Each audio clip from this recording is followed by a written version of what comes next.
The Book of Judges, chapter 1. Now after the death of Joshua, it came to pass that the children of Israel asked the Lord, saying, Who shall go up for us against the Canaanites first, to fight against them? And the Lord said, Judah shall go up. Behold, I have delivered the land into his hand. And Judah said unto Simeon his brother, Come up with me into my lot, that we may fight against the Canaanites, and I likewise will go with thee into thy lot. So Simeon went with him, and Judah went up, and the Lord delivered the Canaanites and the Perizzites into their hand, and they slew of them in Bezek 10,000 men.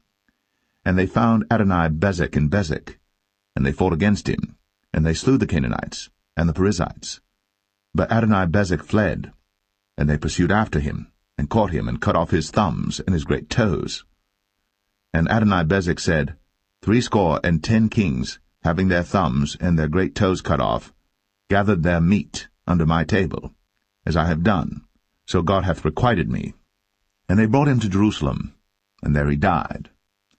Now the children of Judah had fought against Jerusalem, and had taken it, and smitten it with the edge of the sword, and set the city on fire. And afterward the children of Judah went down to fight against the Canaanites, that dwelt in the mountain, and in the south, and in the valley. And Judah went against the Canaanites that dwelt in Hebron. Now the name of Hebron before was Kirjath-Arba. And they slew Sheshai, and Ahiman, and Talmai. And from thence he went against the inhabitants of Debir. And the name of Debir before was Kirjath-Sepher. And Caleb said, He that smiteth Kirjath-Sepher, and taketh it, to him will I give Achsah my daughter to wife. And Othniel the son of Kenaz, Caleb's younger brother, took it. And he gave him Achsah his daughter to wife. And it came to pass, when she came to him, that she moved him to ask of her father a field. And she lighted from off her ass. And Caleb said unto her, What wilt thou? And she said unto him, Give me a blessing, for thou hast given me a southland. Give me also springs of water.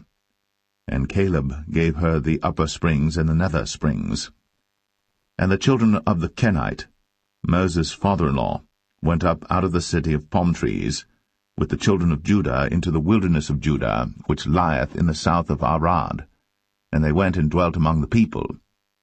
And Judah went with Simeon his brother, and they slew the Canaanites that inhabited Zephath, and utterly destroyed it. And the name of the city was called Hormah. Also Judah took Gaza with the coast thereof, and Askelon with the coast thereof, and Ekron with the coast thereof. And the Lord was with Judah, and he drave out the inhabitants of the mountain, but could not drive out the inhabitants of the valley, because they had chariots of iron. And they gave Hebron unto Caleb, as Moses said. And he expelled thence the 3 sons of Anak. And the children of Benjamin did not drive out the Jebusites that inhabited Jerusalem, but the Jebusites dwell with the children of Benjamin in Jerusalem unto this day. And the house of Joseph, they also went up against Bethel, and the Lord was with them. And the house of Joseph sent to descry Bethel. Now the name of the city before was Luz. And the spies saw a man come forth out of the city, and they said unto him, Show us, we pray thee, the entrance into the city, and we will show thee mercy. And when he showed them the entrance into the city, they smote the city with the edge of the sword, but they let go the man and all his family. And the man went into the land of the Hittites, and built a city, and called the name thereof Luz, which is the name thereof unto this day. Neither did Manasseh drive out the inhabitants of Beth-shan and her towns, nor Taanach and her towns, nor the inhabitants of Dor and her towns, nor the inhabitants of Ibleam and her towns, nor the inhabitants of Megiddo and her towns, but the Canaanites would dwell in that land. And it came to pass, when Israel was strong, that they put the Canaanites to tribute, and did not utterly drive them out. Neither did Ephraim drive out the Canaanites that dwelt in Gezer, but the Canaanites dwelt in Gezer among them. Neither did Zebulun drive out the inhabitants of Kitron, nor the inhabitants of Nahalol, but the Canaanites dwelt among them, and became tributaries. Neither did Asher drive out the inhabitants of Akko, nor the inhabitants of Zidon, nor of Alab, nor of Agzib, nor of Helba, nor of Aphik, nor of Rehob. But the Asherites dwelt among the Canaanites, the inhabitants of the land, for they did not drive them out. Neither did Naphtali drive out the inhabitants of Beth-Shemesh, nor the inhabitants of Beth-Anath, but he dwelt among the Canaanites, the inhabitants of the land. Nevertheless the inhabitants of Beth-Shemesh and of Beth-Anath became tributaries unto them. And the Amorites forced the children of Dan into the mountain, for they would not suffer them to come down to the valley. But the Amorites would dwell in Mount Eres, in Ayalon, and in Shaalbim. Yet the hand of the house of Joseph prevailed, so that they became tributaries. And the coast of the Amorites was from the going up to Akrabim, from the rock and upward.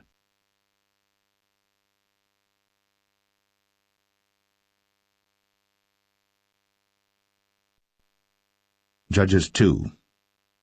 And an angel of the Lord came up from Gilgal to Bochim, and said, I made you to go up out of Egypt, and have brought you unto the land which I swear unto your fathers. And I said, I will never break my covenant with you. And ye shall make no league with the inhabitants of this land, ye shall throw down their altars. But ye have not obeyed my voice. Why have ye done this? Wherefore I also said, I will not drive them out from before you, but they shall be as thorns in your sides, and their gods shall be a snare unto you. And it came to pass, when the angel of the Lord spake these words unto all the children of Israel, that the people lifted up their voice, and wept. And they called the name of that place Bochim, and they sacrificed there unto the Lord. And when Joshua had let the people go, the children of Israel went every man unto his inheritance to possess the land. And the people served the Lord all the days of Joshua, and all the days of the elders that outlived Joshua, who had seen all the great works of the Lord that he did for Israel. And Joshua the son of Nun, the servant of the Lord, died, being 110 years old. And they buried him in the border of his inheritance, in Timnath-Eres, in the mount of Ephraim, on the north side of the hill Gaash. And also all that generation were gathered unto their fathers. And there arose another generation after them, which knew not the Lord, nor yet the works which he had done for Israel. And the children of Israel did evil in the sight of the Lord, and served Baalim. And they forsook the Lord God of their fathers, which brought them out of the land of Egypt, and followed other gods of the people that were round about them, and bowed themselves unto them, and provoked the Lord to anger. And they forsook the Lord, and served Baal and Ashtoreth. And the anger of the Lord was hot against Israel, and he delivered them into the hands of spoilers that spoiled them, and he sold them into the hands of their enemies round about, so that they could not any longer stand before their enemies. Whithersoever they went out, the hand of the Lord was against them for evil, as the Lord had said, and as the Lord had sworn unto them, and they were greatly distressed. Nevertheless the Lord raised up judges, which delivered them out of the hand of those that spoiled them. And yet they would not hearken unto their judges, but they went a-whoring after other gods, and bowed themselves unto them. They turned quickly out of the way which their fathers walked in, obeying the commandments of the Lord. But they did not so. And when the Lord raised them up judges, then the Lord was with the judge, and delivered them out of the hand of their enemies all the days of the judge. For it repented the Lord because of their groanings by reason of them that oppressed them and vexed them. And it came to pass, when the judge was dead, that they returned and corrupted themselves more than their fathers, in following other gods to serve them, and to bow down unto them. They ceased not from their own doings, nor from their stubborn way. And the anger of the Lord was hot against Israel, and he said, Because that this people hath transgressed my covenant which I commanded their fathers, and have not hearkened unto my voice, I also will not henceforth drive out any from before them of the nations which Joshua left when he died, that through them I may prove Israel, whether they will keep the way of the Lord to walk therein, as their fathers did keep it, or not. Therefore the Lord left those nations without driving them out hastily, neither delivered he them into the hand of Joshua.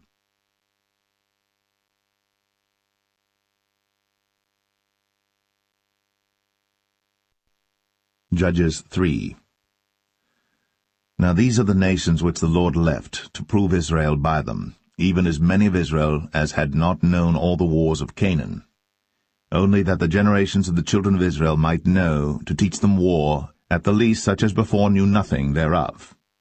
Namely, 5 lords of the Philistines, and all the Canaanites, and the Sidonians, and the Hivites that dwelt in Mount Lebanon, from Mount Baal-Hermon unto the entering in of Hamath. And they were to prove Israel by them, to know whether they would hearken unto the commandments of the Lord, which he commanded their fathers by the hand of Moses. And the children of Israel dwelt among the Canaanites, Hittites, and Amorites, and Perizzites, and Hivites, and Jebusites. And they took their daughters to be their wives, and gave their daughters to their sons, and served their gods. And the children of Israel did evil in the sight of the Lord, and forgat the Lord their God, and served Baalim and the groves. Therefore the anger of the Lord was hot against Israel, and he sold them into the hand of Shushan-Rishathaim, king of Mesopotamia. And the children of Israel served Shushan-Rishathaim 8 years. And when the children of Israel cried unto the Lord raised up a deliverer to the children of Israel, who delivered them, even Othniel, the son of Kenaz, Caleb's younger brother. And the Spirit of the Lord came upon him, and he judged Israel, and went out to war. And the Lord delivered Shushan-Rishathaim, king of Mesopotamia, into his hand. And his hand prevailed against Shushan-Rishathaim. And the land had rest 40 years. And Othniel, the son of Kenaz, died. And the children of Israel did evil again in the sight of the Lord. And the Lord strengthened Eglon, the king of Moab, against Israel, because they had done evil in the sight of the Lord. And he gathered unto him the children of Ammon and Amalek, and went and smote Israel, and possessed the city of palm trees. So the children of Israel served Eglon the king of Moab 18 years.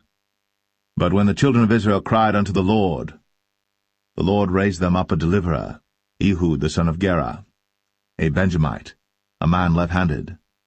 And by him the children of Israel sent a present unto Eglon the king of Moab.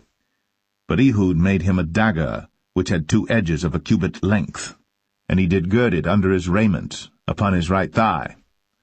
And he brought the present unto Eglon king of Moab. And Eglon was a very fat man. And when he had made an end to offer the present, he sent away the people that bare the present. But he himself turned again from the quarries that were by Gilgal, and said, I have a secret errand unto thee, O king, who said, Keep silence. And all that stood by him went out from him. And Ehud came unto him, and he was sitting in a summer parlor, which he had for himself alone. And Ehud said, I have a message from God unto thee. And he rose out of his seat. And Ehud put forth his left hand, and took the dagger from his right thigh, and thrust it into his belly. And the haft also went in after the blade, and the fat closed upon the blade, so that he could not draw the dagger out of his belly. And the dirt came out. Then Ehud went forth through the porch, and shut the doors of the parlor upon him, and locked them. When he was gone out, his servants came, and when they saw that, behold, the doors of the parlor were locked, they said, Surely he covereth his feet in his summer chamber. And they tarried till they were ashamed, and behold, he opened not the doors of the parlor. Therefore they took a key, and opened them, and behold, their lord was fallen down dead on the earth. And Ehud escaped while they tarried, and passed beyond the quarries, and escaped unto Seirath. And it came to pass, when he was come, that he blew a trumpet in the mountain of Ephraim, and the children of Israel went down with him from the mount, and he before them. And he said unto them, Follow after me, for the Lord hath delivered your enemies the Moabites into your hand. And they went down after him, and took the fords of Jordan toward Moab, and suffered not a man to pass over. And they slew of Moab at that time about 10,000 men, all lusty, and all men of valor, and there escaped not a man. So Moab was subdued that day under the hand of Israel, and the land had rest 80 years. And after him was Shamgar the son of Anath, which slew the Philistines, 600 men with an ox goad. And he also delivered Israel.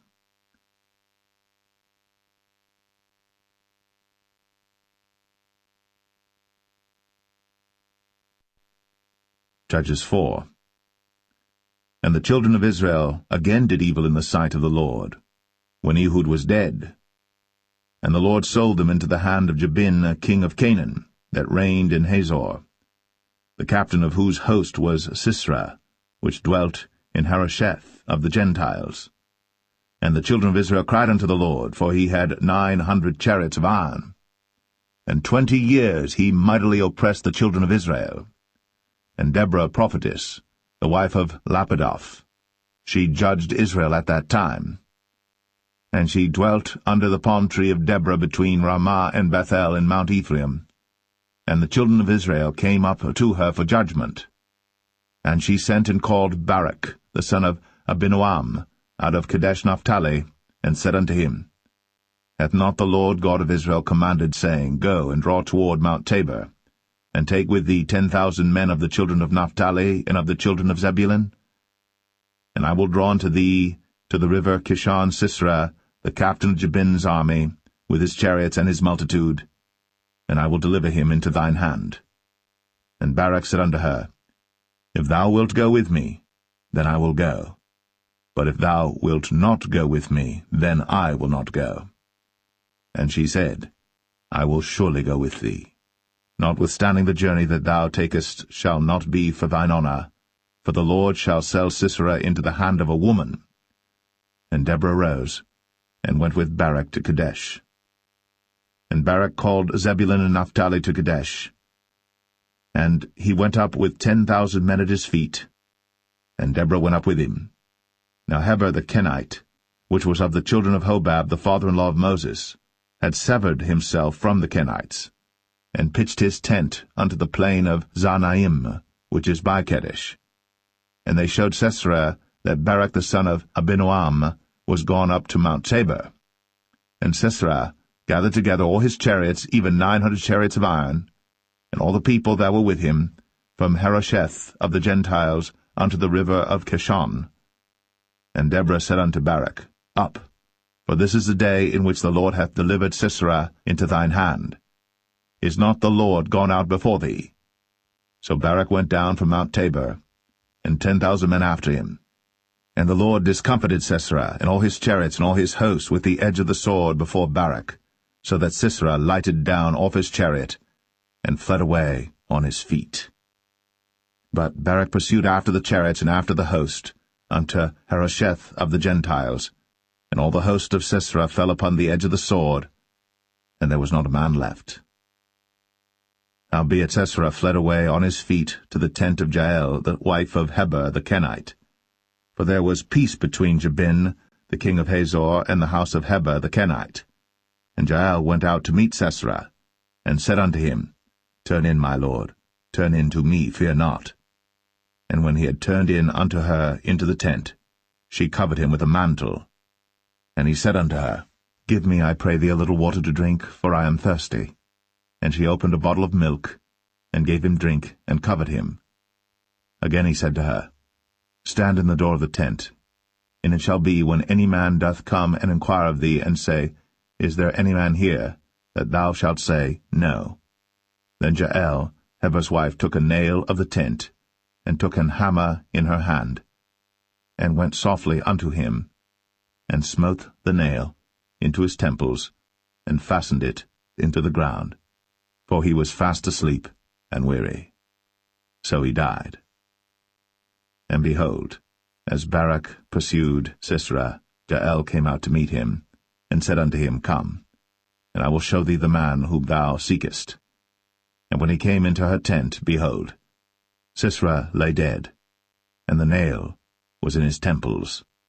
So God subdued on that day Jabin, the king of Canaan, before the children of Israel. And the hand of the children of Israel prospered, and prevailed against Jabin, the king of Canaan, until they had destroyed Jabin, king of Canaan.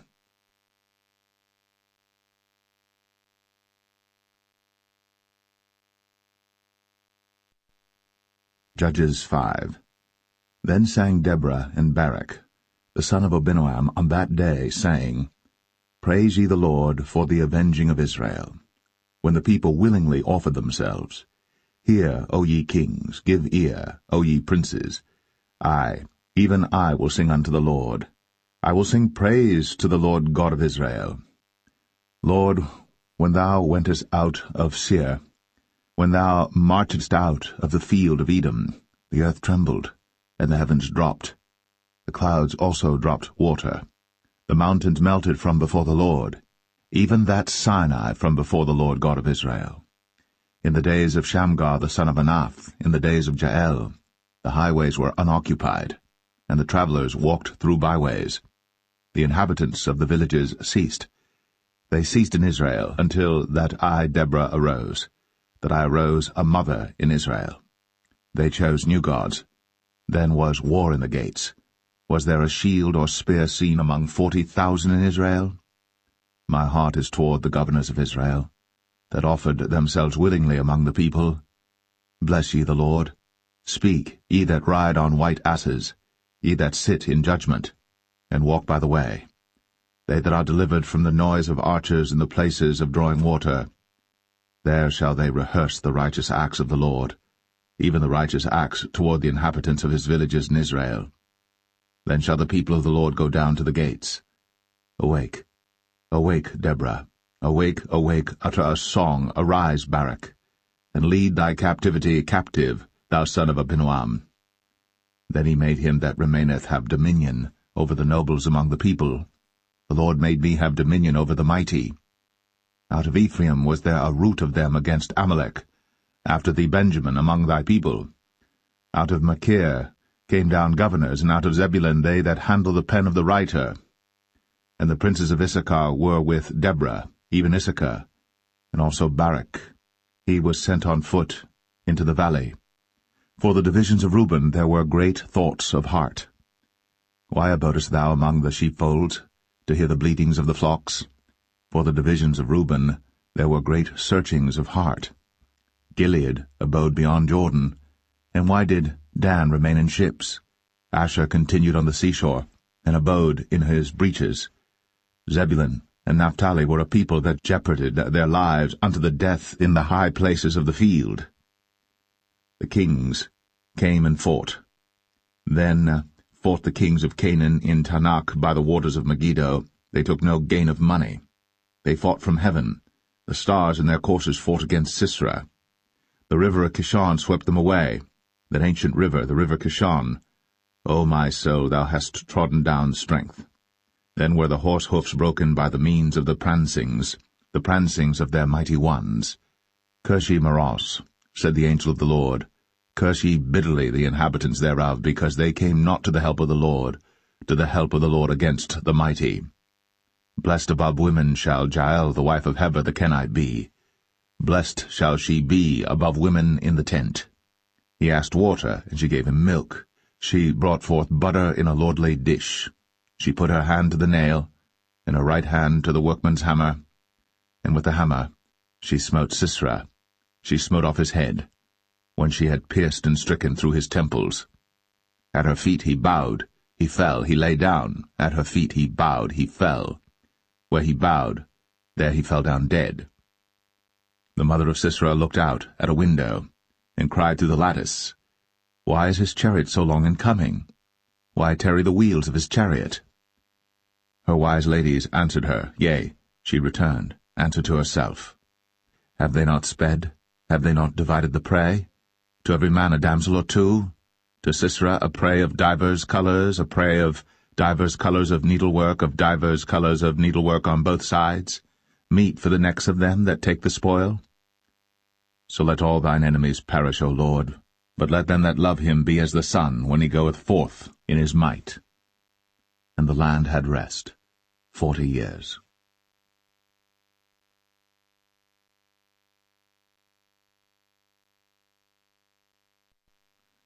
Judges 6.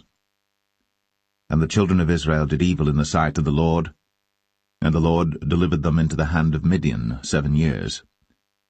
And the hand of Midian prevailed against Israel, and because of the Midianites, the children of Israel made them the dens which are in the mountains and caves and strongholds. And so it was, when Israel had sown, that the Midianites came up, and the Amalekites and the children of the east, even they came up against them, and they encamped against them, and destroyed the increase of the earth, till thou come unto Gaza, and left no sustenance for Israel, neither sheep, nor ox, nor ass. For they came up with their cattle and their tents, and they came as grasshoppers for multitude, for both they and their camels were without number.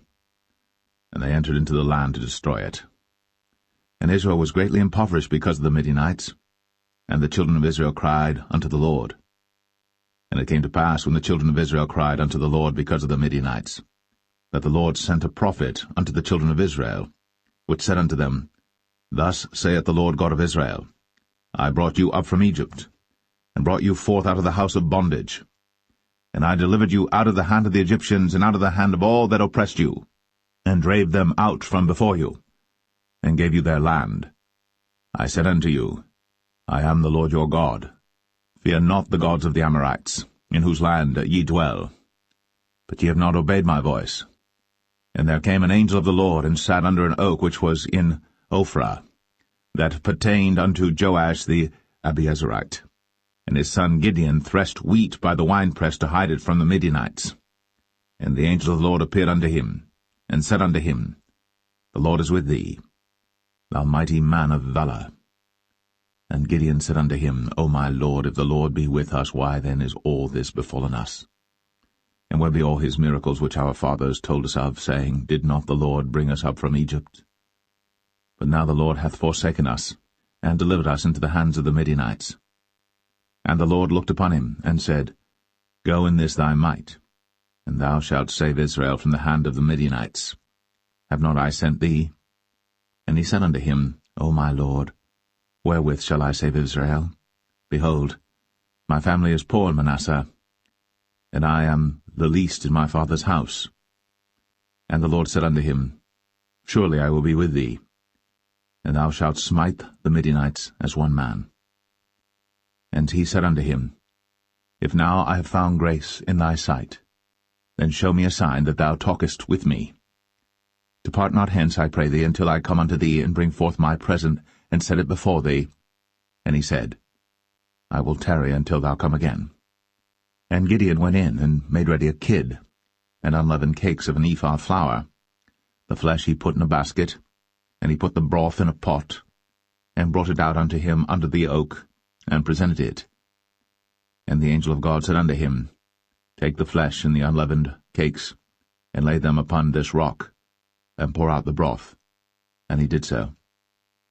Then the angel of the Lord put forth the end of the staff that was in his hand, and touched the flesh and the unleavened cakes. And there rose up fire out of the rock, and consumed the flesh and the unleavened cakes. Then the angel of the Lord departed out of his sight. And when Gideon perceived that he was an angel of the Lord, Gideon said, Alas, O Lord God, for because I have seen an angel of the Lord face to face. And the Lord said unto him, Peace be unto thee, fear not, thou shalt not die. Then Gideon built an altar there unto the Lord, and called it Jehovah Shalom. Until this day it is yet in Ophrah of the Abiezrites. And it came to pass the same night, that the Lord said unto him, Take thy father's young bullock, even the second bullock of 7 years old, and throw it on the altar of Baal that thy father hath, and cut down the grove that is by it. And build an altar unto the Lord thy God upon the top of this rock, in the ordered place, and take the second bullock, and offer a burnt sacrifice with the wood of the grove which thou shalt cut down. Then Gideon took 10 men of his servants, and did as the Lord had said unto him. And so it was, because he feared his father's household and the men of the city, that he could not do it by day, that he did it by night. And when the men of the city arose early in the morning, behold, the altar of Baal was cast down, and the grove was cut down that was by it, and the second bullock was offered upon the altar that was built. And they said one to another, Who hath done this thing? And when they inquired and asked, they said, Gideon the son of Joash hath done this thing. Then the men of the city said unto Joash, Bring out thy son, that he may die, because he hath cast down the altar of Baal, and because he hath cut down the grove that was by it. And Joash said unto all that stood against him, Will ye plead for Baal? Will ye save him? He that will plead for him, let him be put to death, whilst it is yet morning, if he be a god. Let him plead for himself, because one hath cast down his altar. Therefore on that day he called him Jerubbaal, saying, Let Baal plead against him, because he hath thrown down his altar. Then all the Midianites and the Amalekites and the children of the east were gathered together, and went over and pitched in the valley of Jezreel. But the Spirit of the Lord came upon Gideon, and he blew a trumpet, and Abiezer was gathered after him. And he sent messengers throughout all Manasseh, who also was gathered after him. And he sent messengers unto Asher, and unto Zebulun, and unto Naphtali, and they came up to meet them. And Gideon said unto God, If thou wilt save Israel by mine hand, as thou hast said, behold, I will put a fleece of wool in the floor. And if the dew be on the fleece only, and it be dry upon all the earth beside, then shall I know that thou wilt save Israel by mine hand, as thou hast said. And it was so. For he rose up early on the morrow, and thrust the fleece together, and wring the dew out of the fleece, a bowl full of water. And Gideon said unto God, Let not thine anger be hot against me, and I will speak but this once. Let me prove, I pray thee, but this once with the fleece. Let it now be dry only upon the fleece, and upon all the ground let there be dew. And God did so that night, for it was dry upon the fleece only, and there was dew on all the ground.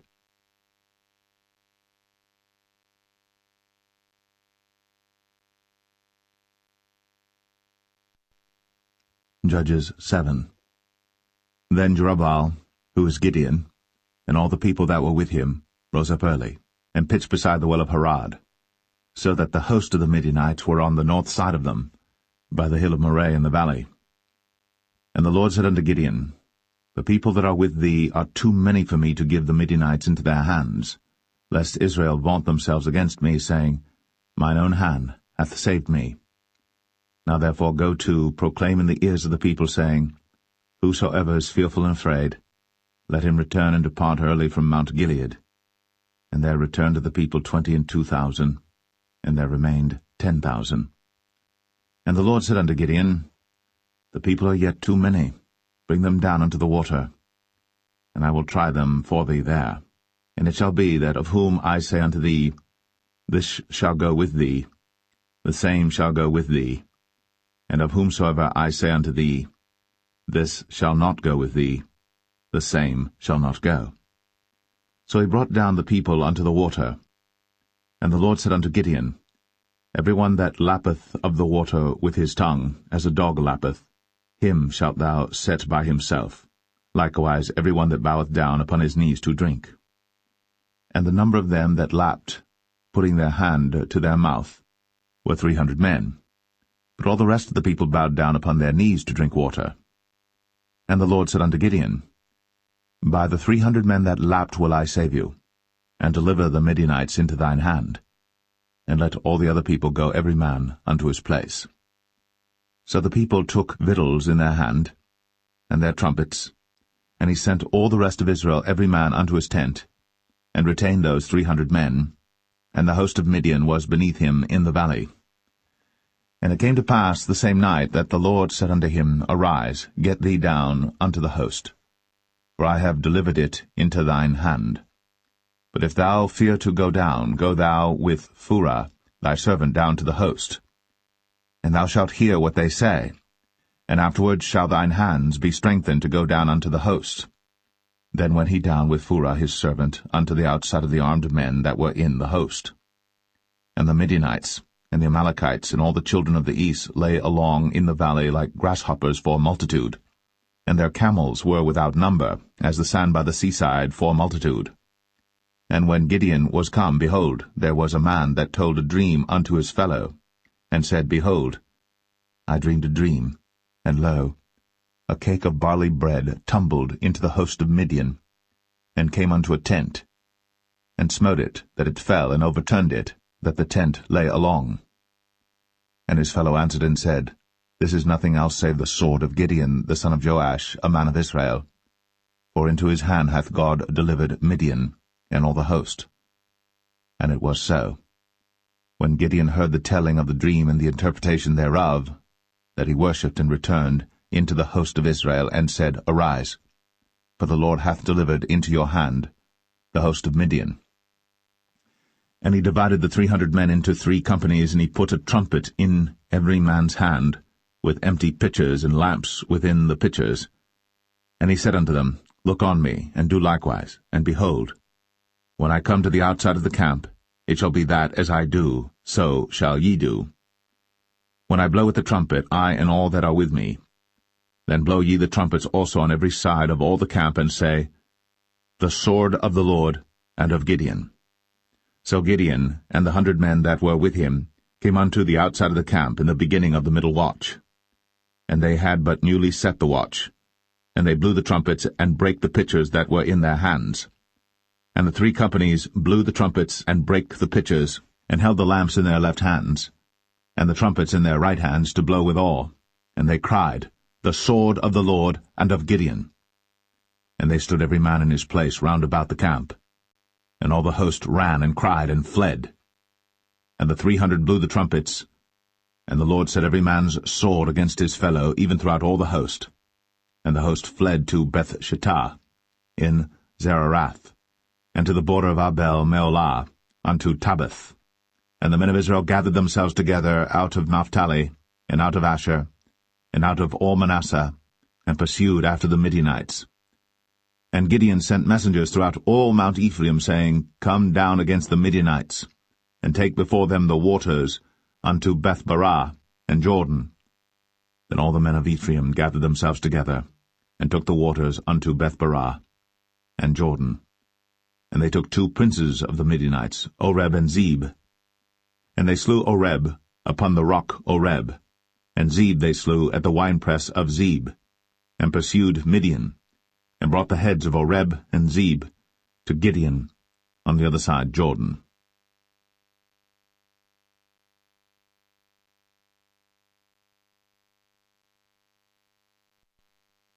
Judges 8.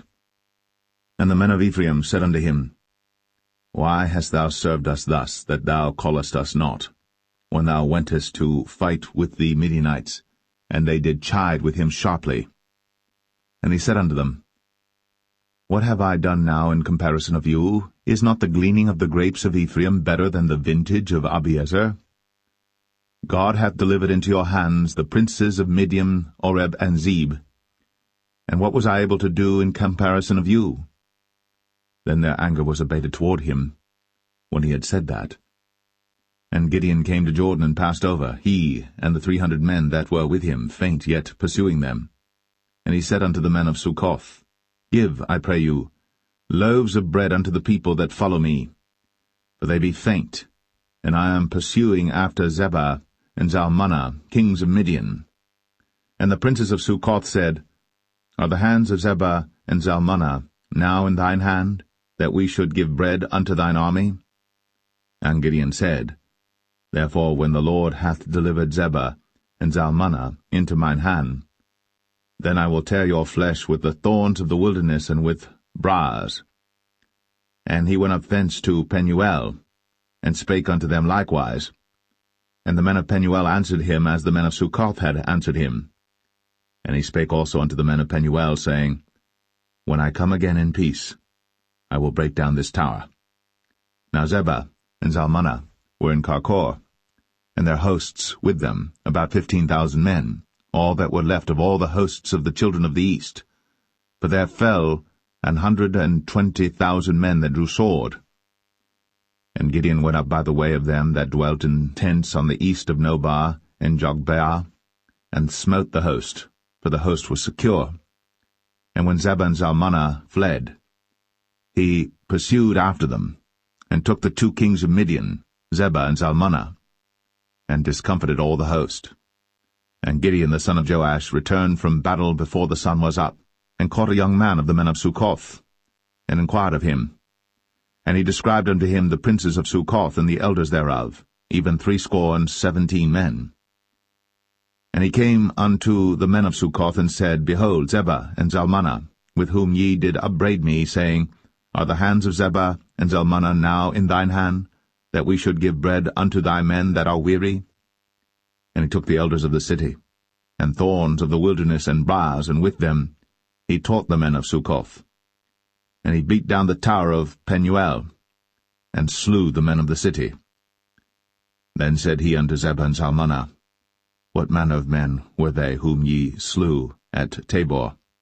And they answered, As thou art, so were they. Each one resembled the children of a king. And he said, They were my brethren, even the sons of my mother. As the Lord liveth, if ye had saved them alive, I would not slay you. And he said unto Jether his firstborn, Up, and slay them.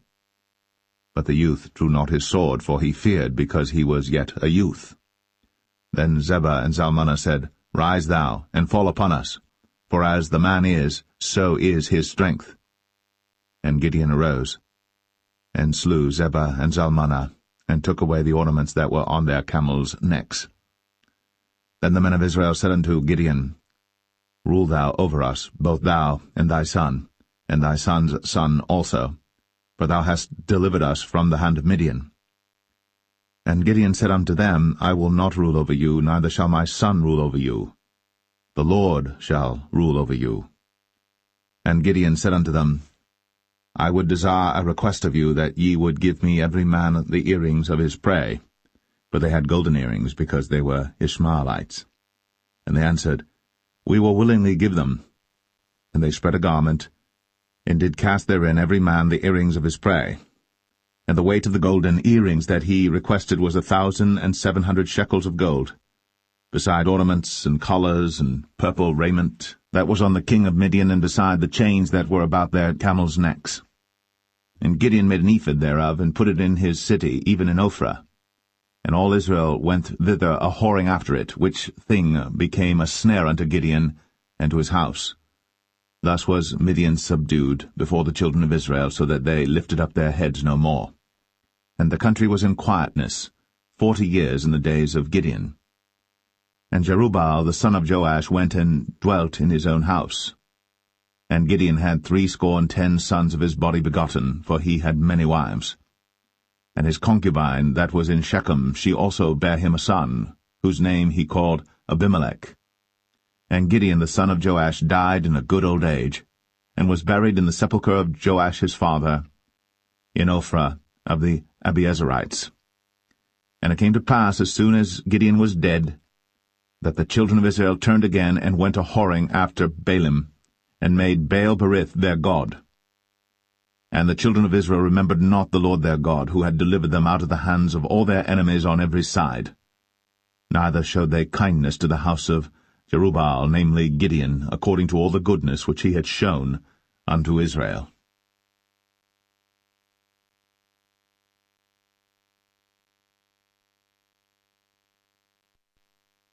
Judges 9. And Abimelech the son of Jerubbaal went to Shechem unto his mother's brethren, and communed with them and with all the family of the house of his mother's father, saying, Speak, I pray you, in the ears of all the men of Shechem, whether it is better for you either that all the sons of Jerubbaal, which are 70 persons, reign over you, or that one reign over you. Remember also that I am your bone and your flesh. And his mother's brethren spake of him in the ears of all the men of Shechem all these words. And their hearts inclined to follow Abimelech, for they said, He is our brother. And they gave him 70 pieces of silver out of the house of Baal-berith, wherewith Abimelech hired vain and light persons which followed him. And he went unto his father's house at Ophrah, and slew his brethren the sons of Jerubbaal, being 70 persons, upon one stone. Notwithstanding yet Jotham, the youngest son of Jerubbaal, was left, for he hid himself. And all the men of Shechem gathered together, and all the house of Millo, and went, and made Abimelech king by the plain of the pillar that was in Shechem. And when they told it to Jotham, he went and stood in the top of Mount Gerizim, and lifted up his voice, and cried and said unto them, Hearken unto me, ye men of Shechem, that God may hearken unto you. The trees went forth on a time to anoint a king over them, and they said unto the olive tree, Reign thou over us. But the olive tree said unto them, Should I leave my fatness, wherewith by me they honour God and man, and go to be promoted over the trees? And the trees said to the fig tree, Come thou, and reign over us. But the fig tree said unto them, Should I forsake my sweetness and my good fruit, and go to be promoted over the trees? Then said the trees unto the vine, Come thou, and reign over us. And the vine said unto them, Should I leave my wine, which cheereth God and man, and go to be promoted over the trees? Then said all the trees unto the bramble, Come thou, and reign over us. And the bramble said unto the trees, If in truth ye anoint me king over you, then come, and put your trust in my shadow, and if not, let fire come out of the bramble, and devour the cedars of Lebanon.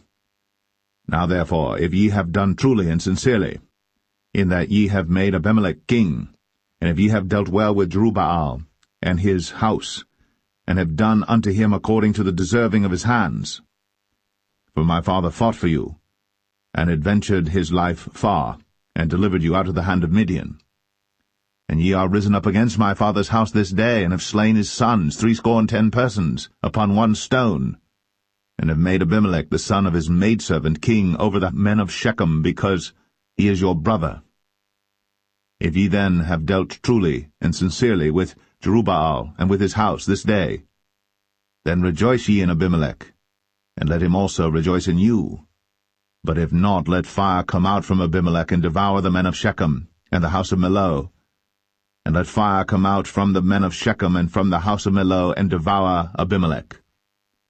And Jotham ran away, and fled, and went to Beer, and dwelt there for fear of Abimelech his brother. When Abimelech had reigned 3 years over Israel, then God sent an evil spirit between Abimelech and the men of Shechem. And the men of Shechem dealt treacherously with Abimelech, that the cruelty done to the 70 sons of Jerubbaal might come, and their blood be laid upon Abimelech their brother, which slew them, and upon the men of Shechem, which aided him in the killing of his brethren. And the men of Shechem set liers in wait for him in the top of the mountains, and they robbed all that came along that way by them. And it was told Abimelech. And Gaal, the son of Ebed, came with his brethren, and went over to Shechem. And the men of Shechem put their confidence in him. And they went out into the fields, and gathered their vineyards, and trod the grapes, and made merry, and went to the house of their God, and did eat and drink, and cursed Abimelech. And Gaal the son of Ebed said, Who is Abimelech, and who is Shechem, that we should serve him? Is not he the son of Jerubbaal, and Zebul his officer? Serve the men of Hamor, the father of Shechem, for why should we serve him? And would to God this people were under my hand, then would I remove Abimelech. And he said to Abimelech, Increase thine army, and come out. And when Zebul, the ruler of the city, heard the words of Gaal the son of Ebed, his anger was kindled. And he sent messengers unto Abimelech privily, saying, Behold, Gaal the son of Ebed and his brethren be come to Shechem, and behold, they fortify the city against thee. Now therefore up by night thou and the people that is with thee, and lie in wait in the field. And it shall be that in the morning, as soon as the sun is up, thou shalt rise early, and set upon the city, and behold, when he and the people that is with him come out against thee, then mayest thou do to them as thou shalt find occasion. And Abimelech rose up, and all the people that were with him by night, and they laid wait against Shechem in 4 companies. And Gaal the son of Ebed went out, and stood in the entering of the gate of the city. And Abimelech rose up, and the people that were with him, from lying in wait. And when Gaal saw the people, he said to Zebul, Behold, there come people down from the top of the mountains. And Zebul said unto him, Thou seest the shadow of the mountains, as if they were men. And Gaal spake again, and said, See, there come people down by the middle of the land, and another company come along by the plain of Meonim. Then said Zebul unto him, Where is now thy mouth wherewith thou saidst, Who is Abimelech, that we should serve him? Is not this the people that thou hast despised? Go out, I pray now, and fight with them. And Gaal went out before the men of Shechem, and fought with Abimelech. And Abimelech chased him, and he fled before him, and many were overthrown and wounded, even unto the entering of the gate. And Abimelech dwelt at Arumah. And Zebul thrust out Gaal and his brethren, that they should not dwell in Shechem. And it came to pass on the morrow that the people went out into the field. And they told Abimelech. And he took the people and divided them into 3 companies, and laid wait in the field, and looked. And behold, the people were come forth out of the city. And he rose up against them, and smote them. And Abimelech and the company that was with him rushed forward, and stood in the entering of the gate of the city. And the 2 other companies ran upon all the people that were in the fields, and slew them. And Abimelech fought against the city all that day, and he took the city, and slew the people that was therein, and beat down the city, and sowed it with salt. And when all the men of the tower of Shechem heard that, they entered into an hold of the house of the god Berith. And it was told Abimelech that all the men of the tower of Shechem were gathered together. And Abimelech gat him up to Mount Zalmon, he and all the people that were with him. And Abimelech took an axe in his hand, and cut down a bough from the trees, and took it, and laid it on his shoulder, and said unto the people that were with him, What ye have seen me do, make haste, and do as I have done. And all the people likewise cut down every man his bough, and followed Abimelech, and put them to the hold, and set the hold on fire upon them, so that all the men of the tower of Shechem died also, about 1,000 men and women. Then went Abimelech to Thebez, and encamped against Thebez, and took it. But there was a strong tower within the city, and thither fled all the men and women, and all they of the city, and shut it to them, and gat them up to the top of the tower. And Abimelech came unto the tower, and fought against it, and went hard unto the door of the tower to burn it with fire. And a certain woman cast a piece of a millstone upon Abimelech's head, and all to break his skull. Then he called hastily unto the young man his armor-bearer, and said unto him, Draw thy sword, and slay me, that men say not of me, A woman slew him. And his young man thrust him through, and he died. And when the men of Israel saw that Abimelech was dead, they departed every man unto his place. Thus God rendered the wickedness of Abimelech, which he did unto his father, in slaying his 70 brethren. And all the evil of the men of Shechem did God render upon their heads, and upon them came the curse of Jotham, the son of Jerubbaal.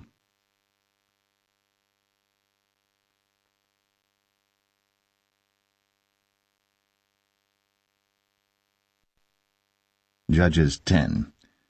And after Abimelech there arose to defend Israel Tola the son of Puah, the son of Dodo, a man of Issachar. And he dwelt in Shamir in Mount Ephraim. And he judged Israel 23 years, and died, and was buried in Shamir. And after him arose Jair, a Gileadite, and judged Israel 22 years. And he had 30 sons that rode on 30 ass colts. And they had 30 cities, which are called Hovath-Jair unto this day, which are in the land of Gilead. And Jair died, and was buried in Kaman. And the children of Israel did evil again in the sight of the Lord, and served Baalim, and Ashtoreth, and the gods of Syria, and the gods of Zidon, and the gods of Moab, and the gods of the children of Ammon, and the gods of the Philistines, and forsook the Lord, and served not him. And the anger of the Lord was hot against Israel, and he sold them into the hands of the Philistines, and into the hands of the children of Ammon. And that year they vexed and oppressed the children of Israel. 18 years, all the children of Israel that were on the other side Jordan in the land of the Amorites, which is in Gilead. Moreover, the children of Ammon passed over Jordan to fight also against Judah, and against Benjamin, and against the house of Ephraim, so that Israel was sore distressed. And the children of Israel cried unto the Lord, saying, We have sinned against thee, both because we have forsaken our God, and also served Baalim. And the Lord said unto the children of Israel, Did not I deliver you from the Egyptians, and from the Amorites, from the children of Ammon, and from the Philistines? The Zidonians also, and the Amalekites, and the Maonites did oppress you, and ye cried to me, and I delivered you out of their hand. Yet ye have forsaken me, and served other gods, wherefore I will deliver you no more. Go, and cry unto the gods which ye have chosen, let them deliver you in the time of your tribulation. And the children of Israel said unto the Lord, We have sinned. Do thou unto us whatsoever seemeth good unto thee. Deliver us only, we pray thee, this day. And they put away the strange gods from among them, and served the Lord.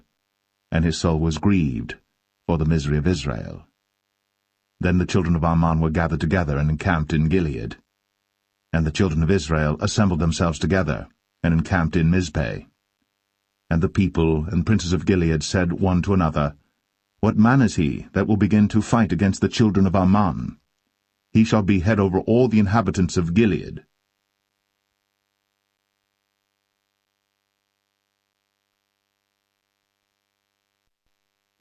Judges 11.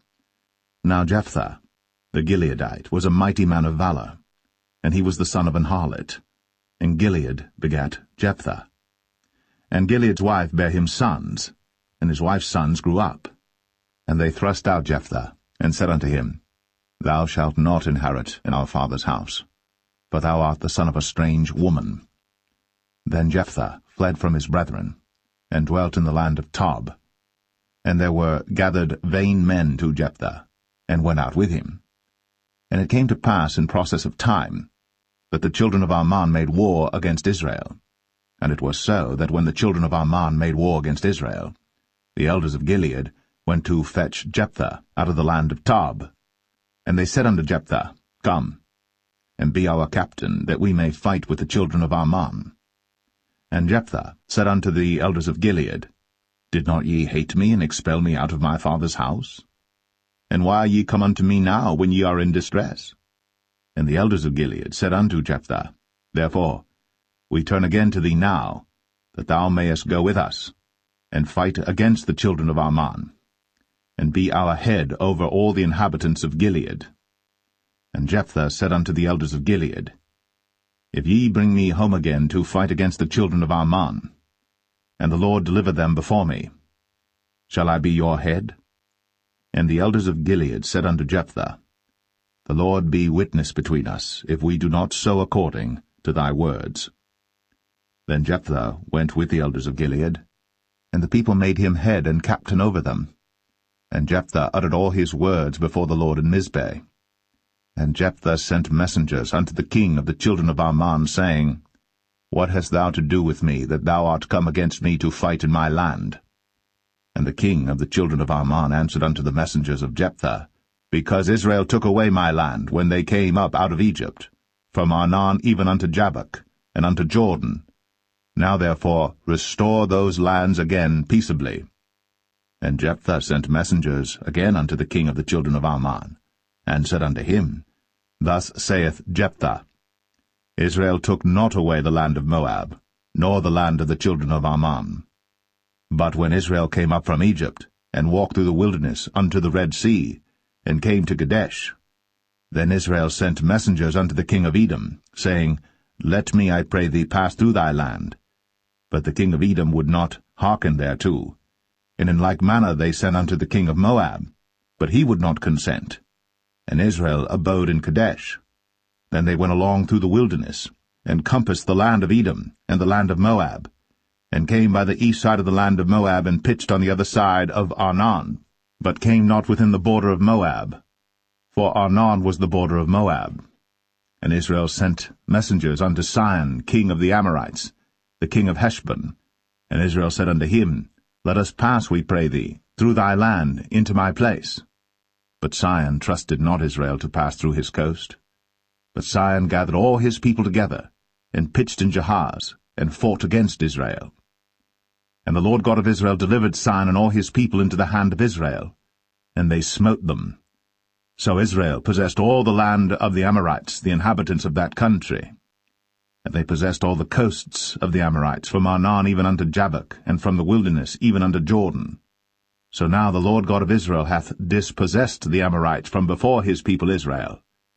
And shouldst thou possess it?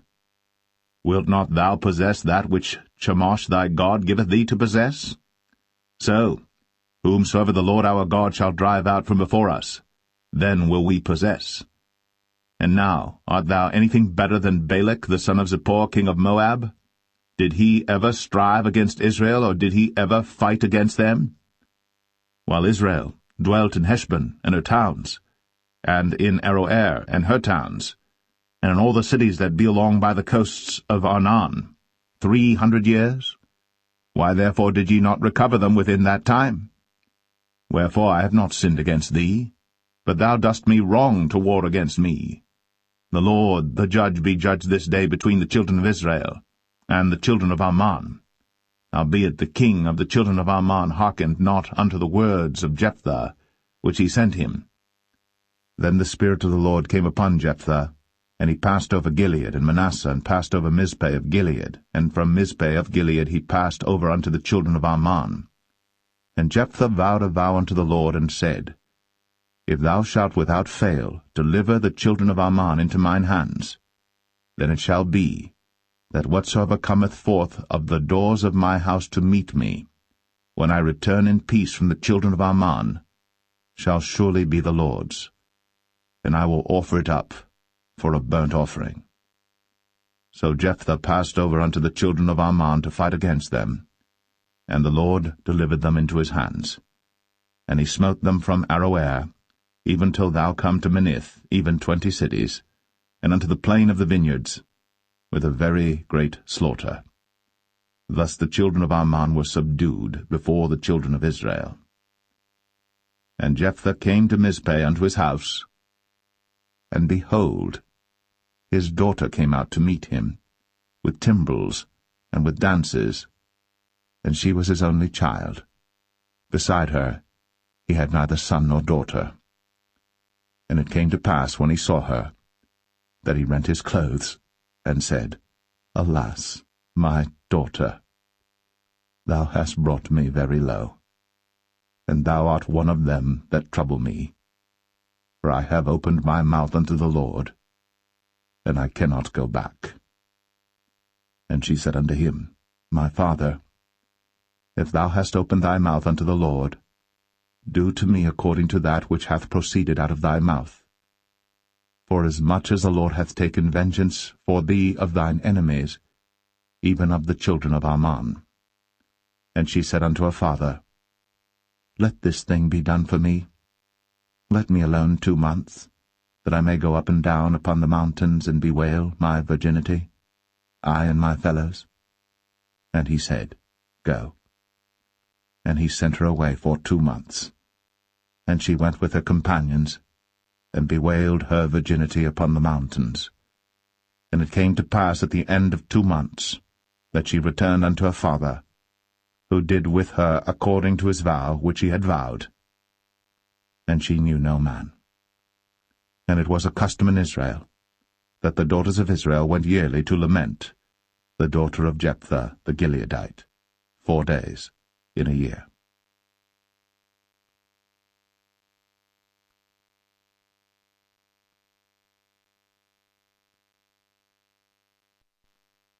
Judges 12. And the men of Ephraim gathered themselves together, and went northward, and said unto Jephthah, Wherefore passedst thou over to fight against the children of Ammon, and didst not call us to go with thee? We will burn thine house upon thee with fire. And Jephthah said unto them, I and my people were at great strife with the children of Ammon. And when I called you, ye delivered me not out of their hands. And when I saw that ye delivered me not, I put my life in my hands, and passed over against the children of Ammon. And the Lord delivered them into my hand. Wherefore then are ye come up unto me this day, to fight against me? Then Jephthah gathered together all the men of Gilead, and fought with Ephraim. And the men of Gilead smote Ephraim, because they said, Ye Gileadites are fugitives of Ephraim among the Ephraimites, and among the Manassites. And the Gileadites took the passages of Jordan before the Ephraimites. And it was so, that when those Ephraimites which were escaped said, Let me go over, that the men of Gilead said unto him, Art thou an Ephraimite? If he said, Nay. Then said they unto him, Say now, Shibboleth. And he said, Sibboleth, for he could not frame to pronounce it right. Then they took him, and slew him at the passages of Jordan. and there fell at that time of the Ephraimites 42,000. And Jephthah judged Israel 6 years. Then died Jephthah the Gileadite, and was buried in one of the cities of Gilead. And after him Ibzan of Bethlehem judged Israel. And he had 30 sons and 30 daughters, whom he sent abroad, and took in 30 daughters from abroad for his sons. And he judged Israel 7 years. Then died Ibzan, and was buried at Bethlehem. And after him Elon, a Zebulunite, judged Israel. And he judged Israel 10 years. And Elon the Zebulunite died, and was buried in Ailon in the country of Zebulun. And after him Abdon the son of Hillel, a Pirathonite, judged Israel. And he had 40 sons and 30 nephews, that rode on 70 ass colts. And he judged Israel 8 years. And Abdon the son of Hillel, the Pirathonite, died, and was buried in Pirathon, in the land of Ephraim, in the mount of the Amalekites.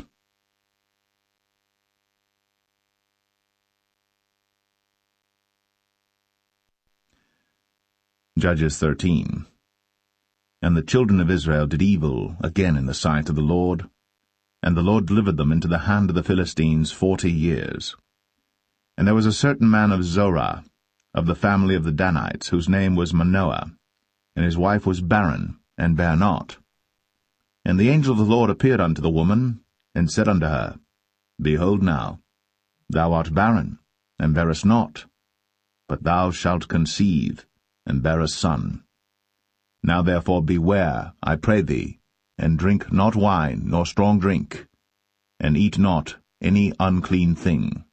For lo, thou shalt conceive and bear a son, and no razor shall come on his head, for the child shall be a Nazarite unto God from the womb, and he shall begin to deliver Israel out of the hand of the Philistines. Then the woman came and told her husband, saying, A man of God came unto me, and his countenance was like the countenance of an angel of God, very terrible. But I asked him not whence he was, neither told he me his name. But he said unto me, Behold, thou shalt conceive and bear a son. And now drink no wine nor strong drink, neither eat any unclean thing, for the child shall be a Nazarite to God from the womb to the day of his death. Then Manoah entreated the Lord, and said, O my Lord, let the man of God which thou didst send come again unto us, and teach us what we shall do unto the child that shall be born. And God hearkened to the voice of Manoah. And the angel of God came again unto the woman as she sat in the field. But Manoah, her husband, was not with her. And the woman made haste, and ran, and showed her husband, and said unto him, Behold, the man hath appeared unto me, that came unto me the other day. And Manoah arose, and went after his wife, and came to the man, and said unto him, Art thou the man that spakest unto the woman? And he said, I am. And Manoah said, Now let thy words come to pass. How shall we order the child, and how shall we do unto him? And the angel of the Lord said unto Manoah, Of all that I said unto the woman, let her beware. She may not eat of anything that cometh of the vine, neither let her drink wine or strong drink, nor eat any unclean thing. All that I commanded her let her observe. And Manoah said unto the angel of the Lord, I pray thee, let us detain thee, until we shall have made ready a kid for thee. And the angel of the Lord said unto Manoah, Though thou detain me, I will not eat of thy bread. And if thou wilt offer a burnt offering, thou must offer it unto the Lord. For Manoah knew not that he was an angel of the Lord. And Manoah said unto the angel of the Lord, What is thy name, that when thy sayings come to pass, we may do thee honor? And the angel of the Lord said unto him, Why askest thou thus after my name, seeing it is secret? So Manoah took a kid with a meat offering, and offered it upon a rock unto the Lord. And the angel did wondrously. And Manoah and his wife looked on. For it came to pass, when the flame went up toward heaven from off the altar, that the angel of the Lord ascended in the flame of the altar. And Manoah and his wife looked on it, and fell on their faces to the ground. But the angel of the Lord did no more appear to Manoah and to his wife. Then Manoah knew that he was an angel of the Lord. And Manoah said unto his wife, We shall surely die, because we have seen God. But his wife said unto him, If the Lord were pleased to kill us, he would not have received a burnt offering and a meat offering at our hands, neither would he have shown us all these things, nor would as at this time have told us such things as these. And the woman bare a son, and called his name Samson. And the child grew, and the Lord blessed him. And the Spirit of the Lord began to move him at times in the camp of Dan, between Zorah and Eshtaol.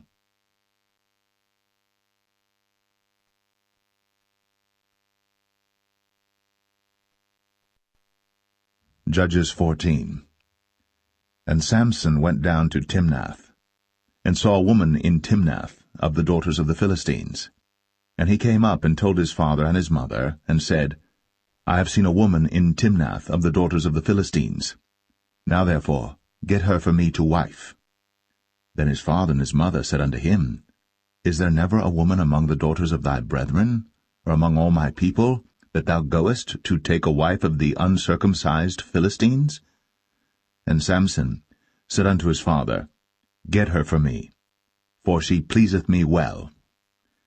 But his father and his mother knew not that it was of the Lord that he sought an occasion against the Philistines, for at that time the Philistines had dominion over Israel.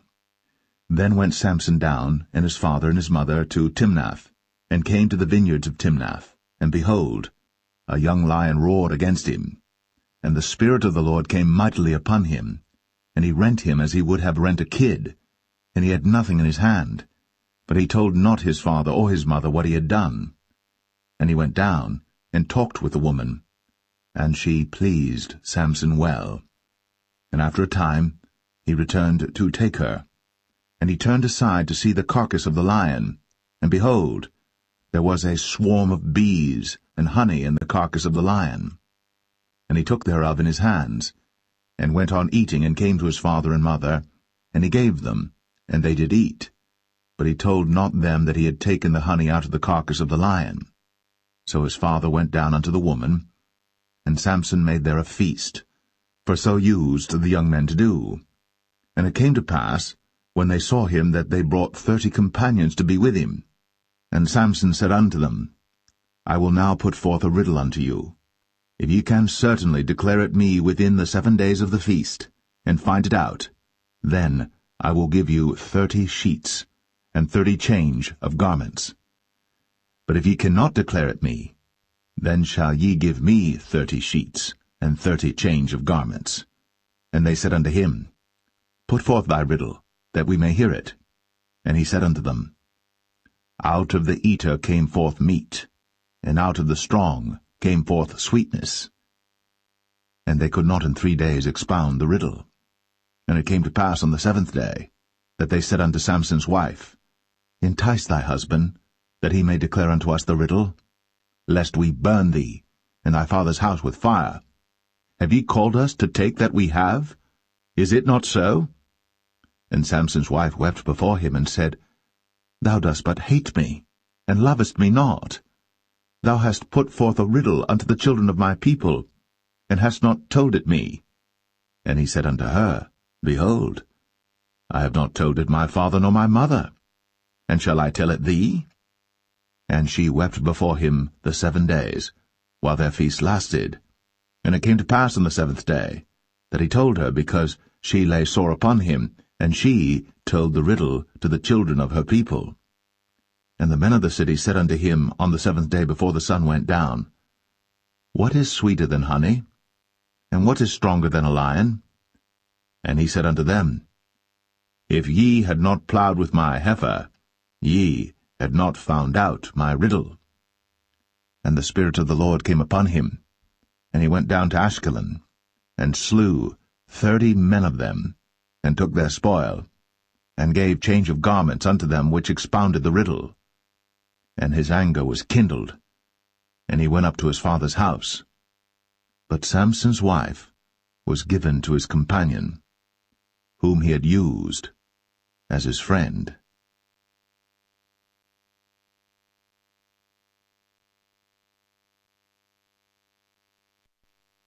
Judges 15. But it came to pass within a while after, in the time of wheat harvest, that Samson visited his wife with a kid, and he said, I will go in to my wife into the chamber. But her father would not suffer him to go in. And her father said, I verily thought that thou hadst utterly hated her. Therefore I gave her to thy companion. Is not her younger sister fairer than she? Take her, I pray thee, instead of her. And Samson said concerning them, Now shall I be more blameless than the Philistines, though I do them a displeasure. And Samson went and caught 300 foxes, and took firebrands, and turned tail to tail, and put a firebrand in the midst between two tails. And when he had set the brands on fire, he let them go into the standing corn of the Philistines, and burnt up both the shocks, and also the standing corn with the vineyards and olives. Then the Philistines said, Who hath done this? And they answered, Samson, the son-in-law of the Timnite, because he had taken his wife and given her to his companion. And the Philistines came up, and burnt her and her father with fire. And Samson said unto them, Though ye have done this, yet will I be avenged of you, and after that I will cease. And he smote them hip and thigh with a great slaughter, and he went down and dwelt in the top of the rock Etam. Then the Philistines went up, and pitched in Judah, and spread themselves in Lehi. And the men of Judah said, Why are ye come up against us? And they answered, To bind Samson are we come up, to do to him as he hath done to us. Then 3,000 men of Judah went to the top of the rock Etam, and said to Samson, Knowest thou not that the Philistines are rulers over us? What is this that thou hast done unto us? And he said unto them, As they did unto me, so have I done unto them. And they said unto him, We are come down to bind thee, that we may deliver thee into the hand of the Philistines. And Samson said unto them, Swear unto me, that ye will not fall upon me yourselves. And they spake unto him, saying, No, but we will bind thee fast, and deliver thee into their hand. But surely we will not kill thee. And they bound him with 2 new cords, and brought him up from the rock. And when he came unto Lehi, the Philistines shouted against him, and the Spirit of the Lord came mightily upon him, and the cords that were upon his arms became as flax that was burnt with fire, and his bands loosed from off his hands. And he found a new jawbone of an ass, and put forth his hand, and took it, and slew 1,000 men therewith. And Samson said, With the jawbone of an ass, heaps upon heaps, with the jaw of an ass have I slain 1,000 men. And it came to pass, when he had made an end of speaking, that he cast away the jawbone out of his hand, and called that place Ramath Lehi. And he was sore athirst, and called on the Lord, and said, Thou hast given this great deliverance into the hand of thy servant, and now shall I die for thirst, and fall into the hand of the uncircumcised? But God clave an hollow place that was in the jaw, and there came water thereout. And when he had drunk, his spirit came again, and he revived, wherefore he called the name thereof En-Hakkore, which is in Lehi unto this day. And he judged Israel in the days of the Philistines 20 years.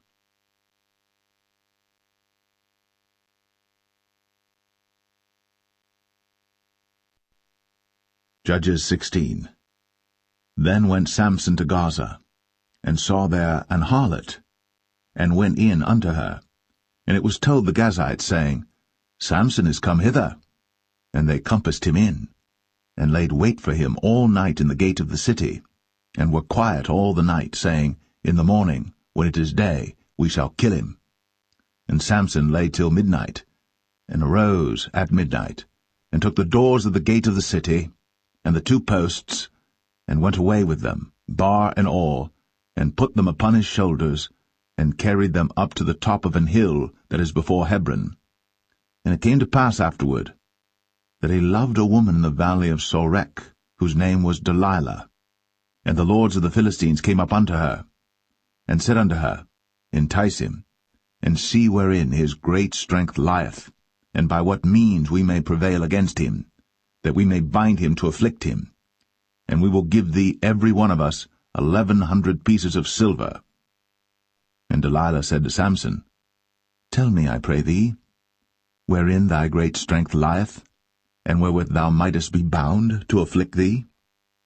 And Samson said unto her, If they bind me with 7 green withs that were never dried, then shall I be weak, and be as another man. Then the lords of the Philistines brought up to her 7 green withs, which had not been dried, and she bound him with them. Now there were men lying in wait, abiding with her in the chamber.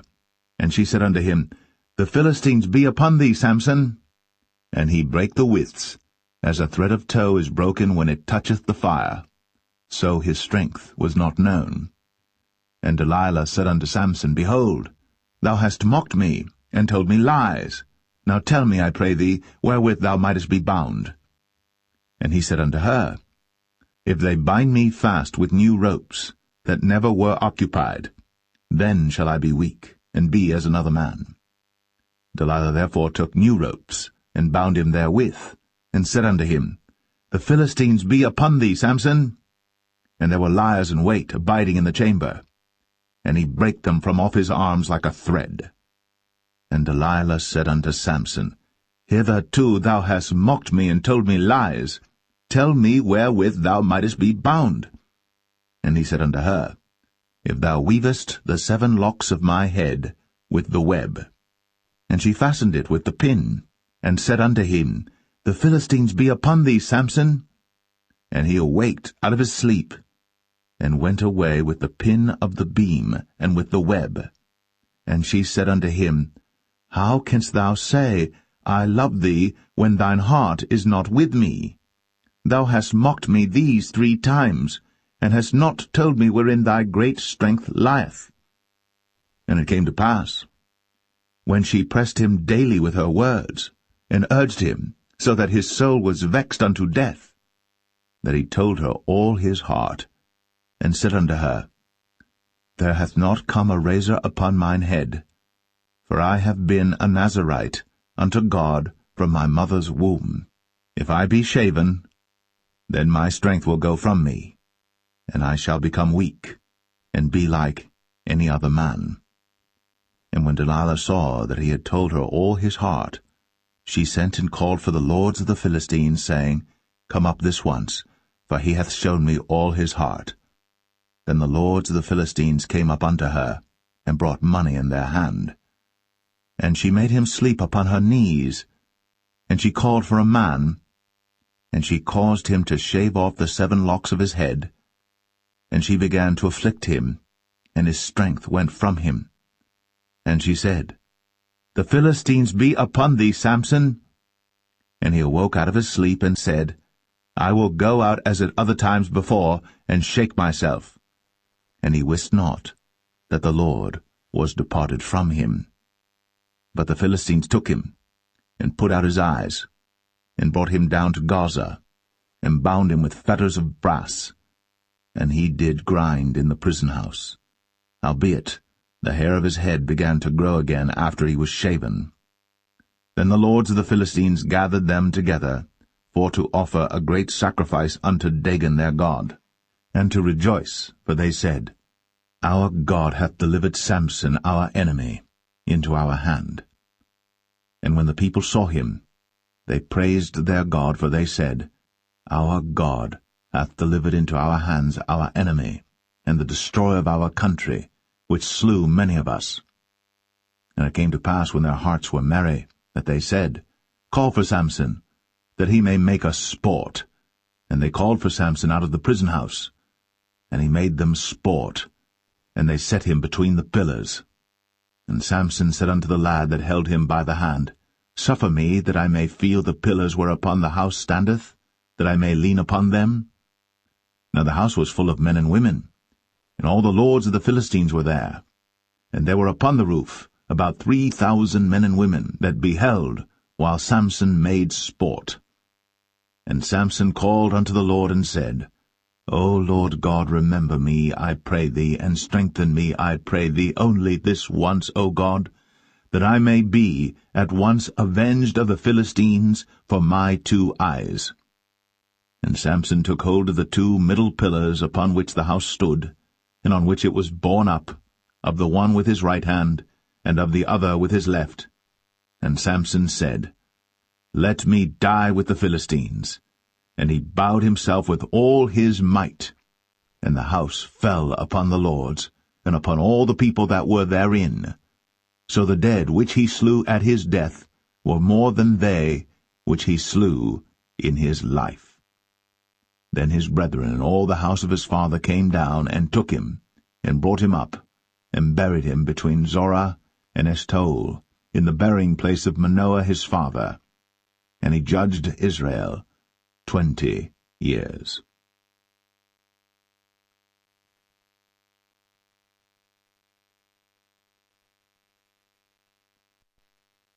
Judges 17. And there was a man of Mount Ephraim, whose name was Micah.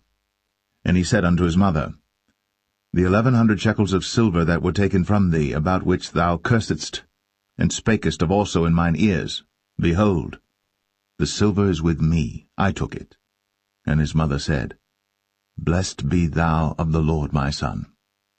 And when he had restored the 1,100 shekels of silver to his mother said, I had wholly dedicated the silver unto the Lord from my hand for my son, to make a graven image and a molten image. Now therefore I will restore it unto thee. Yet he restored the money unto his mother, and his mother took 200 shekels of silver, and gave them to the founder, who made thereof a graven image and a molten image, and they were in the house of Micah. And the man Micah had an house of gods, and made an ephod, and teraphim, and consecrated one of his sons, who became his priest. In those days there was no king in Israel, but every man did that which was right in his own eyes. And there was a young man out of Bethlehem, Judah, of the family of Judah, who was a Levite, and he sojourned there. And the man departed out of the city from Bethlehem, Judah, to sojourn where he could find a place.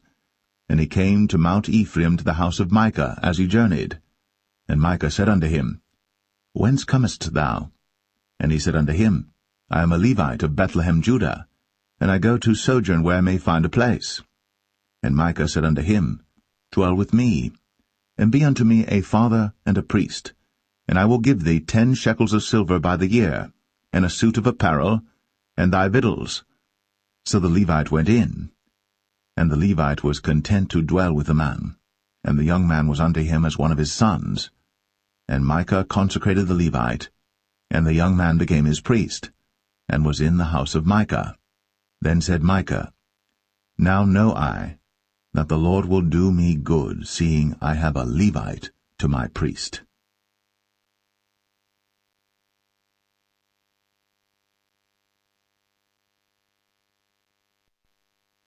Judges 18.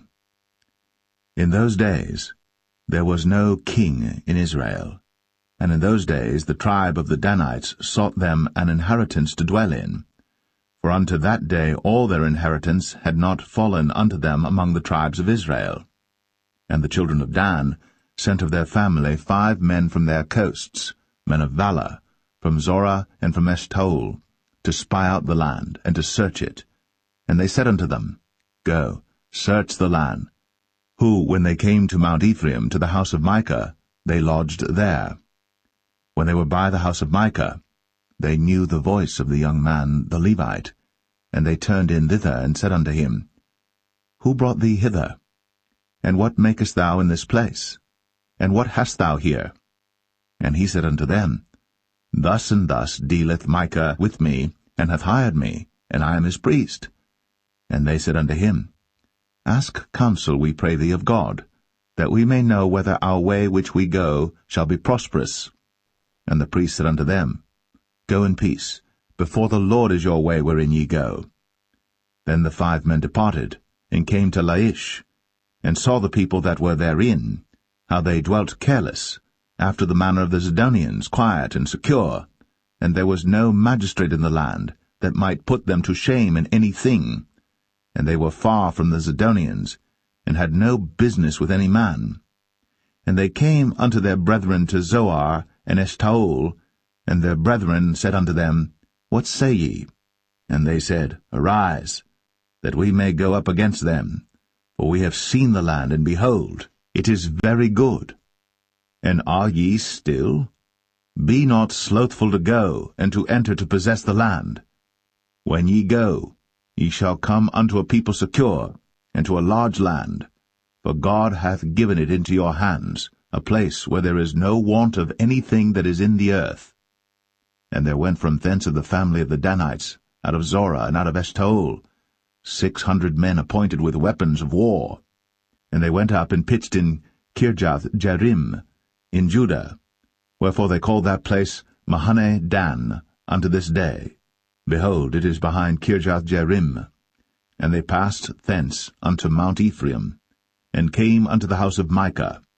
Then answered the 5 men that went to spy out the country of Laish, and said unto their brethren, Do ye know that there is in these houses an ephod, and teraphim, and a graven image, and a molten image? Now therefore consider what ye have to do. And they turned thitherward, and came to the house of the young man the Levite, even unto the house of Micah, and saluted him. And the 600 men appointed with their weapons of war, which were of the children of Dan, stood by the entering of the gate. And the 5 men that went to spy out the land went up, and came in thither, and took the graven image, and the ephod, and the teraphim, and the molten image. And the priest stood in the entering of the gate with the 600 men that were appointed with weapons of war. And these went into Micah's house, and fetched the carved image, the ephod, and the teraphim, and the molten image. Then said the priest unto them, What do ye? And they said unto him, Hold thy peace, lay thine hand upon thy mouth, and go with us, and be to us a father and a priest. Is it better for thee to be a priest unto the house of one man, or that thou be a priest unto a tribe and a family in Israel? And the priest's heart was glad, and he took the ephod, and the teraphim, and the graven image, and went in the midst of the people. So they turned, and departed, and put the little ones and the cattle in the carriage before them. And when they were a good way from the house of Micah, the men that were in the houses near to Micah's house were gathered together, and overtook the children of Dan. And they cried unto the children of Dan, and they turned their faces, and said unto Micah, What aileth thee, that thou comest with such a company? And he said, Ye have taken away my gods which I made, and the priest and ye are gone away. And what have I more? And what is this that ye say unto me? What aileth thee? And the children of Dan said unto him, Let not thy voice be heard among us, lest angry fellows run upon thee, and thou lose thy life, with the lives of thy household. And the children of Dan went their way. And when Micah saw that they were too strong for him, he turned, and went back unto his house. And they took the things which Micah had made, and the priest which he had, and came unto Laish, unto a people that were at quiet and secure. And they smote them with the edge of the sword, and burnt the city with fire. And there was no deliverer, because it was far from Zidon, and they had no business with any man. And it was in the valley that lieth by Beth-rehob, and they built a city, and dwelt therein. And they called the name of the city Dan, after the name of Dan their father, who was born unto Israel. Howbeit, the name of the city was Laish at the first. And the children of Dan set up the graven image, and Jonathan the son of Gershom, the son of Manasseh, he and his sons were priests to the tribe of Dan, until the day of the captivity of the land. And they set them up, Micah's graven image, which he made, all the time that the house of God was in Shiloh.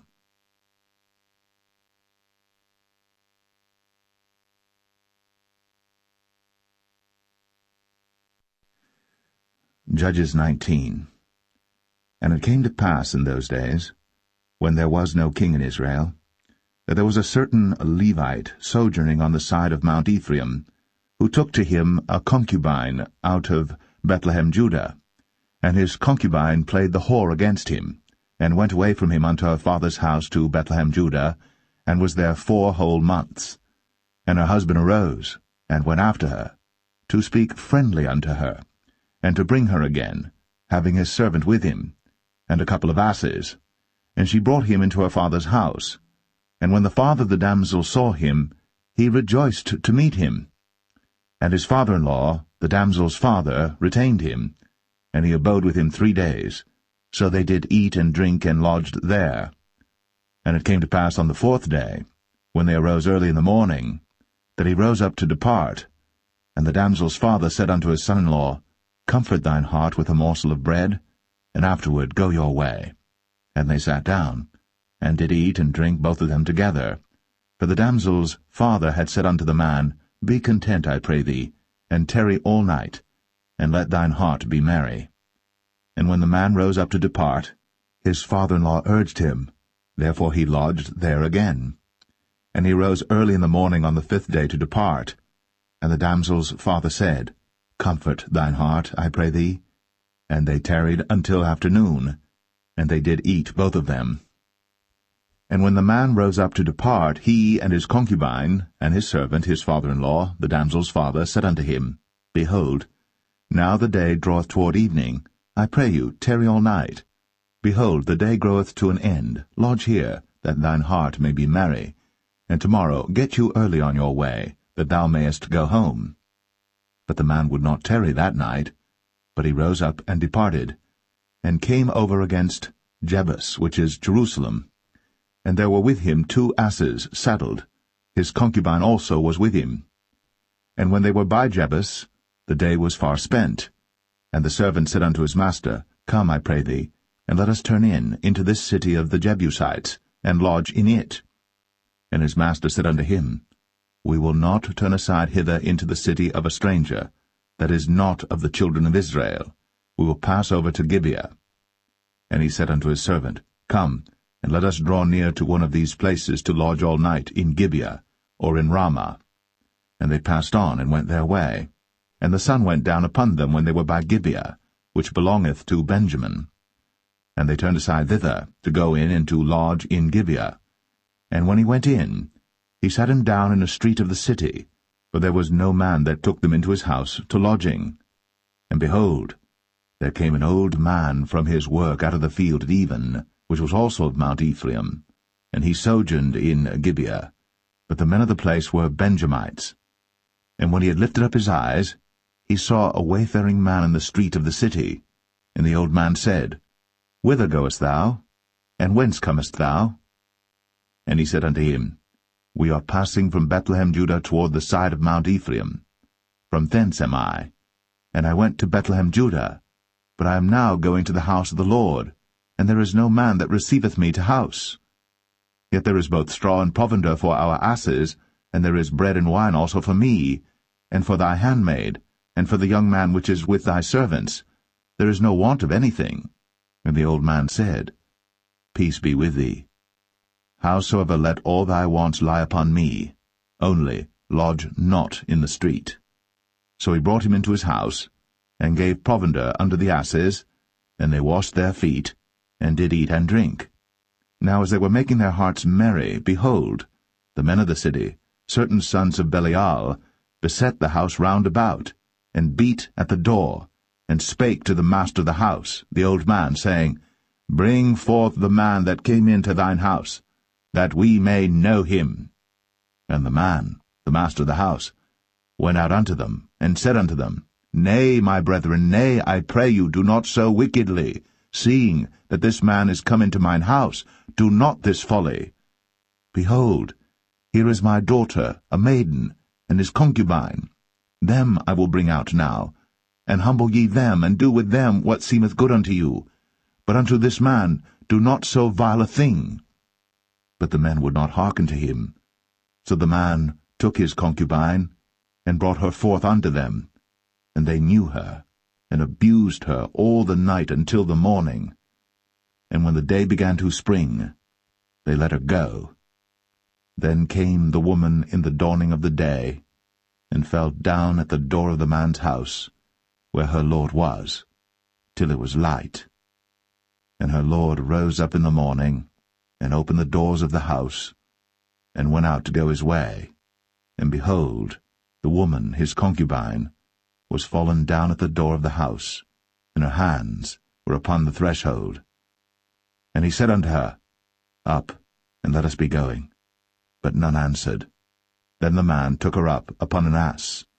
And the man rose up, and gat him unto his place. And when he was come into his house, he took a knife, and laid hold on his concubine, and divided her, together with her bones, into 12 pieces, and sent her into all the coasts of Israel. And it was so, that all that saw it said, There was no such deed done, nor seen from the day that the children of Israel came up out of the land of Egypt, unto this day. Consider of it, take advice, and speak your minds.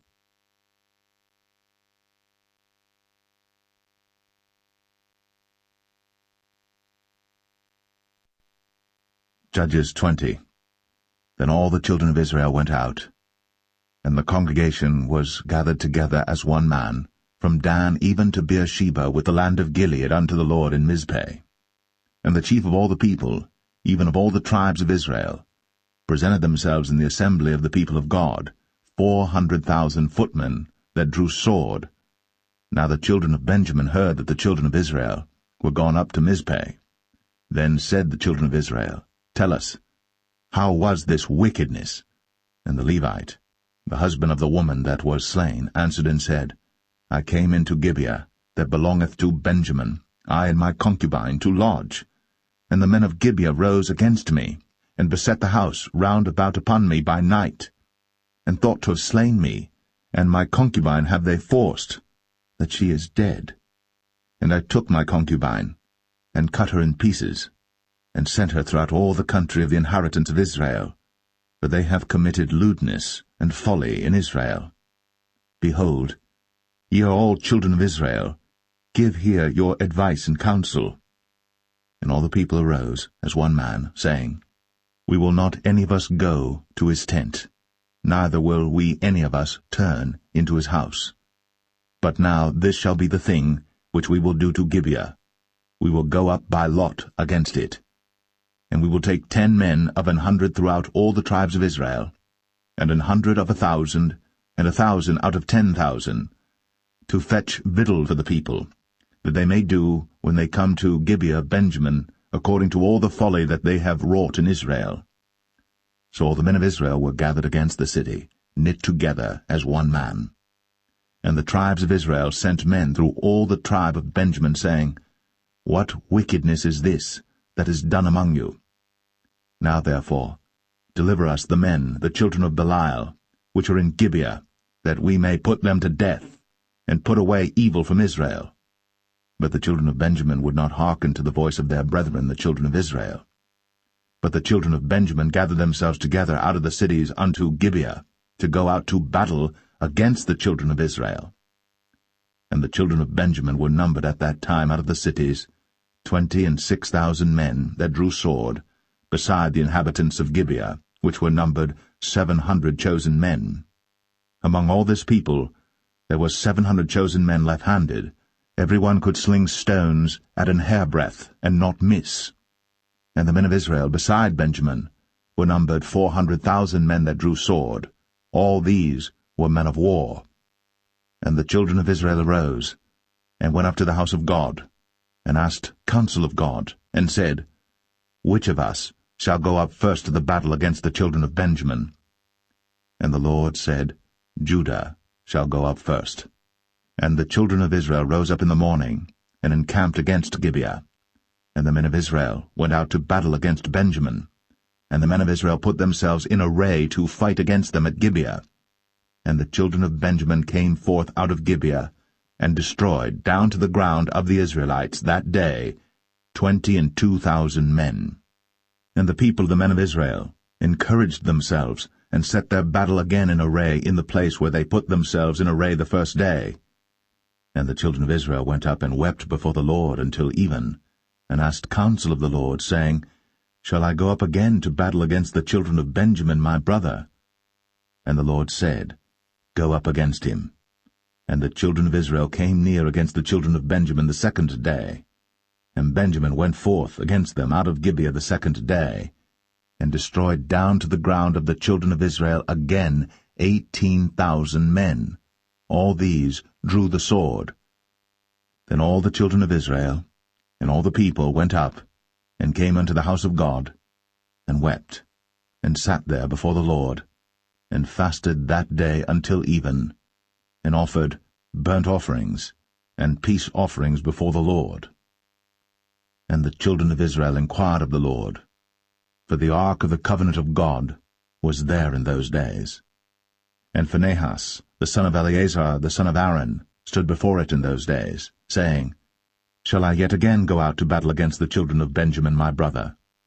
Or shall I cease? And the Lord said, Go up, for tomorrow I will deliver them into thine hand.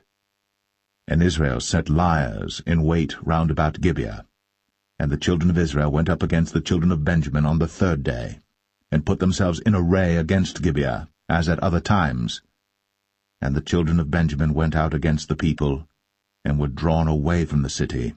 And they began to smite of the people, and kill, as at other times, in the highways, of which one goeth up to the house of God, and the other to Gibeah in the field, about 30 men of Israel. And the children of Benjamin said, They are smitten down before us, as at the first.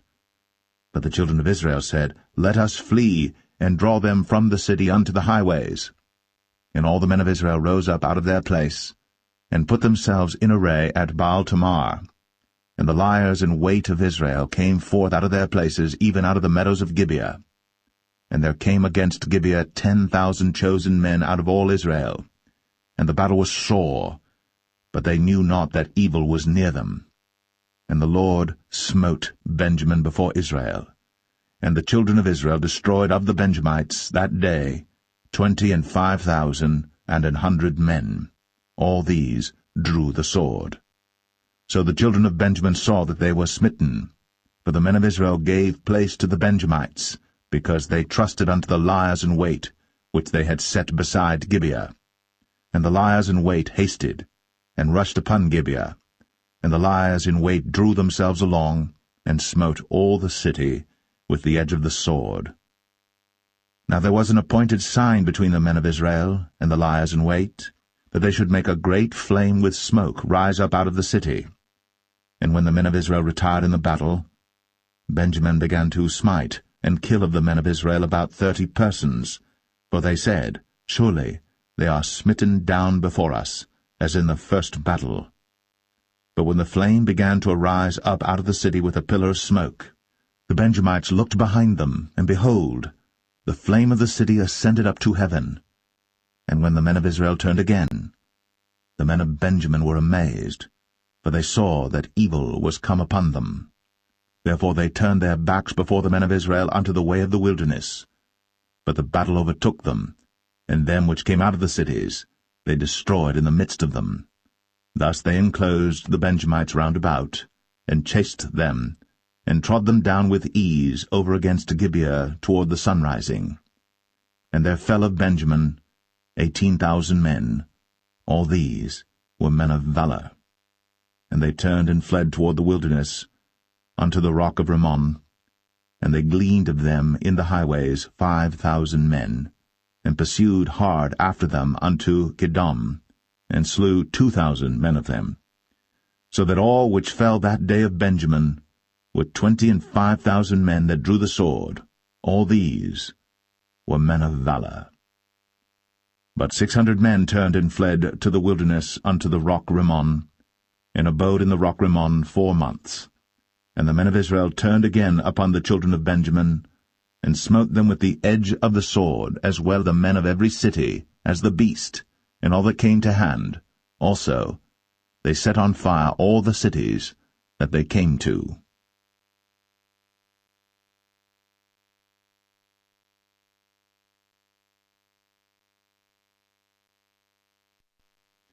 Judges 21.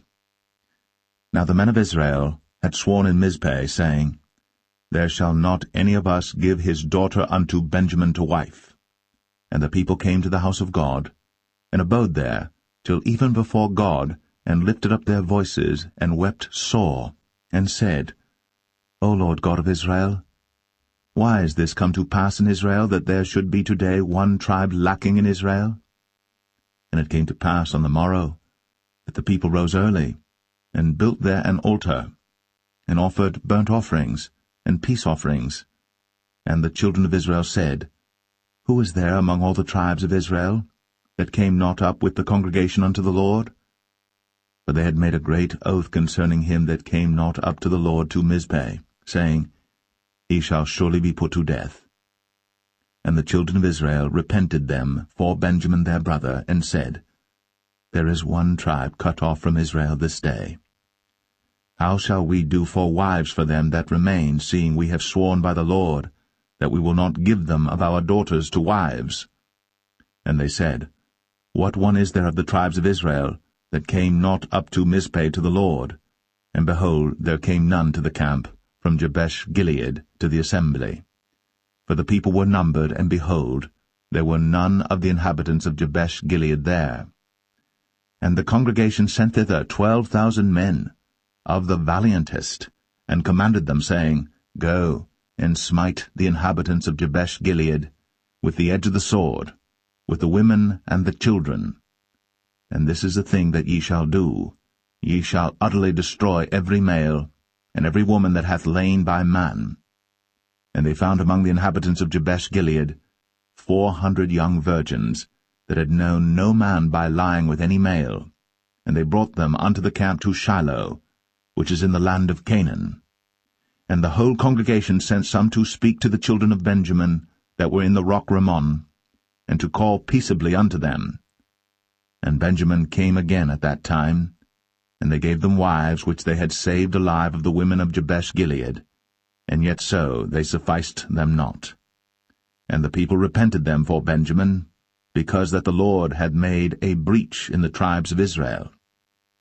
Then the elders of the congregation said, How shall we do for wives for them that remain, seeing the women are destroyed out of Benjamin?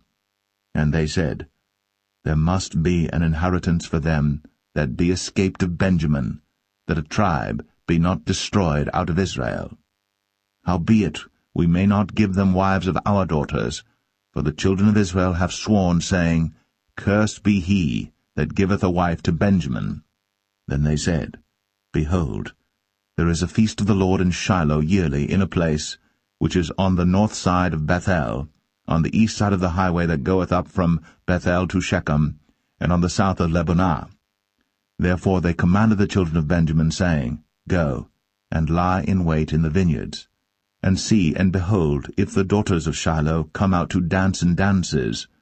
Then come ye out of the vineyards, and catch you every man his wife of the daughters of Shiloh, and go to the land of Benjamin.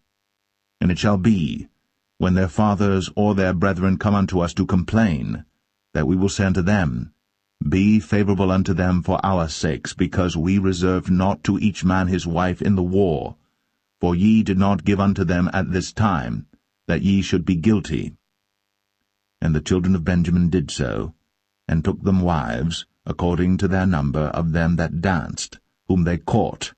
And they went and returned unto their inheritance, and repaired the cities, and dwelt in them. And the children of Israel departed thence at that time, every man to his tribe and to his family. And they went out from thence every man to his inheritance. In those days there was no king in Israel.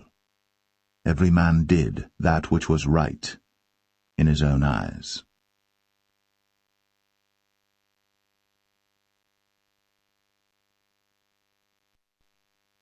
The Book of Ruth, Chapter 1. Now it came to pass in the days when the judges ruled, that there was a famine in the land. And a certain man of Bethlehem, Judah, went to sojourn in the country of Moab, he and his wife, and his 2 sons. And the name of the man was Elimelech, and the name of his wife Naomi. And the name of his 2 sons, Mahlon and Chilion, Ephrathites of Bethlehem, Judah. And they came into the country of Moab, and continued there.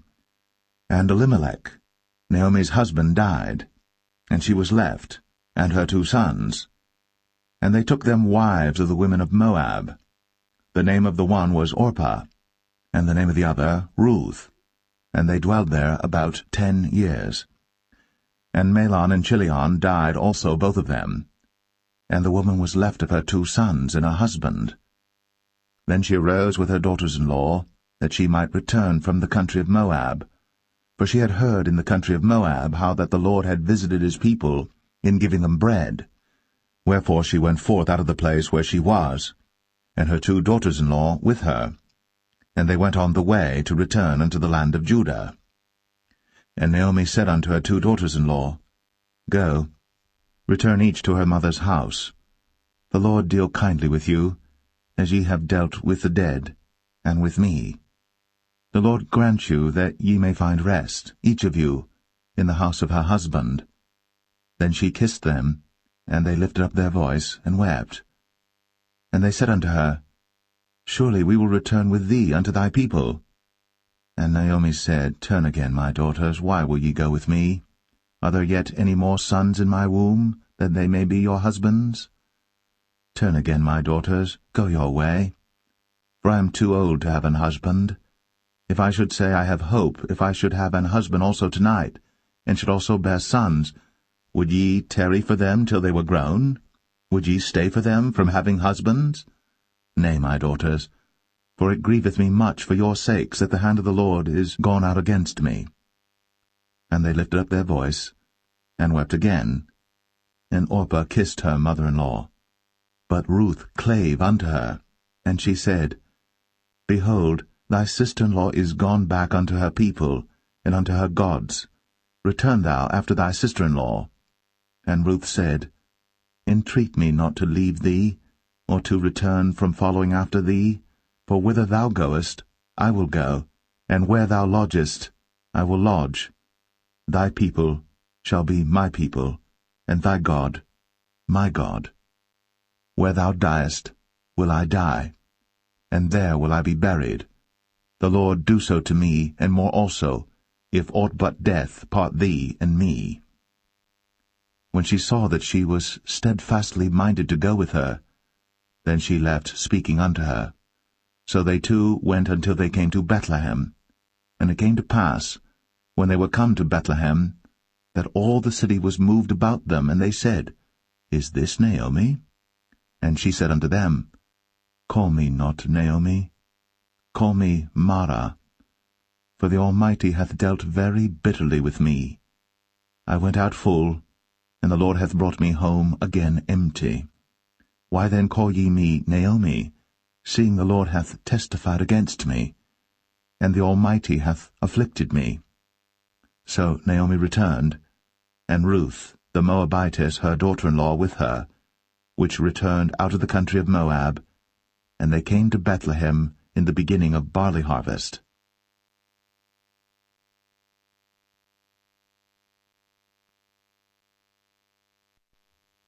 Ruth 2. And Naomi had a kinsman of her husband's, a mighty man of wealth, of the family of Elimelech, and his name was Boaz. And Ruth the Moabitess said unto Naomi, Let me now go to the field, and glean ears of corn after him in whose sight I shall find grace. And she said unto her, Go, my daughter. And she went and came and gleaned in the field after the reapers, and her hap was to light on a part of the field belonging unto Boaz, who was of the kindred of Elimelech. And behold, Boaz came from Bethlehem, and said unto the reapers, The Lord be with you. And they answered him, The Lord bless thee. Then said Boaz unto his servant that was set over the reapers, Whose damsel is this? And the servant that was set over the reapers answered and said, It is the Moabitish damsel that came back with Naomi out of the country of Moab. And she said, I pray you, let me glean and gather after the reapers among the sheaves. So she came, and hath continued even from the morning until now, that she tarried a little in the house. Then said Boaz unto Ruth, Hearest thou not, my daughter? Go not to glean in another field, neither go from hence, but abide here fast by my maidens. Let thine eyes be on the field that they do reap, and go thou after them. Have I not charged the young men that they shall not touch thee? And when thou art athirst, go unto the vessels, and drink of that which the young men have drawn.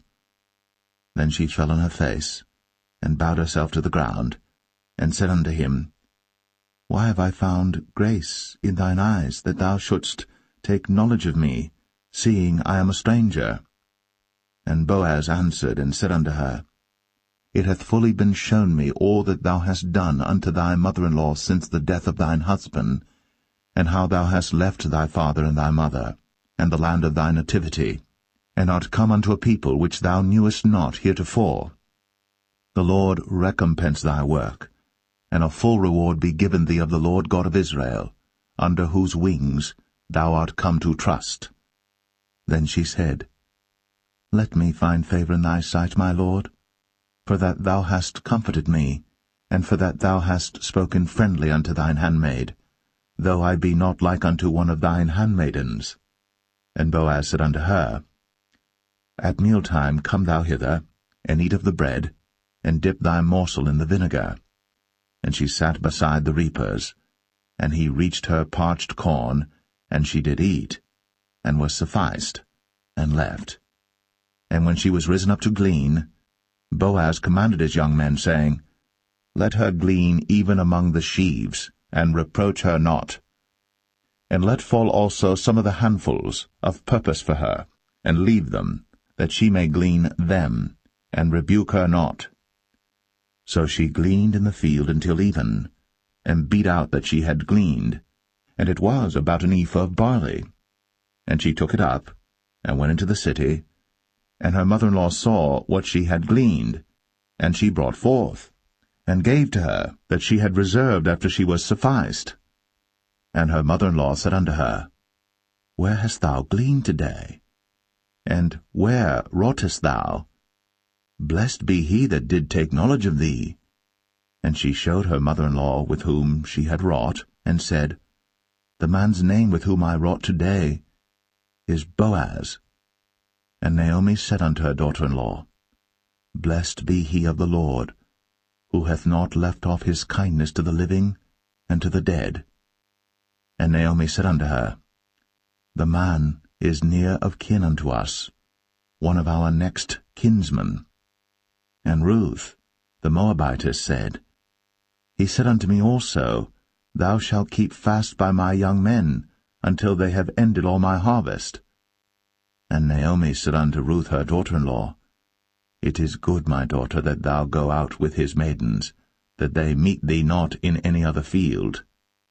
So she kept fast by the maidens of Boaz to glean unto the end of barley harvest and of wheat harvest, and dwelt with her mother-in-law.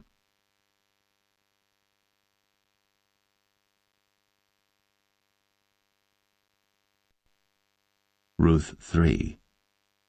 Then Naomi her mother-in-law said unto her, My daughter, shall I not seek rest for thee, that it may be well with thee? And now is not Boaz of our kindred, with whose maidens thou wast? Behold, he winnoweth barley tonight in the threshing floor. Wash thyself therefore, and anoint thee, and put thy raiment upon thee, and get thee down to the floor. But make not thyself known unto the man until he shall have done eating and drinking. And it shall be, when he lieth down, that thou shalt mark the place where he shall lie, and thou shalt go in, and uncover his feet, and lay thee down. And he will tell thee what thou shalt do. And she said unto her, All that thou sayest unto me, I will do. And she went down unto the floor, and did according to all that her mother-in-law bade her. And when Boaz had eaten and drunk, and his heart was merry, he went to lie down at the end of the heap of corn, And she came softly, and uncovered his feet, and laid her down. And it came to pass at midnight, that the man was afraid, and turned himself, and behold, a woman lay at his feet. And he said, Who art thou? And she answered, I am Ruth thine handmaid. Spread therefore thy skirt over thine handmaid, for thou art a near kinsman. And he said, Blessed be thou of the Lord, my daughter, for thou hast shown more kindness in the latter end than at the beginning, inasmuch as thou followest not young men, whether poor or rich. And now, my daughter, fear not. I will do to thee all that thou requirest, for all the city of my people doth know that thou art a virtuous woman. And now it is true that I am thy near kinsman, howbeit there is a kinsman nearer than I. Tarry this night, and it shall be in the morning that if he will perform unto thee the part of a kinsman, well, let him do the kinsman's part. But if he will not do the part of a kinsman to thee, then will I do the part of a kinsman to thee, as the Lord liveth. Lie down until the morning. And she lay at his feet until the morning, and she rose up before one could know another. And he said, Let it not be known that a woman came into the floor. Also he said, Bring the veil that thou hast upon thee, and hold it. And when she held it, he measured 6 measures of barley, and laid it on her. And she went into the city. And when she came to her mother-in-law, she said, Who art thou, my daughter? And she told her all that the man had done to her. And she said, These 6 measures of barley gave he me, for he said to me, Go not empty unto thy mother-in-law. Then said she, Sit still, my daughter, until thou know how the matter will fall, for the man will not be in rest until he have finished the thing this day.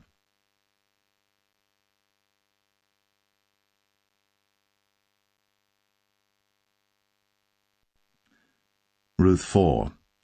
Then went Boaz up to the gate, and sat him down there, and behold, the kinsman of whom Boaz spake came by, unto whom he said, Ho, such a one, turn aside, sit down here. And he turned aside and sat down. And he took 10 men of the elders of the city, and said, Sit ye down here. And they sat down. And he said unto the kinsman, Naomi, that is come again out of the country of Moab, selleth a parcel of land, which was our brother Elimelech's. And I thought to advertise thee, saying, Buy it before the inhabitants, and before the elders of my people. If thou wilt redeem it, redeem it. But if thou wilt not redeem it, then tell me, that I may know. For there is none to redeem it beside thee, and I am after thee. And he said, I will redeem it. Then said Boaz, What day thou buyest the field of the hand of Naomi, thou must buy it also of Ruth the Moabitess, the wife of the dead, to raise up the name of the dead upon his inheritance. And the kinsman said, I cannot redeem it for myself, lest I mar mine own inheritance. Redeem thou my right to thyself, for I cannot redeem it.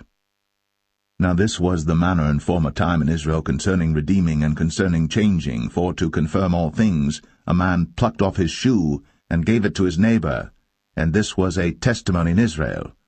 Therefore the kinsman said unto Boaz, Buy it for thee. So he drew off his shoe. And Boaz said unto the elders, and unto all the people, Ye are witnesses this day, that I have bought all that was Elimelech's, and all that was Chilion's and Mahlon's of the hand of Naomi.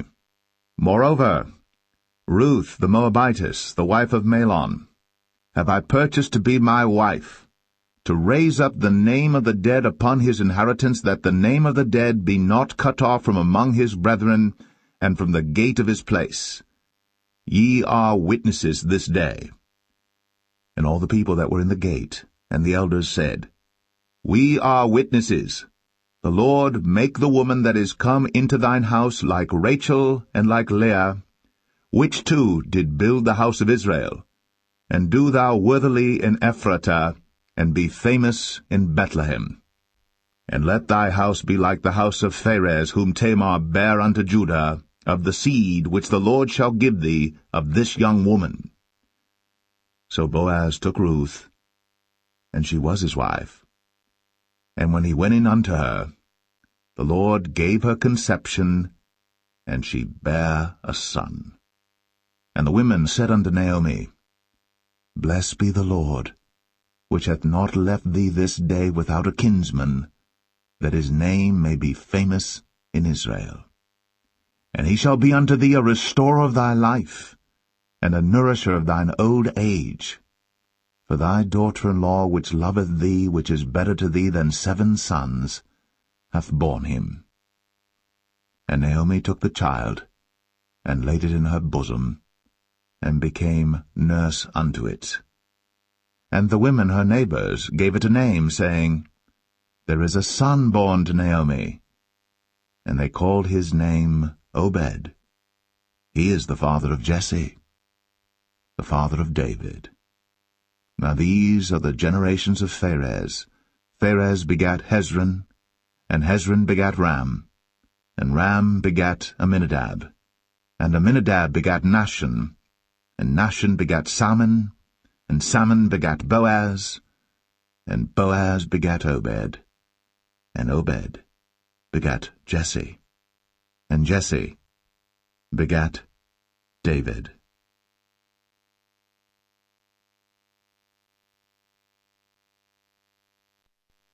The first book of Samuel, chapter 1.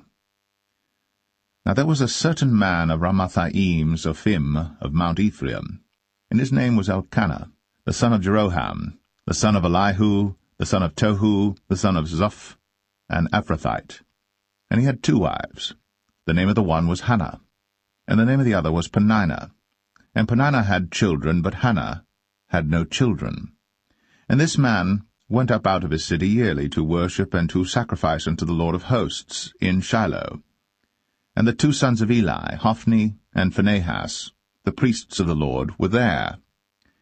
And when the time was that Elkanah offered, he gave to Peninnah his wife and to all her sons and her daughters portions. But unto Hannah he gave a worthy portion, for he loved Hannah. But the Lord had shut up her womb. And her adversary also provoked her sore, for to make her fret, because the Lord had shut up her womb. And as he did so year by year, when she went up to the house of the Lord, so she provoked her. Therefore she wept, and did not eat. Then said Elkanah her husband to her, Hannah, why weepest thou? And why eatest thou not? And why is thy heart grieved? Am not I better to thee than 10 sons? So Hannah rose up after they had eaten in Shiloh, and after they had drunk. Now Eli the priest sat upon a seat by a post of the temple of the Lord. And she was in bitterness of soul, and prayed unto the Lord, and wept sore. And she vowed a vow, and said, O Lord of hosts, if thou wilt indeed look on the affliction of thine handmaid, and remember me, and not forget thine handmaid, but wilt give unto thine handmaid a man-child, then I will give him unto the Lord all the days of his life, and there shall no razor come upon his head. And it came to pass, as she continued praying before the Lord, that Eli marked her mouth. Now Hannah, she spake in her heart, only her lips moved, but her voice was not heard. Therefore Eli thought she had been drunken. And Eli said unto her, How long wilt thou be drunken? Put away thy wine from thee. And Hannah answered and said, No, my lord, I am a woman of a sorrowful spirit. I have drunk neither wine nor strong drink, but have poured out my soul before the Lord. Count not thine handmaid for a daughter of Belial, for out of the abundance of my complaint and grief have I spoken hitherto. Then Eli answered and said, Go in peace, and the God of Israel grant thee thy petition that thou hast asked of him. And she said, Let thine handmaid find grace in thy sight. So the woman went her way, and did eat, and her countenance was no more sad. And they rose up in the morning early, and worshipped before the Lord, and returned, and came to their house to Ramah. And Elkanah knew Hannah his wife, and the Lord remembered her. Wherefore it came to pass, when the time was come about after Hannah had conceived, that she bare a son, and called his name Samuel, saying, Because I have asked him of the Lord. And the man Elkanah and all his house went up to offer unto the Lord the yearly sacrifice and his vow. But Hannah went not up. For she said unto her husband, I will not go up until the child be weaned, and then I will bring him, that he may appear before the Lord, and there abide for ever. And Elkanah her husband said unto her, Do what seemeth thee good. Tarry until thou have weaned him. Only the Lord establish his word. So the woman abode, and gave her son suck, until she weaned him. And when she had weaned him, she took him up with her, with 3 bullocks, and 1 ephah of flour, and a bottle of wine, and brought him unto the house of the Lord in Shiloh. And the child was young. And they slew a bullock, and brought the child to Eli. And she said, O my Lord, as thy soul liveth, my Lord, I am the woman that stood by thee here, praying unto the Lord. For this child I prayed, and the Lord hath given me my petition, which I asked of him. Therefore also I have lent him to the Lord. As long as he liveth, he shall be lent to the Lord. And he worshipped the Lord there.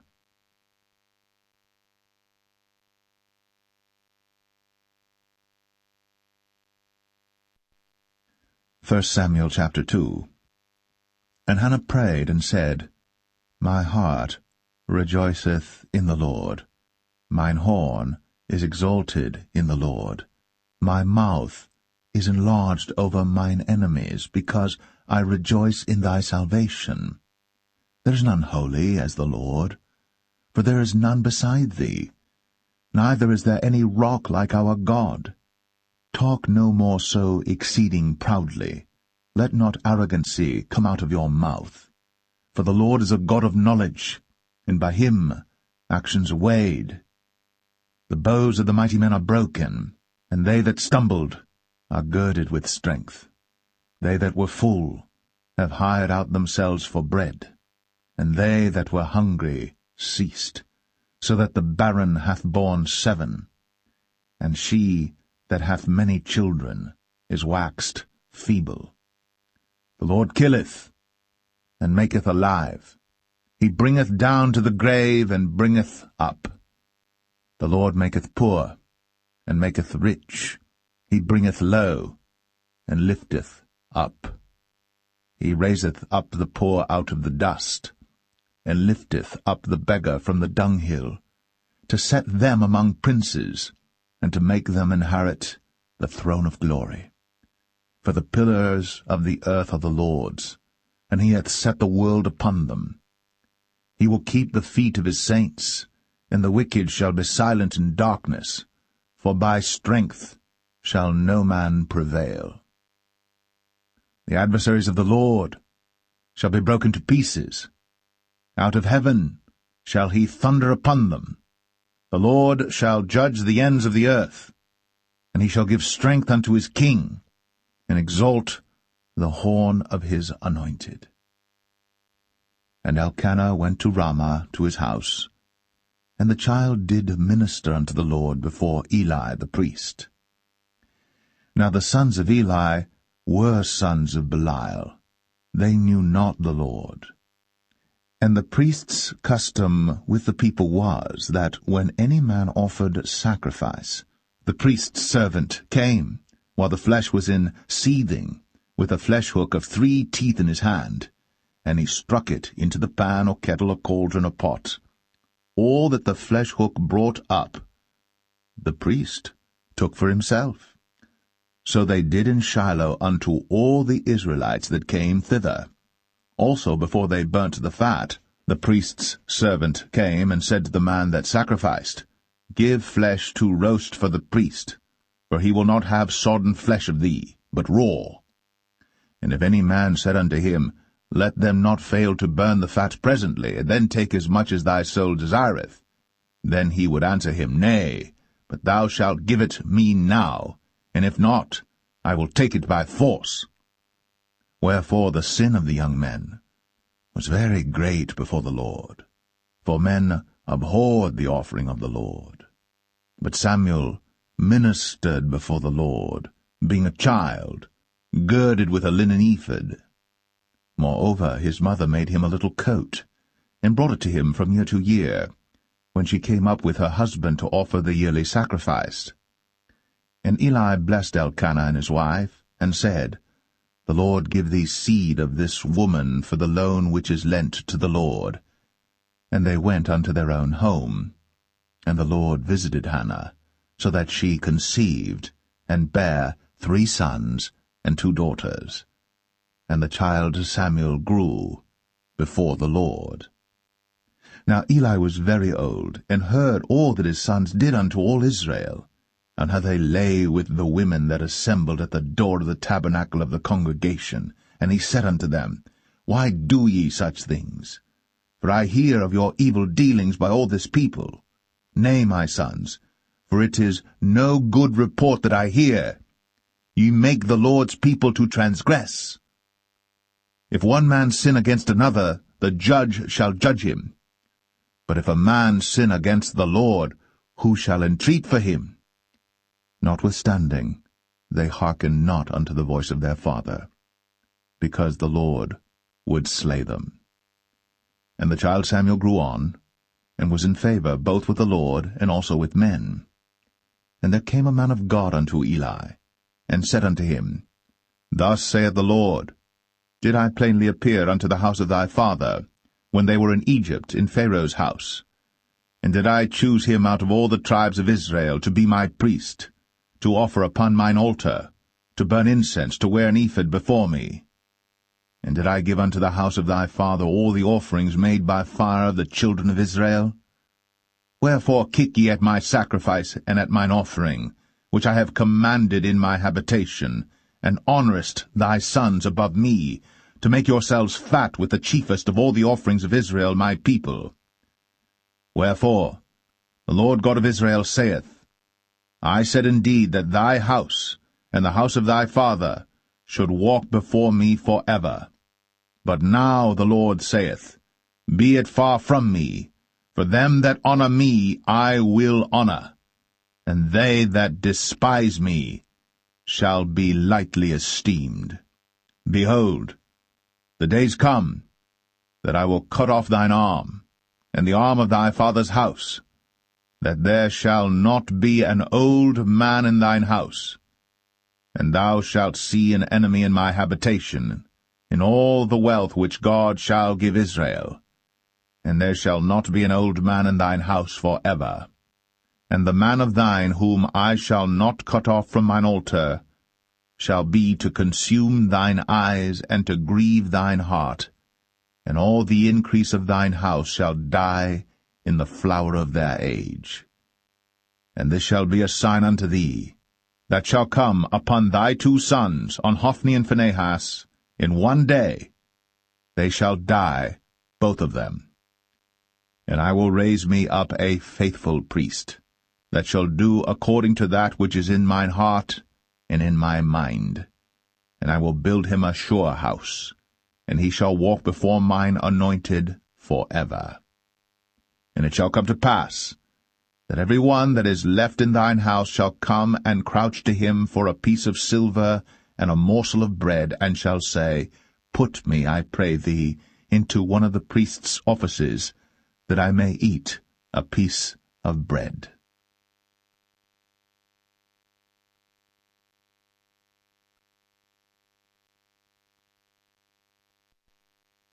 1 Samuel 3. And the child Samuel ministered unto the Lord before Eli. And the word of the Lord was precious in those days. There was no open vision. And it came to pass at that time, when Eli was laid down in his place, and his eyes began to wax dim, that he could not see, and ere the lamp of God went out in the temple of the Lord, where the ark of God was, and Samuel was laid down to sleep, that the Lord called Samuel, and he answered, Here am I. And he ran unto Eli, and said, Here am I, for thou calledst me. And he said, I called not. Lie down again. And he went and lay down. And the Lord called yet again, Samuel. And Samuel arose and went to Eli, and said, Here am I, for thou didst call me. And he answered, I called not, my son. Lie down again. Now Samuel did not yet know the Lord, neither was the word of the Lord yet revealed unto him. And the Lord called Samuel again the third time, and he arose, and went to Eli, and said, Here am I, for thou didst call me. And Eli perceived that the Lord had called the child. Therefore Eli said unto Samuel, Go, lie down, and it shall be, if he call thee, that thou shalt say, Speak, Lord, for thy servant heareth. So Samuel went, and lay down in his place. And the Lord came, and stood, and called, as at other times, Samuel, Samuel. Then Samuel answered, Speak, for thy servant heareth. And the Lord said to Samuel, Behold, I will do a thing in Israel, at which both the ears of every one that heareth it shall tingle. In that day I will perform against Eli all things which I have spoken concerning his house. When I begin, I will also make an end. For I have told him that I will judge his house for ever for the iniquity which he knoweth, because his sons made themselves vile, and he restrained them not. And therefore I have sworn unto the house of Eli, that the iniquity of Eli's house shall not be purged with sacrifice nor offering for ever. And Samuel lay until the morning, and opened the doors of the house of the Lord. And Samuel feared to show Eli the vision. Then Eli called Samuel, and said, Samuel, my son. And he answered, Here am I. And he said, What is the thing that the Lord hath said unto thee? I pray thee, hide it not from me. God do so to thee, and more also, if thou hide anything from me of all the things that he said unto thee.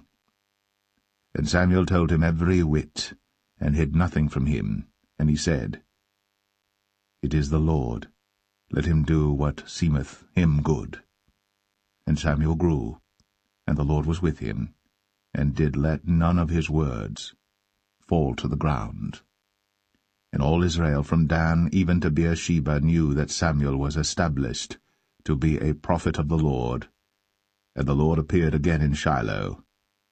For the Lord revealed himself to Samuel in Shiloh by the word of the Lord.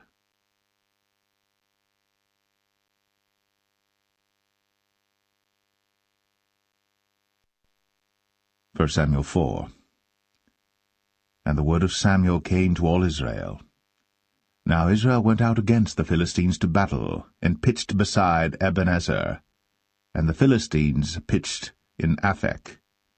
And the Philistines put themselves in array against Israel. And when they joined battle, Israel was smitten before the Philistines, and they slew of the army in the field about 4,000 men. And when the people were come into the camp, the elders of Israel said, Wherefore hath the Lord smitten us today before the Philistines?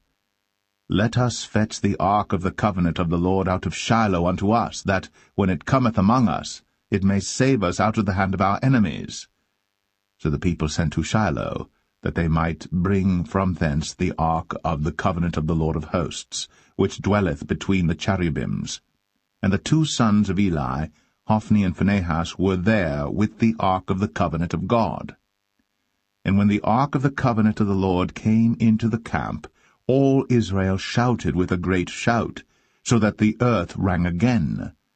And when the Philistines heard the noise of the shout, they said, What meaneth the noise of this great shout in the camp of the Hebrews? And they understood that the ark of the Lord was come into the camp. And the Philistines were afraid, for they said, God is come into the camp. And they said, Woe unto us! For there hath not been such a thing heretofore. Woe unto us! Who shall deliver us out of the hand of these mighty gods? These are the gods that smote the Egyptians with all the plagues in the wilderness. Be strong, and quit yourselves like men, O ye Philistines, that ye be not servants unto the Hebrews, as they have been to you. Quit yourselves like men, and fight. And the Philistines fought, and Israel was smitten, and they fled every man into his tent. And there was a very great slaughter, for there fell of Israel 30,000 footmen. And the ark of God was taken, and the 2 sons of Eli, Hophni and Phinehas, were slain. And there ran a man of Benjamin out of the army, and came to Shiloh the same day with his clothes rent, and with earth upon his head. And when he came, lo, Eli sat upon a seat by the wayside, watching, for his heart trembled for the ark of God.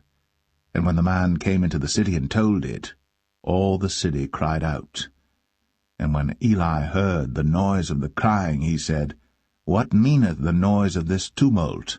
And the man came in hastily, and told Eli. Now Eli was 98 years old, and his eyes were dim, that he could not see. And the man said unto Eli, I am he that came out of the army, and I fled today out of the army. And he said, What is that done, my son? And the messenger answered and said, Israel is fled before the Philistines, and there hath been also a great slaughter among the people. And thy 2 sons also, Hophni and Phinehas, are dead, and the ark of God is taken. And it came to pass, when he made mention of the ark of God, that he fell from off the seat backward by the side of the gate, and his neck brake, and he died. For he was an old man, and heavy, and he had judged Israel 40 years. And his daughter-in-law Phinehas' wife was with child, near to be delivered.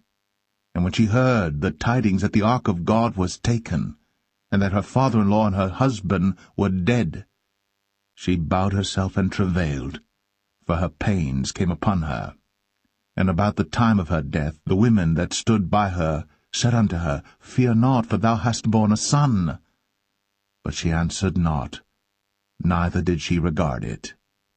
And she named the child Ichabod, saying, The glory is departed from Israel, because the ark of God was taken, and because of her father-in-law and her husband.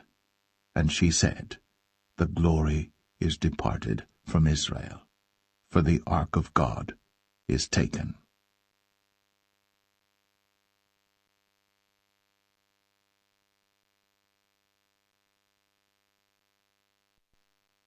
1 Samuel 5.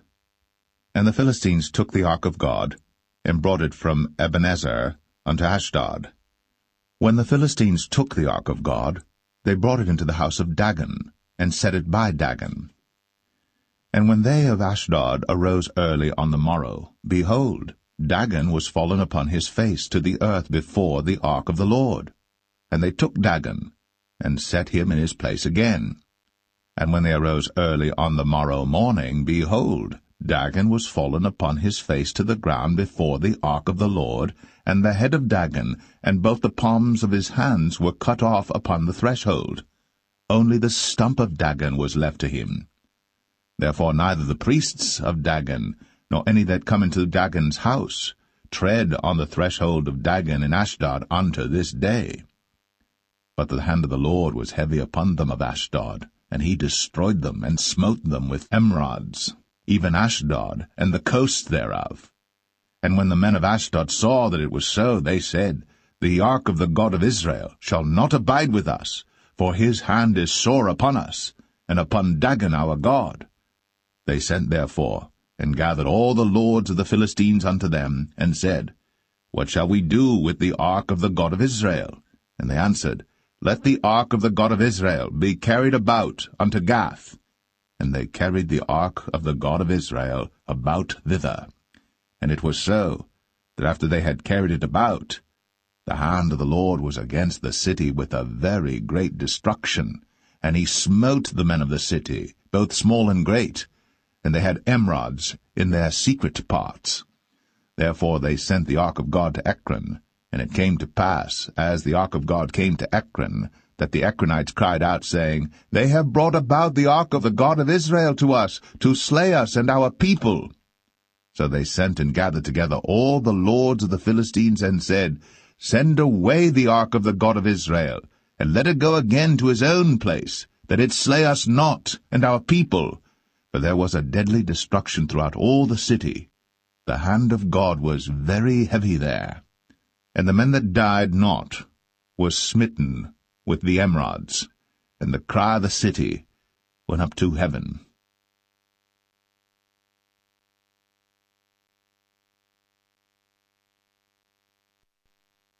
1 Samuel 6. And the ark of the Lord was in the country of the Philistines 7 months. And the Philistines called for the priests and the diviners, saying, What shall we do to the ark of the Lord? Tell us wherewith we shall send it to his place. And they said, If ye send away the ark of the God of Israel, send it not empty, but in any wise return him a trespass offering. Then ye shall be healed, and it shall be known to you why his hand is not removed from you. Then said they, What shall be the trespass offering which we shall return to him? They answered, 5 golden emerods, and 5 golden mice, according to the number of the lords of the Philistines. For one plague was on you all, and on your lords. Wherefore ye shall make images of your emerods, and images of your mice that mar the land, and ye shall give glory unto the God of Israel. Peradventure he will lighten his hand from off you, and from off your gods, and from off your land. Wherefore then do ye harden your hearts, as the Egyptians and Pharaoh hardened their hearts, when he had wrought wonderfully among them? Did they not let the people go, and they departed? Now therefore make a new cart, and take 2 milch kine, on which there hath come no yoke, and tie the kine to the cart, and bring their calves home from them. And take the ark of the Lord, and lay it upon the cart, and put the jewels of gold, which ye return him for a trespass offering, in a coffer by the side thereof, and send it away, that it may go. And see, if it goeth up by the way of his own coast, to Bethshemesh, then he hath done us this great evil. But if not, then we shall know that it is not his hand that smote us. It was a chance that happened to us. And the men did so, and took 2 milch kine, and tied them to the cart, and shut up their calves at home. And they laid the ark of the Lord upon the cart, and the coffer with the mice of gold, and the images of their emerods. And the kine took the straight way to the way of Bethshemesh, and went along the highway, lowing as they went, and turned not aside to the right hand or to the left. And the lords of the Philistines went after them unto the border of Bethshemesh. And they of Bethshemesh were reaping their wheat harvest in the valley. And they lifted up their eyes, and saw the ark, and rejoiced to see it. And the cart came into the field of Joshua, a Bethshemite, and stood there, where there was a great stone. And they clave the wood of the cart, and offered the kine a burnt offering unto the Lord. And the Levites took down the ark of the Lord, and the coffer that was with it, wherein the jewels of gold were, and put them on the great stone. And the men of Bethshemesh offered burnt offerings, and sacrificed sacrifices the same day unto the Lord. And when the 5 lords of the Philistines had seen it, they returned to Ekron the same day. And these are the golden emerods, which the Philistines returned for a trespass offering unto the Lord: for Ashdod 1, for Gaza 1, for Ashkelon 1, for Gath 1, for Ekron 1. And the golden mice, according to the number of all the cities of the Philistines, belonging to the 5 lords, both of fenced cities and of country villages, even unto the great stone of Abel, whereon they set down the ark of the Lord, which stone remaineth unto this day in the field of Joshua the Bethshemite. And he smote the men of Bethshemesh, because they had looked into the ark of the Lord. Even he smote of the people 50,010 men. And the people lamented, because the Lord had smitten many of the people with a great slaughter. And the men of Bethshemesh said, Who is able to stand before this holy Lord God? And to whom shall he go up from us? And they sent messengers to the inhabitants of Kirjath-jearim, saying, The Philistines have brought again the ark of the Lord. Come ye down, and fetch it up to you.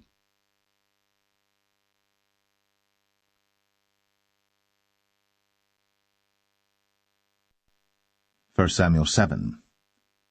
And the men of Kirjath-jearim came and fetched up the ark of the Lord, and brought it into the house of Abinadab in the hill, and sanctified Eleazar his son to keep the ark of the Lord. And it came to pass, while the ark abode in Kirjath-jearim, that the time was long, for it was 20 years. And all the house of Israel lamented after the Lord. And Samuel spake unto all the house of Israel, saying, If ye do return unto the Lord with all your hearts, then put away the strange gods and Ashtoreth from among you, and prepare your hearts unto the Lord, and serve him only, and he will deliver you out of the hand of the Philistines. Then the children of Israel did put away Baalim and Ashtoreth, and served the Lord only. And Samuel said, Gather all Israel to Mizpeh, and I will pray for you unto the Lord. And they gathered together to Mizpeh, and drew water, and poured it out before the Lord, and fasted on that day, and said there, We have sinned against the Lord. And Samuel judged the children of Israel in Mizpeh. And when the Philistines heard that the children of Israel were gathered together to Mizpeh, the lords of the Philistines went up against Israel. And when the children of Israel heard it, they were afraid of the Philistines. And the children of Israel said to Samuel, Cease not to cry unto the Lord our God for us, that he will save us out of the hand of the Philistines. And Samuel took a sucking lamb, and offered it for a burnt offering holy unto the Lord. And Samuel cried unto the Lord for Israel. And the Lord heard him.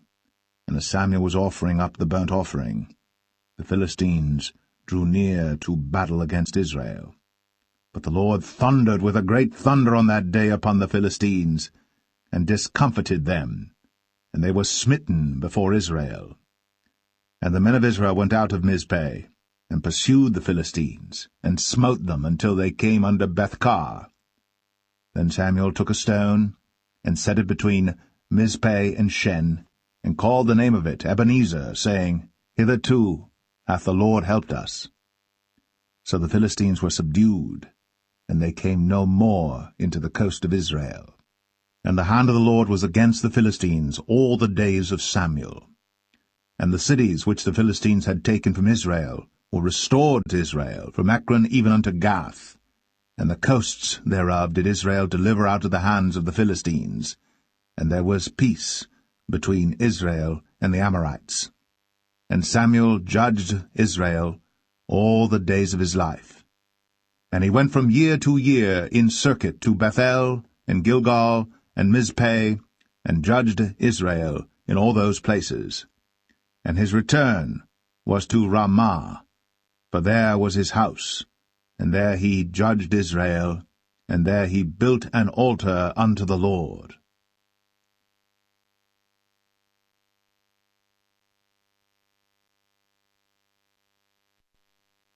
1 Samuel 8. And it came to pass, when Samuel was old, that he made his sons judges over Israel. Now the name of his firstborn was Joel, and the name of his second Abiah. They were judges in Beersheba. And his sons walked not in his ways, but turned aside after lucre, and took bribes, and perverted judgment. And all the elders of Israel gathered themselves together, and came to Samuel unto Ramah, and said unto him, Behold, thou art old, and thy sons walk not in thy ways. Now make us a king to judge us like all the nations. But the thing displeased Samuel, when they said, Give us a king to judge us. And Samuel prayed unto the Lord. And the Lord said unto Samuel, Hearken unto the voice of the people, in all that they say unto thee. For they have not rejected thee, but they have rejected me, that I should not reign over them. According to all the works which they have done since the day that I brought them up out of Egypt, even unto this day, wherewith they have forsaken me, and served other gods, so do they also unto thee. Now therefore hearken unto their voice, howbeit yet protest solemnly unto them, and show them the manner of the king that shall reign over them. And Samuel told all the words of the Lord unto the people that asked of him a king. And he said, This will be the manner of the king that shall reign over you. He will take your sons, and appoint them for himself, for his chariots, and to be his horsemen, and some shall run before his chariots. And he will appoint him captains over thousands, and captains over 50s, and will set them to ear his ground, and to reap his harvest, and to make his instruments of war, and instruments of his chariots. And he will take your daughters to be confectionaries, and to be cooks, and to be bakers. And he will take your fields, and your vineyards, and your oliveyards, even the best of them, and give them to his servants. And he will take the tenth of your seed, and of your vineyards, and give to his officers, and to his servants. And he will take your men-servants, and your maidservants, and your goodliest young men, and your asses, and put them to his work. He will take the tenth of your sheep, and ye shall be his servants. And ye shall cry out in that day because of your king which ye shall have chosen you. And the Lord will not hear you in that day. Nevertheless, the people refused to obey the voice of Samuel, and they said, Nay, but we will have a king over us, that we also may be like all the nations, and that our king may judge us, and go out before us, and fight our battles. And Samuel heard all the words of the people, and he rehearsed them in the ears of the Lord. And the Lord said to Samuel, Hearken unto their voice, and make them a king. And Samuel said unto the men of Israel, Go ye every man unto his city.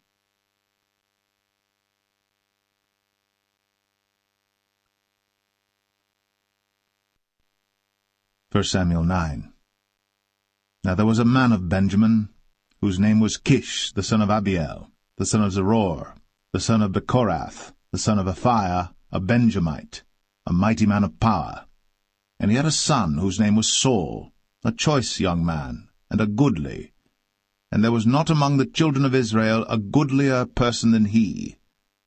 From his shoulders and upward he was higher than any of the people. And the asses of Kish, Saul's father, were lost. And Kish said to Saul his son, Take now one of the servants with thee, and arise, go seek the asses. And he passed through Mount Ephraim, and passed through the land of Shalisha. But they found them not. Then they passed through the land of Shalim, and there they were not.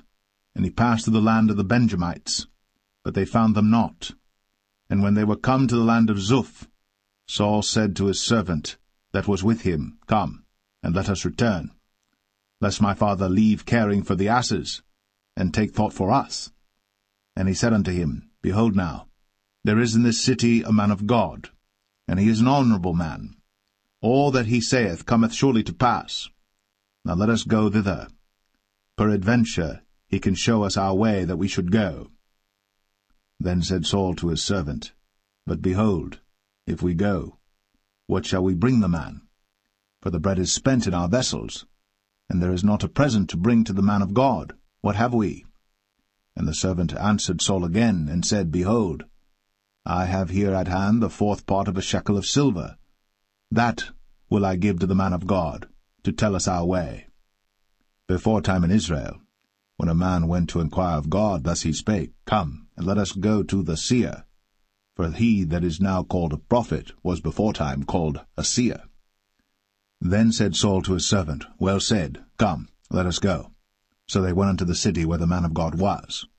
And as they went up the hill to the city, they found young maidens going out to draw water, and said unto them, Is the seer here?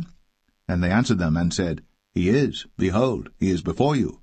Make haste now, for he came today to the city, for there is a sacrifice of the people today in the high place.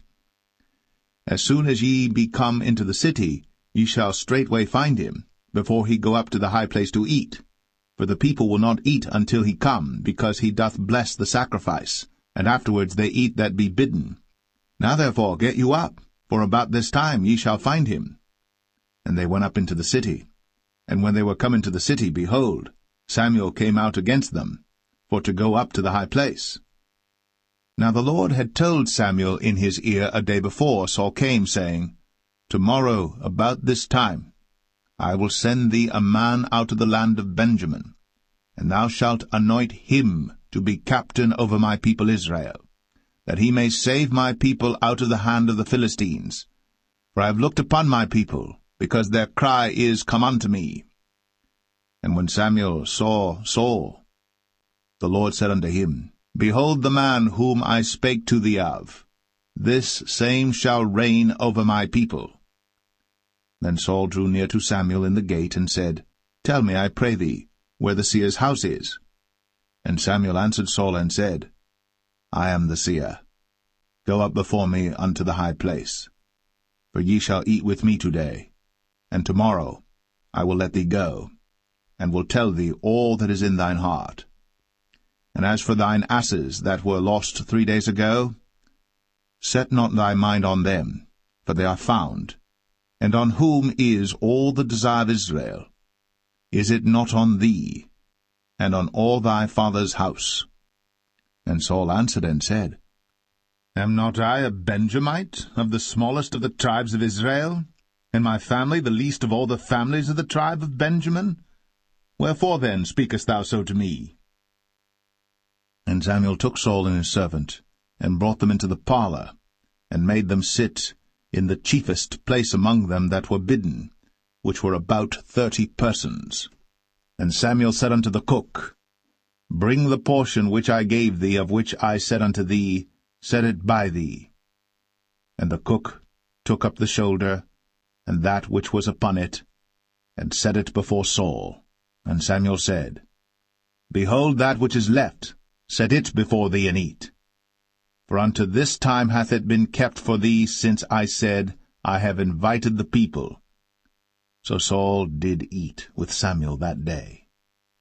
And when they were come down from the high place into the city, Samuel communed with Saul upon the top of the house.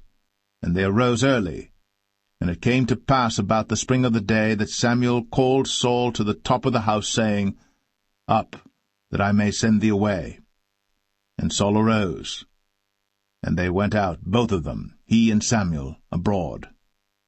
And as they were going down to the end of the city, Samuel said to Saul, Bid the servant pass on before us. And he passed on.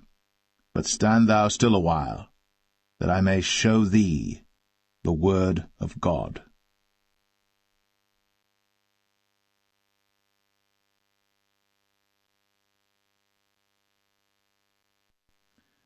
1 Samuel 10. Then Samuel took a vial of oil, and poured it upon his head, and kissed him, and said, Is it not because the Lord hath anointed thee to be captain over his inheritance? When thou art departed from me today, then thou shalt find 2 men by Rachel's sepulchre, in the border of Benjamin at Zelzah. And they will say unto thee, The asses which thou wentest to seek are found, and lo, thy father hath left the care of the asses, and sorroweth for you, saying, What shall I do for my son? Then shalt thou go on forward from thence, and thou shalt come to the plain of Tabor.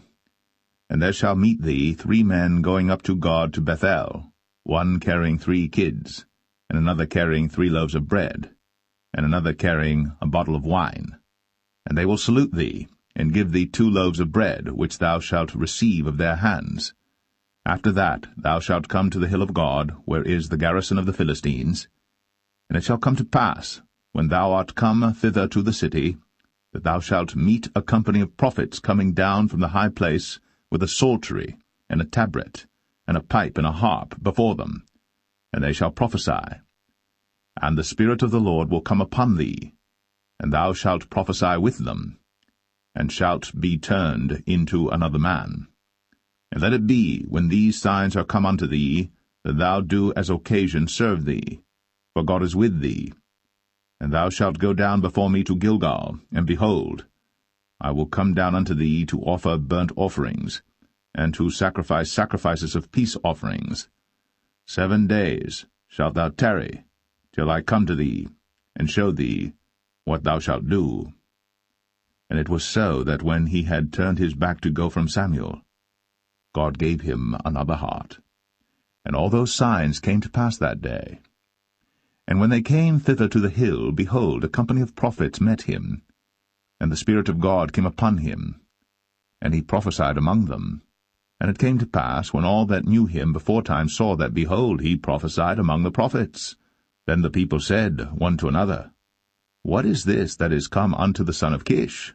Is Saul also among the prophets? And one of the same place answered and said, But who is their father? Therefore it became a proverb, Is Saul also among the prophets? And when he had made an end of prophesying, he came to the high place. And Saul's uncle said unto him and to his servant, Whither went ye? And he said, To seek the asses. And when we saw that they were nowhere, we came to Samuel. And Saul's uncle said, Tell me, I pray thee, what Samuel said unto you. And Saul said unto his uncle, He told us plainly that the asses were found. But of the matter of the kingdom whereof Samuel spake, he told him not. And Samuel called the people together unto the Lord to Mizpeh, and said unto the children of Israel, Thus saith the Lord God of Israel, I brought up Israel out of Egypt, and delivered you out of the hand of the Egyptians, and out of the hand of all kingdoms, and of them that oppressed you. And ye have this day rejected your God, who himself saved you out of all your adversities and your tribulations. And ye have said unto him, Nay, but set a king over us. Now therefore present yourselves before the Lord by your tribes and by your thousands. And when Samuel had caused all the tribes of Israel to come near, the tribe of Benjamin was taken.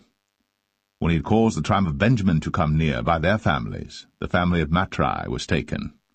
And Saul the son of Kish was taken. And when they sought him, he could not be found. Therefore they inquired of the Lord further, if the man should yet come thither. And the Lord answered, Behold, he hath hid himself among the stuff.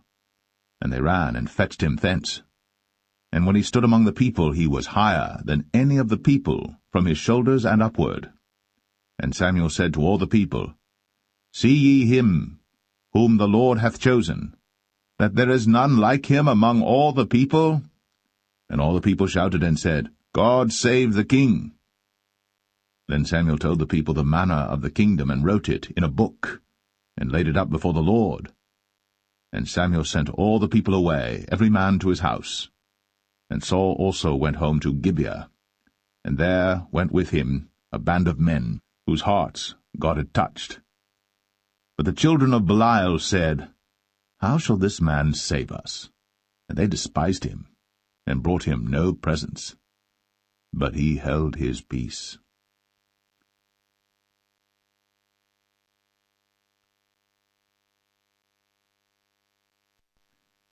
1 Samuel 11. Then Nahash the Ammonite came up, and encamped against Jabesh-Gilead. And all the men of Jabesh said unto Nahash, Make a covenant with us, and we will serve thee.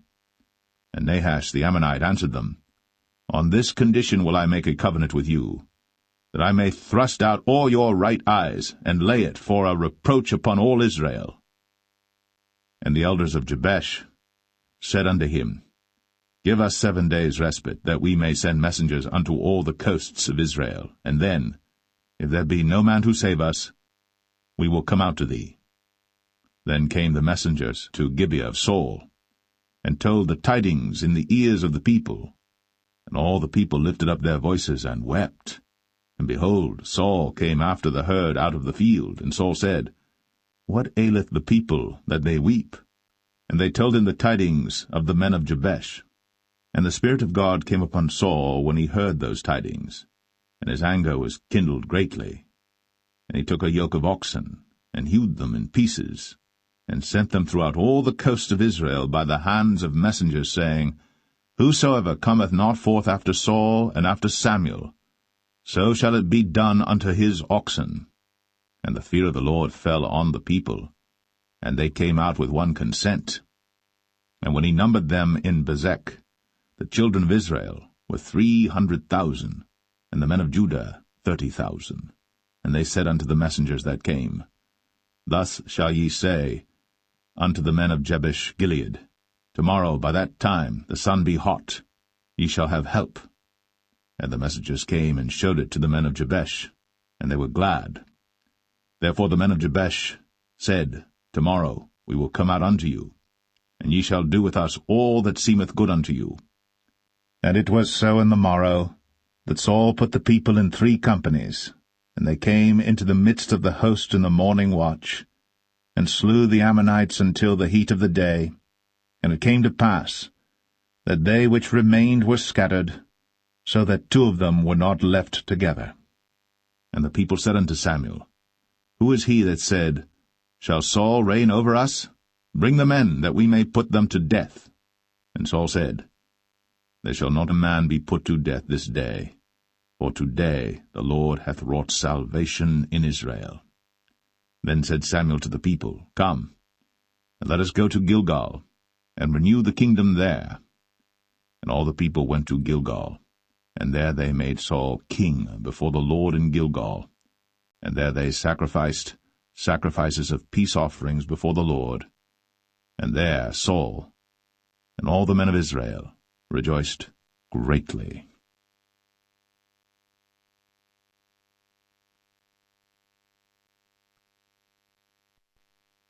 1 Samuel 12. And Samuel said unto all Israel, Behold, I have hearkened unto your voice in all that ye said unto me, and have made a king over you. And now, behold, the king walketh before you, and I am old and grey-headed, and behold, my sons are with you.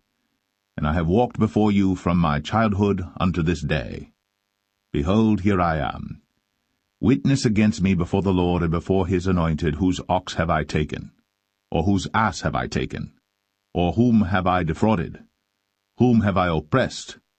Or of whose hand have I received any bribe to blind mine eyes therewith? And I will restore it you.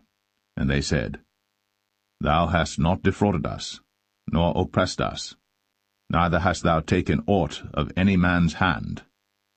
And he said unto them, The Lord is witness against you, and his anointed is witness this day, that ye have not found aught in my hand. And they answered, He is witness. And Samuel said unto the people, It is the Lord that advanced Moses and Aaron, and that brought your fathers up out of the land of Egypt. Now therefore stand still, that I may reason with you before the Lord of all the righteous acts of the Lord which he did to you and to your fathers. When Jacob was come into Egypt, and your fathers cried unto the Lord, then the Lord sent Moses and Aaron, which brought forth your fathers out of Egypt, and made them dwell in this place. And when they forgat the Lord their God, he sold them into the hand of Sisera, captain of the host of Hazor, and into the hand of the Philistines, and into the hand of the king of Moab. And they fought against them. And they cried unto the Lord, and said, We have sinned, because we have forsaken the Lord, and have served Balaam and Ashtoreth. But now deliver us out of the hand of our enemies, and we will serve thee. And the Lord sent Jerubbaal, and Bedan, and Jephthah, and Samuel, and delivered you out of the hand of your enemies on every side, and ye dwelled safe. And when ye saw that Nahash the king of the children of Ammon came against you, ye said unto me, Nay, but a king shall reign over us, when the Lord your God was your king. Now therefore, behold, the king whom ye have chosen, and whom ye have desired, and behold, the Lord hath set a king over you. If ye will fear the Lord, and serve him, and obey his voice, and not rebel against the commandment of the Lord, then shall both ye and also the king that reigneth over you continue following the Lord your God. But if ye will not obey the voice of the Lord, but rebel against the commandment of the Lord, then shall the hand of the Lord be against you, as it was against your fathers. Now therefore stand and see this great thing which the Lord will do before your eyes. Is it not wheat harvest today? I will call unto the Lord, and he shall send thunder and rain, that ye may perceive and see that your wickedness is great, which ye have done in the sight of the Lord in asking you a king. So Samuel called unto the Lord, and the Lord sent thunder and rain that day. And all the people greatly feared the Lord and Samuel. And all the people said unto Samuel, Pray for thy servants unto the Lord thy God, that we die not. For we have added unto all our sins this evil, to ask us a king. And Samuel said unto the people, Fear not, ye have done all this wickedness. Yet turn not aside from following the Lord, but serve the Lord with all your heart. And turn ye not aside, for then should ye go after vain things which cannot profit nor deliver, for they are vain. For the Lord will not forsake his people for his great name's sake, because it hath pleased the Lord to make you his people. Moreover, as for me, God forbid that I should sin against the Lord in ceasing to pray for you. But I will teach you the good and the right way. Only fear the Lord, and serve him in truth with all your heart. For consider how great things he hath done for you. But if ye shall still do wickedly, ye shall be consumed, both ye and your king.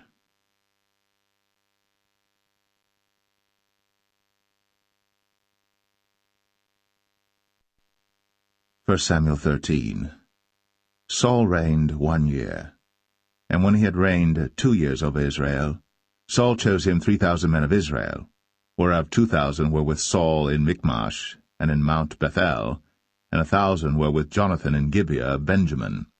And the rest of the people he sent every man to his tent. And Jonathan smote the garrison of the Philistines that was in Geba, and the Philistines heard of it.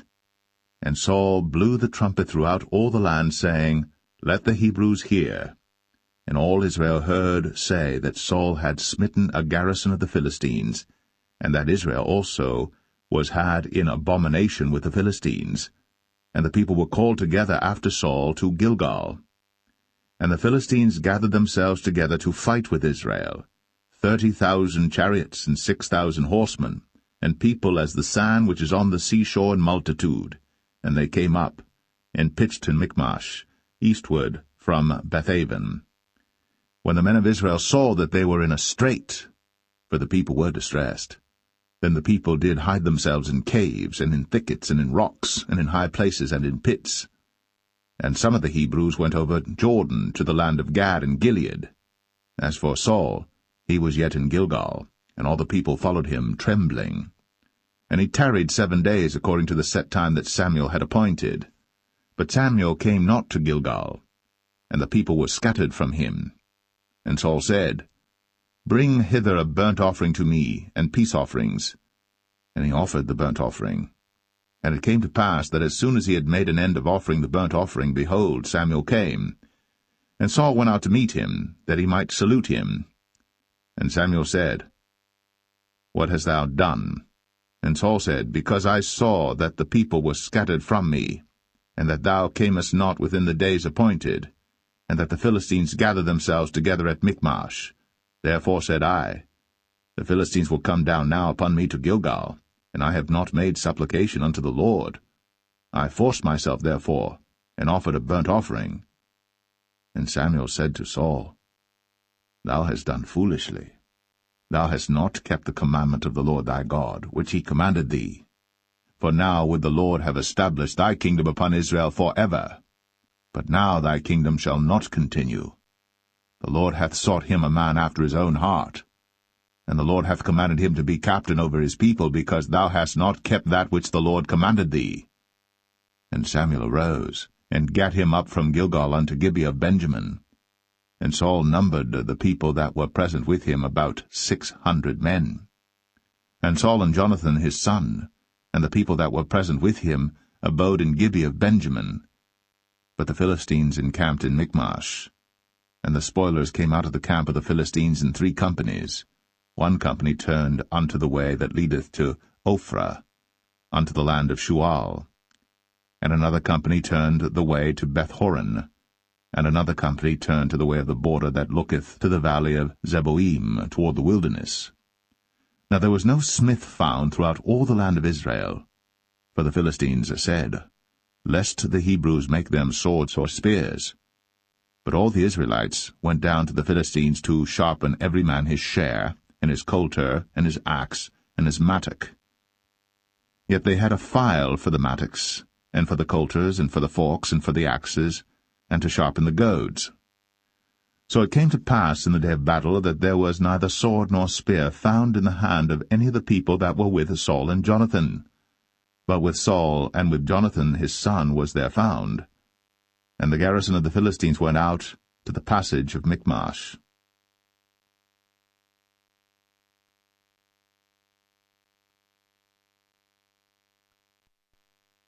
1 Samuel 14. Now it came to pass upon a day that Jonathan the son of Saul said unto the young man that bare his armor, Come, and let us go over to the Philistines' garrison that is on the other side. But he told not his father. And Saul tarried in the uttermost part of Gibeah, under a pomegranate tree which is in Migron. And the people that were with him were about 600 men. And Ahiah, the son of Ahitub, Ichabod's brother, the son of Phinehas, the son of Eli, the Lord's priest in Shiloh, wearing an ephod. And the people knew not that Jonathan was gone. And between the passages, by which Jonathan sought to go over unto the Philistines' garrison, there was a sharp rock on the one side, and a sharp rock on the other side. And the name of the one was Bozez, and the name of the other Sinai. The forefront of the one was situate northward over against Michmash, and the other southward over against Gibeah. And Jonathan said to the young men that bare his armor, Come, and let us go over unto the garrison of these uncircumcised. It may be that the Lord will work for us, for there is no restraint to the Lord to save by many or by few. And his armor-bearer said unto him, Do all that is in thine heart, turn thee, behold, I am with thee according to thy heart. Then said Jonathan, Behold, we will pass over unto these men, and we will discover ourselves unto them. If they say thus unto us, Tarry until we come to you, then we will stand still in our place, and will not go up unto them.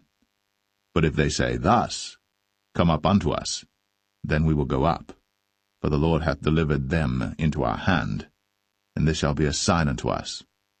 And both of them discovered themselves unto the garrison of the Philistines. And the Philistines said, Behold, the Hebrews come forth out of the holes where they had hid themselves. And the men of the garrison answered Jonathan and his armor-bearer, and said, Come up to us, and we will show you a thing. And Jonathan said unto his armor-bearer, Come up after me, for the Lord hath delivered them into the hand of Israel. And Jonathan climbed up upon his hands and upon his feet, and his armor-bearer after him, and they fell before Jonathan, and his armor-bearer slew after him. And that first slaughter which Jonathan and his armor-bearer made was about 20 men, within as it were an half acre of land, which a yoke of oxen might plough. And there was trembling in the host, in the field, and among all the people. The garrison and the spoilers, they also trembled, and the earth quaked. So it was a very great trembling. And the watchmen of Saul and Gibeah of Benjamin looked, and behold, the multitude melted away, and they went on beating down one another. Then said Saul unto the people that were with him, Number now, and see who is gone from us. And when they had numbered, behold, Jonathan and his armor-bearer were not there. And Saul said unto Ahiah, Bring hither the ark of God. For the ark of God was at that time with the children of Israel. And it came to pass, while Saul talked unto the priest, that the noise that was in the host of the Philistines went on and increased. And Saul said unto the priest, Withdraw thine hand. And Saul and all the people that were with him assembled themselves. And they came to the battle. And behold, every man's sword was against his fellow, and there was a very great discomfiture. Moreover, the Hebrews that were with the Philistines before that time, which went up with them into the camp from the country round about, even they also turned to be with the Israelites that were with Saul and Jonathan. Likewise all the men of Israel, which had hid themselves in Mount Ephraim, when they heard that the Philistines fled, even they also followed hard after them in the battle. So the Lord saved Israel that day. And the battle passed over unto Bethaven. And the men of Israel were distressed that day. For Saul had adjured the people, saying, Cursed be the man that eateth any food until evening, that I may be avenged on mine enemies. So none of the people tasted any food. And all they of the land came to a wood, and there was honey upon the ground. And when the people were come into the wood, behold, the honey dropped. But no man put his hand to his mouth, for the people feared the oath. But Jonathan heard not, when his father charged the people with the oath. Wherefore he put forth the end of the rod that was in his hand, and dipped it in an honeycomb, and put his hand to his mouth, and his eyes were enlightened.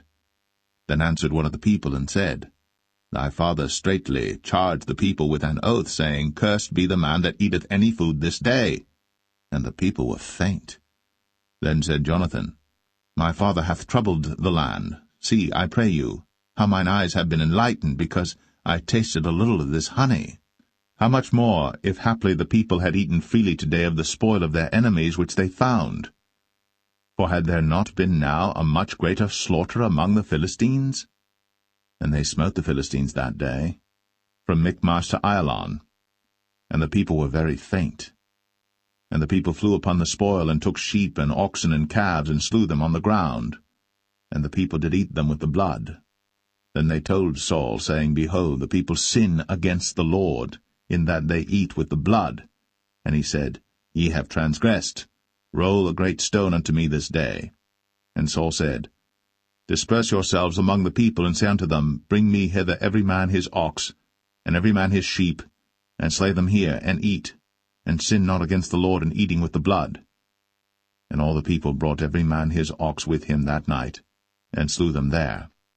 And Saul built an altar unto the Lord. The same was the first altar that he built unto the Lord. And Saul said, Let us go down after the Philistines by night, and spoil them until the morning light, and let us not leave a man of them. And they said, Do whatsoever seemeth good unto thee. Then said the priest, Let us draw near hither unto God. And Saul asked counsel of God, Shall I go down after the Philistines? Wilt thou deliver them into the hand of Israel? But he answered him not that day. And Saul said, Draw ye near hither, all the chief of the people, and know and see wherein this sin hath been this day. For as the Lord liveth, which saveth Israel, though it be in Jonathan my son, he shall surely die. But there was not a man among all the people that answered him. Then said he unto all Israel, Be ye on one side, and I and Jonathan my son will be on the other side. And the people said unto Saul, Do what seemeth good unto thee. Therefore Saul said unto the Lord God of Israel, Give a perfect lot. And Saul and Jonathan were taken, but the people escaped. And Saul said, Cast lots between me and Jonathan my son. And Jonathan was taken. Then Saul said to Jonathan, Tell me what thou hast done. And Jonathan told him, and said, I did but taste a little honey with the end of the rod that was in mine hand, and lo, I must die. And Saul answered, God do so and more also, for thou shalt surely die, Jonathan. And the people said unto Saul, Shall Jonathan die, who hath wrought this great salvation in Israel? God forbid, as the Lord liveth. There shall not one hair of his head fall to the ground, for he hath wrought with God this day. So the people rescued Jonathan, that he died not. Then Saul went up from following the Philistines, and the Philistines went to their own place. So Saul took the kingdom over Israel, and fought against all his enemies on every side, against Moab, and against the children of Ammon, and against Edom, and against the kings of Zobah, and against the Philistines, and whithersoever he turned himself, he vexed them. And he gathered an host, and smote the Amalekites, and delivered Israel out of the hands of them that spoiled them. Now the sons of Saul were Jonathan and Ishuai, and Melch-Ishuai. And the names of his two daughters were these, the name of the firstborn Merab, and the name of the younger Michal. And the name of Saul's wife was Ahinoam, the daughter of Ahimaaz. And the name of the captain of his host was Abner, the son of Ner, Saul's uncle. And Kish was the father of Saul, and Ner, the father of Abner, was the son of Abiel. And there was sore war against the Philistines all the days of Saul. And when Saul saw any strong man or any valiant man, he took him unto him.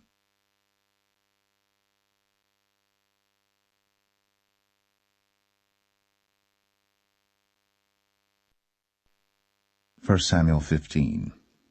Samuel also said unto Saul, The Lord sent me to anoint thee to be king over his people, over Israel. Now therefore hearken thou unto the voice of the words of the Lord.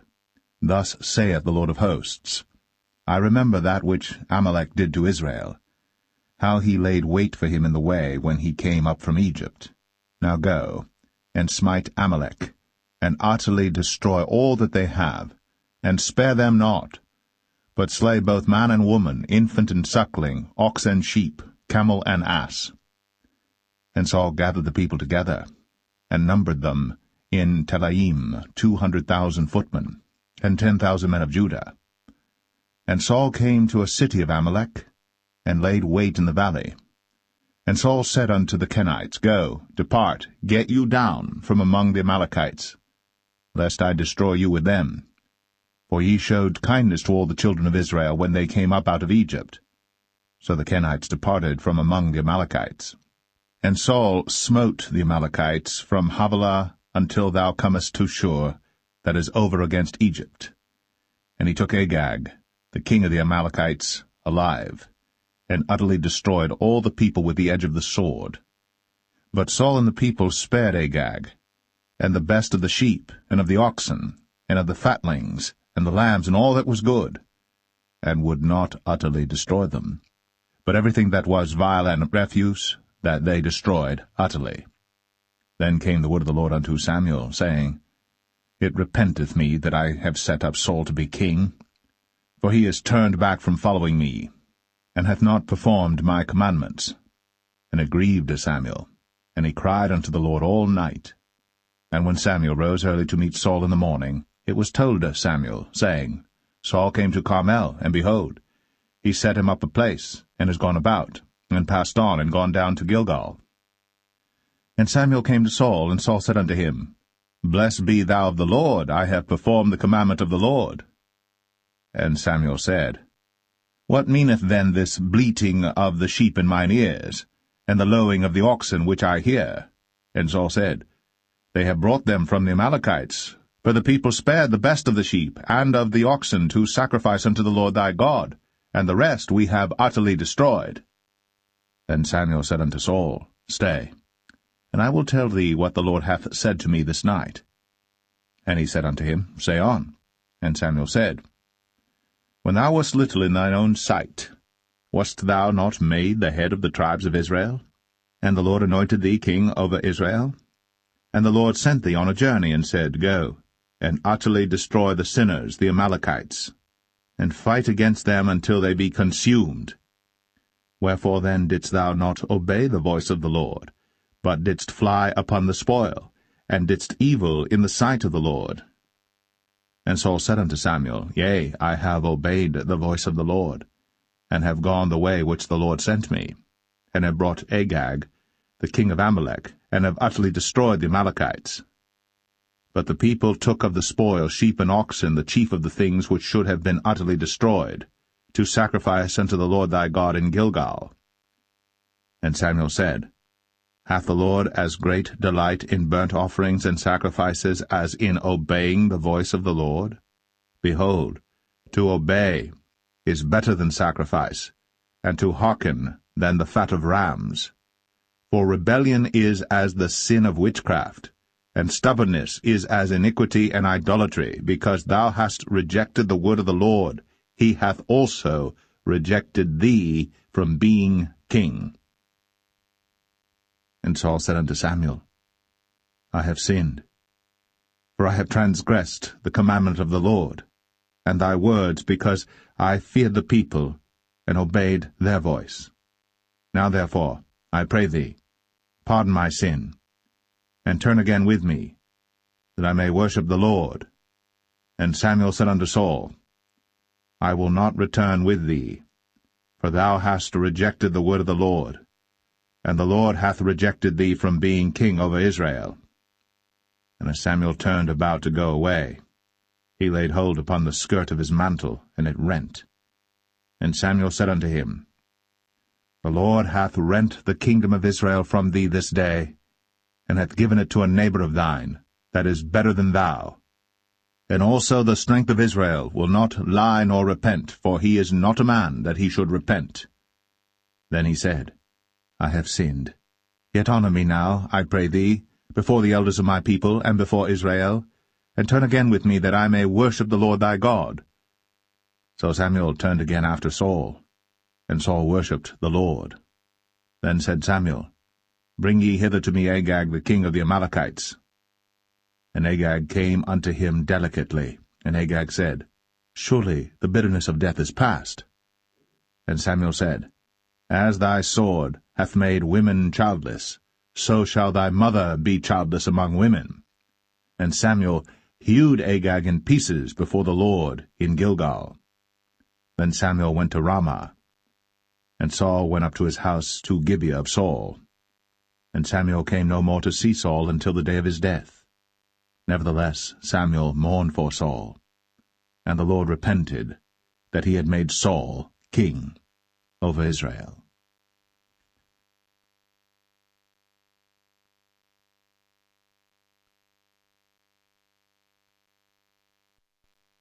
1 Samuel 16. And the Lord said unto Samuel, How long wilt thou mourn for Saul, seeing I have rejected him from reigning over Israel? Fill thine horn with oil, and go. I will send thee to Jesse the Bethlehemite, for I have provided me a king among his sons. And Samuel said, How can I go? If Saul hear it, he will kill me. And the Lord said, Take an heifer with thee, and say, I am come to sacrifice to the Lord. And call Jesse to the sacrifice.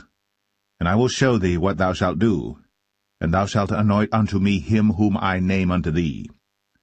And Samuel did that which the Lord spake, and came to Bethlehem.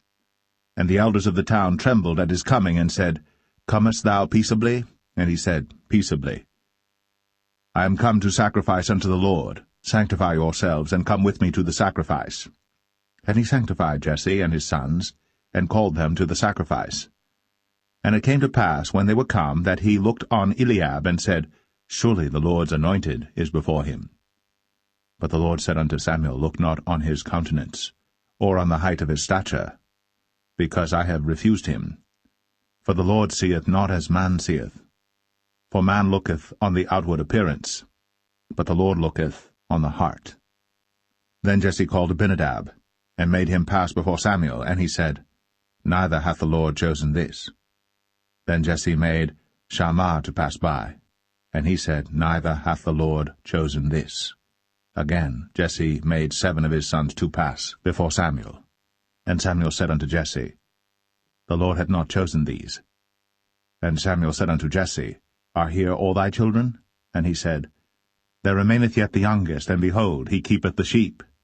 And Samuel said unto Jesse, Send and fetch him, for we will not sit down till he come hither. And he sent and brought him in. Now he was ruddy, and withal of a beautiful countenance, and goodly to look to. And the Lord said, Arise, anoint him, for this is he. Then Samuel took the horn of oil, and anointed him in the midst of his brethren. And the Spirit of the Lord came upon David from that day forward. So Samuel rose up, and went to Ramah. But the Spirit of the Lord departed from Saul, and an evil spirit from the Lord troubled him. And Saul's servant said unto him, Behold now, an evil spirit from God troubleth thee. Let our Lord now command thy servants, which are before thee, to seek out a man who is a cunning player on an harp. And it shall come to pass, when the evil spirit from God is upon thee, that he shall play with his hand, and thou shalt be well. And Saul said unto his servants, Provide me now a man that can play well, and bring him to me. Then answered one of the servants, and said, Behold, I have seen a son of Jesse the Bethlehemite, that is cunning in playing, and a mighty valiant man, and a man of war, and prudent in matters, and a comely person. And the Lord is with him. Wherefore Saul sent messengers unto Jesse, and said, Send me David thy son, which is with the sheep. And Jesse took an ass laden with bread, and a bottle of wine, and a kid, and sent them by David his son unto Saul. And David came to Saul, and stood before him. And he loved him greatly, and he became his armor-bearer. And Saul sent to Jesse, saying, Let David, I pray thee, stand before me, for he hath found favor in my sight. And it came to pass, when the evil spirit from God was upon Saul, that David took an harp, and played with his hand. So Saul was refreshed, and was well, and the evil spirit departed from him.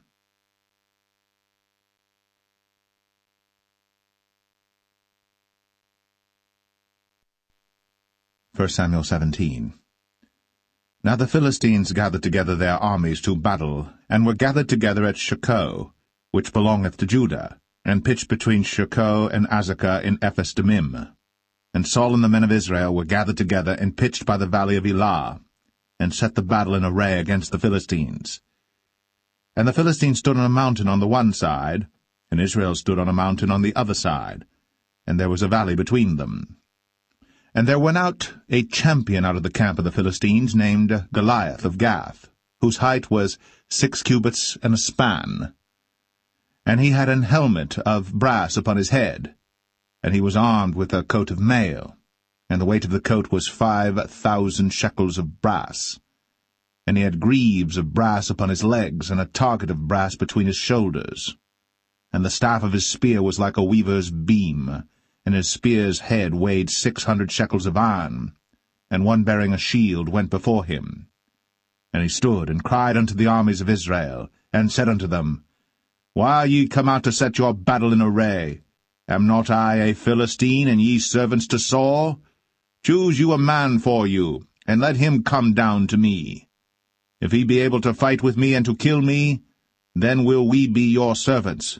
But if I prevail against him, and kill him, then shall ye be our servants, and serve us.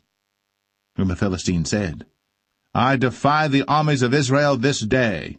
Give me a man, that we may fight together. When Saul and all Israel heard those words of the Philistine, they were dismayed, and greatly afraid. Now David was the son of that Ephrathite of Bethlehem, Judah, whose name was Jesse, and he had 8 sons. And the man went among men for an old man in the days of Saul. And the 3 eldest sons of Jesse went and followed Saul to the battle. And the names of his 3 sons that went to the battle were Eliab the firstborn, and next unto him Abinadab, and the third Shammah. And David was the youngest, and the 3 eldest followed Saul. But David went and returned from Saul to feed his father's sheep at Bethlehem. And the Philistine drew near morning and evening, and presented himself 40 days. And Jesse said unto David his son, Take now for thy brethren an ephah of this parched corn, and these 10 loaves, and run to the camp to thy brethren. And carry these 10 cheeses unto the captain of their 1,000, and look how thy brethren fare, and take their pledge. Now Saul and they, and all the men of Israel, were in the valley of Elah, fighting with the Philistines. And David rose up early in the morning, and left the sheep with a keeper, and took and went, as Jesse had commanded him. And he came to the trench, as the host was going forth to the fight, and shouted for the battle. For Israel and the Philistines had put the battle in array, army against army. And David left his carriage in the hand of the keeper of the carriage, and ran into the army, and came and saluted his brethren. And as he talked with them, behold, there came up the champion, the Philistine of Gath, Goliath by name, out of the armies of the Philistines, and spake according to the same words, and David heard them. And all the men of Israel, when they saw the man, fled from him, and were sore afraid. And the men of Israel said, Have ye seen this man that is come up? Surely to defy Israel is he come up. And it shall be that the man who killeth him, the king will enrich him with great riches, and will give him his daughter, and make his father's house free in Israel. And David spake to the men that stood by him, saying, What shall be done to the man that killeth this Philistine, and taketh away the reproach from Israel? For who is this uncircumcised Philistine, that he should defy the armies of the living God? And the people answered him after this manner, saying, So shall it be done to the man that killeth him. And Eliab, his eldest brother, heard when he spake unto the men. And Eliab's anger was kindled against David, and he said, Why camest thou down hither? And with whom hast thou left those few sheep in the wilderness? I know thy pride, and the naughtiness of thine heart, for thou art come down that thou mightest see the battle. And David said, What have I now done? Is there not a cause? And he turned from him toward another, and spake after the same manner. And the people answered him again after the former manner. And when the words were heard which David spake, they rehearsed them before Saul. And he sent for him. And David said to Saul, Let no man's heart fail because of him. Thy servant will go and fight with this Philistine. And Saul said to David, Thou art not able to go against this Philistine to fight with him, for thou art but a youth, and he a man of war from his youth.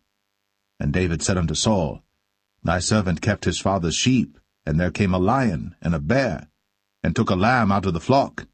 And I went out after him, and smote him, and delivered it out of his mouth. And when he arose against me, I caught him by his beard, and smote him, and slew him. Thy servant slew both the lion and the bear, and this uncircumcised Philistine shall be as one of them, seeing he hath defied the armies of the living God.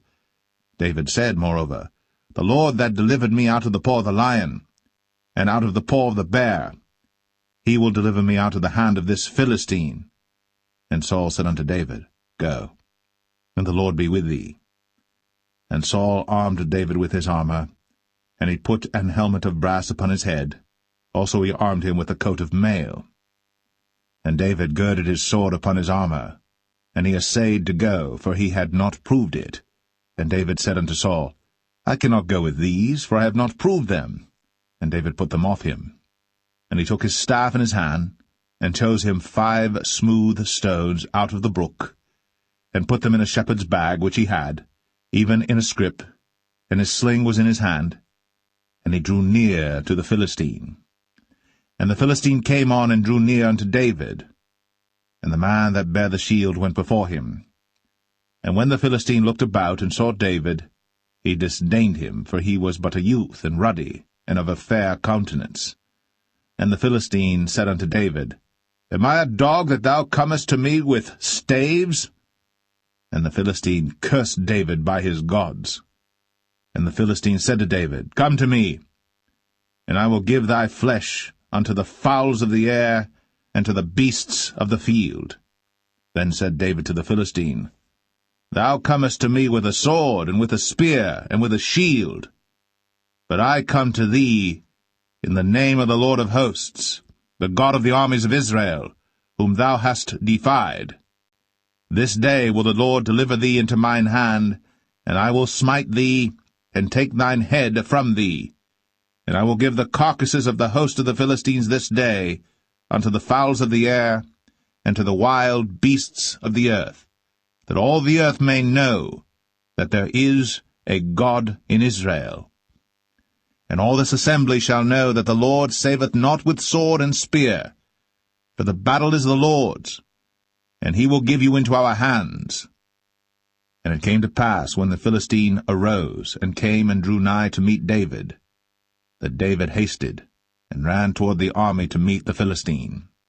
And David put his hand in his bag, and took thence a stone, and slang it, and smote the Philistine in his forehead, that the stone sunk into his forehead, and he fell upon his face to the earth. So David prevailed over the Philistine with a sling and with a stone, and smote the Philistine, and slew him. But there was no sword in the hand of David. Therefore David ran, and stood upon the Philistine, and took his sword, and drew it out of the sheath thereof, and slew him, and cut off his head therewith. And when the Philistines saw their champion was dead, they fled. And the men of Israel and of Judah arose, and shouted, and pursued the Philistines until thou come to the valley, and to the gates of Ekron. And the wounded of the Philistines fell down by the way to Sharaim, even unto Gath and unto Ekron. And the children of Israel returned from chasing after the Philistines, and they spoiled their tents. And David took the head of the Philistine, and brought it to Jerusalem, but he put his armor in his tent. And when Saul saw David go forth against the Philistines, he said unto Abner, the captain of the host, Abner, whose son is this youth? And Abner said, As thy soul liveth, O king, I cannot tell. And the king said, Inquire thou whose son the stripling is. And as David returned from the slaughter of the Philistine, Abner took him, and brought him before Saul with the head of the Philistine in his hand. And Saul said to him, Whose son art thou, thou young man? And David answered, I am the son of thy servant Jesse, the Bethlehemite.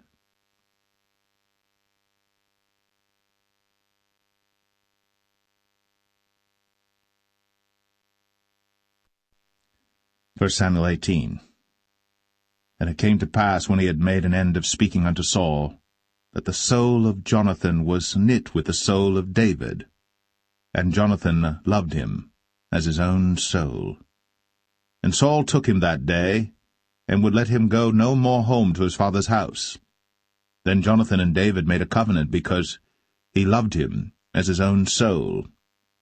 And Jonathan stripped himself of the robe that was upon him, and gave it to David, and his garments, even to his sword, and to his bow, and to his girdle.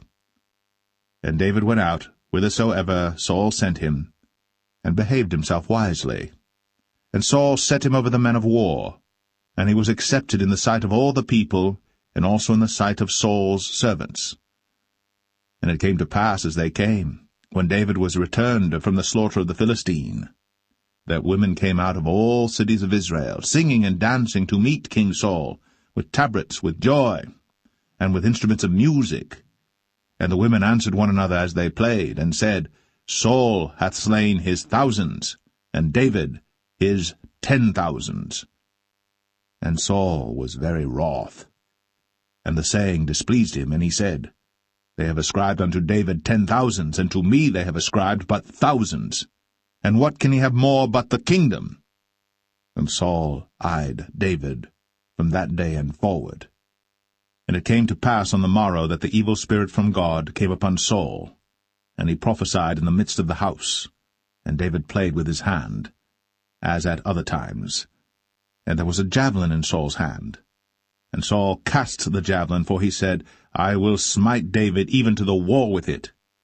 And David avoided out of his presence twice. And Saul was afraid of David, because the Lord was with him, and was departed from Saul. Therefore Saul removed him from him, and made him his captain over 1,000, and he went out and came in before the people. And David behaved himself wisely in all his ways, and the Lord was with him. Wherefore when Saul saw that he behaved himself very wisely, he was afraid of him. But all Israel and Judah loved David, because he went out and came in before them. And Saul said to David, Behold my elder daughter Merab, her will I give thee to wife. Only be thou valiant for me, and fight the Lord's battles. For Saul said, Let not mine hand be upon him, but let the hand of the Philistines be upon him. And David said unto Saul, Who am I, and what is my life, or my father's family in Israel, that I should be son-in-law to the king? But it came to pass at the time when Merab, Saul's daughter, should have been given to David, that she was given unto Adriel, the Maholathite, to wife. And Michal, Saul's daughter, loved David. And they told Saul, and the thing pleased him. And Saul said, I will give him her, that she may be a snare to him, and that the hand of the Philistines may be against him. Wherefore Saul said to David, Thou shalt this day be my son-in-law in the one of the twain. And Saul commanded his servants, saying, Commune with David secretly, and say, Behold, the king hath delight in thee, and all his servants love thee. Now therefore be the king's son-in-law. And Saul's servants spake those words in the ears of David. And David said, Seemeth it to you a light thing to be a king's son-in-law, seeing that I am a poor man, and lightly esteemed? And the servants of Saul told him, saying, On this manner spake David.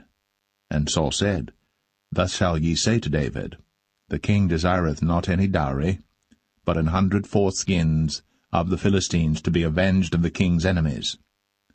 But Saul thought to make David fall by the hand of the Philistines. And when his servants told David these words, it pleased David well to be the king's son-in-law, and the days were not expired. Wherefore David arose, and went, he and his men, and slew of the Philistines 200 men.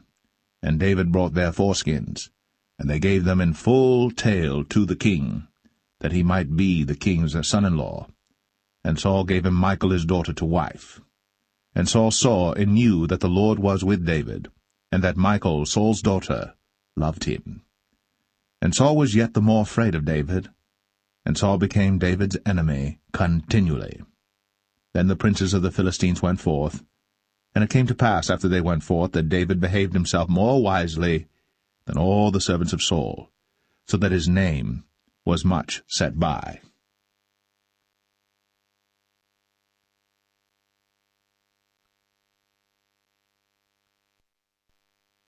1 Samuel 19. And Saul spake to Jonathan his son, and to all his servants, that they should kill David. But Jonathan Saul's son delighted much in David. And Jonathan told David, saying, Saul my father seeketh to kill thee. Now therefore I pray thee, take heed to thyself until the morning, and abide in a secret place, and hide thyself. And I will go out and stand beside my father in the field where thou art, and I will commune with my father of thee, and what I see, that I will tell thee. And Jonathan spake good of David unto Saul his father, and said unto him, Let not the king sin against his servant, against David, because he hath not sinned against thee, and because his works have been to thee ward very good. For he did put his life in his hand, and slew the Philistine. And the Lord wrought a great salvation for all Israel. Thou sawest it, and didst rejoice. Wherefore then wilt thou sin against innocent blood, to slay David without a cause? And Saul hearkened unto the voice of Jonathan. And Saul sware, As the Lord liveth, he shall not be slain. And Jonathan called David. And Jonathan showed him all those things. And Jonathan brought David to Saul, and he was in his presence, as in times past. And there was war again. And David went out, and fought with the Philistines, and slew them with a great slaughter, and they fled from him. And the evil spirit from the Lord was upon Saul, as he sat in his house with his javelin in his hand. And David played with his hand. And Saul sought to smite David even to the wall with the javelin, but he slipped away out of Saul's presence. And he smote the javelin to the wall, and David fled, and escaped that night. Saul also sent messengers unto David's house, to watch him and to slay him in the morning. And Michal, David's wife, told him, saying, If thou save not thy life tonight, tomorrow thou shalt be slain. So Michal let David down through a window, and he went and fled, and escaped. And Michal took an image, and laid it in the bed, and put a pillow of goat's hair for his bolster, and covered it with a cloth. And when Saul sent messengers to take David, she said, He is sick. And Saul sent the messengers again to see David, saying, Bring him up to me in the bed, that I may slay him. And when the messengers were come in, behold, there was an image in the bed, with a pillow of goat's hair for his bolster. And Saul said unto Michal, Why hast thou deceived me so, and sent away mine enemy, that he is escaped? And Michal answered Saul, He said unto me, Let me go, why should I kill thee? So David fled, and escaped, and came to Samuel to Ramah, and told him all that Saul had done to him. And he and Samuel went, and dwelt in Naueth. And it was told Saul, saying, Behold, David is at Naueth in Ramah. And Saul sent messengers to take David. And when they saw the company of the prophets prophesying, and Samuel standing as appointed over them, the Spirit of God was upon the messengers of Saul, and they also prophesied. And when it was told Saul, he sent other messengers, and they prophesied likewise. And Saul sent messengers again the third time, and they prophesied also. Then went he also to Ramah, and came to a great well that is in Sechu. And he asked and said, Where are Samuel and David? And one said, Behold, they be at Naueth in Ramah. And he went thither to Naueth in Ramah. And the Spirit of God was upon him also. And he went on, and prophesied, until he came to Naueth in Ramah. And he stripped off his clothes also, and prophesied before Samuel in like manner, and lay down naked all that day, and all that night. Wherefore they say, Is Saul also among the prophets?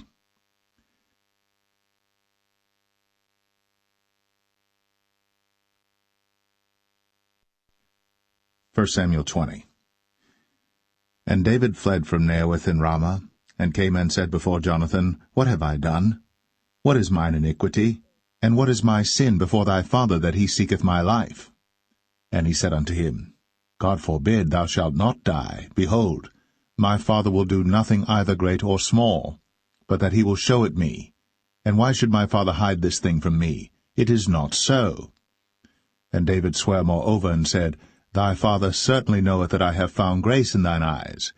And he saith, Let not Jonathan know this, lest he be grieved. But truly as the Lord liveth, and as thy soul liveth, there is but a step between me and death. Then said Jonathan unto David, Whatsoever thy soul desireth, I will even do it for thee. And David said unto Jonathan, Behold, tomorrow is the new moon, and I should not fail to sit with the king at meat, but let me go, that I may hide myself in the field unto the 3rd day at even. If thy father-in-law miss me, then say, David earnestly asked leave of me that he might run to Bethlehem his city, for there is a yearly sacrifice there for all the family. If he say thus, it is well, thy servant shall have peace. But if he be very wroth, then be sure that evil is determined by him. Therefore thou shalt deal kindly with thy servant. For thou hast brought thy servant into a covenant of the Lord with thee. Notwithstanding, if there be in me iniquity, slay me thyself. For why shouldest thou bring me to thy father? And Jonathan said, Far be it from thee, for if I knew certainly that evil were determined by my father to come upon thee, then would not I tell it thee? Then said David to Jonathan, Who shall tell me? Or what if thy father answer thee roughly? And Jonathan said unto David, Come, and let us go out into the field. And they went out, both of them, into the field. And Jonathan said unto David, O Lord God of Israel, when I have sounded my father about tomorrow any time, or the 3rd day, and behold, if there be good toward David, and I then send not unto thee, and show it thee, the Lord do so, and much more to Jonathan. But if it please my father to do thee evil, then I will show it thee, and send thee away, that thou mayest go in peace, and the Lord be with thee, as he hath been with my father. And thou shalt not only while yet I live show me the kindness of the Lord, that I die not, but also thou shalt not cut off thy kindness from my house for ever, no, not when the Lord hath cut off the enemies of David every one from the face of the earth. So Jonathan made a covenant with the house of David, saying, Let the Lord even require it at the hand of David's enemies. And Jonathan caused David to swear again, because he loved him, for he loved him as he loved his own soul. Then Jonathan said to David, Tomorrow is the new moon, and thou shalt be missed, because thy seat will be empty. And when thou hast stayed 3 days, then thou shalt go down quickly, and come to the place where thou didst hide thyself when the business was in hand, and shalt remain by the stone Ezel. And I will shoot 3 arrows on the side thereof, as though I shot at a mark, and behold, I will send a lad, saying, Go, find out the arrows. If I expressly say unto the lad, Behold, the arrows are on this side of thee, take them, then come thou. For there is peace to thee, and no hurt, as the Lord liveth. But if I say thus unto the young man, Behold, the arrows are beyond thee, go thy way, for the Lord hath sent thee away. And as touching the matter which thou and I have spoken of, behold, the Lord be between thee and me for ever. So David hid himself in the field. And when the new moon was come, the king sat him down to eat meat. And the king sat upon his seat as at other times, even upon a seat by the wall. And Jonathan arose, and Abner sat by Saul's side, and David's place was empty. Nevertheless Saul spake not anything that day, for he thought, Something hath befallen him. He is not clean. Surely he is not clean. And it came to pass on the morrow, which was the 2nd day of the month, that David's place was empty. And Saul said unto Jonathan his son, Wherefore cometh not the son of Jesse to meat, neither yesterday nor today? And Jonathan answered Saul, David earnestly asked leave of me to go to Bethlehem. And he said, Let me go, I pray thee. For our family hath a sacrifice in the city, and my brother, he hath commanded me to be there. And now, if I have found favor in thine eyes, let me get away, I pray thee, and see my brethren. Therefore he cometh not unto the king's table. Then Saul's anger was kindled against Jonathan. And he said unto him, Thou son of the perverse, rebellious woman, do not I know that thou hast chosen the son of Jesse to thine own confusion, and unto the confusion of thy mother's nakedness? For as long as the son of Jesse liveth upon the ground, thou shalt not be established, nor thy kingdom. Wherefore, now send and fetch him unto me, for he shall surely die. And Jonathan answered Saul his father, and said unto him, Wherefore shall he be slain? What hath he done? And Saul cast a javelin at him to smite him, whereby Jonathan knew that it was determined of his father to slay David. So Jonathan arose from the table in fierce anger, and did eat no meat the 2nd day of the month, for he was grieved for David, because his father had done him shame. And it came to pass in the morning that Jonathan went out into the field at the time appointed with David, and a little lad with him. And he said unto his lad, Run, find out now the arrows which I shoot. And as the lad ran, he shot an arrow beyond him. And when the lad was come to the place of the arrow which Jonathan had shot, Jonathan cried after the lad, and said, Is not the arrow beyond thee? And Jonathan cried after the lad, Make speed, haste, stay not. And Jonathan's lad gathered up the arrows, and came to his master. But the lad knew not anything, only Jonathan and David knew the matter. And Jonathan gave his artillery unto his lad, and said unto him, Go, carry them to the city. And as soon as the lad was gone, David arose out of a place toward the south, and fell on his face to the ground, and bowed himself 3 times. And they kissed one another, and wept one with another, until David exceeded. And Jonathan said to David, Go in peace, forasmuch as we have sworn both of us in the name of the Lord, saying, The Lord be between me and thee, and between my seed and thy seed forever. And he arose, and departed. And Jonathan went into the city.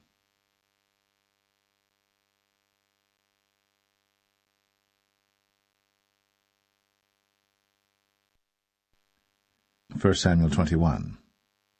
Then came David to Nob, to Ahimelech the priest. And Ahimelech was afraid at the meeting of David, and said unto him, Why art thou alone, and no man with thee? And David said unto Ahimelech the priest, The king hath commanded me a business, and hath said unto me, Let no man know anything of the business whereabout I send thee, and what I have commanded thee. And I have appointed my servants to such and such a place. Now therefore, what is under thine hand? Give me 5 loaves of bread in mine hand, or what there is present. And the priest answered David, and said, There is no common bread under mine hand, but there is hallowed bread, if the young men have kept themselves at least from women. And David answered the priest, and said unto him, Of a truth, women have been kept from us, about these 3 days, since I came out. And the vessels of the young men are holy, and the bread is in a manner common, yea, though it was sanctified this day in the vessel. So the priests gave him hallowed bread, for there was no bread there but the showbread, that was taken from before the Lord, to put hot bread in the day when it was taken away. Now a certain man of the servants of Saul was there that day, detained before the Lord, and his name was Doeg, an Edomite, the chiefest of the herdmen that belonged to Saul. And David said unto Ahimelech, And is there not here under thine hand spear or sword? For I have neither brought my sword nor my weapons with me, because the king's business required haste. And the priest said, The sword of Goliath the Philistine, whom thou slewest in the valley of Elah, behold, it is here, wrapped in a cloth behind the ephod.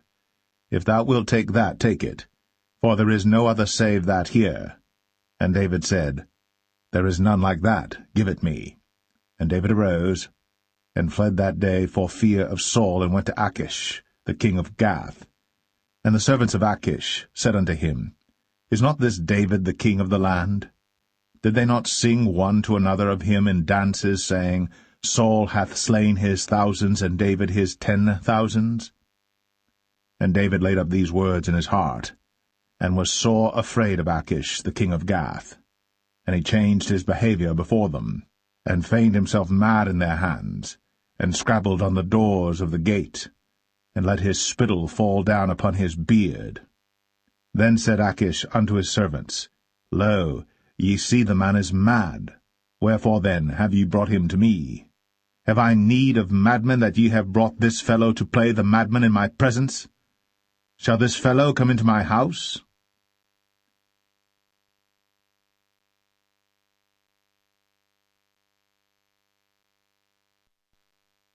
1 Samuel 22.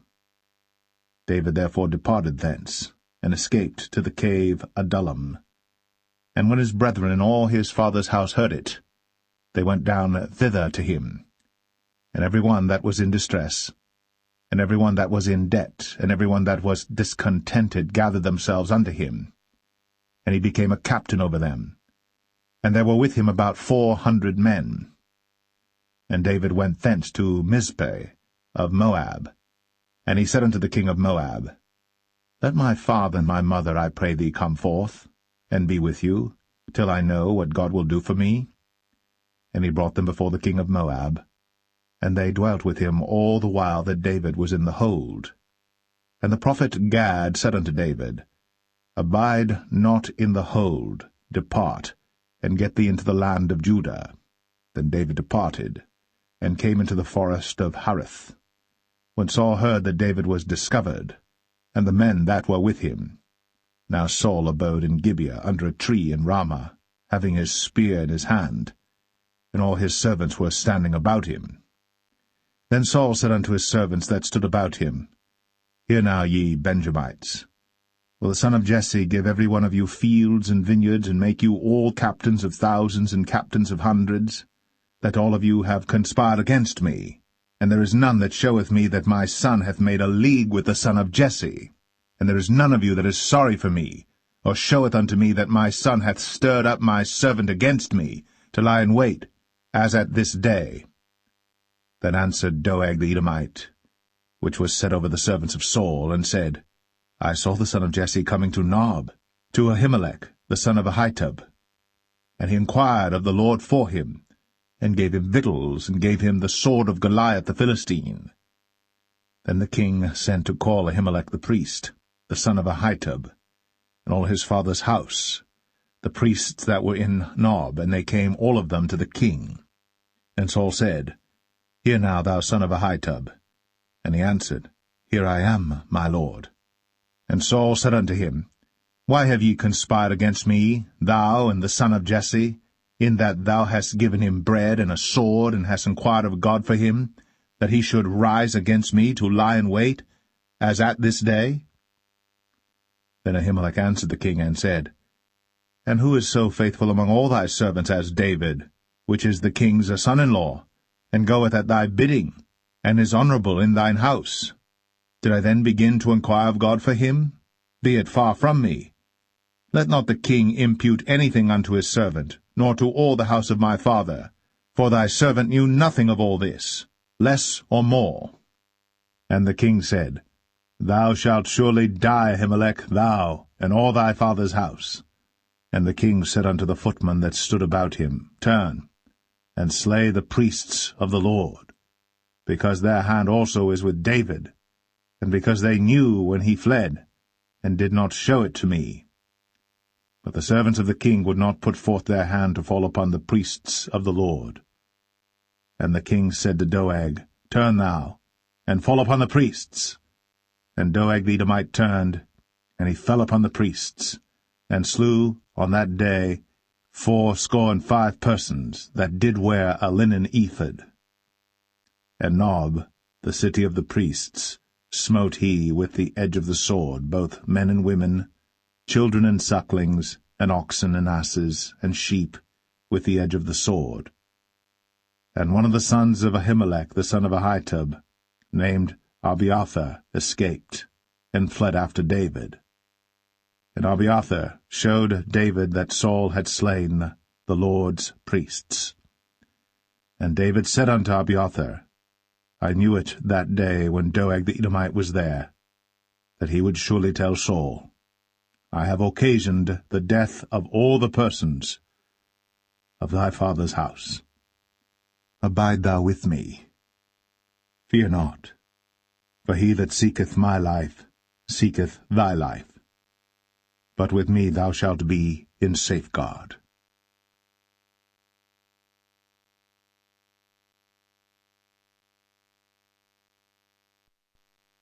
1 Samuel 23. Then they told David, saying, Behold, the Philistines fight against Keilah, and they rob the threshing floors. Therefore David inquired of the Lord, saying, Shall I go and smite these Philistines? And the Lord said unto David, Go, and smite the Philistines, and save Keilah. And David's men said unto him, Behold, we be afraid here in Judah.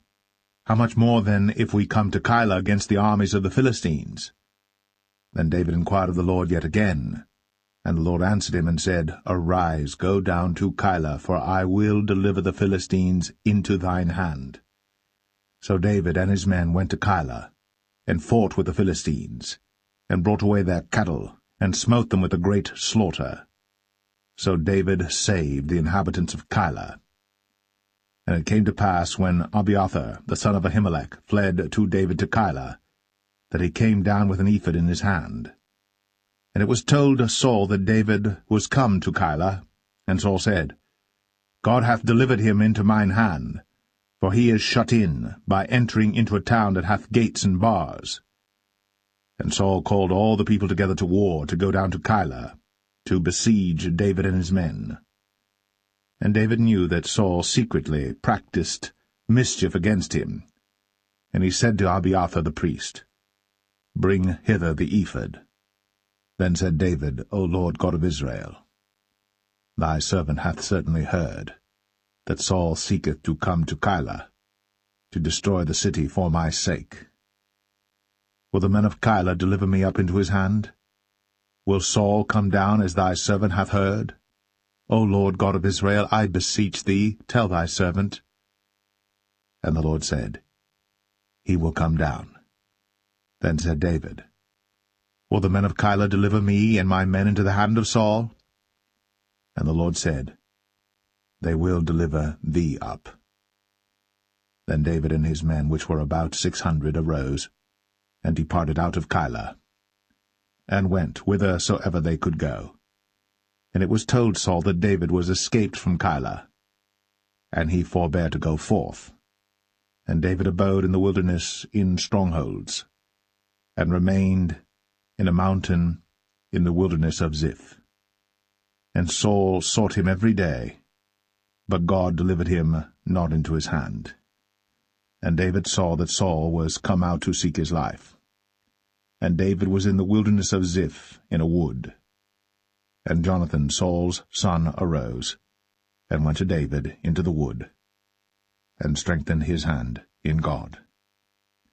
And he said unto him, Fear not, but the hand of Saul my father shall not find thee, and thou shalt be king over Israel, and I shall be next unto thee, and that also Saul my father knoweth. And they two made a covenant before the Lord. And David abode in the wood, and Jonathan went to his house. Then came up the Ziphites to Saul to Gibeah, saying, Doth not David hide himself with us in strongholds in the wood, in the hill of Hachilah, which is on the south of Jeshimon? Now therefore, O king, come down according to all the desire of thy soul to come down, and our part shall be to deliver him into the king's hand. And Saul said, Blessed be ye of the Lord, for ye have compassion on me. Go, I pray you, prepare yet, and know and see his place where his haunt is, and who hath seen him there. For it is told me that he dealeth very subtly. See therefore, and take knowledge of all the lurking places where he hideth himself, and come ye again to me with the certainty, and I will go with you. And it shall come to pass, if he be in the land, that I will search him out throughout all the thousands of Judah. And they arose, and went to Ziph before Saul. But David and his men were in the wilderness of Maon, in the plain on the south of Jeshimon. Saul also and his men went to seek him, and they told David, wherefore he came down into a rock, and abode in the wilderness of Maon. And when Saul heard that, he pursued after David in the wilderness of Maon. And Saul went on this side of the mountain, and David and his men on that side of the mountain. And David made haste to get away for fear of Saul. For Saul and his men compassed David and his men round about to take them. But there came a messenger unto Saul, saying, Haste thee, and come, for the Philistines have invaded the land. Wherefore Saul returned from pursuing after David, and went against the Philistines. Therefore they called that place Selah Hamaleketh. And David went up from thence, and dwelt in strongholds at En-gedi.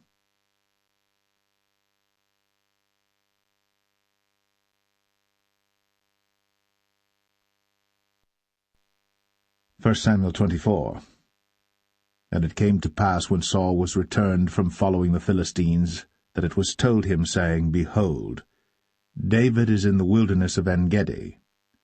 Then Saul took 3,000 chosen men out of all Israel, and went to seek David and his men upon the rocks of the wild goats.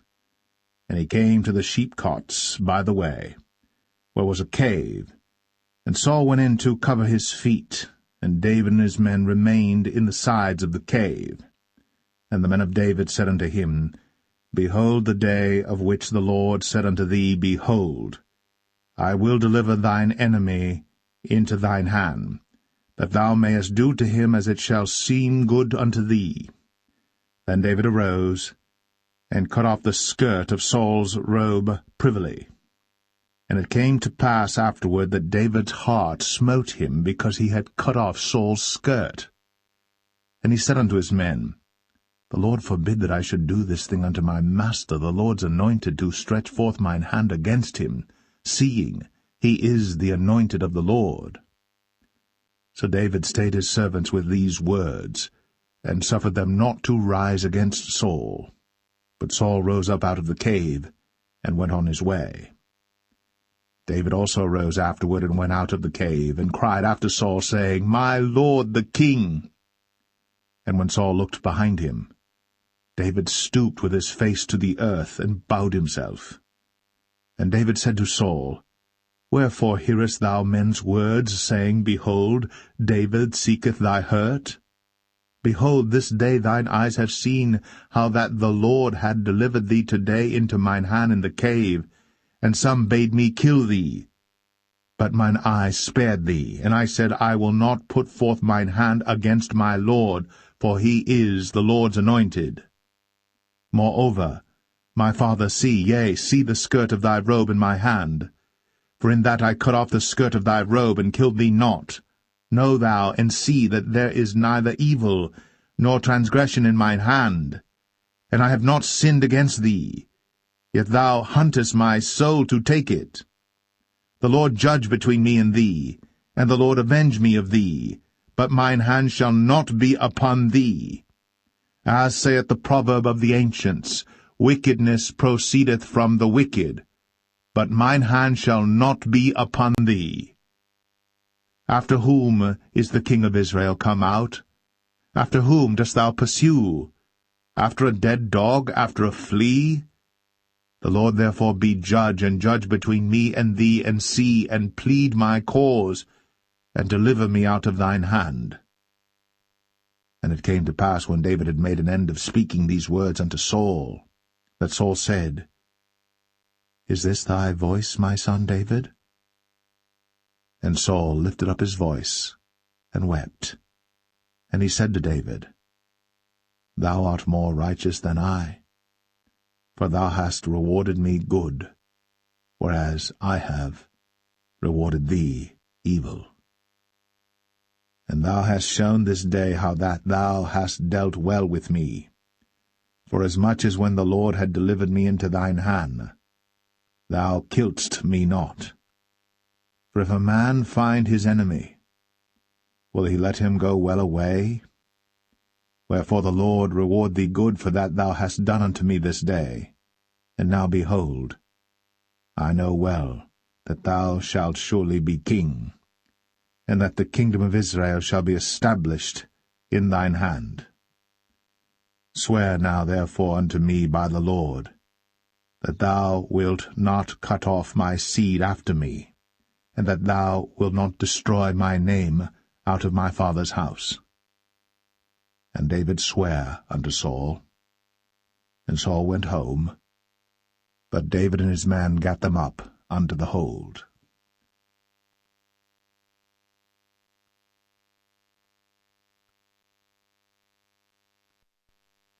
1 1 Samuel 25.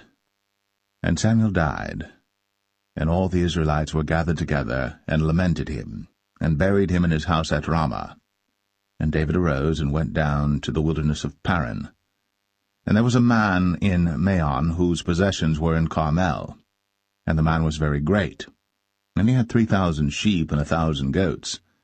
And he was shearing his sheep in Carmel. Now the name of the man was Nabal, and the name of his wife Abigail. And she was a woman of good understanding, and of a beautiful countenance. But the man was churlish, and evil in his doings, and he was of the house of Caleb. And David heard in the wilderness that Nabal did shear his sheep. And David sent out 10 young men, and David said unto the young men, Get you up to Carmel, and go to Nabal, and greet him in my name. And thus shall ye say to him that liveth in prosperity, Peace be both to thee, and peace be to thine house, and peace be unto all that thou hast. And now I have heard that thou hast shearers. Now thy shepherds which were with us, we hurt them not, neither was there aught missing unto them all the while they were in Carmel. Ask thy young men, and they will show thee. Wherefore let the young men find favor in thine eyes. For we come in a good day. Give, I pray thee, whatsoever cometh to thine hand unto thy servants, and to thy son David. And when David's young men came, they spake to Nabal according to all those words in the name of David, and ceased.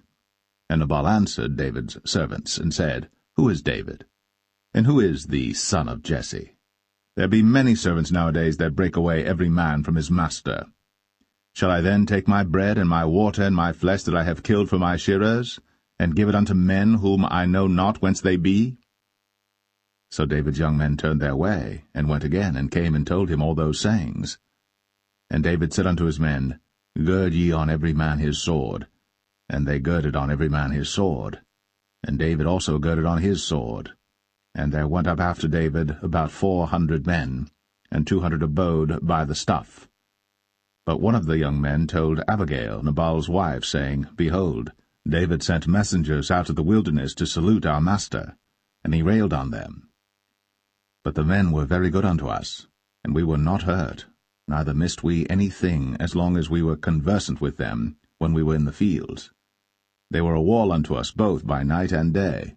All the while we were with them keeping the sheep. Now therefore know and consider what thou wilt do, for evil is determined against our master, and against all his household. For he is such a son of Belial, that a man cannot speak to him. Then Abigail made haste, and took 200 loaves and 2 bottles of wine, and 5 sheep ready dressed, and 5 measures of parched corn, and 100 clusters of raisins, and 200 cakes of figs, and laid them on asses. And she said unto her servants, Go on before me, behold, I come after you. But she told not her husband Nabal. And it was so, as she rode on the ass, that she came down by the covert of the hill, and behold, David and his men came down against her, and she met them. Now David had said, Surely in vain have I kept all that this fellow hath in the wilderness, so that nothing was missed of all that pertained unto him. And he hath requited me evil for good. So, and more also do God unto the enemies of David, if I leave of all that pertain to him by the morning light any that pisseth against the wall. And when Abigail saw David, she hasted, and lighted off the ass, and fell before David on her face, and bowed herself to the ground, and fell at his feet, and said, Upon me, my lord, upon me let this iniquity be, and let thine handmaid, I pray thee, speak in thine audience, and hear the words of thine handmaid. Let not, my lord, I pray thee, regard this man of Belial, even Nabal. For as his name is, so is he. Nabal is his name, and folly is with him. But I, thine handmaid, saw not the young men of my lord, whom thou didst send. Now therefore, my lord, as the Lord liveth, and as thy soul liveth, seeing the Lord hath withholden thee from coming to shed blood, and from avenging thyself with thine own hand, now let thine enemies, and they that seek evil to my lord, be as Nabal. And now this blessing which thine handmaid hath brought unto my lord, let it even be given unto the young men that follow my lord. I pray thee, forgive the trespass of thine handmaid, for the Lord will certainly make my lord a sure house, because my lord fighteth the battles of the Lord, and evil hath not been found in thee all thy days. Yet a man is risen to pursue thee and to seek thy soul. But the soul of my Lord shall be bound in the bundle of life with the Lord thy God, and the souls of thine enemies. Them shall he sling out, as out of the middle of a sling.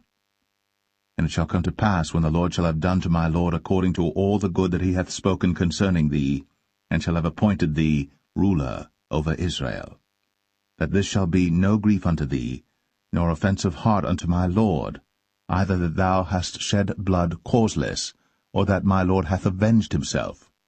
But when the Lord shall have dealt well with my Lord, then remember thine handmaid. And David said to Abigail, Blessed be the Lord God of Israel, which sent thee this day to meet me. And blessed be thy advice, and blessed be thou, which hast kept me this day from coming to shed blood, and from avenging myself with mine own hand. For in very deed, as the Lord God of Israel liveth, which hath kept me back from hurting thee, except thou hadst hasted and come to meet me, surely there had not been left unto Nabal by the morning light any that pisseth against the wall.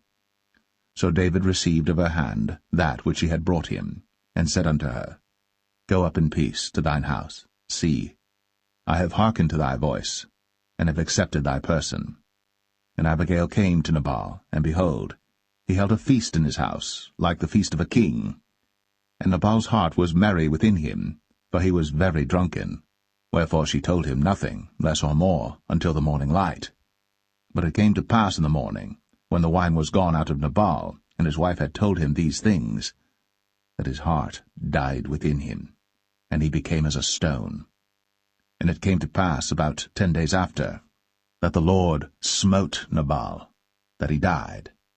And when David heard that Nabal was dead, he said, Blessed be the Lord, that hath pleaded the cause of my reproach from the hand of Nabal, and hath kept his servant from evil.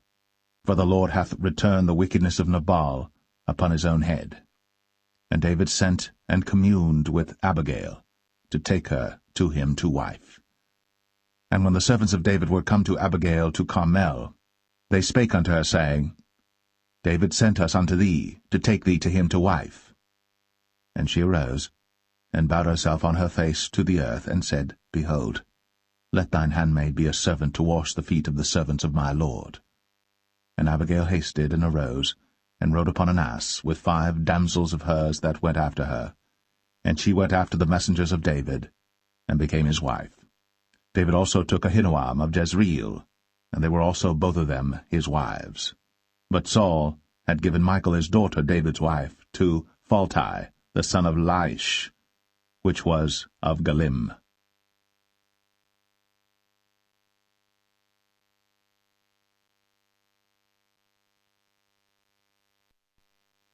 1 Samuel 26. And the Ziphites came unto Saul to Gibeah, saying, Doth not David hide himself in the hill of Hachilah, which is before Jeshimon? Then Saul arose, and went down to the wilderness of Ziph, having 3,000 chosen men of Israel with him to seek David in the wilderness of Ziph. And Saul pitched in the hill of Hachilah, which is before Jeshimon, by the way. But David abode in the wilderness, and he saw that Saul came after him into the wilderness.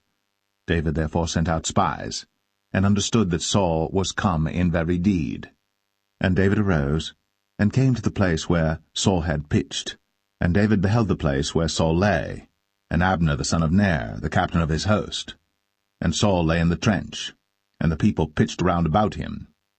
Then answered David, and said to Ahimelech the Hittite, and to Abishai, the son of Zeruiah, brother to Joab, saying, Who will go down with me to Saul to the camp? And Abishai said, I will go down with thee. So David and Abishai came to the people by night, and behold, Saul lay sleeping within the trench, and his spear stuck in the ground at his bolster.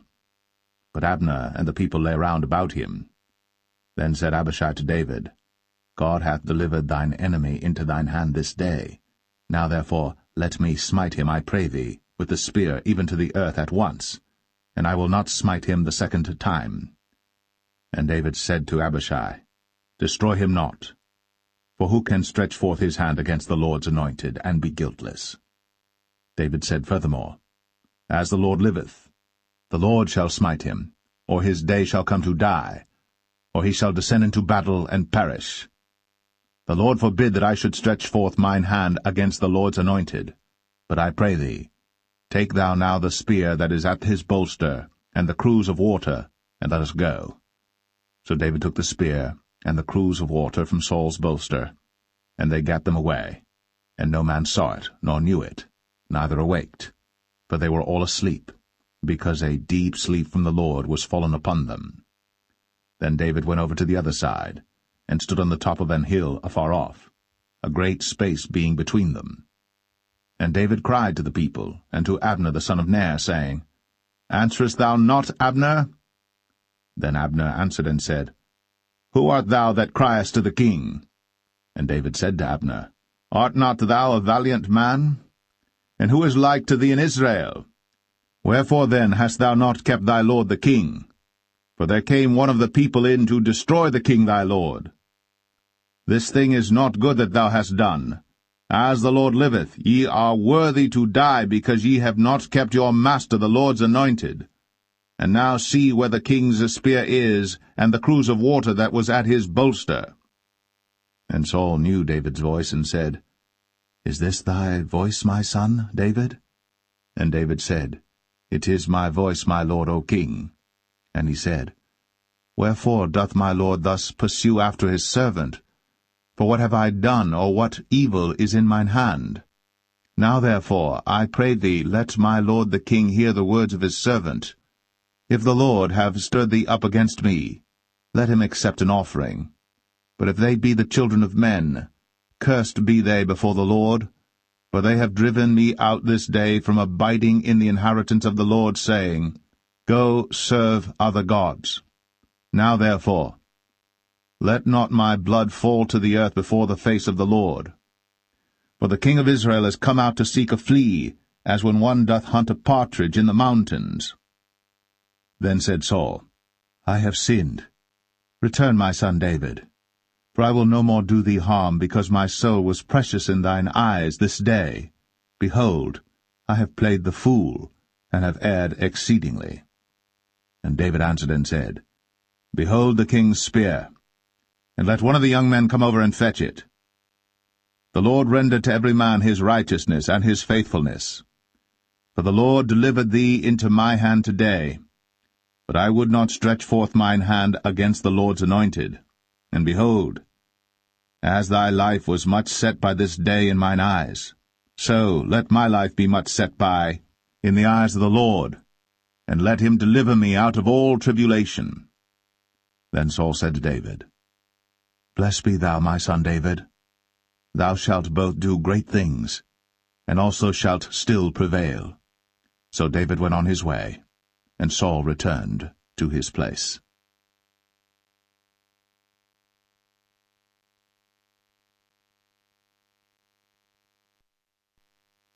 1 Samuel 27. And David said in his heart, I shall now perish one day by the hand of Saul. There is nothing better for me than that I should speedily escape into the land of the Philistines, and Saul shall despair of me, to seek me any more in any coast of Israel. So shall I escape out of his hand. And David arose, and he passed over with the 600 men that were with him unto Achish, the son of Maoch, king of Gath. And David dwelt with Achish at Gath, he and his men, every man with his household, even David with his 2 wives, Ahinoam the Jezreelitess, and Abigail the Carmelitess, Nabal's wife. And it was told Saul that David was fled to Gath, and he sought no more again for him. And David said unto Achish, If I have now found grace in thine eyes, let them give me a place in some town in the country, that I may dwell there. For why should thy servant dwell in the royal city with thee? Then Achish gave him Ziklag that day. Wherefore Ziklag pertaineth unto the kings of Judah unto this day. And the time that David dwelt in the country of the Philistines was a full year and 4 months. And David and his men went up, and invaded the Geshurites, and the Gezrites, and the Amalekites, for those nations were of old the inhabitants of the land, as thou goest to Shur, even unto the land of Egypt. And David smote the land, and left neither man nor woman alive. and took away the sheep and the oxen and the asses and the camels and the apparel, and returned and came to Achish. And Achish said, Whither have ye made a road today? And David said, Against the south of Judah, and against the south of the Jerahmeelites, and against the south of the Kenites. And David saved neither man nor woman alive, to bring tidings to Gath, saying, Lest they should tell on us, saying, So did David, and so will be his manner all the while he dwelleth in the country of the Philistines. And Achish believed David, saying, He hath made his people Israel utterly to abhor him. Therefore he shall be my servant for ever.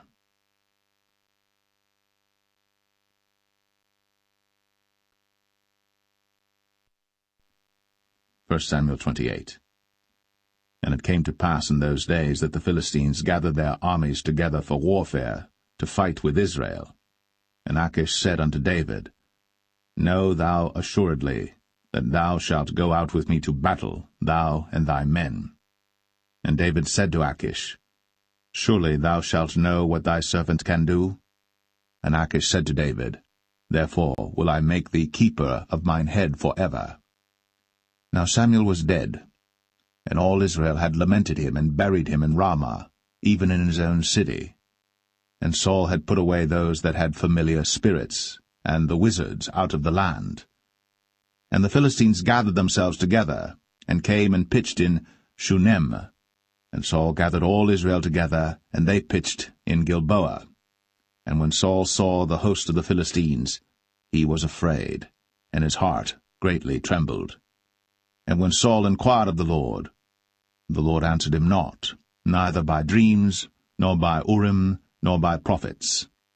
Then said Saul unto his servants, Seek me a woman that hath a familiar spirit, that I may go to her, and inquire of her. And his servant said to him, Behold, there is a woman that hath a familiar spirit at Endor. And Saul disguised himself, and put on other raiment, and he went, and 2 men with him. And they came to the woman by night. And he said, I pray thee, divine unto me by the familiar spirit, and bring me him up, whom I shall name unto thee. And the woman said unto him, Behold, thou knowest what Saul hath done, how he hath cut off those that have familiar spirits and the wizards out of the land? Wherefore then layest thou a snare for my life, to cause me to die? And Saul sware to her by the Lord, saying, As the Lord liveth, there shall no punishment happen to thee for this thing. Then said the woman, Whom shall I bring up unto thee? And he said, Bring me up Samuel. And when the woman saw Samuel, she cried with a loud voice, and the woman spake to Saul, saying, Why hast thou deceived me, for thou art Saul? And the king said unto her, Be not afraid. For what sawest thou? And the woman said unto Saul, I saw gods ascending out of the earth. And he said unto her, What form is he of? And she said, An old man cometh up, and he is covered with a mantle. And Saul perceived that it was Samuel, and he stooped with his face to the ground, and bowed himself. And Samuel said to Saul, Why hast thou disquieted me to bring me up? And Saul answered, I am sore distressed, for the Philistines make war against me, and God is departed from me, and answereth me no more, neither by prophets nor by dreams. Therefore I have called thee, that thou mayest make known unto me what I shall do. Then said Samuel, Wherefore then dost thou ask of me, seeing the Lord is departed from thee, and is become thine enemy? And the Lord hath done to him as he spake by me. For the Lord hath rent the kingdom out of thine hand, and given it to thy neighbor, even to David, because thou obeyest not the voice of the Lord, nor executest his fierce wrath upon Amalek. Therefore hath the Lord done this thing unto thee this day. Moreover the Lord will also deliver Israel with thee into the hand of the Philistines, and tomorrow shalt thou and thy sons be with me. The Lord also shall deliver the host of Israel into the hand of the Philistines. Then Saul fell straightway all along on the earth, and was sore afraid because of the words of Samuel. And there was no strength in him, for he had eaten no bread all the day, nor all the night. And the woman came unto Saul, and saw that he was sore troubled, and said unto him, Behold, thine handmaid hath obeyed thy voice, and I have put my life in my hand, and have hearkened unto thy words which thou spakest unto me. Now therefore, I pray thee, hearken thou also unto the voice of thine handmaid, and let me set a morsel of bread before thee, and eat, that thou mayest have strength, when thou goest on thy way. But he refused, and said, I will not eat. But his servants, together with the woman, compelled him, and he hearkened unto their voice. So he arose from the earth, and sat upon the bed. And the woman had a fat calf in the house, and she hasted and killed it, and took flour and kneaded it, and did bake unleavened bread thereof.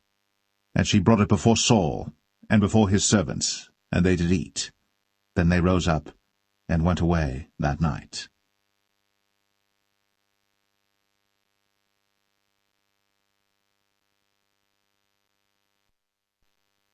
1 Samuel 29. Now the Philistines gathered together all their armies to Aphek, and the Israelites pitched by a fountain which is in Jezreel. And the lords of the Philistines passed on by hundreds and by thousands, but David and his men passed on in the rearward with Achish. Then said the princes of the Philistines, What do these Hebrews here? And Achish said unto the princes of the Philistines, Is not this David the servant of Saul the king of Israel, which hath been with me these days, or these years? And I have found no fault in him since he fell unto me unto this day. And the princes of the Philistines were wroth with him. And the princes of the Philistines said unto him, Make this fellow return, that he may go again to his place which thou hast appointed him. And let him not go down with us to battle, lest in the battle he be an adversary to us. For wherewith should he reconcile himself unto his master? Should it not be with the heads of these men? Is not this David, of whom they sang one to another in dances, saying, Saul slew his thousands, and David his 10,000s? Then Achish called David and said unto him, Surely as the Lord liveth, thou hast been upright, and thy going out and thy coming in with me in the host is good in my sight. For I have not found evil in thee since the day of thy coming unto me unto this day. Nevertheless the Lord's favour thee not. Wherefore now return and go in peace, that thou displease not the lords of the Philistines. And David said unto Achish, But what have I done? And what hast thou found in thy servant so long as I have been with thee unto this day, that I may not go fight against the enemies of my lord the king? And Achish answered and said to David, I know that thou art good in my sight, as an angel of God. Notwithstanding the princes of the Philistines have said, He shall not go up with us to the battle. Wherefore now rise up early in the morning with thy master's servants that are come with thee, and as soon as ye be up early in the morning and have light, depart. So David and his men rose up early to depart in the morning, to return into the land of the Philistines. And the Philistines went up to Jezreel.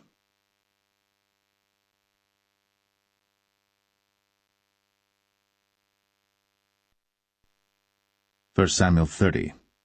And it came to pass, when David and his men were come to Ziklag on the 3rd day, that the Amalekites had invaded the south and Ziklag, and smitten Ziklag, and burned it with fire, and had taken the women captives that were therein. They slew not any, either great or small, but carried them away, and went on their way. So David and his men came to the city, and behold, it was burned with fire, and their wives and their sons and their daughters were taken captives. Then David and the people that were with him lifted up their voice and wept until they had no more power to weep. And David's 2 wives were taken captives, Ahinoam the Jezreelitess, and Abigail the wife of Nabal the Carmelite. And David was greatly distressed, for the people spake of stoning him, because the soul of all the people was grieved, every man for his sons and for his daughters. But David encouraged himself in the Lord his God. And David said to Abiathar the priest, Ahimelech's son, I pray thee, bring me hither the ephod. And Abiathar brought thither the ephod to David. And David inquired at the Lord, saying, Shall I pursue after this troop? Shall I overtake them? And he answered him, Pursue, for thou shalt surely overtake them, and without fail recover all. So David went, he and the 600 men that were with him, and came to the brook Besor, where those that were left behind stayed. But David pursued, he and 400 men. for 200 abode behind, which were so faint that they could not go over the brook Besor. And they found an Egyptian in the field, and brought him to David, and gave him bread, and he did eat, and they made him drink water. And they gave him a piece of a cake of figs, and 2 clusters of raisins. And when he had eaten, his spirit came again to him, for he had eaten no bread, nor drunk any water 3 days and 3 nights. And David said unto him, To whom belongest thou, and whence art thou? And he said, I am a young man of Egypt, servant to an Amalekite, and my master left me, because 3 days agone I fell sick. We made an invasion upon the south of the Cherethites, and upon the coast which belongeth to Judah, and upon the south of Caleb, and we burned Ziklag with fire. And David said to him, Canst thou bring me down to this company? And he said, Swear unto me by God, that thou wilt neither kill me, nor deliver me into the hands of my master, and I will bring thee down to this company. And when he had brought him down, behold, they were spread abroad upon all the earth, eating and drinking and dancing, because of all the great spoil that they had taken out of the land of the Philistines, and out of the land of Judah. And David smote them from the twilight even unto the evening of the next day. And there escaped not a man of them, save 400 young men which rode upon camels and fled. And David recovered all that the Amalekites had carried away. And David rescued his 2 wives. And there was nothing lacking to them, neither small nor great, neither sons nor daughters, neither spoil nor anything that they had taken to them. David recovered all. And David took all the flocks and the herds, which they drave before those other cattle, and said, This is David's spoil. And David came to the 200 men, which were so faint that they could not follow David, whom they had made also to abide at the brook Besor. And they went forth to meet David, and to meet the people that were with him. And when David came near to the people, he saluted them. Then answered all the wicked men and men of Belial, of those that went with David, and said, Because they went not with us, we will not give them aught of the spoil that we have recovered, save to every man his wife and his children, that they may lead them away and depart. Then said David, Ye shall not do so, my brethren, with that which the Lord hath given us, who hath preserved us, and delivered the company that came against us into our hand. For who will hearken unto you in this matter? But as his part is that goeth down to the battle, so shall his part be that tarrieth by the stuff. They shall part alike. And it was so from that day forward that he made it a statute and an ordinance for Israel unto this day. And when David came to Ziklag, he sent of the spoil unto the elders of Judah, even to his friends, saying, Behold, a present for you of the spoil of the enemies of the Lord, to them which were in Bethel, and to them which were in South Ramoth, and to them which were in Jatir, and to them which were in Aroer, and to them which were in Siphmoth, and to them which were in Eshtemoa, and to them which were in Rakal, and to them which were in the cities of the Jerahmeelites, and to them which were in the cities of the Kenites, and to them which were in Hormah, and to them which were in Chor-Ashan, and to them which were in Athak, and to them which were in Hebron, and to all the places where David himself and his men were wont to haunt.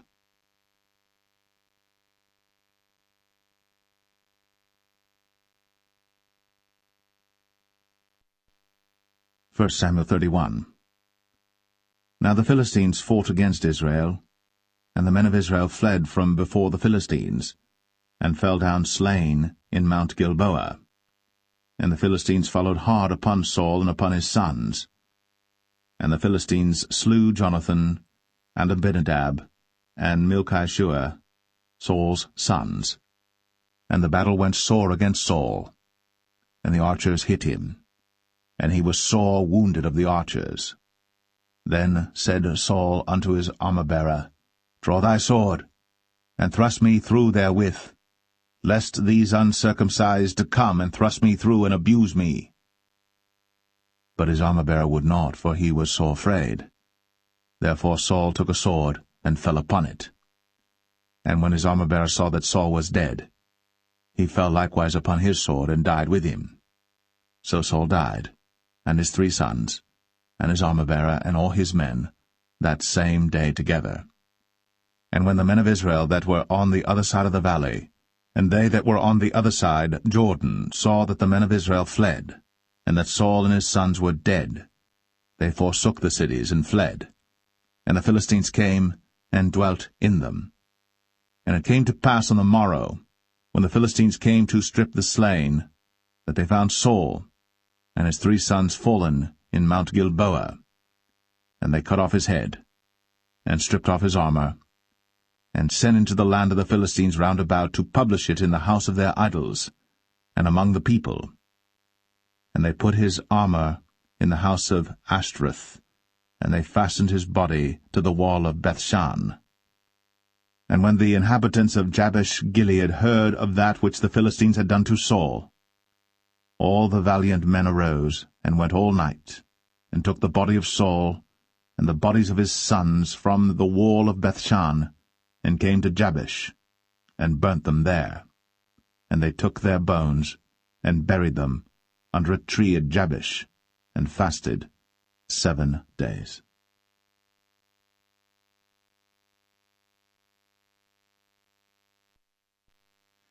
The second book of Samuel, chapter 1.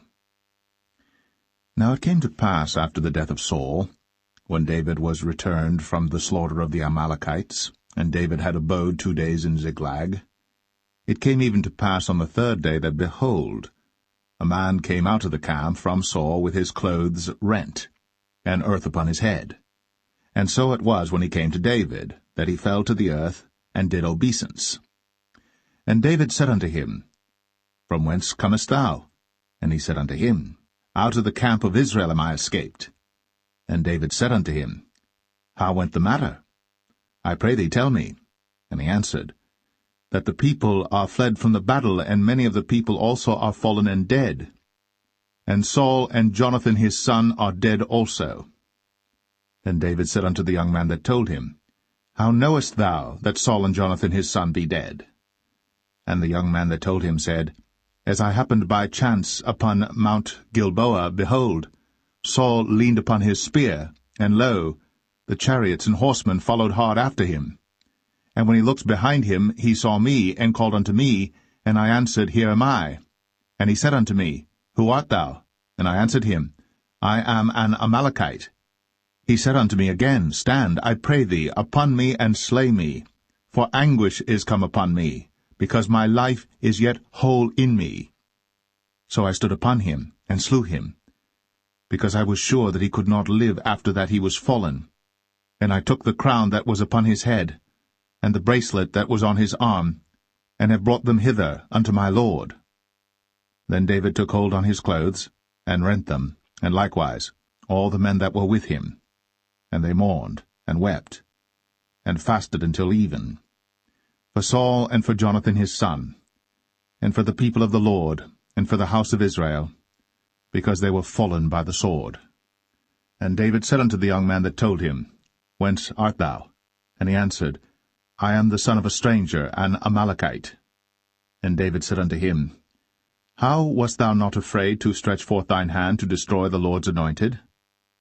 And David called one of the young men and said, Go near, and fall upon him. And he smote him that he died. And David said unto him, Thy blood be upon thy head. For thy mouth hath testified against thee, saying, I have slain the Lord's anointed. And David lamented with this lamentation over Saul and over Jonathan his son.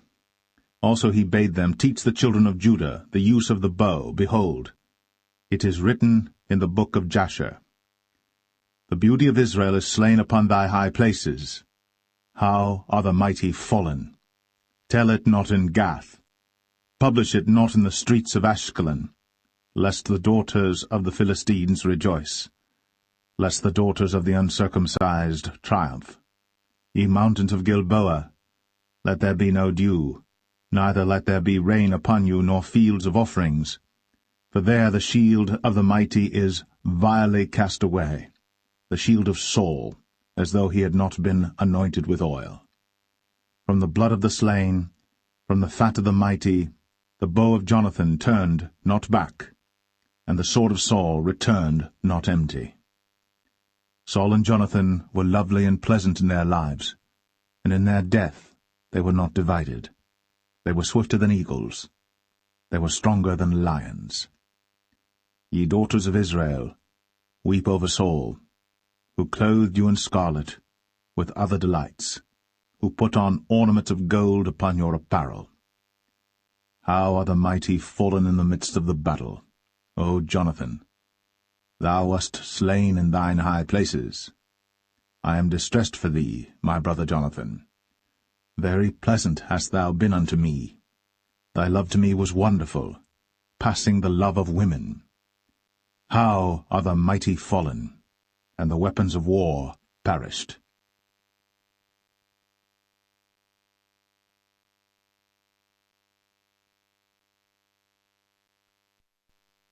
2 Samuel 2.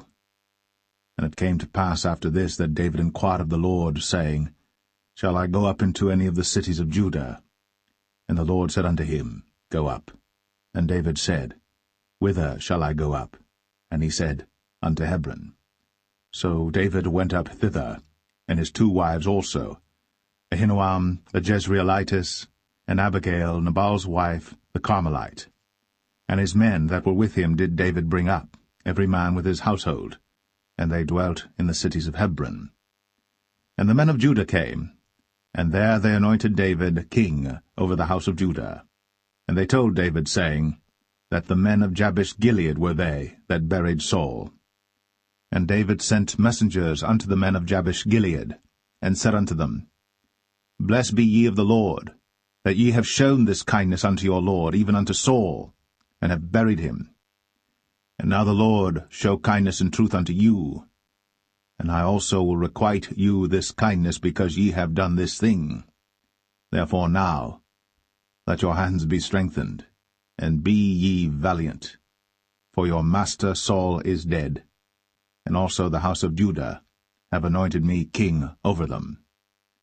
But Abner, the son of Ner, captain of Saul's host, took Ishbosheth the son of Saul, and brought him over to Mahanaim, and made him king over Gilead, and over the Asherites, and over Jezreel, and over Ephraim, and over Benjamin, and over all Israel. Ishbosheth, Saul's son, was 40 years old when he began to reign over Israel, and reigned 2 years. But the house of Judah followed David. And the time that David was king in Hebron over the house of Judah was 7 years and 6 months. And Abner the son of Ner, and the servants of Ishbosheth the son of Saul, went out from Mahanaim to Gibeon. And Joab the son of Zeruiah, and the servants of David went out, and met together by the pool of Gibeon. And they sat down, the one on the one side of the pool, and the other on the other side of the pool. And Abner said to Joab, Let the young men now arise, and play before us. And Joab said, Let them arise. Then there arose and went over by number 12 of Benjamin, which pertained to Ishbosheth the son of Saul, and 12 of the servants of David. And they caught every one his fellow by the head, and thrust his sword in his fellow's side, so they fell down together.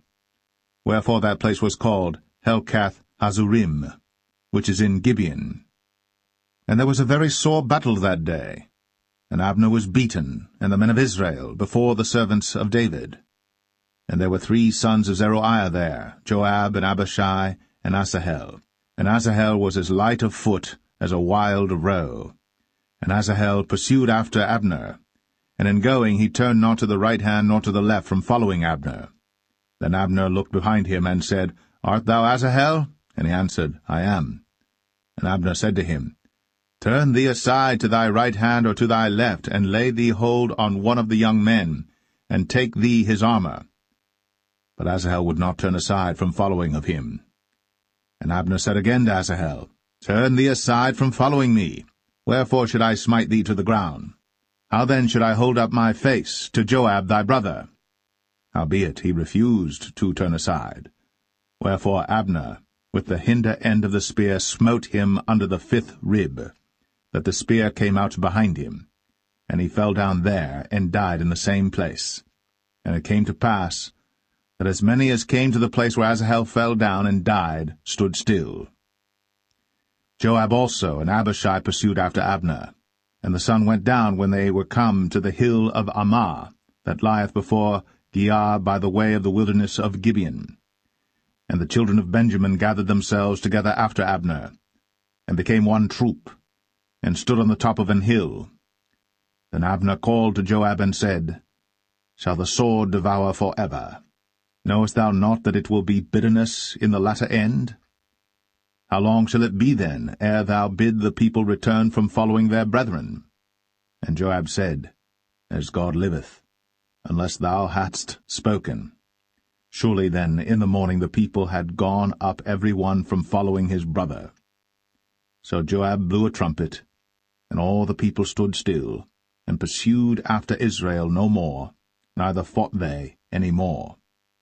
And Abner and his men walked all that night through the plain, and passed over Jordan, and went through all Bithron, and they came to Mahanaim. And Joab returned from following Abner. And when he had gathered all the people together, there lacked of David's servants 19 men, and Asahel. But the servants of David had smitten of Benjamin, and of Abner's men, so that 360 men died. And they took up Asahel, and buried him in the sepulchre of his father, which was in Bethlehem. And Joab and his men went all night, and they came to Hebron at break of day.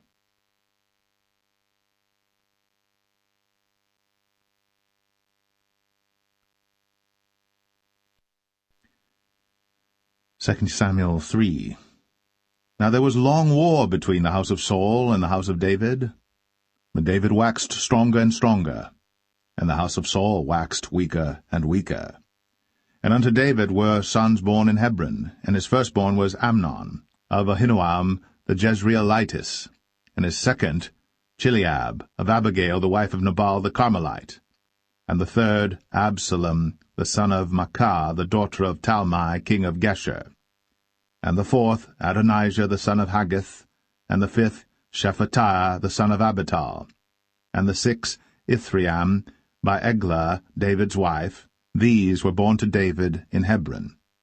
And it came to pass, while there was war between the house of Saul and the house of David, that Abner made himself strong for the house of Saul. And Saul had a concubine, whose name was Rizpah, the daughter of Ai. And Ishbosheth said to Abner, Wherefore hast thou gone in unto my father's concubine? Then was Abner very wroth for the words of Ishbosheth, and said, Am I a dog's head, which against Judah do show kindness this day unto the house of Saul thy father, to his brethren, and to his friends, and have not delivered thee into the hand of David, that thou chargest me today with a fault concerning this woman? So do God to Abner, and more also, except as the Lord hath sworn to David, even so I do to him, to translate the kingdom from the house of Saul, and to set up the throne of David over Israel and over Judah, from Dan even to Beersheba. And he could not answer Abner a word again, because he feared him. And Abner sent messengers to David on his behalf, saying, Whose is the land? Saying also, Make thy league with me, and behold, my hand shall be with thee, to bring about all Israel unto thee.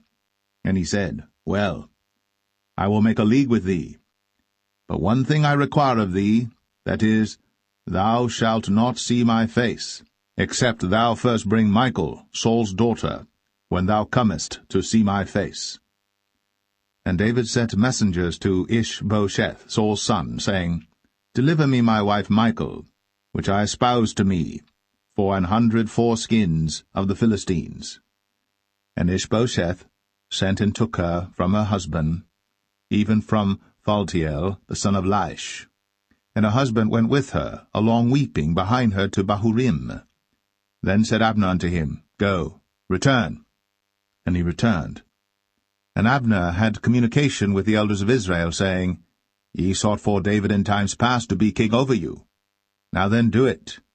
For the Lord hath spoken of David, saying, By the hand of my servant David, I will save my people Israel out of the hand of the Philistines, and out of the hand of all their enemies. And Abner also spake in the ears of Benjamin. And Abner went also to speak in the ears of David in Hebron all that seemed good to Israel, and that seemed good to the whole house of Benjamin. So Abner came to David to Hebron, and 20 men with him, And David made Abner and the men that were with him a feast. And Abner said unto David, I will arise and go, and will gather all Israel unto my lord the king, that they may make a league with thee, and that thou mayest reign over all that thine heart desireth. And David sent Abner away, and he went in peace. And behold, the servants of David and Joab came from pursuing a troop, and brought in a great spoil with them. But Abner was not with David in Hebron, for he had sent him away, and he was gone in peace. When Joab and all the host that was with him were come, they told Joab, saying, Abner the son of Ner came to the king, and he hath sent him away, and he is gone in peace. Then Joab came to the king and said, What hast thou done? Behold, Abner came unto thee. Why is it that thou hast sent him away, and he is quite gone? Thou knowest Abner the son of Ner, that he came to deceive thee, and to know thy going out and thy coming in, and to know all that thou doest. And when Joab was come out from David, he sent messengers after Abner, which brought him again from the well of Sirah. But David knew it not. And when Abner was returned to Hebron, Joab took him aside in the gate to speak with him quietly, and smote him there, under the 5th rib, that he died, for the blood of Asahel his brother. And afterward, when David heard it, he said, I and my kingdom are guiltless before the Lord, for ever, from the blood of Abner the son of Ner. Let it rest on the head of Joab, and on all his father's house. And let there not fail from the house of Joab one that hath an issue, or that is a leper, or that leaneth on a staff, or that falleth on the sword, or that lacketh bread. So Joab and Abishai his brother slew Abner, because he had slain their brother Asahel at Gibeon in the battle. And David said to Joab and to all the people that were with him, Rend your clothes, and gird you with sackcloth, and mourn before Abner. And King David himself followed the bier. And they buried Abner in Hebron. And the king lifted up his voice, and wept at the grave of Abner. And all the people wept. And the king lamented over Abner, and said, Died Abner as a fool dieth. Thy hands were not bound, nor thy feet put into fetters. As a man falleth before wicked men, so fellest thou. And all the people wept again over him. And when all the people came to cause David to eat meat while it was yet day, David sware, saying, So do God to me, and more also, if I taste bread or aught else, till the sun be down. And all the people took notice of it, and it pleased them, as whatsoever the king did pleased all the people. For all the people and all Israel understood that day that it was not of the king to slay Abner the son of Ner. And the king said unto his servants, Know ye not that there is a prince and a great man fallen this day in Israel? And I am this day weak, though anointed king. And these men, the sons of Zeruiah, be too hard for me. The Lord shall reward the doer of evil according to his wickedness.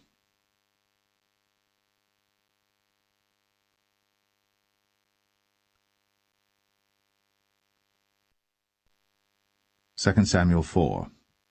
And when Saul's son heard that Abner was dead in Hebron, his hands were feeble, and all the Israelites were troubled. And Saul's son had 2 men that were captains of bands. The name of the one was Baanah, and the name of the other Rechab, the sons of Rimmon, a Beerothite, of the children of Benjamin. For Beeroth also was reckoned to Benjamin. And the Beerothites fled to Gittaim, and were sojourners there until this day. And Jonathan, Saul's son, had a son that was lame of his feet. He was 5 years old when the tidings came of Saul and Jonathan out of Jezreel. And his nurse took him up, and fled. And it came to pass, as she made haste to flee, that he fell and became lame. And his name was Mephibosheth. And the sons of Rimmon the Beerothite, Rechab and Baanah, went, and came about the heat of the day to the house of Ishbosheth, who lay on a bed at noon. And they came thither into the midst of the house, as though they would have fetched wheat. And they smote him under the 5th rib. And Rechab and Baanah his brother escaped. For when they came into the house, he lay on his bed in his bedchamber. And they smote him, and slew him, and beheaded him, and took his head, and gat them away through the plain all night. And they brought the head of Ishbosheth unto David to Hebron, and said to the king, Behold, the head of Ishbosheth, the son of Saul, thine enemy, which sought thy life. And the Lord hath avenged my lord the king this day of Saul, and of his seed. And David answered Rechab and Baanah his brother, the sons of Rimmon the Beerothite, and said unto them, As the Lord liveth, who hath redeemed my soul out of all adversity? When one told me, saying, Behold, Saul is dead, thinking to have brought good tidings, I took hold of him, and slew him in Ziklag, who thought that I would have given him a reward for his tidings. How much more, when wicked men have slain a righteous person in his own house upon his bed? Shall I not therefore now require his blood of your hand, and take you away from the earth? And David commanded his young men, and they slew them, and cut off their hands and their feet, and hanged them up over the pool in Hebron. But they took the head of Ishbosheth, and buried it in the sepulchre of Abner in Hebron.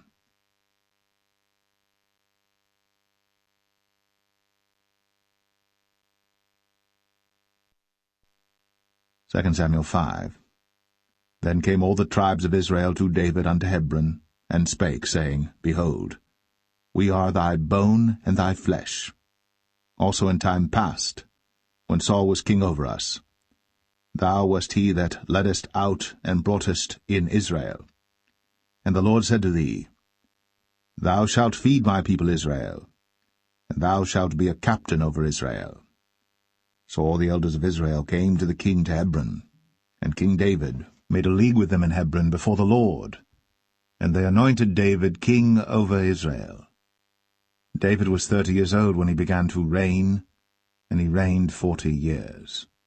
In Hebron he reigned over Judah 7 years and 6 months, and in Jerusalem he reigned 33 years over all Israel and Judah. And the king and his men went to Jerusalem unto the Jebusites, the inhabitants of the land, which spake unto David, saying, Except thou take away the blind and the lame, thou shalt not come in hither, thinking, David cannot come in hither. Nevertheless, David took the stronghold of Zion, the same is the city of David. And David said on that day, Whosoever getteth up to the gutter, and smiteth the Jebusites, and the lame and the blind, that are hated of David's soul, he shall be chief and captain. Wherefore they said, The blind and the lame shall not come into the house. So David dwelt in the fort, and called it the city of David. And David built round about from Millo and inward. And David went on, and grew great, and the Lord God of hosts was with him. And Hiram king of Tyre sent messengers to David, and cedar trees, and carpenters, and masons, and they built David an house. And David perceived that the Lord had established him king over Israel, and that he had exalted his kingdom for his people Israel's sake. And David took him more concubines and wives out of Jerusalem, after he was come from Hebron, and there were yet sons and daughters born to David. And these be the names of those that were born unto him in Jerusalem, Shammua, and Shobab, and Nathan, and Solomon, Ibhar also, and Elishua, and Nepheg, and Japhia, and Elishama, and Eliada, and Eliphalet. But when the Philistines heard that they had anointed David king over Israel, all the Philistines came up to seek David, and David heard of it, and went down to the hold. The Philistines also came and spread themselves in the valley of Rephaim. And David inquired of the Lord, saying, Shall I go up to the Philistines? Wilt thou deliver them into mine hand? And the Lord said unto David, Go up, for I will doubtless deliver the Philistines into thine hand. And David came to Baal Perazim, And David smote them there, and said, The Lord hath broken forth upon mine enemies before me, as the breach of waters. Therefore he called the name of that place Baal-perazim. And there they left their images, and David and his men burned them. And the Philistines came up yet again, and spread themselves in the valley of Rephaim. And when David inquired of the Lord, he said, Thou shalt not go up, but fetch a compass behind them, and come upon them over against the mulberry trees. And let it be, when thou hearest the sound of a going in the tops of the mulberry trees, that then thou shalt bestir thyself, for then shall the Lord go out before thee to smite the host of the Philistines. And David did so, as the Lord had commanded him, and smote the Philistines from Geba until thou come to Gazer.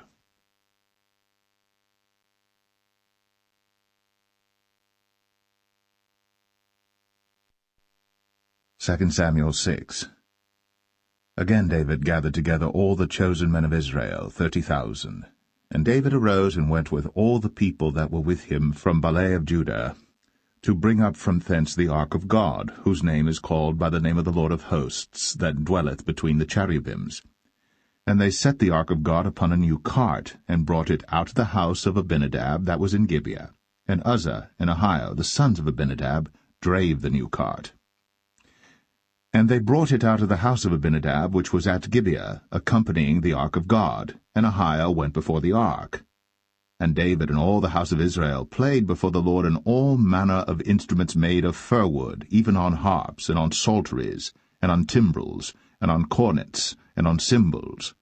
And when they came to Nachon's threshing floor, Uzzah put forth his hand to the ark of God, and took hold of it, for the oxen shook it. And the anger of the Lord was kindled against Uzzah, and God smote him there for his error, and there he died by the ark of God. And David was displeased, because the Lord had made a breach upon Uzzah, and he called the name of the place Perez Uzzah to this day. And David was afraid of the Lord that day, and said, How shall the ark of the Lord come to me? So David would not remove the ark of the Lord unto him into the city of David, but David carried it aside into the house of Obed-Edom the Gittite. And the ark of the Lord continued in the house of Obed-Edom the Gittite 3 months. And the Lord blessed Obed-Edom and all his household. And it was told King David, saying, The Lord hath blessed the house of Obed-Edom, and all that pertaineth unto him, because of the ark of God. So David went and brought up the ark of God from the house of Obed-Edom into the city of David with gladness.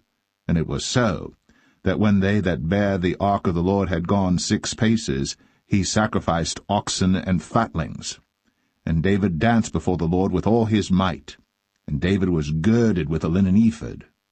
So David and all the house of Israel brought up the ark of the Lord with shouting, and with the sound of the trumpet. And as the ark of the Lord came into the city of David, Michal, Saul's daughter, looked through a window, and saw King David leaping and dancing before the Lord. And she despised him in her heart. And they brought in the ark of the Lord, and set it in his place in the midst of the tabernacle that David had pitched for it.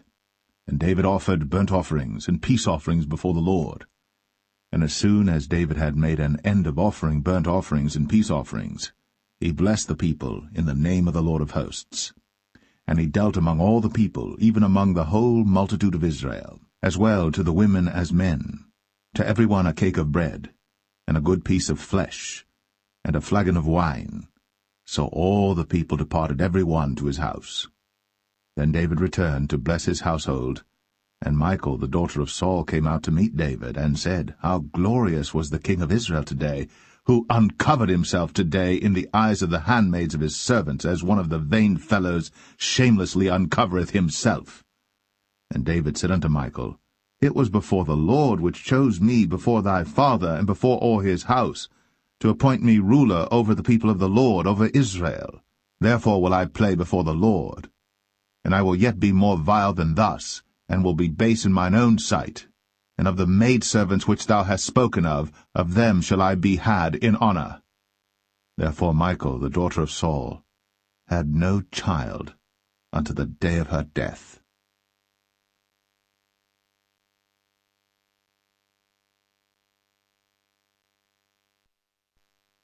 2 Samuel 7. And it came to pass, when the king sat in his house, and the Lord had given him rest round about from all his enemies, that the king said unto Nathan the prophet, See now, I dwell in an house of cedar, but the ark of God dwelleth within curtains. And Nathan said to the king, Go, do all that is in thine heart, for the Lord is with thee. And it came to pass that night that the word of the Lord came unto Nathan, saying, Go and tell my servant David, Thus saith the Lord, Shalt thou build me an house for me to dwell in? Whereas I have not dwelt in any house since the time that I brought up the children of Israel out of Egypt, even to this day, but have walked in a tent and in a tabernacle. In all the places wherein I have walked with all the children of Israel spake I a word with any of the tribes of Israel, whom I commanded to feed my people Israel, saying, Why build ye not me an house of cedar? Now therefore, so shalt thou say unto my servant David, Thus saith the Lord of hosts, I took thee from the sheepcot, from following the sheep, to be ruler over my people, over Israel. And I was with thee whithersoever thou wentest, and have cut off all thine enemies out of thy sight, and have made thee a great name, like unto the name of the great men that are in the earth. Moreover, I will appoint a place for my people Israel, and will plant them, that they may dwell in a place of their own, and move no more, neither shall the children of wickedness afflict them any more as beforetime. And as since the time that I commanded judges to be over my people Israel, and have caused thee to rest from all thine enemies, also the Lord telleth thee, that he will make thee an house. And when thy days be fulfilled, and thou shalt sleep with thy fathers, I will set up thy seed after thee, which shall proceed out of thy bowels, and I will establish his kingdom. He shall build an house for my name, and I will establish the throne of his kingdom for ever. I will be his father, and he shall be my son. If he commit iniquity, I will chasten him with the rod of men, and with the stripes of the children of men. But my mercy shall not depart away from him, as I took it from Saul, whom I put away before thee. And thine house, and thy kingdom shall be established for ever before thee. Thy throne shall be established for ever. According to all these words, and according to all this vision, so did Nathan speak unto David. Then went King David in, and sat before the Lord, and he said, Who am I, O Lord God? And what is my house that thou hast brought me hitherto? And this was yet a small thing in thy sight, O Lord God. But thou hast spoken also of thy servant's house for a great while to come. And is this the manner of man, O Lord God? And what can David say more unto thee? For thou, Lord God, knowest thy servant. For thy word's sake, and according to thine own heart, hast thou done all these great things, to make thy servant know them. Wherefore thou art great, O Lord God. For there is none like thee, neither is there any God beside thee, according to all that we have heard with our ears.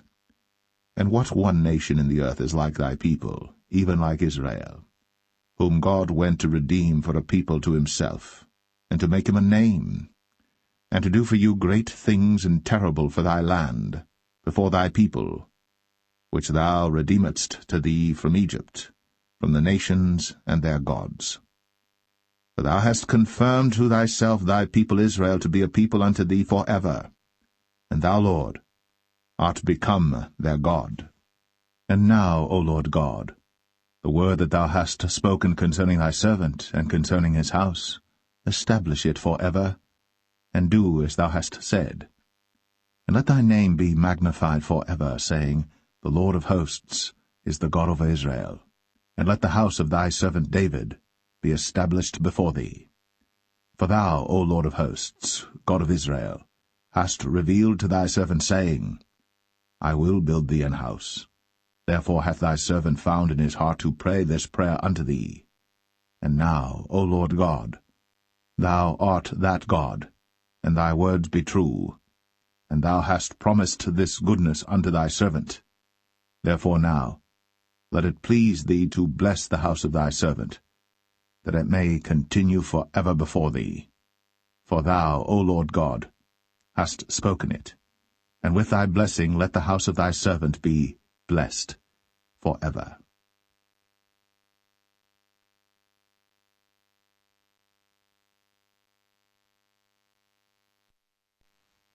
2 Samuel 8. And after this, it came to pass that David smote the Philistines, and subdued them. And David took Metheg-Ammah out of the hand of the Philistines. And he smote Moab, and measured them with a line, casting them down to the ground. Even with 2 lines measured he, to put to death, and with 1 full line to keep alive. And so the Moabites became David's servants, and brought gifts. David smote also Hadadezer, the son of Rehob, king of Zobah, as he went to recover his border at the river Euphrates. And David took from him 1,000 chariots, and 700 horsemen, and 20,000 footmen.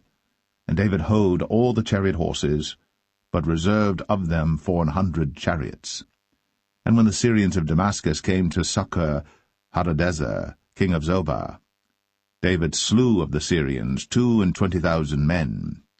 Then David put garrisons in Syria of Damascus, and the Syrians became servants to David and brought gifts. And the Lord preserved David whithersoever he went. And David took the shields of gold that were on the servants of Hadadezer, and brought them to Jerusalem. And from Betah and from Berothai, cities of Hadadezer, King David took exceeding much brass. When Toi, king of Hamath, heard that David had smitten all the host of Hadadezer, then Toi sent Joram his son unto King David to salute him and to bless him, because he had fought against Hadadezer, and smitten him. For Hadadezer had wars with Toi. And Joram brought with him vessels of silver, and vessels of gold, and vessels of brass, which also King David did dedicate unto the Lord, with the silver and gold that he had dedicated of all nations which he subdued, of Syria, and of Moab, and of the children of Ammon, and of the Philistines, and of Amalek, and of the spoil of Hadadezer, son of Rehob, king of Zobah. And David gat him a name when he returned from smiting of the Syrians in the valley of Salt, being 18,000 men. And he put garrisons in Edom. Throughout all Edom put he garrisons, and all they of Edom became David's servants. And the Lord preserved David whithersoever he went. And David reigned over all Israel. And David executed judgment and justice unto all his people. And Joab the son of Zeruiah was over the host, and Jehoshaphat the son of Ahilud was recorder, and Zadok the son of Ahitub, and Ahimelech the son of Abiathar were the priests, and Seraiah was the scribe, and Benaniah the son of Jehoiada was over both the Cherethites and the Pelethites, and David's sons were chief rulers.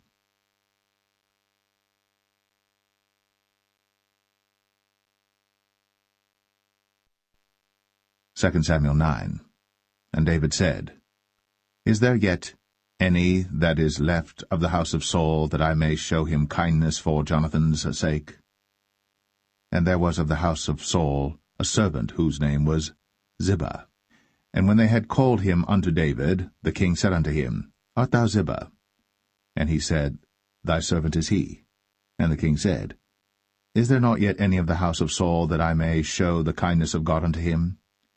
And Ziba said unto the king, Jonathan hath yet a son which is lame on his feet. And the king said unto him, Where is he?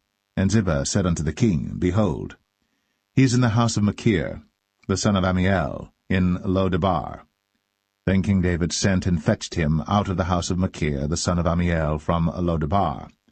Now when Mephibosheth, the son of Jonathan, the son of Saul, was come unto David, he fell on his face and did reverence. And David said, Mephibosheth. And he answered, Behold, thy servant. And David said unto him, Fear not, for I will surely show thee kindness for Jonathan thy father's sake, and will restore thee all the land of Saul thy father, and thou shalt eat bread at my table continually.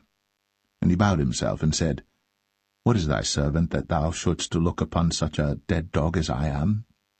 Then the king called to Ziba, Saul's servant, and said unto him, I have given unto thy master's son all that pertained to Saul and to all his house. Thou therefore, and thy sons and thy servants, shall till the land for him, and thou shalt bring in the fruits, that thy master's son may have food to eat. But Mephibosheth, thy master's son, shall eat bread always at my table. Now Ziba had 15 sons and 20 servants. Then said Ziba unto the king, According to all that my lord the king hath commanded his servant, so shall thy servant do. As for Mephibosheth, said the king, he shall eat at my table as one of the king's sons. And Mephibosheth had a young son whose name was Micah. And all that dwelt in the house of Ziba were servants unto Mephibosheth. So Mephibosheth dwelt in Jerusalem, for he did eat continually at the king's table, and was lame on both his feet.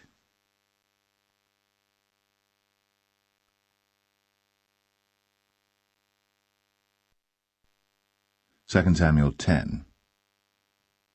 And it came to pass after this, that the king of the children of Ammon died, and Hanun his son reigned in his stead. Then said David, I will show kindness unto Hanun the son of Nahash, as his father showed kindness unto me. And David sent to comfort him by the hand of his servants for his father. And David's servants came into the land of the children of Ammon. And the princes of the children of Ammon said unto Hanun their lord, Thinkest thou that David doth honour thy father, that he hath sent comforters unto thee? Hath not David rather sent his servants unto thee to search the city, and to spy it out, and to overthrow it? Wherefore Hanun took David's servants, and shaved off the one half of their beards, and cut off their garments in the middle, even to their buttocks, and sent them away. When they told it unto David, he sent to meet them, because the men were greatly ashamed. And the king said, Tarry at Jericho until your beards be grown, and then return.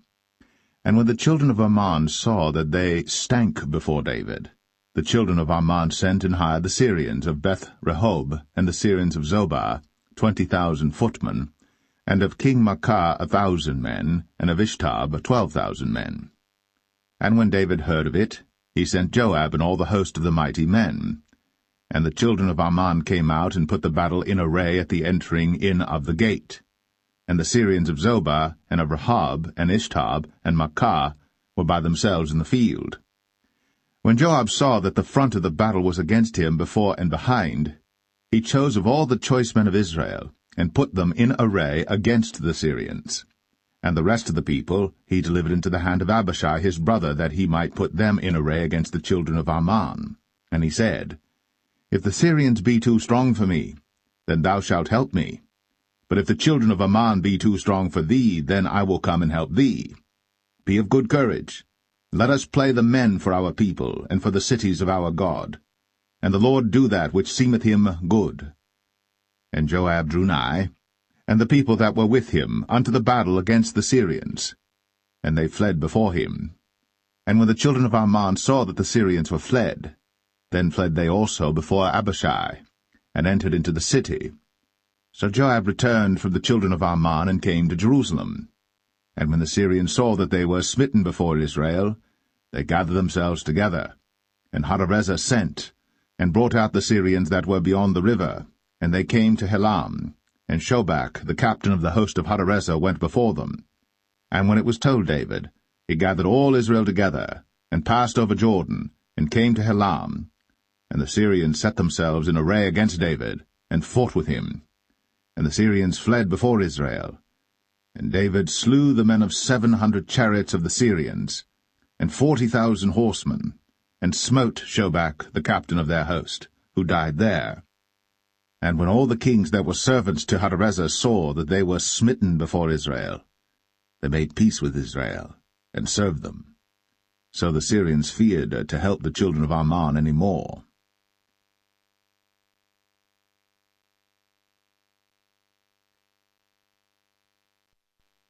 Second Samuel 11. And it came to pass, after the year was expired, at the time when kings go forth to battle, that David sent Joab and his servants with him, and all Israel. And they destroyed the children of Ammon, and besieged Rabbah. But David tarried still at Jerusalem. And it came to pass in an evening tide that David arose from off his bed, and walked upon the roof of the king's house. And from the roof he saw a woman washing herself, and the woman was very beautiful to look upon. And David sent and inquired after the woman. And one said, Is not this Bathsheba, the daughter of Eliam, the wife of Uriah the Hittite? And David sent messengers, and took her. And she came in unto him, and he lay with her. For she was purified from her uncleanness, and she returned unto her house. And the woman conceived, and sent and told David, and said, I am with child. And David sent to Joab, saying, Send me Uriah the Hittite. And Joab sent Uriah to David. And when Uriah was come unto him, David demanded of him how Joab did, and how the people did, and how the war prospered. And David said to Uriah, Go down to thy house, and wash thy feet. And Uriah departed out of the king's house, and there followed him a mess of meat from the king. But Uriah slept at the door of the king's house with all the servants of his lord, and went not down to his house. And when they had told David, saying, Uriah went not down unto his house, David said unto Uriah, Camest thou not from thy journey? Why then didst thou not go down unto thine house? And Uriah said unto David, The ark and Israel and Judah abide in tents, and my lord Joab and the servants of my lord are encamped in the open fields. Shall I then go into mine house, to eat and to drink and to lie with my wife? As thou livest, and as thy soul liveth, I will not do this thing. And David said to Uriah, Tarry here today also, and tomorrow I will let thee depart.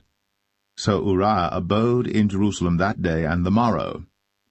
And when David had called him, he did eat and drink before him, and he made him drunk. And at even he went out to lie on his bed with the servants of his lord, but went not down to his house. And it came to pass in the morning that David wrote a letter to Joab, and sent it by the hand of Uriah. And he wrote in the letter, saying, Set ye Uriah in the forefront of the hottest battle, and retire ye from him, that he may be smitten and die. And it came to pass, when Joab observed the city, that he assigned Uriah unto a place where he knew that valiant men were. And the men of the city went out, and fought with Joab, and there fell some of the people of the servants of David, and Uriah the Hittite died also. Then Joab sent and told David all the things concerning the war, and charged the messenger, saying, When thou hast made an end of telling the matters of the war unto the king, and if so be that the king's wrath arise, and he say unto thee, Wherefore approached ye so nigh unto the city when ye did fight? Knew ye not that they would shoot from the wall? Who smote Abimelech, the son of Jerubbesheth? Did not a woman cast a piece of a millstone upon him from the wall, that he died in Thebez? Why went ye nigh the wall? Then say thou, Thy servant Uriah the Hittite is dead also. So the messenger went, and came and showed David all that Joab had sent him for. And the messenger said unto David, Surely the men prevailed against us, and came out unto us into the field, and we were upon them even unto the entering of the gate. And the shooters shot from off the wall upon thy servants, and some of the king's servants be dead, and thy servant Uriah the Hittite is dead also. Then David said unto the messenger, Thus shalt thou say unto Joab, Let not this thing displease thee, for the sword devoureth one as well as another. Make thy battle more strong against the city, and overthrow it, and encourage thou him. And when the wife of Uriah heard that Uriah her husband was dead, she mourned for her husband.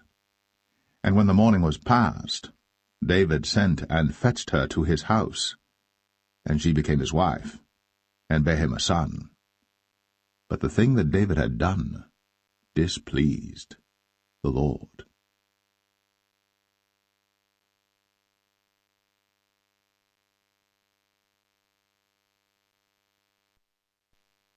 2 Samuel 12. And the Lord sent Nathan unto David. And he came unto him, and said unto him, There were 2 men in one city, the one rich and the other poor.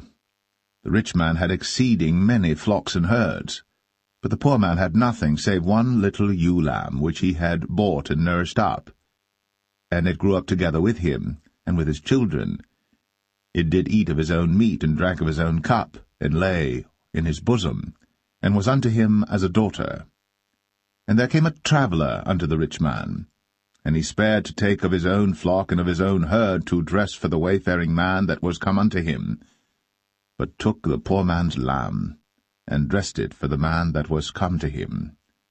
And David's anger was greatly kindled against the man, and he said to Nathan, As the Lord liveth, the man that hath done this thing shall surely die, and he shall restore the lamb fourfold, because he did this thing, and because he had no pity. And Nathan said to David, Thou art the man. Thus saith the Lord God of Israel, I anointed thee king over Israel, and I delivered thee out of the hand of Saul. And I gave thee thy master's house, and thy master's wives into thy bosom, and gave thee the house of Israel and of Judah. And if that had been too little, I would moreover have given unto thee such and such things. Wherefore hast thou despised the commandment of the Lord to do evil in his sight? Thou hast killed Uriah the Hittite with the sword, and hast taken his wife to be thy wife, and hast slain him with the sword of the children of Ammon.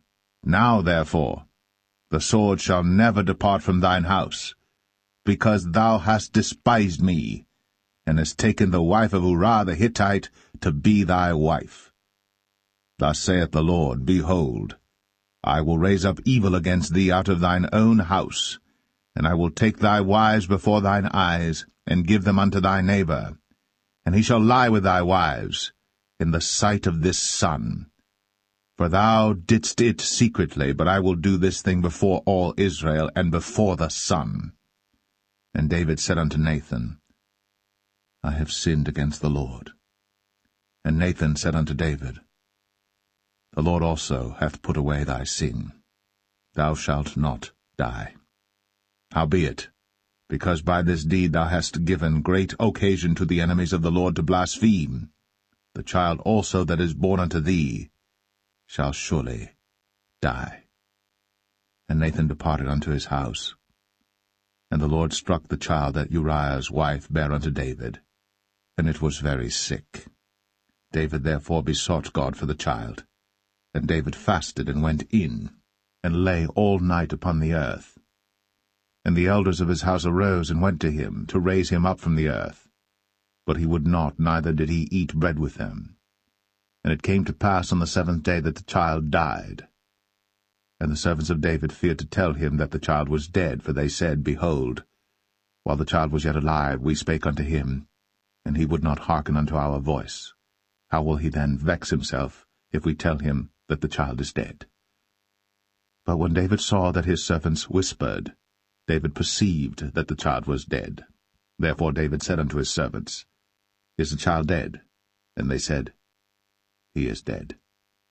Then David arose from the earth, and washed, and anointed himself, and changed his apparel, and came into the house of the Lord, and worshipped. Then he came to his own house, and when he required, they set bread before him, and he did eat. Then said his servants unto him, What thing is this that thou hast done? Thou didst fast and weep for the child while it was alive, but when the child was dead thou didst rise and eat bread.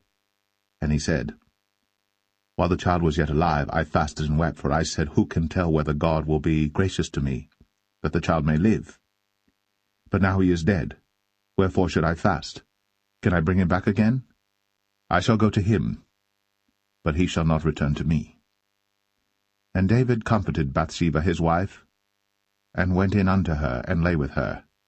And she bare a son, and he called his name Solomon. And the Lord loved him. And he sent by the hand of Nathan the prophet, and he called his name Jedediah, because of the Lord. And Joab fought against Rabbah of the children of Ammon, and took the royal city. And Joab sent messengers to David, and said, I have fought against Rabbah, and have taken the city of waters.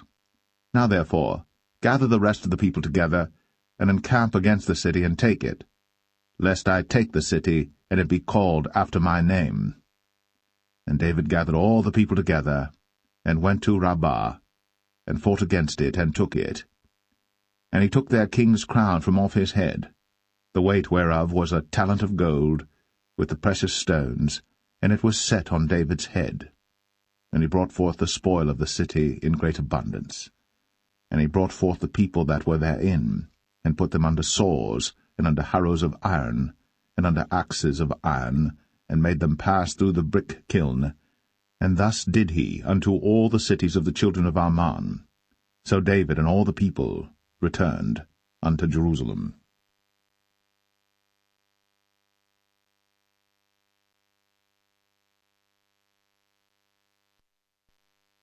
2 Samuel 13.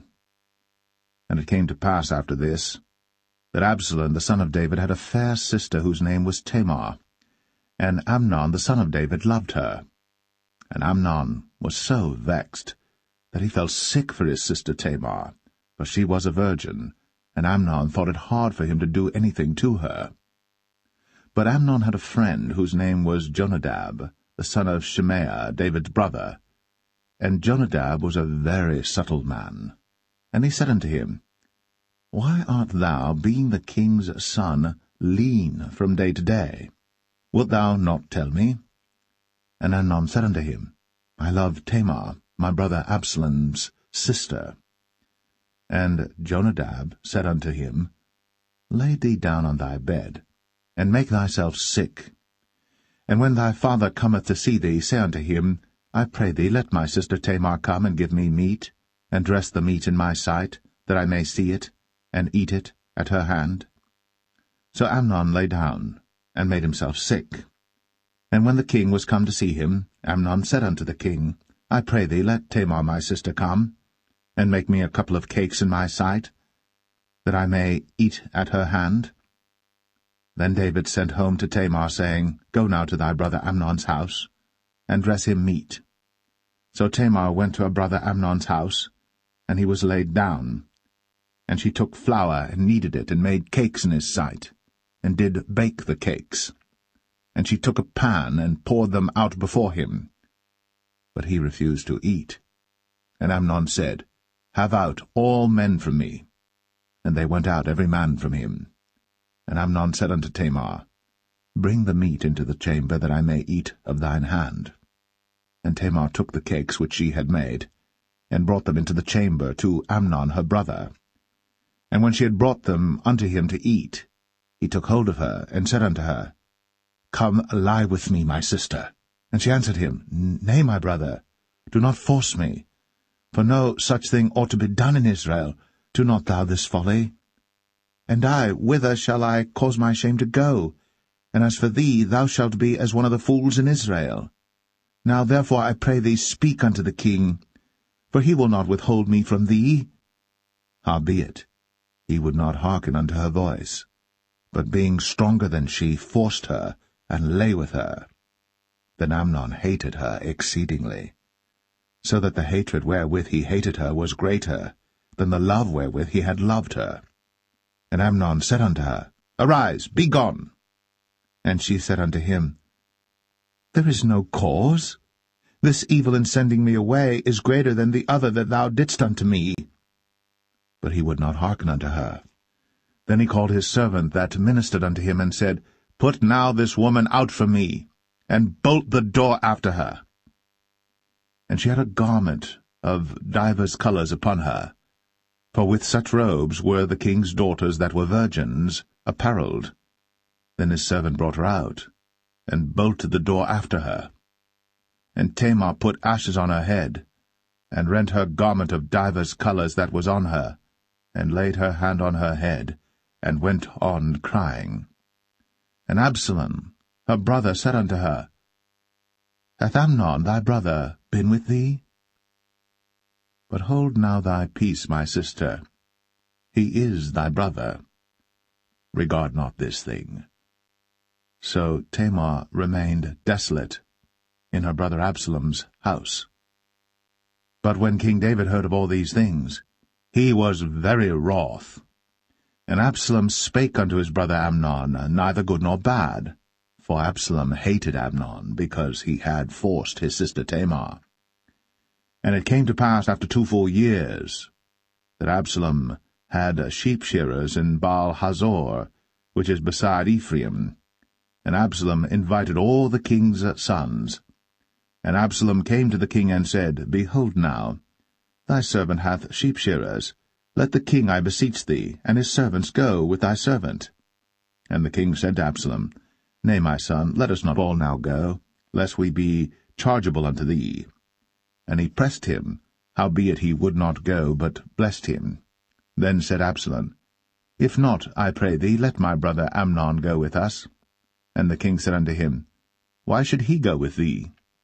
But Absalom pressed him that he let Amnon and all the king's sons go with him. Now Absalom had commanded his servant, saying, Mark ye now, when Amnon's heart is merry with wine, and when I say unto you, Smite Amnon, then kill him. Fear not. Have not I commanded you? Be courageous, and be valiant. And the servants of Absalom did unto Amnon, as Absalom had commanded. Then all the king's sons arose, and every man gat him up upon his mule, and fled. And it came to pass, while they were in the way, that tidings came to David, saying, Absalom hath slain all the king's sons, and there is not one of them left. Then the king arose, and tare his garments, and lay on the earth, and all his servants stood by with their clothes rent. And Jonadab, the son of Shemaiah, David's brother, answered and said, Let not my lord suppose that they have slain all the young men, the king's sons, for Amnon only is dead. For by the appointment of Absalom this hath been determined from the day that he forced his sister Tamar. Now therefore, let not my lord the king take the thing to his heart, to think that all the king's sons are dead, for Amnon only is dead. But Absalom fled. And the young man that kept the watch lifted up his eyes, and looked, and behold, there came much people by the way of the hillside behind him. And Jonadab said unto the king, Behold, the king's sons come, as thy servant said, so it is. And it came to pass, as soon as he had made an end of speaking, that, behold, the king's sons came, and lifted up their voice, and wept. And the king also and all his servants wept very sore. But Absalom fled and went to Talmai, the son of Ammihud, king of Geshur. And David mourned for his son every day. So Absalom fled, and went to Geshur, and was there 3 years. And the soul of King David longed to go forth unto Absalom, for he was comforted concerning Amnon, seeing he was dead.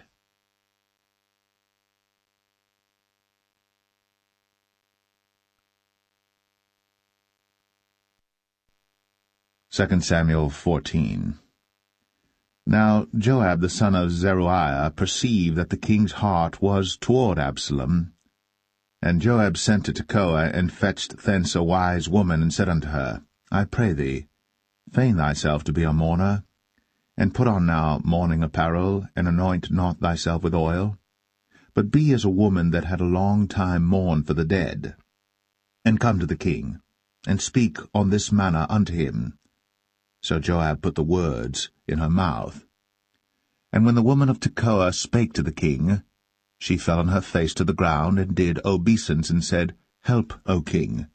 And the king said unto her, What aileth thee?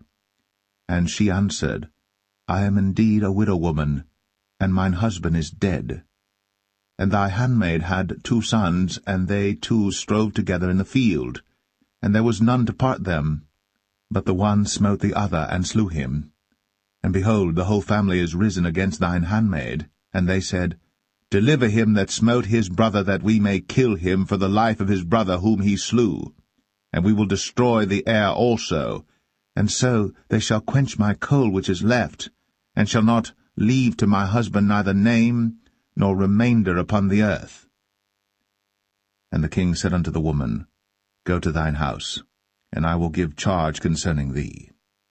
And the woman of Tekoa said unto the king, My lord, O king, the iniquity be on me, and on my father's house, and the king and his throne be guiltless. And the king said, Whosoever saith aught unto thee, bring him to me, and he shall not touch thee any more.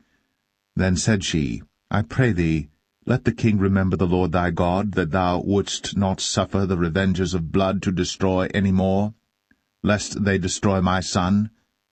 And he said, As the Lord liveth, there shall not one hair of thy son fall to the earth. Then the woman said, Let thine handmaid, I pray thee, speak one word unto my lord the king. And he said, Say on. And the woman said, Wherefore then hast thou thought such a thing against the people of God? For the king doth speak this thing as one which is faulty, in that the king doth not fetch home again his banished. For we must needs die, and are as water spilt on the ground, which cannot be gathered up again. Neither doth God respect any person, yet doth he devise means that his banished be not expelled from him. Now therefore that I am come to speak of this thing unto my lord the king, it is because the people have made me afraid. And thy handmaid said, I will now speak unto the king. It may be that the king will perform the request of his handmaid. For the king will hear to deliver his handmaid out of the hand of the man that would destroy me and my son together out of the inheritance of God. Then thine handmaid said, The word of my lord the king shall now be comfortable. For as an angel of God, so is my lord the king to discern good and bad. Therefore the Lord thy God will be with thee. Then the king answered and said unto the woman, Hide not from me, I pray thee, the thing that I shall ask thee. And the woman said, Let my lord the king now speak. And the king said, Is not the hand of Joab with thee in all this? And the woman answered and said, As thy soul liveth, my lord the king, none can turn to the right hand or to the left from aught that my lord the king hath spoken. For thy servant Joab, he bade me, and he put all these words in the mouth of thine handmaid. To fetch about this former speech hath thy servant Joab done this thing. And my lord is wise, according to the wisdom of an angel of God, to know all things that are in the earth. And the king said unto Joab, Behold now, I have done this thing. Go therefore, bring the young man Absalom again. And Joab fell to the ground on his face, and bowed himself, and thanked the king. And Joab said, Today thy servant knoweth that I have found grace in thy sight, my lord, O king, in that the king hath fulfilled the request of his servant. So Joab arose and went to Geshur, and brought Absalom to Jerusalem. And the king said, Let him turn to his own house, and let him not see my face. So Absalom returned to his own house, and saw not the king's face. But in all Israel there was none to be so much praised as Absalom for his beauty. From the sole of his foot even to the crown of his head, there was no blemish in him.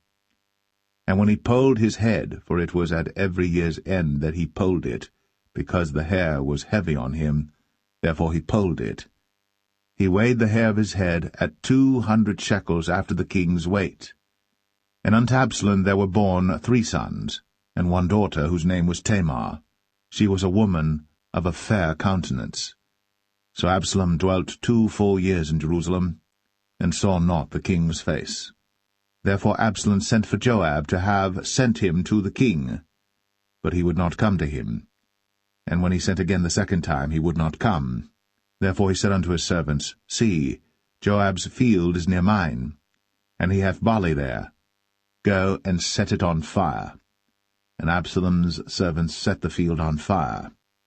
Then Joab arose, and came to Absalom unto his house, and said unto him, Wherefore have thy servants set my field on fire?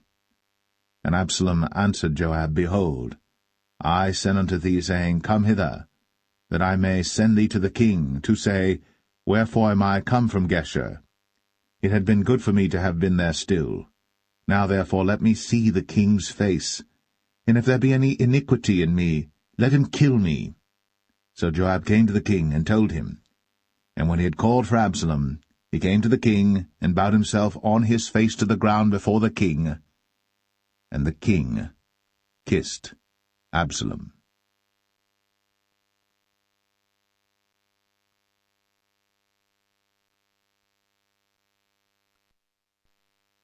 2 Samuel 15.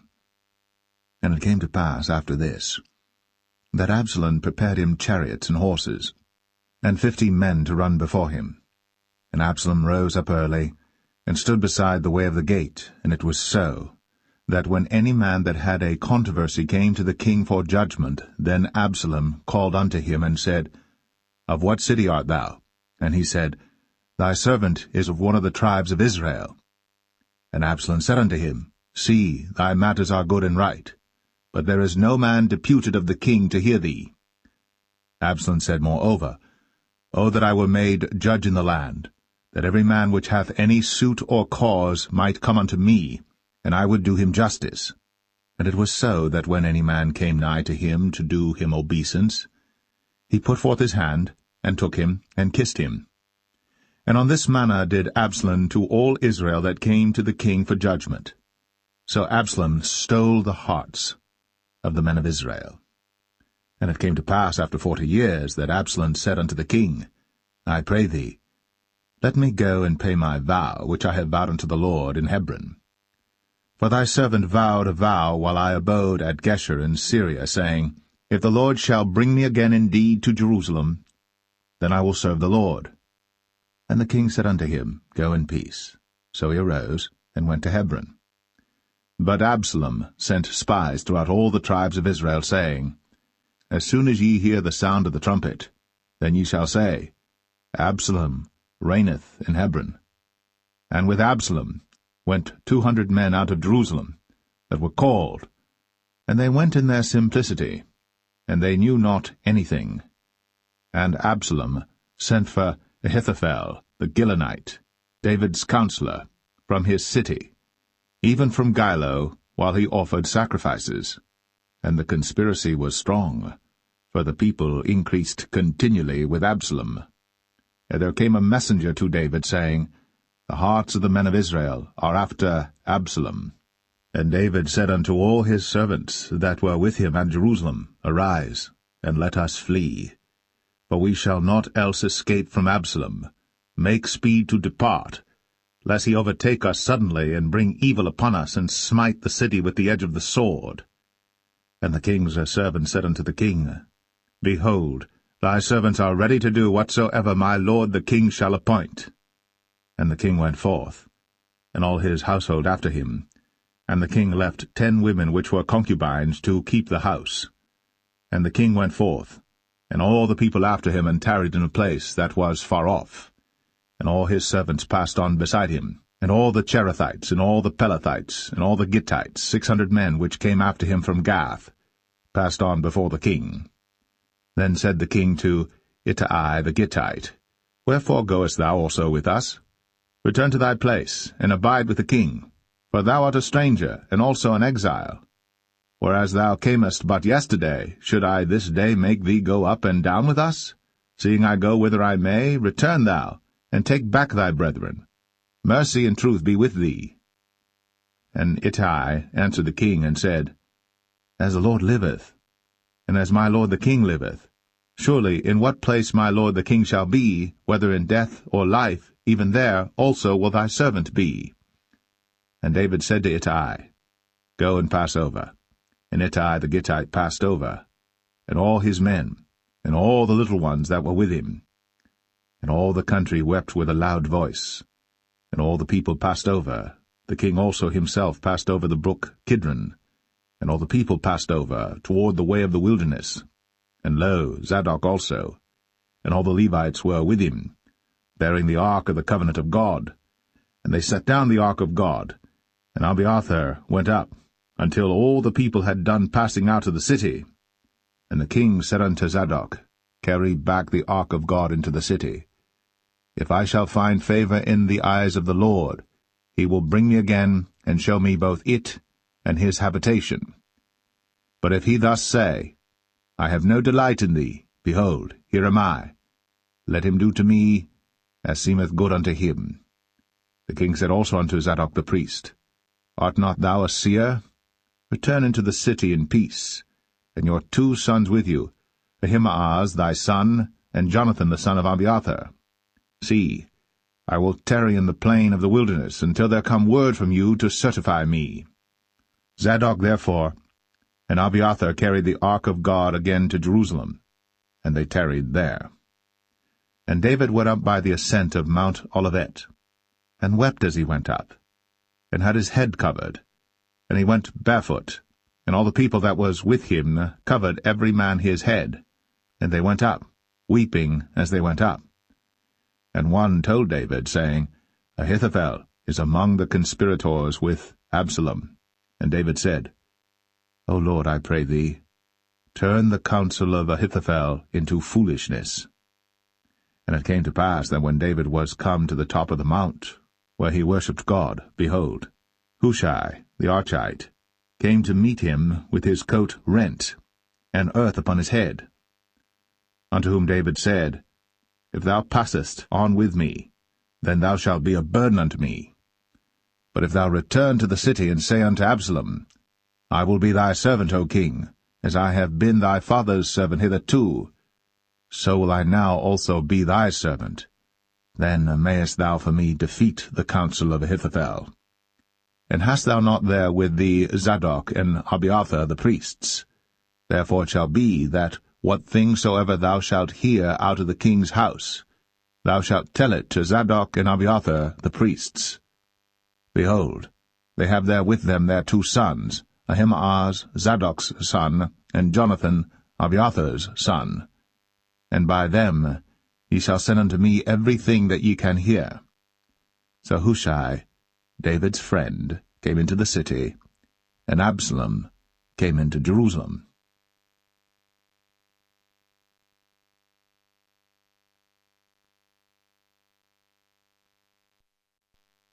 2 Samuel 16.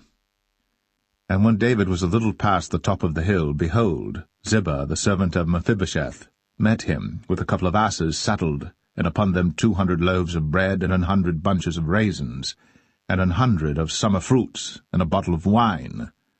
And the king said unto Ziba, What meanest thou by these?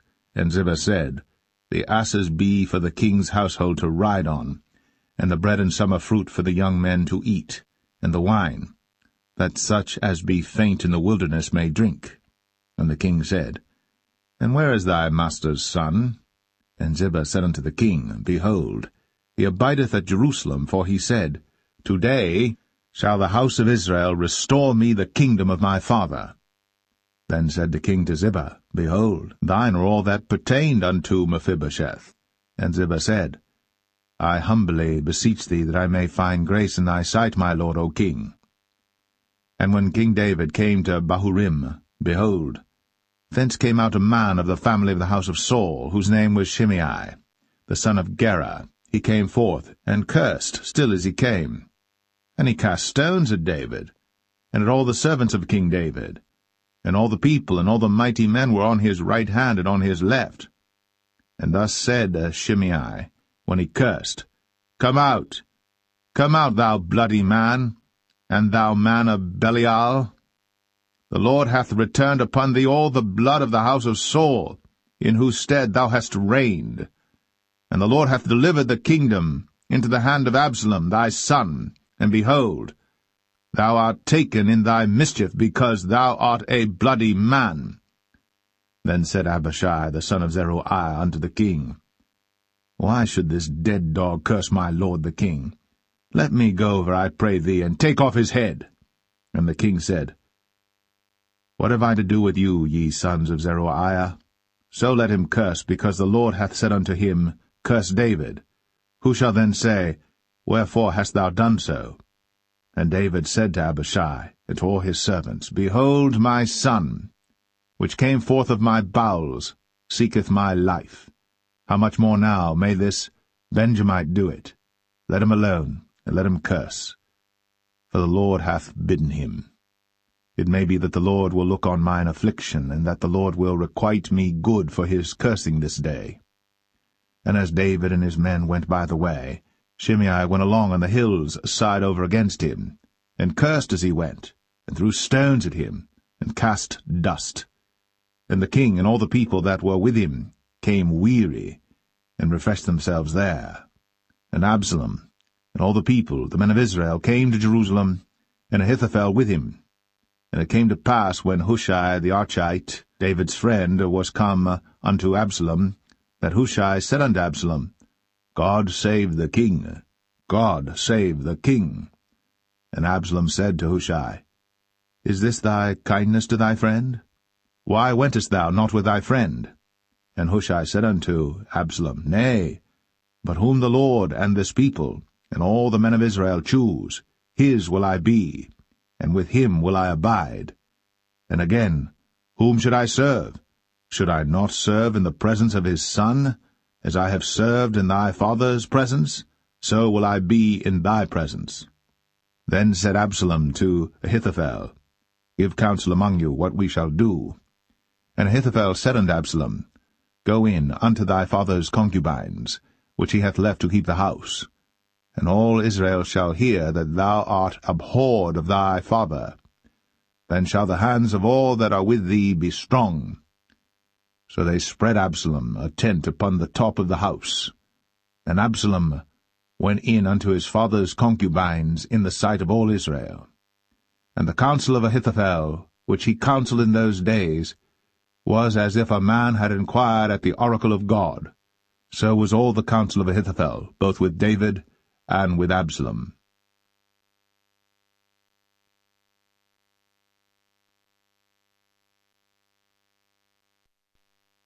2 Samuel 17. Moreover Ahithophel said unto Absalom, Let me now choose out 12,000 men, and I will arise and pursue after David this night. And I will come upon him while he is weary and weak-handed, and will make him afraid, and all the people that are with him shall flee, and I will smite the king only. And I will bring back all the people unto thee. The man whom thou seekest is as if all returned, so all the people shall be in peace. And the saying pleased Absalom well, and all the elders of Israel. Then said Absalom, Call now Hushai the Archite also, and let us hear likewise what he saith. And when Hushai was come to Absalom, Absalom spake unto him, saying, Ahithophel hath spoken after this manner. Shall we do after his saying? If not, speak thou. And Hushai said unto Absalom, The counsel that Ahithophel hath given is not good at this time. For, said Hushai, Thou knowest thy father and his men, that they be mighty men, and they be chafed in their minds, as a bear robbed of her whelps in the field. And thy father is a man of war, and will not lodge with the people. Behold, he is hid now in some pit, or in some other place, and it will come to pass, when some of them be overthrown at the first, that whosoever heareth it will say, There is a slaughter among the people that follow Absalom. And he also that is valiant, whose heart is as the heart of a lion, shall utterly melt. For all Israel knoweth that thy father is a mighty man, and they which be with him are valiant men. Therefore I counsel that all Israel be generally gathered unto thee, from Dan even to Beersheba, as the sand that is by the sea for multitude, and that thou go to battle in thine own person. So shall we come upon him in some place where he shall be found, and we will light upon him, as the dew falleth on the ground, and of him, and of all the men that are with him, there shall not be left so much as one. Moreover, if he be gotten into a city, then shall all Israel bring ropes to that city, and we will draw it into the river, until there be not one small stone found there. And Absalom and all the men of Israel said, The counsel of Hushai the Archite is better than the counsel of Ahithophel. For the Lord had appointed to defeat the good counsel of Ahithophel, to the intent that the Lord might bring evil upon Absalom. Then said Hushai unto Zadok, and to Abiathar the priests, Thus and thus did Ahithophel counsel Absalom and the elders of Israel, and thus have I counselled. Now therefore send quickly, and tell David, saying, Lodge not this night in the plains of the wilderness, but speedily pass over, lest the king be swallowed up, and all the people that are with him. Now Jonathan and Ahimaaz stayed by En-Rogel, for they might not be seen to come into the city. And a wench went and told them, and they went and told King David. Nevertheless a lad saw them and told Absalom. But they went both of them away quickly, and came to a man's house in Bahurim, which had a well in his court, whither they went down. And the woman took and spread a covering over the well's mouth, and spread ground corn thereon, and the thing was not known. And when Absalom's servants came to the woman to the house, they said, Where is Ahimaaz and Jonathan? And the woman said unto them, They be gone over the brook of water. And when they had sought and could not find them, they returned to Jerusalem. And it came to pass after they were departed, that they came up out of the well, and went and told to King David, and said unto David, Arise, and pass quickly over the water, for thus hath Ahithophel counselled against you. Then David arose, and all the people that were with him, and they passed over Jordan. By the morning light there lacked not one of them that was not gone over Jordan. And when Ahithophel saw that his counsel was not followed, he saddled his ass and arose, and gat him home to his house, to his city, and put his household in order, and hanged himself, and died, and was buried in the sepulchre of his father. Then David came to Mahanaim, and Absalom passed over Jordan, he and all the men of Israel with him. And Absalom made Amasa captain of the host instead of Joab, which Amasa was a man's son, whose name was Ithra, an Israelite, that went in to Abigail the daughter of Nahash, sister to Zeruiah, Joab's mother. So Israel and Absalom pitched in the land of Gilead. And it came to pass, when David was come to Mahanaim, that Shobai the son of Nahash of Rabbah, of the children of Ammon, and Machir, the son of Amiel of Lo-debar, and Barzillai the Gileadite of Rogelim, brought beds, and basins, and earthen vessels, and wheat, and barley, and flour, and parched corn, and beans, and lentils, and parched pulse, and honey, and butter, and sheep, and cheese of kine for David and for the people that were with him to eat. For they said, The people is hungry and weary and thirsty in the wilderness.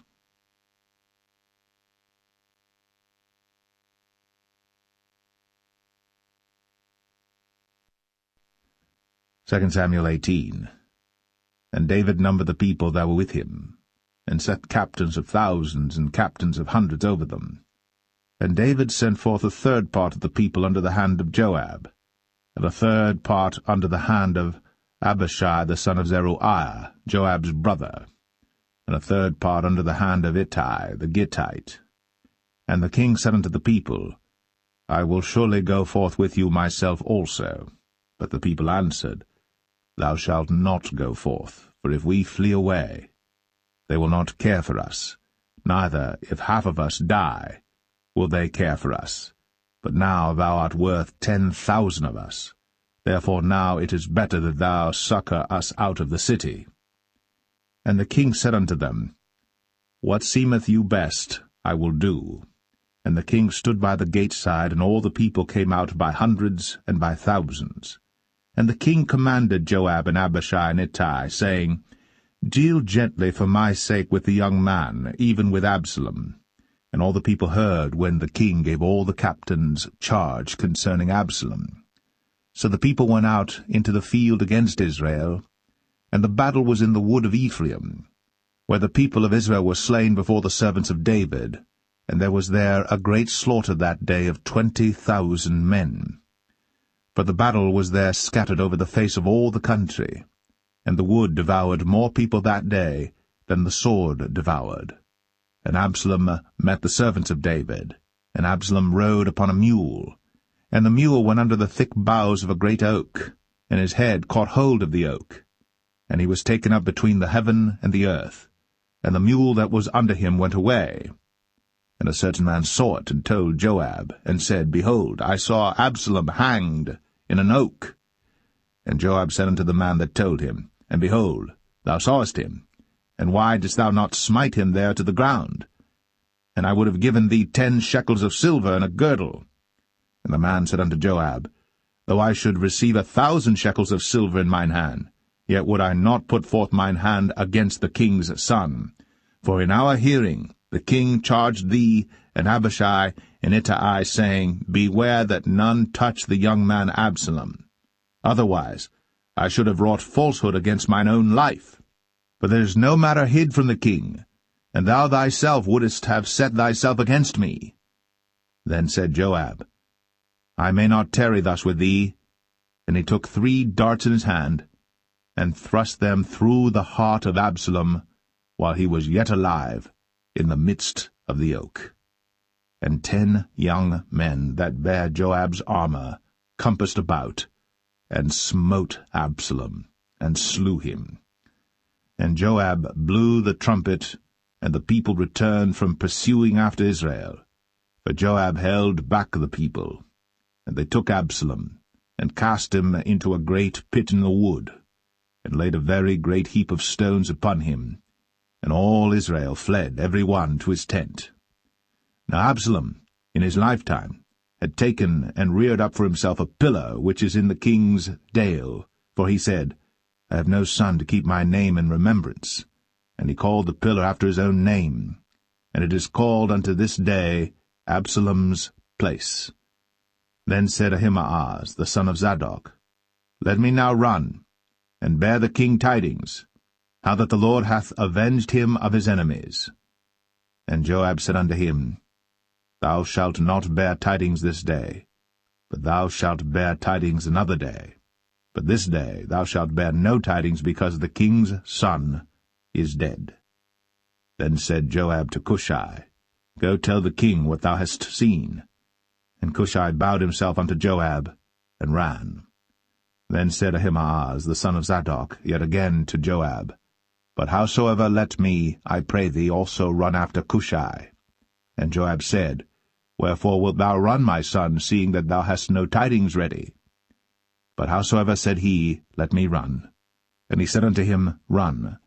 Then Ahimaaz ran by the way of the plain, and overran Cushai. And David sat between the 2 gates, and the watchman went up to the roof over the gate unto the wall, and lifted up his eyes, and looked, and behold, a man running alone. And the watchman cried, and told the king. And the king said, If he be alone, there is tidings in his mouth. And he came apace, and drew near. And the watchman saw another man running. And the watchman called unto the porter, and said, Behold, another man running alone. And the king said, He also bringeth tidings. And the watchman said, Methinketh the running of the foremost is like the running of Ahimaaz the son of Zadok. And the king said, He is a good man, and cometh with good tidings. And Ahimaaz called, and said unto the king, All is well. And he fell down to the earth upon his face before the king, and said, Blessed be the Lord thy God, which hath delivered up the men that lifted up their hand against my lord the king. And the king said, Is the young man Absalom safe? And Ahimaaz answered, When Joab sent the king's servant, and me thy servant, I saw a great tumult, but I knew not what it was. And the king said unto him, Turn aside, and stand here. And he turned aside, and stood still. And behold, Cushai came. And Cushai said, Tidings, my lord the king. For the Lord hath avenged thee this day of all them that rose up against thee. And the king said unto Cushai, Is the young man Absalom safe? And Cushai answered, The enemies of my lord the king, and all that rise against thee to do thee hurt, be as that young man is. And the king was much moved, and went up to the chamber over the gate, and wept. And as he went, thus he said, O my son Absalom, my son Absalom, would God I had died for thee, O Absalom, my son, my son.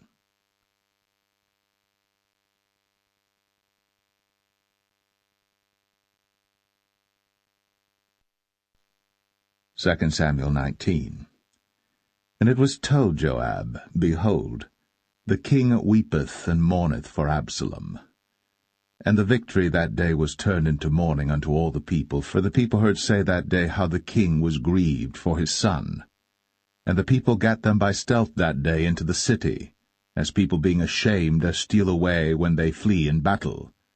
But the king covered his face. And the king cried with a loud voice, O my son Absalom, O Absalom, my son, my son!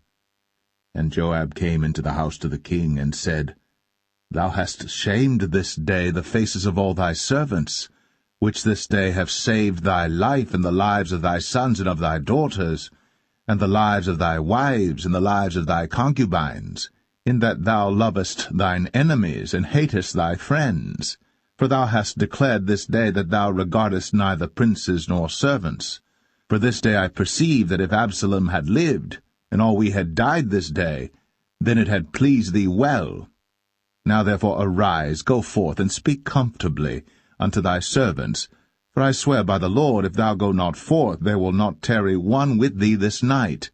And that will be worse unto thee than all the evil that befell thee from thy youth until now.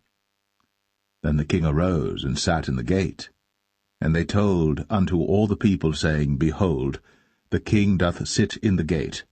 And all the people came before the king, for Israel had fled every man to his tent.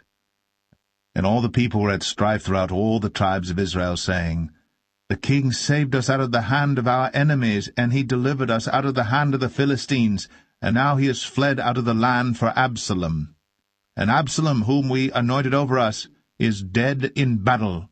Now therefore why speak ye not a word of bringing the king back?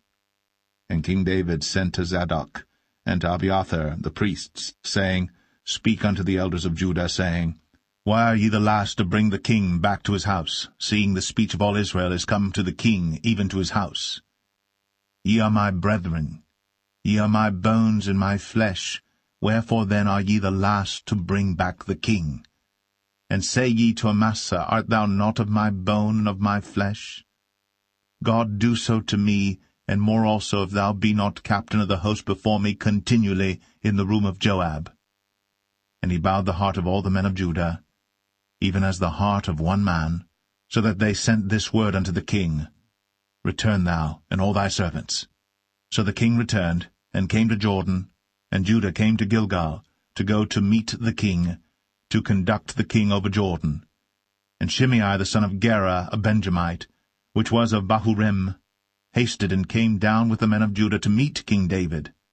And there were 1,000 men of Benjamin with him, and Ziba the servant of the house of Saul, and his 15 sons and his 20 servants with him. And they went over Jordan before the king. And there went over a ferry boat to carry over the king's household, and to do what he thought good. And Shimei the son of Gera fell down before the king, as he was come over Jordan, and said unto the king, Let not my lord impute iniquity unto me, neither do thou remember that which thy servant did perversely the day that my lord the king went out of Jerusalem, that the king should take it to his heart. For thy servant doth know that I have sinned, therefore, behold, I am come the first this day of all the house of Joseph, to go down to meet my lord the king. But Abishai the son of Zeruiah answered and said, Shall not Shimei be put to death for this, because he cursed the Lord's anointed? And David said, What have I to do with you, ye sons of Zeruiah, that ye should this day be adversaries unto me? Shall there any man be put to death this day in Israel? For do not I know that I am this day king over Israel? Therefore the king said unto Shimei, Thou shalt not die. And the king sware unto him. And Mephibosheth, the son of Saul, came down to meet the king, and had neither dressed his feet, nor trimmed his beard, nor washed his clothes, from the day the king departed until the day he came again in peace. And it came to pass, when he was come to Jerusalem to meet the king, that the king said unto him, Wherefore wentest not thou with me, Mephibosheth? And he answered, My lord, O king, my servant deceived me. For thy servant said, I will saddle me an ass, that I may ride thereon, and go to the king, because thy servant is lame. And he hath slandered thy servant unto my lord the king. But my lord the king is as an angel of God. Do therefore what is good in thine eyes. For all of my father's house were but dead men before my lord the king. Yet didst thou set thy servant among them that did eat at thine own table? What right therefore have I yet to cry any more unto the king? And the king said unto him, Why speakest thou any more of thy matters? I have said, Thou and Ziba divide the land. And Mephibosheth said unto the king, Yea, let him take all, for as much as my lord the king is come again in peace unto his own house. And Barzillai the Gileadite came down from Rogelim, and went over Jordan with the king to conduct him over Jordan. Now Barzillai was a very aged man, even 80 years old, and he had provided the king of sustenance while he lay at Mahanaim, for he was a very great man. And the king said unto Barzillai, Come thou over with me, and I will feed thee with me in Jerusalem. And Barzillai said unto the king, How long have I to live, that I should go up with the king unto Jerusalem? I am this day 80 years old, and can I discern between good and evil? Can thy servant taste what I eat or what I drink? Can I hear any more the voice of singing men and singing women? Wherefore then should thy servant be yet a burden unto my lord the king? Thy servant will go a little way over Jordan with the king, and why should the king recompense it me with such a reward? Let thy servant, I pray thee, turn back again, that I may die in mine own city, and be buried by the grave of my father and of my mother. But behold thy servant, Chimham, let him go over with my lord the king, and do to him what shall seem good unto thee. And the king answered, Chimham shall go over with me, and I will do to him that which shall seem good unto thee. And whatsoever thou shalt require of me, that will I do for thee. And all the people went over Jordan. And when the king was come over, the king kissed Barzillai, and blessed him, and he returned unto his own place. Then the king went on to Gilgal, and Chimham went on with him. And all the people of Judah conducted the king, and also half the people of Israel. And behold, all the men of Israel came to the king, and said unto the king, Why have our brethren the men of Judah stolen thee away, and have brought the king and his household and all David's men with him over Jordan? And all the men of Judah answered the men of Israel, Because the king is near of kin to us. Wherefore then be ye angry for this matter? Have we eaten at all of the king's cost, or hath he given us any gift? And the men of Israel answered the men of Judah, and said, We have 10 parts in the king, and we have also more right in David than ye.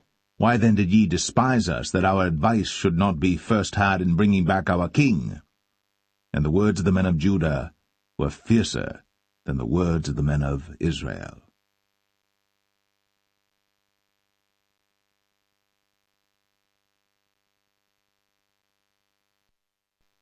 2 Samuel 20.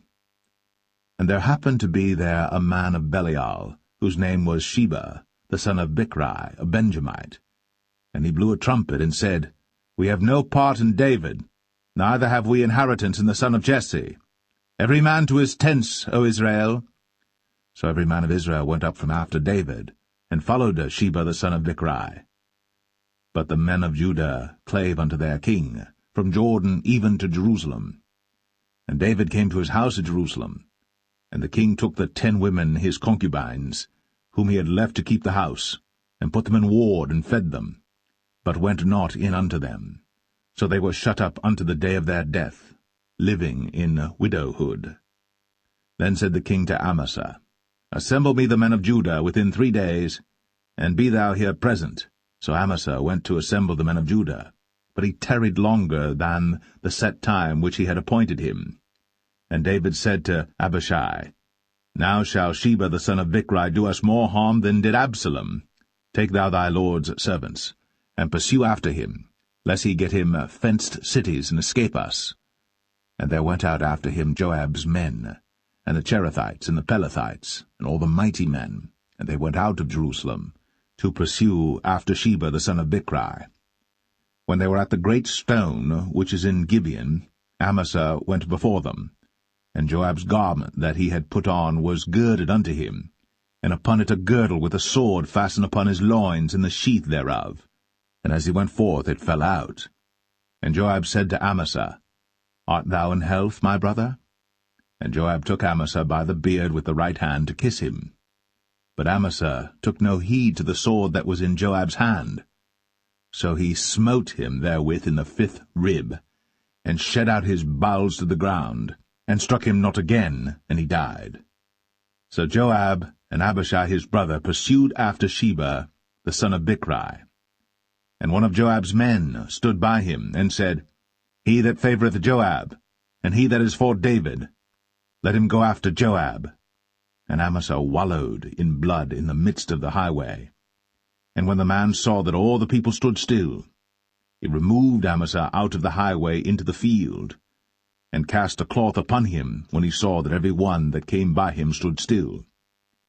When he was removed out of the highway, all the people went on after Joab, to pursue after Sheba the son of Bichri. And he went through all the tribes of Israel unto Abel, and to Bethmachah, and all the Berites, and they were gathered together, and went also after him. And they came and besieged him in Abel of Bethmachah. And they cast up a bank against the city, and it stood in the trench, and all the people that were with Joab battered the wall to throw it down. Then cried a wise woman out of the city, Hear, hear, say, I pray you, unto Joab, Come near hither, that I may speak with thee. And when he was come near unto her, the woman said, Art thou Joab? And he answered, I am he.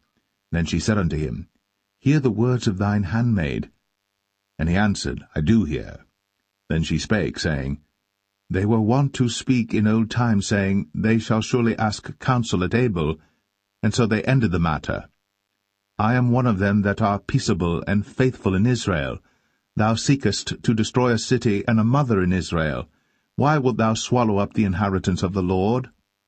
And Joab answered and said, far be it from me that I should swallow up or destroy. The matter is not so. But a man of Mount Ephraim, Sheba, the son of Bichri by name, hath lifted up his hand against the king, even against David. Deliver him only, and I will depart from the city.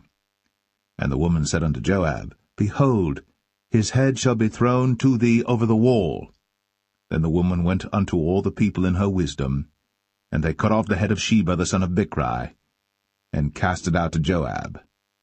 And he blew a trumpet, and they retired from the city, every man to his tent. And Joab returned to Jerusalem unto the king. Now Joab was over all the host of Israel, and Benaiah the son of Jehoiada was over the Cherethites and over the Pelethites, and Adoram was over the tribute, and Jehoshaphat the son of Ahilud was recorder, and Sheva was scribe, and Zadok and Abiathar were priests, and Ira also the Jerite was a chief ruler about David.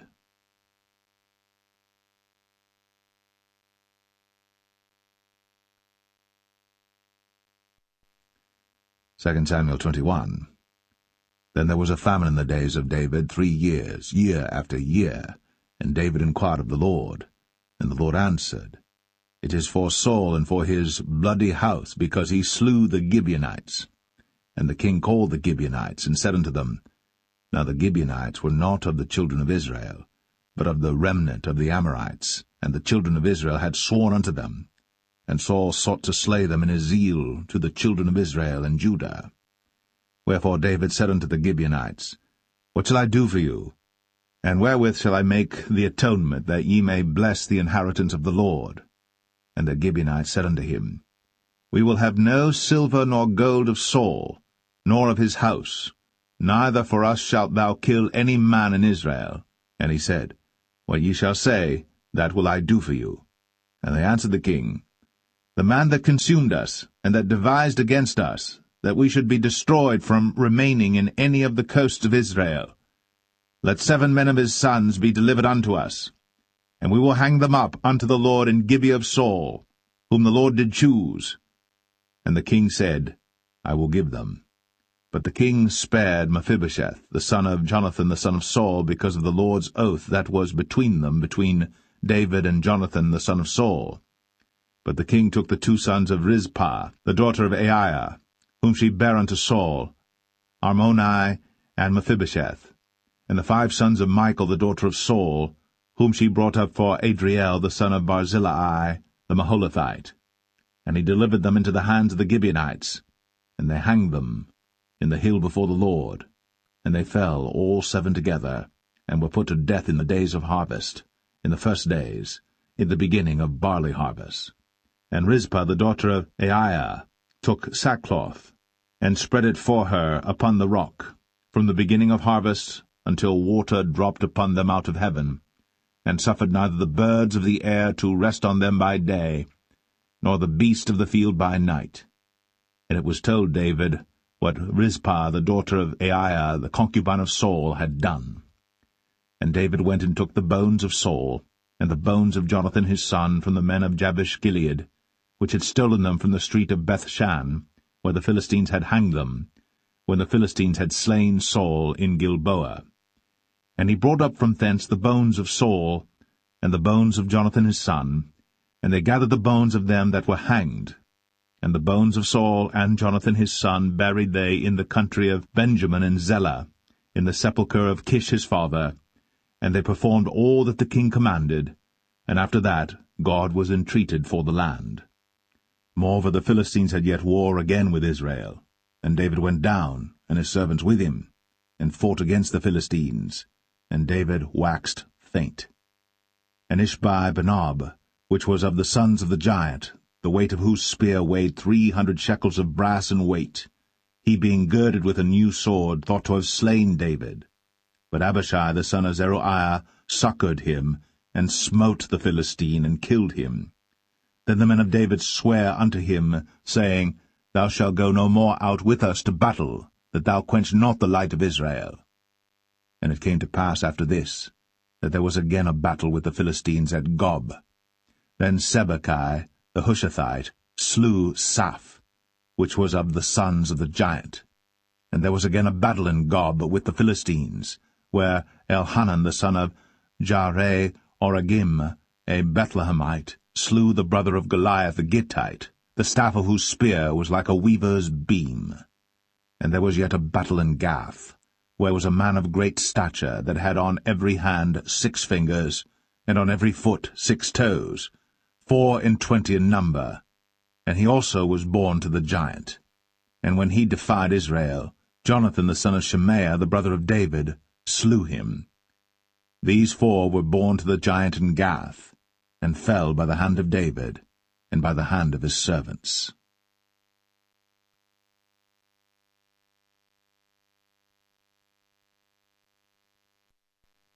2 Samuel 22. And David spake unto the Lord the words of this song in the day that the Lord had delivered him out of the hand of all his enemies, and out of the hand of Saul. And he said, The Lord is my rock, and my fortress, and my deliverer. The God of my rock, in him will I trust. He is my shield, and the horn of my salvation, my high tower, and my refuge, my Saviour. Thou savest me from violence. I will call on the Lord, who is worthy to be praised. So shall I be saved from mine enemies. When the waves of death compassed me, the floods of ungodly men made me afraid. The sorrows of hell compassed me about, the snares of death prevented me. In my distress I called upon the Lord, and cried to my God, and he did hear my voice out of his temple, and my cry did enter into his ears. Then the earth shook and trembled, the foundations of heaven moved and shook, because he was wroth. There went up a smoke out of his nostrils, and fire out of his mouth devoured. Coals were kindled by it. He bowed the heavens also, and came down, and darkness was under his feet. And he rode upon a cherub, and did fly, and he was seen upon the wings of the wind. And he made darkness pavilions round about him, dark waters, and thick clouds of the skies. Through the brightness before him were coals of fire kindled. The Lord thundered from heaven, and the Most High uttered his voice. And he sent out arrows, and scattered them, lightning, and discomfited them. And the channels of the sea appeared. The foundations of the world were discovered, at the rebuking of the Lord, at the blast of the breath of his nostrils. He sent from above, he took me, he drew me out of many waters. He delivered me from my strong enemy, and from them that hated me, for they were too strong for me. They prevented me in the day of my calamity. But the Lord was my stay. He brought me forth also into a large place. He delivered me because he delighted in me. The Lord rewarded me according to my righteousness, according to the cleanness of my hands hath he recompensed me. For I have kept the ways of the Lord, and have not wickedly departed from my God. For all his judgments were before me, and as for his statutes, I did not depart from them. I was also upright before him, and have kept myself from mine iniquity. Therefore the Lord hath recompensed me according to my righteousness, according to my cleanness in his eyesight. With the merciful thou wilt show thyself merciful, and with the upright man thou wilt show thyself upright. With the pure thou wilt show thyself pure, and with the froward thou wilt show thyself unsavoury. And the afflicted people thou wilt save, but thine eyes are upon the haughty, that thou mayest bring them down. For thou art my lamp, O Lord, and the Lord will lighten my darkness. For by thee I have run through a troop, by my God have I leaped over a wall. As for God, his way is perfect. The word of the Lord is tried. He is a buckler to all them that trust in him. For who is God save the Lord? And who is a rock save our God? God is my strength and power, and he maketh my way perfect. He maketh my feet like hinds' feet, and setteth me upon my high places. He teacheth my hands to war, so that a bow of steel is broken by mine arms. Thou hast also given me the shield of thy salvation, and thy gentleness hath made me great. Thou hast enlarged my steps under me, so that my feet did not slip. I have pursued mine enemies, and destroyed them, and turned not again until I had consumed them. And I have consumed them and wounded them, that they could not arise, yea, they are fallen under my feet. For thou hast girded me with strength to battle. Them that rose up against me hast thou subdued under me. Thou hast also given me the necks of mine enemies, that I might destroy them that hate me. They looked, but there was none to save, even unto the Lord. But he answered them not. Then did I beat them as small as the dust of the earth. I did stamp them as the mire of the street, and did spread them abroad. Thou also hast delivered me from the strivings of my people. Thou hast kept me to be head of the heathen. A people which I knew not shall serve me. Strangers shall submit themselves unto me. As soon as they hear, they shall be obedient unto me. Strangers shall fade away, and they shall be afraid out of their close places. The Lord liveth, and blessed be my rock, and exalted be the God of the rock of my salvation. It is God that avengeth me, and that bringeth down the people unto me, and that bringeth me forth from mine enemies. Thou also hast lifted me up on high above them that rose up against me. Thou hast delivered me from the violent man. Therefore I will give thanks unto thee, O Lord, among the heathen, and I will sing praises unto thy name. He is the tower of salvation for his king, and showeth mercy to his anointed, unto David, and to his seed for evermore.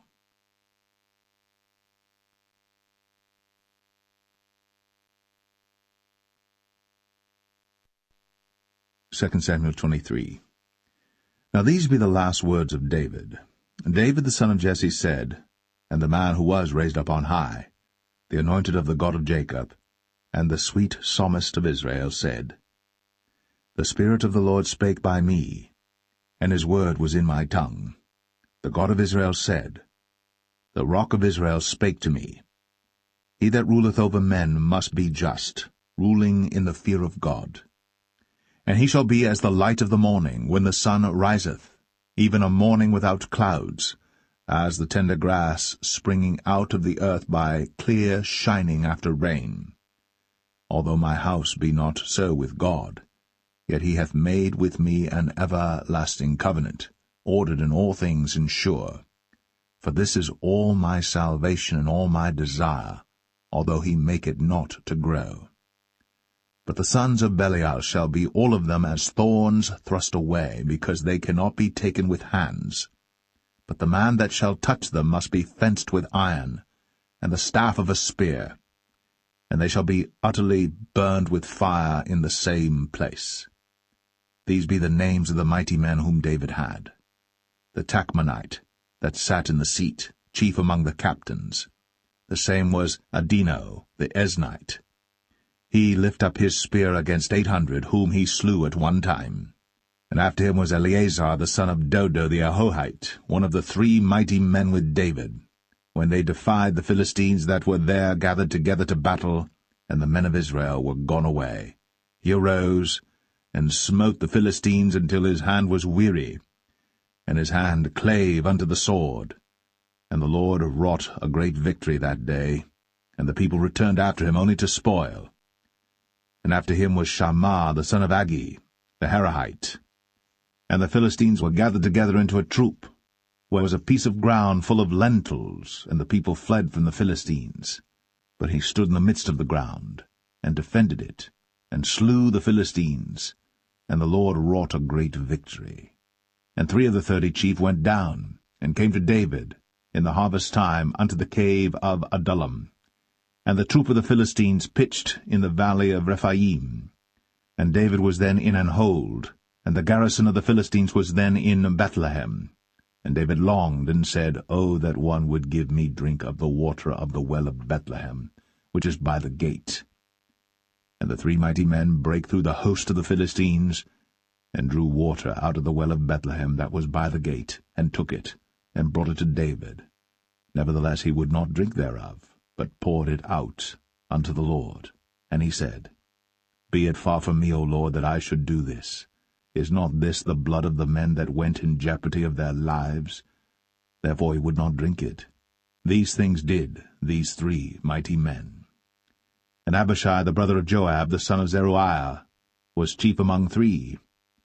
And he lifted up his spear against 300, and slew them, and had the name among 3. Was he not most honourable of 3? Therefore he was their captain, howbeit he attained not unto the first 3. And Benaiah the son of Jehoiada, the son of a valiant man of Kabzeel, who had done many acts, he slew 2 lion-like men of Moab. He went down also and slew a lion in the midst of a pit in time of snow. And he slew an Egyptian, a goodly man. And the Egyptian had a spear in his hand. But he went down to him with a staff, and plucked the spear out of the Egyptian's hand, and slew him with his own spear. These things did Benaiah the son of Jehoiada, and had the name among 3 mighty men. He was more honourable than the 30, but he attained not to the first 3. And David set him over his guard. Asahel the brother of Joab was one of the 30, Elhanan the son of Dodo of Bethlehem, Shammah the Harodite, Elika the Harodite, Helez the Paltite, Ira the son of Ikesh the Tekoite, Abiezer the Anethathite, Mebunai the Hushathite, Zalman the Ahohite, Maharai the Netophathite, Heleb the son of Baanah, a Netophathite, Ittai the son of Ribai, out of Gibeah of the children of Benjamin, Benaiah the Parathonite, Hiddai of the brooks of Gaash, Abialbon the Arbathite, Asmaveth the Bahamite, Eliabah the Shaalbanite, of the sons of Jashan, Jonathan, Shammah the Hararite, Ahiam the son of Sharar, the Hararite, Eliphalet the son of Ahasbai, the son of the Maacathite, Eliam the son of Ahithophel the Gelonite, Hezrai the Carmelite, Parai the Arbite, Igal the son of Nathan of Zobah, Bani the Gadite, Zelek the Ammonite, Naharai the Barathite, Armabera to Joab the son of Zeruiah, Ira and Ithrite, Gareb and Ithrite, Uriah the Hittite, 37 in all.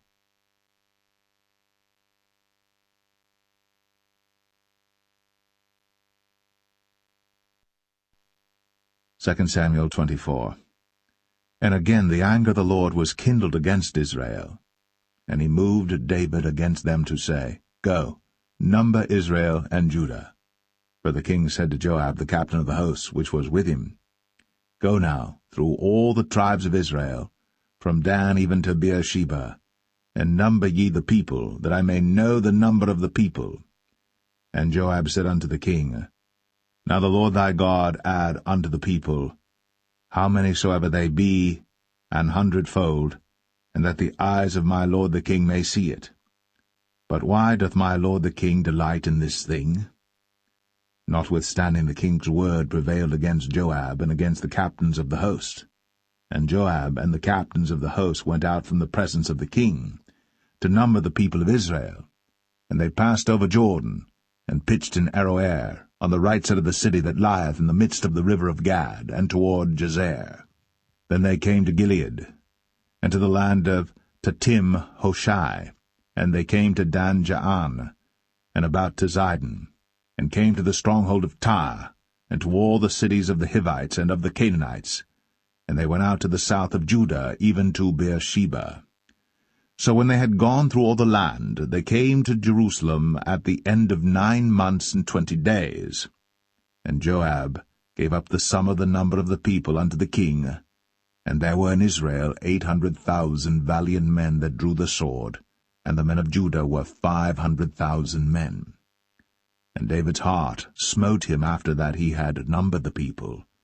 And David said unto the Lord, I have sinned greatly in that I have done. And now, I beseech thee, O Lord, take away the iniquity of thy servant, for I have done very foolishly. For when David was up in the morning, the word of the Lord came unto the prophet Gad, David's seer, saying, Go, and say unto David, Thus saith the Lord, I offer thee 3 things. Choose thee one of them, that I may do it unto thee. So Gad came to David, and told him, and said unto him, Shall 7 years of famine come unto thee in thy land? Or wilt thou flee 3 months before thine enemies, while they pursue thee? Or that there be 3 days' pestilence in thy land? Now advise, and see what answer I shall return to him that sent me. And David said unto Gad, I am in a great strait. Let us fall now into the hand of the Lord, for his mercies are great, and let me not fall into the hand of man. So the Lord sent a pestilence upon Israel, from the morning even to the time appointed. And there died of the people from Dan even to Beersheba 70,000 men. And when the angel stretched out his hand upon Jerusalem to destroy it, the Lord repented him of the evil, and said to the angel that destroyed the people, It is enough. Stay now thine hand. And the angel of the Lord was by the threshing place of Araunah the Jebusite. And David spake unto the Lord when he saw the angel that smote the people, and said, Lo, I have sinned, and I have done wickedly. But these sheep, what have they done? Let thine hand, I pray thee, be against me, and against my father's house. And Gad came that day to David, and said unto him, Go up, rear an altar unto the Lord in the threshing floor of Araunah the Jebusite. And David, according to the saying of Gad, went up as the Lord commanded. And Araunah looked, and saw the king and his servants coming on toward him. And Araunah went out, and bowed himself before the king on his face upon the ground. And Araunah said, Wherefore is my lord the king come to his servant? And David said, To buy the threshing floor of thee, to build an altar unto the Lord, that the plague may be stayed from the people. And Araunah said unto David, Let my lord the king take and offer up what seemeth good unto him. Behold, here be oxen for burnt sacrifice, and threshing instruments, and other instruments of the oxen for wood. All these things did Araunah as a king give unto the king. And Araunah said unto the king, The Lord thy God accept thee. And the king said unto Araunah, Nay, but I will surely buy it of thee at a price. Neither will I offer burnt offerings unto the Lord my God of that which doth cost me nothing. So David bought the threshing floor and the oxen for 50 shekels of silver. And David built there an altar unto the Lord, and offered burnt offerings and peace offerings. So the Lord was entreated for the land, and the plague was stayed from Israel.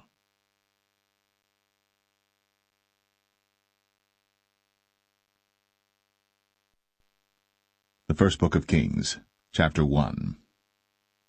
Now King David was old, and stricken in years, and they covered him with clothes, but he gat no heat.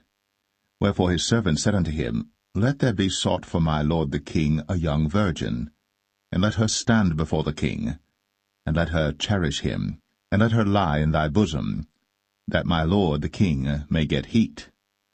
So they sought for a fair damsel throughout all the coasts of Israel, and found Abishag, a Shunammite, and brought her to the king. And the damsel was very fair, and cherished the king, and ministered to him. But the king knew her not. Then Adonijah the son of Haggith exalted himself, saying, I will be king. And he prepared him chariots and horsemen, and 50 men to run before him. And his father had not displeased him at any time in saying, Why hast thou done so? And he also was a very goodly man. And his mother bare him after Absalom. And he conferred with Joab the son of Zeruiah, and with Abiathar the priest, and they, following Adonijah, helped him. But Zadok the priest, and Benaiah the son of Jehoiada, and Nathan the prophet, and Shimei, and Rei, and the mighty men which belonged to David, were not with Adonijah. And Adonijah slew sheep and oxen and fat cattle by the stone of Zoheleth, which is by En-rogel, and called all his brethren the king's sons, and all the men of Judah the king's servants. But Nathan the prophet, and Benaiah, and the mighty men, and Solomon his brother, he called not. Wherefore Nathan spake unto Bathsheba, the mother of Solomon, saying, Hast thou not heard that Adonijah the son of Haggith doth reign, and David our Lord knoweth it not? Now therefore come, let me, I pray thee, give thee counsel, that thou mayest save thine own life, and the life of thy son Solomon. Go and get thee in unto King David, and say unto him, Didst not thou, my lord, O king, swear unto thine handmaid, saying, Assuredly Solomon thy son shall reign after me, and he shall sit upon my throne? Why then doth Adonijah reign? Behold, while thou yet talkest there with the king, I also will come in after thee, and confirm thy words. And Bathsheba went in unto the king into the chamber.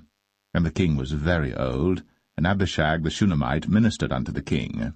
And Bathsheba bowed, and did obeisance unto the king. And the king said, What wouldst thou?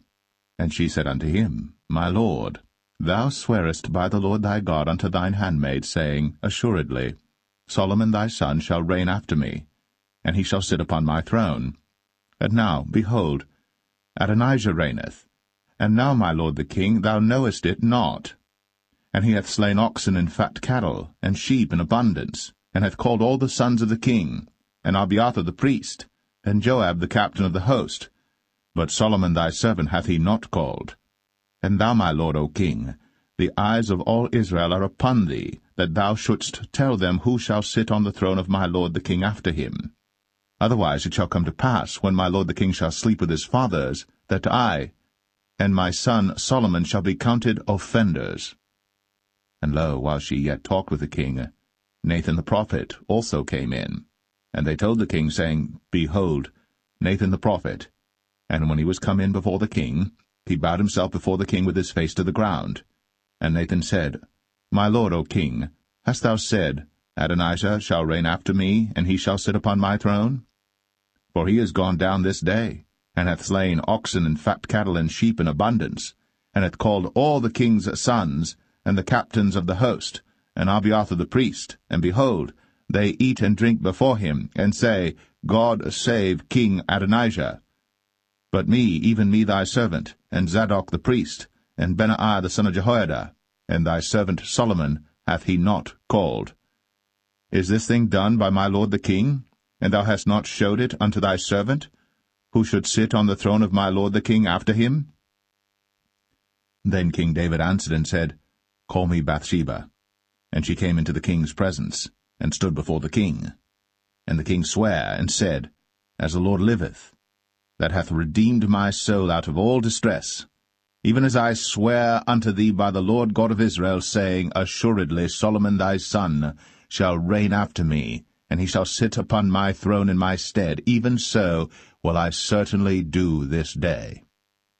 Then Bathsheba bowed with her face to the earth, and did reverence to the king, and said, Let my lord King David live forever. And King David said, Call me Zadok the priest, and Nathan the prophet, and Benaiah the son of Jehoiada. And they came before the king. The king also said unto them, Take with you the servants of your lord, and cause Solomon my son to ride upon mine own mule, and bring him down to Gihon. And let Zadok the priest, and Nathan the prophet, anoint him there king over Israel. And blow ye with the trumpet, and say, God save King Solomon. Then ye shall come up after him, that he may come and sit upon my throne, for he shall be king in my stead. And I have appointed him to be ruler over Israel and over Judah. And Benaiah the son of Jehoiada answered the king, and said, Amen. The Lord God of my lord the king say so too. As the Lord hath been with my lord the king, even so be he with Solomon, and make his throne greater than the throne of my lord, King David. So Zadok the priest, and Nathan the prophet, and Benaiah the son of Jehoiada, and the Cherethites, and the Pelethites, went down, and caused Solomon to ride upon King David's mule, and brought him to Gihon. And Zadok the priest took an horn of oil out of the tabernacle, and anointed Solomon, and they blew the trumpet. And all the people said, God save King Solomon. And all the people came up after him, and the people piped with pipes, and rejoiced with great joy, so that the earth rent with the sound of them. And Adonijah and all the guests that were with him heard it as they had made an end of eating. And when Joab heard the sound of the trumpet, he said, Wherefore is this noise of the city being in an uproar? And while he yet spake, behold, Jonathan the son of Abiathar the priest came. And Adonijah said unto him, Come in, for thou art a valiant man, and bringest good tidings. And Jonathan answered and said to Adonijah, Verily, our lord King David hath made Solomon king. And the king hath sent with him Zadok the priest, and Nathan the prophet, and Benaiah the son of Jehoiada, and the Cherethites and the Pelethites, and they have caused him to ride upon the king's mule. And Zadok the priest, and Nathan the prophet, have anointed him king in Gihon, and they are come up from thence, rejoicing, so that the city rang again. This is the noise that ye have heard. And also Solomon sitteth on the throne of the kingdom. And moreover, the king's servants came to bless our lord King David, saying, God make the name of Solomon better than thy name, and make his throne greater than thy throne. And the king bowed himself upon the bed. And also thus said the king, Blessed be the Lord God of Israel, which hath given one to sit on my throne this day, mine eyes even seeing it. And all the guests that were with Adonijah were afraid, and rose up, and went every man his way. And Adonijah feared because of Solomon, and arose, and went, and caught hold on the horns of the altar. And it was told Solomon, saying, Behold, Adonijah feareth King Solomon, for lo, he hath caught hold on the horns of the altar, saying, Let King Solomon swear unto me today, that he will not slay his servant with the sword. And Solomon said, If he will show himself a worthy man, there shall not an hair of him fall to the earth.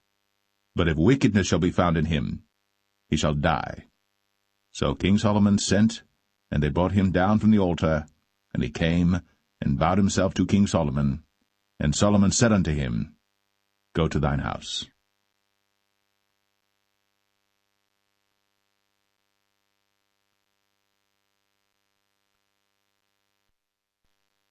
1 Kings 2. Now the days of David drew nigh, that he should die.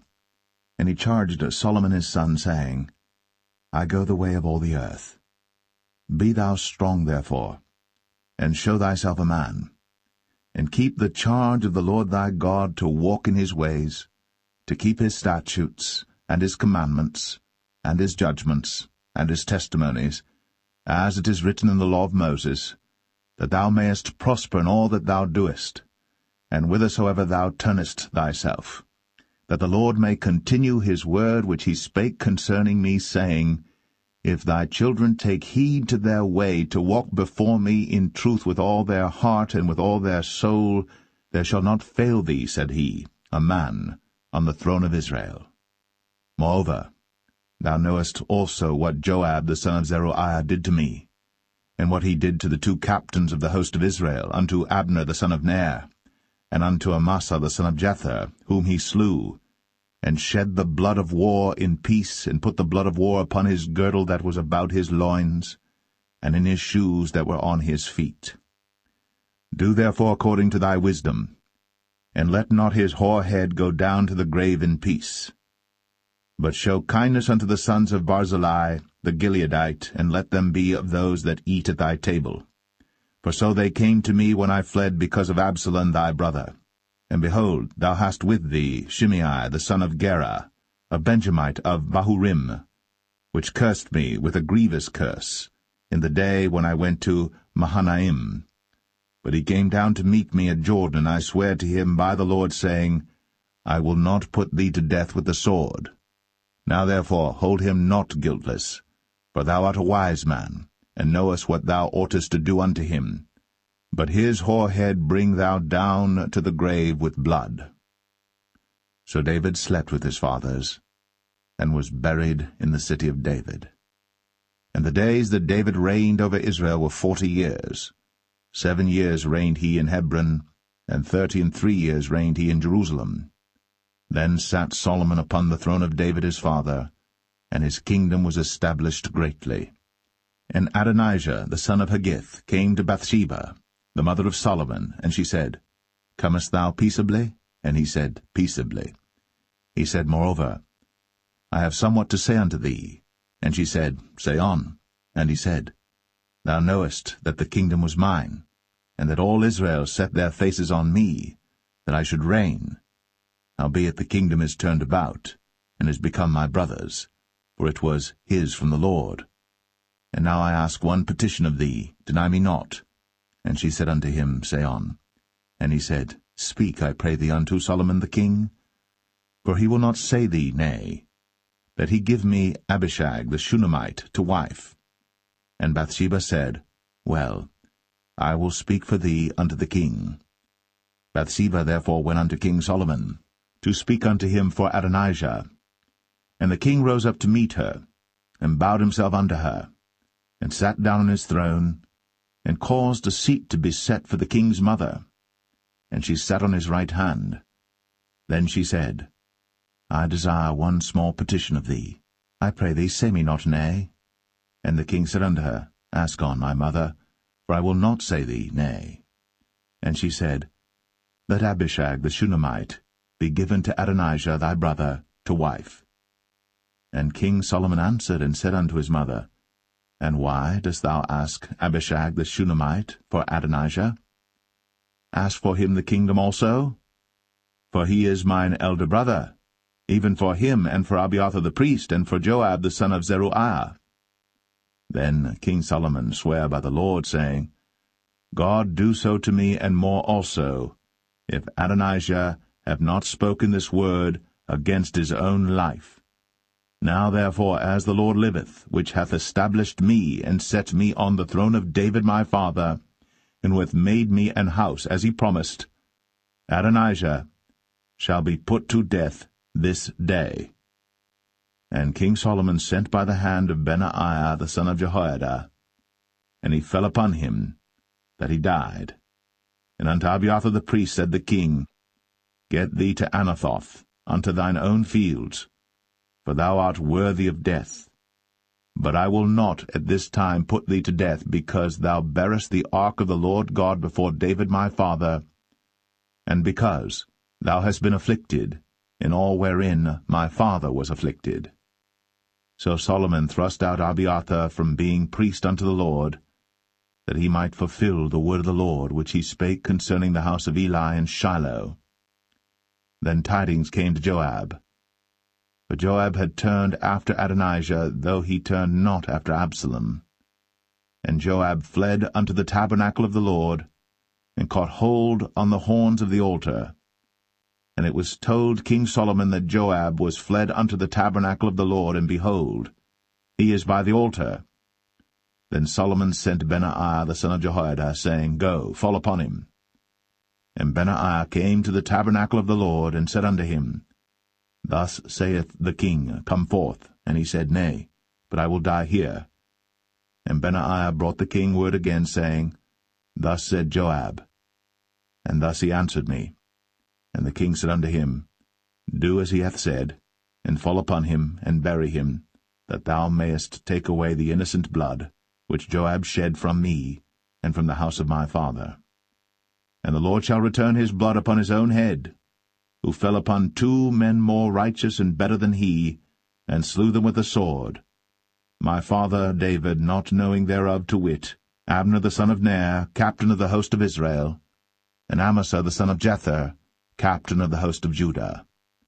Their blood shall therefore return upon the head of Joab, and upon the head of his seed for ever. But upon David, and upon his seed, and upon his house, and upon his throne, shall there be peace for ever from the Lord. So Benaiah the son of Jehoiada went up, and fell upon him, and slew him. And he was buried in his own house, in the wilderness. And the king put Benaiah the son of Jehoiada in his room over the host, and Zadok the priest did the king put in the room of Abiathar. And the king sent and called for Shimei, and said unto him, Build thee an house in Jerusalem, and dwell there, and go not forth thence any whither. For it shall be, that on the day thou goest out, and passest over the brook Kidron, thou shalt know for certain that thou shalt surely die. Thy blood shall be upon thine own head. And Shimei said unto the king, The saying is good. As my lord the king hath said, so will thy servant do. And Shimei dwelt in Jerusalem many days. And it came to pass at the end of 3 years, that 2 of the servants of Shimei ran away unto Achish, son of Maachah, king of Gath. And they told Shimei, saying, Behold, thy servants be in Gath. And Shimei arose, and saddled his ass, and went to Gath to Achish to seek his servants. And Shimei went, and brought his servants from Gath. And it was told Solomon that Shimei had gone from Jerusalem to Gath, and was come again. And the king sent and called for Shimei, and said unto him, Did I not make thee to swear by the Lord, and protested unto thee, saying, Know for a certain, on the day thou goest out, and walkest abroad any whither, that thou shalt surely die? And thou saidst unto me, The word that I have heard is good. Why then hast thou not kept the oath of the Lord, and the commandment that I have charged thee with? The king said moreover to Shimei, Thou knowest all the wickedness which thine heart is privy to, that thou didst to David my father. Therefore the Lord shall return thy wickedness upon thine own head. And King Solomon shall be blessed, and the throne of David shall be established before the Lord for ever. So the king commanded Benaiah the son of Jehoiada, which went out, and fell upon him that he died. And the kingdom was established in the hand of Solomon.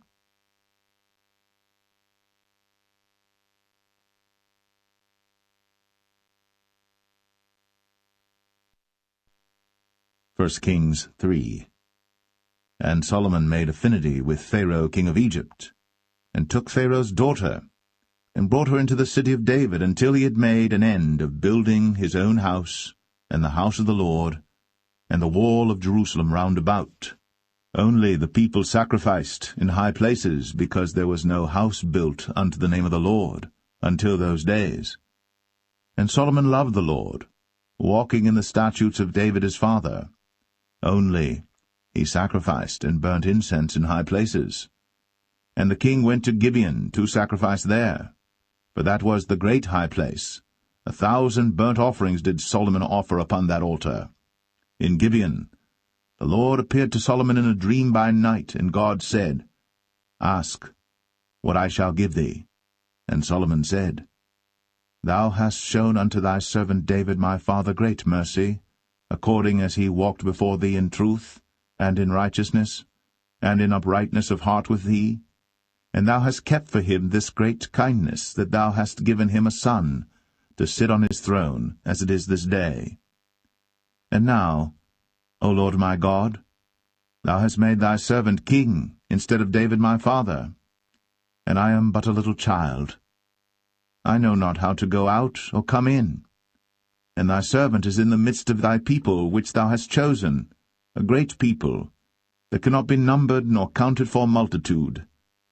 Give therefore thy servant an understanding heart to judge thy people, that I may discern between good and bad. For who is able to judge this, thy so great a people? And the speech pleased the Lord, that Solomon had asked this thing.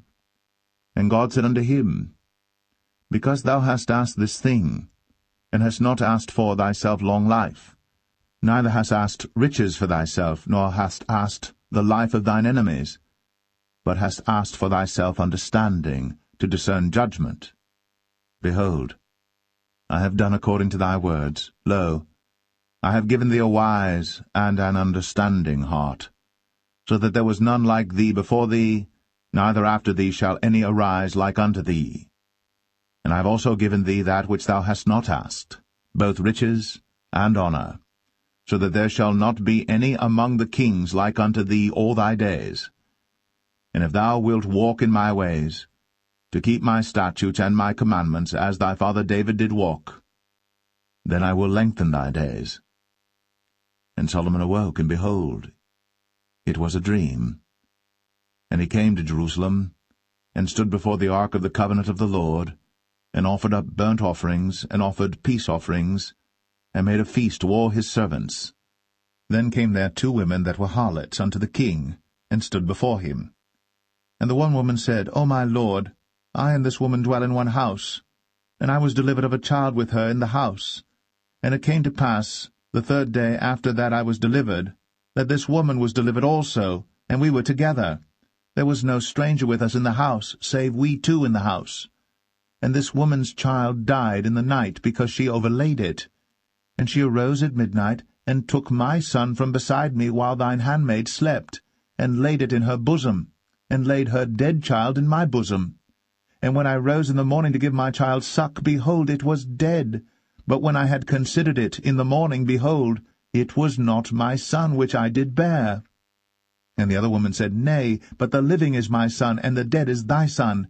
And this said, No, but the dead is thy son, and the living is my son. Thus they spake before the king. Then said the king, The one saith, This is my son that liveth, and thy son is the dead. And the other saith, Nay, but thy son is the dead, and my son is the living. And the king said, Bring me a sword. And they brought a sword before the king.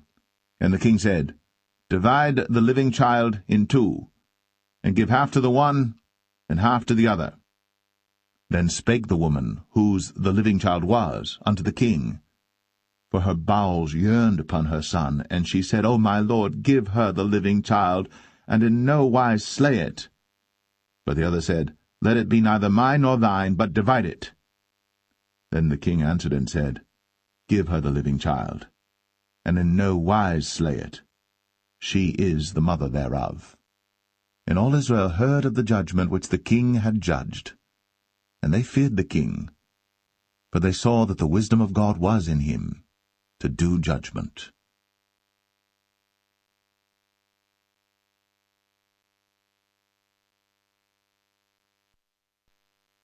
1 Kings 4. So King Solomon was king over all Israel. And these were the princes which he had: Azariah the son of Zadok the priest, Elihoreph and Ahiah the sons of Shishah, scribes, Jehoshaphat the son of Ahilud, the recorder, and Benaiah the son of Jehoiada was over the host, and Zadok and Abiathar were the priests. And Azariah the son of Nathan was over the officers, and Zabud the son of Nathan was principal officer, and the king's friend. And Ahishah was over the household, and Adoniram the son of Abda was over the tribute. And Solomon had 12 officers over all Israel, which provided victuals for the king and his household. Each man his month in a year made provision. And these are their names: the son of Hur, in Mount Ephraim, the son of Dekar, in Makaz, and in Shaalbim, and in Beth-Shemesh, in Elon Bethanan, the son of Hesed in Arabath. To him pertained Socho, in all the land of Hepher, the son of Abinadab, in all the region of Dor, which had Taphath, the daughter of Solomon, to wife. Baanah the son of Ahilud, to him pertain Tanakh and Megiddo, and all Bethshan, which is by Zartanah beneath Jezreel, from Bethshan to Abel-Meholah, even unto the place that is beyond Jokneam. The son of Geber, in Ramoth-Gilead, to him pertain the towns of Jair the son of Manasseh, which are in Gilead. To him also pertain the region of Argob, which is in Bashan, 80 great cities with walls and brazen bars. Ahinadab the son of Edo had Mahanaim.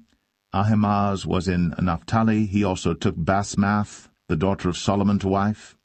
Baanah the son of Hushai was in Asher and in Aloth. Jehoshaphat the son of Paruah in Issachar. Shimei the son of Elah in Benjamin. Geber the son of Uri was in the country of Gilead, in the country of Sihon the king of the Amorites, and of Og the king of Bashan, and he was the only officer which was in the land. Judah and Israel were many, as the sand which is by the sea in multitude, eating and drinking and making merry. And Solomon reigned over all kingdoms, from the river unto the land of the Philistines, and unto the border of Egypt. They brought presents, and served Solomon all the days of his life.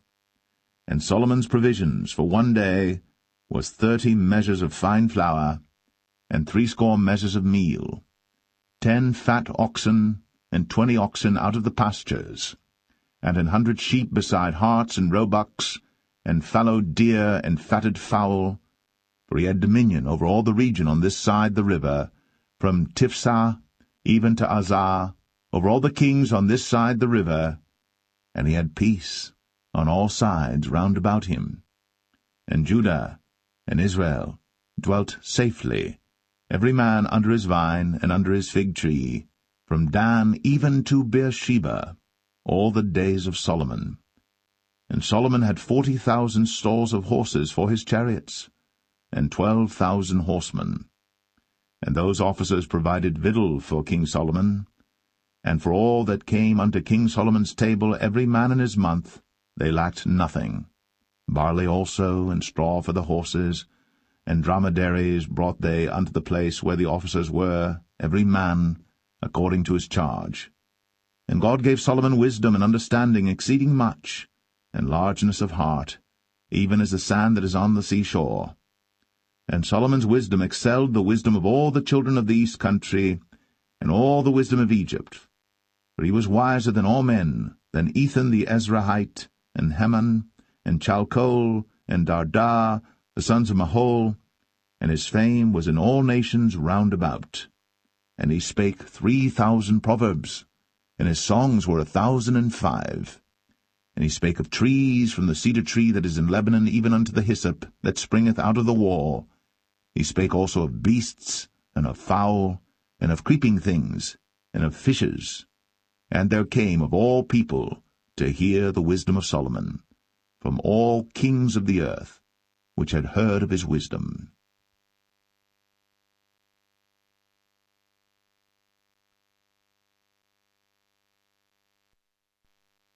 1 Kings 5. And Hiram king of Tyre sent his servants unto Solomon, for he had heard that they had anointed him king in the room of his father, for Hiram was ever a lover of David. And Solomon sent to Hiram, saying, Thou knowest how that David my father could not build an house unto the name of the Lord his God for the wars which were about him on every side, until the Lord put them under the soles of his feet. But now the Lord my God hath given me rest on every side, so that there is neither adversary nor evil occurrent. And behold, I purpose to build an house unto the name of the Lord my God, as the Lord spake unto David my father, saying, Thy son, whom I will set upon thy throne in thy room, he shall build an house unto my name.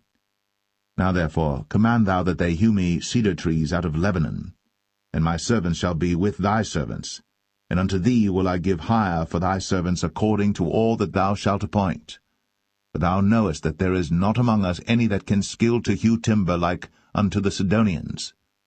And it came to pass, when Hiram heard the words of Solomon, that he rejoiced greatly, and said, Blessed be the Lord this day, which hath given unto David a wise son over this great people.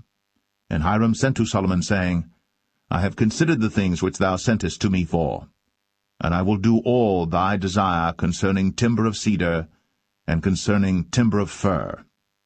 My servants shall bring them down from Lebanon unto the sea, and I will convey them by sea in floats unto the place that thou shalt appoint me, and will cause them to be discharged there.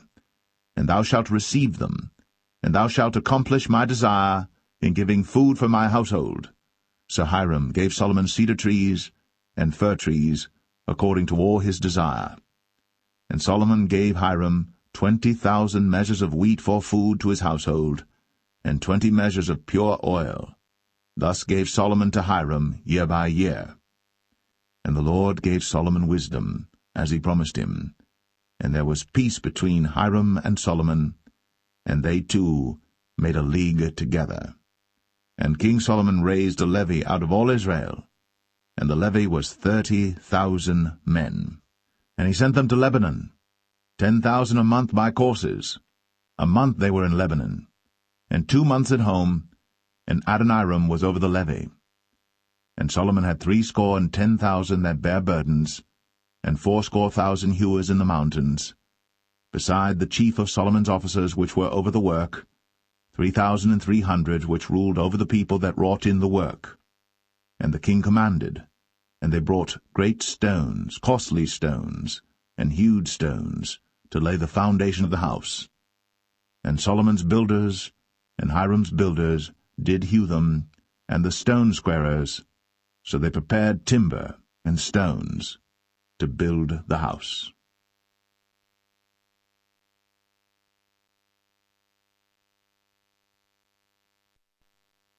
1 Kings 6. And it came to pass in the 480th year, after the children of Israel were come out of the land of Egypt, in the 4th year of Solomon's reign over Israel, in the month Ziph, which is the 2nd month, that he began to build the house of the Lord. And the house which King Solomon built for the Lord, the length thereof was 80 cubits, and the breadth thereof 20 cubits, and the height thereof 30 cubits. And the porch before the temple of the house 20 cubits was the length thereof, according to the breadth of the house, and 10 cubits was the breadth thereof before the house. And for the house he made windows of narrow lights. And against the wall of the house he built chambers round about, against the walls of the house round about, both of the temple and of the oracle, and he made chambers round about. The nethermost chamber was 5 cubits broad, and the middle was 6 cubits broad, and the third was 7 cubits broad. For without, in the wall of the house, he made narrowed rests round about, that the beams should not be fastened in the walls of the house. And the house, when it was in building, was built of stone made ready before it was brought thither, so that there was neither hammer nor axe nor any tool of iron heard in the house, while it was in building. The door for the middle chamber was in the right side of the house, and they went up with winding stairs into the middle chamber, and out of the middle into the third. So he built the house, and finished it, and covered the house with beams and boards of cedar. And then he built chambers against all the house, 5 cubits high, and they rested on the house with timber of cedar. And the word of the Lord came to Solomon, saying, Concerning this house, which thou art in building, if thou wilt walk in my statutes, and execute my judgments, and keep all my commandments to walk in them, then will I perform my word with thee, which I spake unto David thy father, and I will dwell among the children of Israel, and will not forsake my people Israel. So Solomon built the house, and finished it. And he built the walls of the house within with boards of cedar, both the floor of the house and the walls of the ceiling, and he covered them on the inside with wood, and covered the floor of the house with planks of fir. And he built 20 cubits on the sides of the house, both the floor and the walls with boards of cedar, even built them for it within, even for the oracle, even for the most holy place. And the house, that is, the temple before it, was 40 cubits long. And the cedar of the house within was carved with knobs and open flowers. All was cedar. There was no stone seen. And the oracle he prepared in the house within, to set there the ark of the covenant of the Lord. And the oracle in the forepart was 20 cubits in length, and 20 cubits in breadth, and 20 cubits in the height thereof.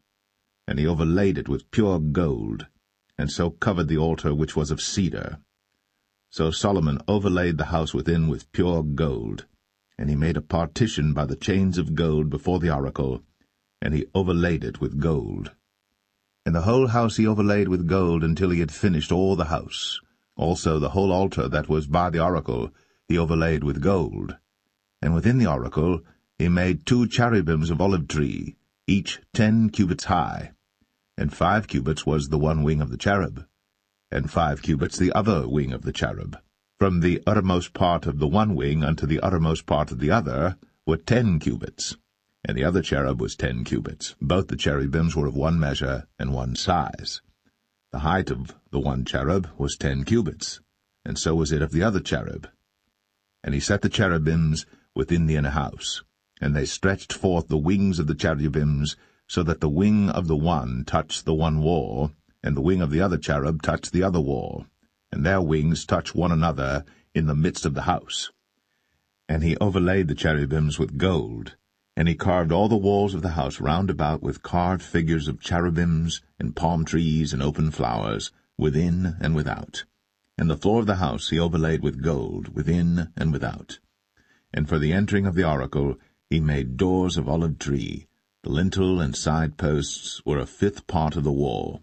The 2 doors also were of olive tree, and he carved upon them carvings of cherubims and palm trees and open flowers, and overlaid them with gold, and spread gold upon the cherubims and upon the palm trees. So also made he for the door of the temple posts of olive tree, a 4th part of the wall. And the 2 doors were of fir tree. The 2 leaves of the one door were folding, and the 2 leaves of the other door were folding. And he carved thereon cherubims and palm trees and open flowers, and covered them with gold, fitted upon the carved work. And he built the inner court with 3 rows of hewed stone, and a row of cedar beams. In the 4th year was the foundation of the house of the Lord laid, in the month Ziph. And in the 11th year, in the month Bul, which is the 8th month, was the house finished throughout all the parts thereof. And according to all the fashion of it, so was he 7 years in building it.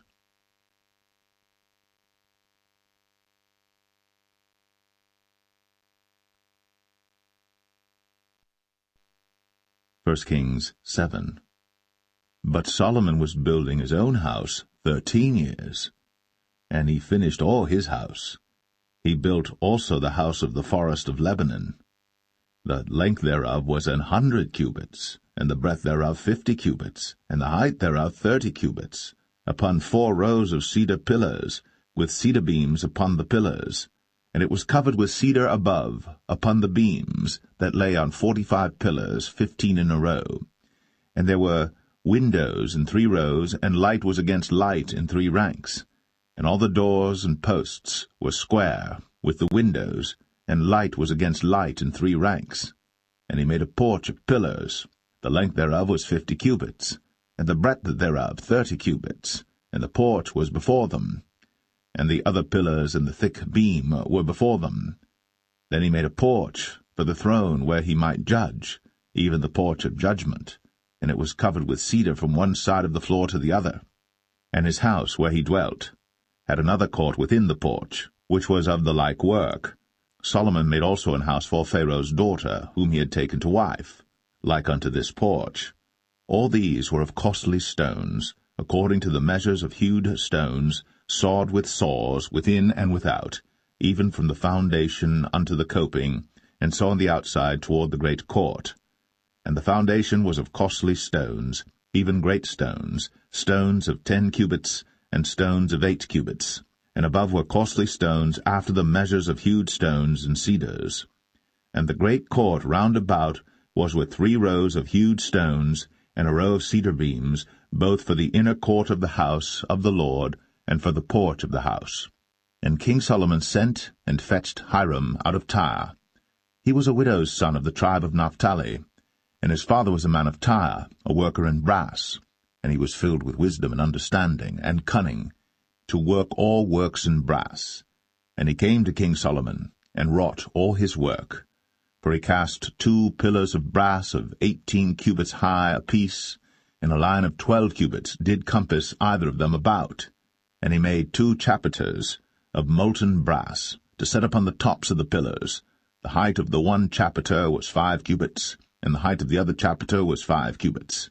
And nets of checker-work, and wreaths of chain-work, for the chapiters which were upon the top of the pillars, 7 for the one chapiter, and 7 for the other chapiter. And he made the pillars, and 2 rows round about upon the one network, to cover the chapiters that were upon the top, with pomegranates. And so did he for the other chapiter. And the chapiters that were upon the top of the pillars were of lily-work in the porch, 4 cubits. And the chapiters upon the 2 pillars had pomegranates also above, over against the belly which was by the network. And the pomegranates were 200 in rows round about upon the other chapiter. And he set up the pillars in the porch of the temple. And he set up the right pillar, and called the name thereof Jachin.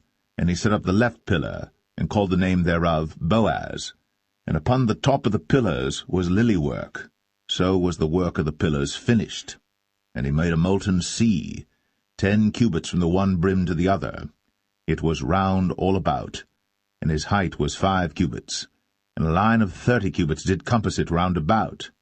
And under the brim of it round about there were knobs compassing it, 10 in a cubit, compassing the sea round about. The knobs were cast in 2 rows when it was cast. It stood upon 12 oxen, 3 looking toward the north, and 3 looking toward the west, and 3 looking toward the south, and 3 looking toward the east. And the sea was set above upon them, and all their hinder parts were inward. And it was an handbreadth thick, and the brim thereof was wrought like the brim of a cup, with flowers of lilies. It contained 2,000 baths. And he made 10 bases of brass. 4 cubits was the length of one base, and 4 cubits the breadth thereof, and 3 cubits the height of it. And the work of the bases was on this manner. They had borders, and the borders were between the ledges. And on the borders that were between the ledges were lions, oxen, and cherubims. And upon the ledges there was a base above, and beneath the lions and oxen were certain additions made of thin work.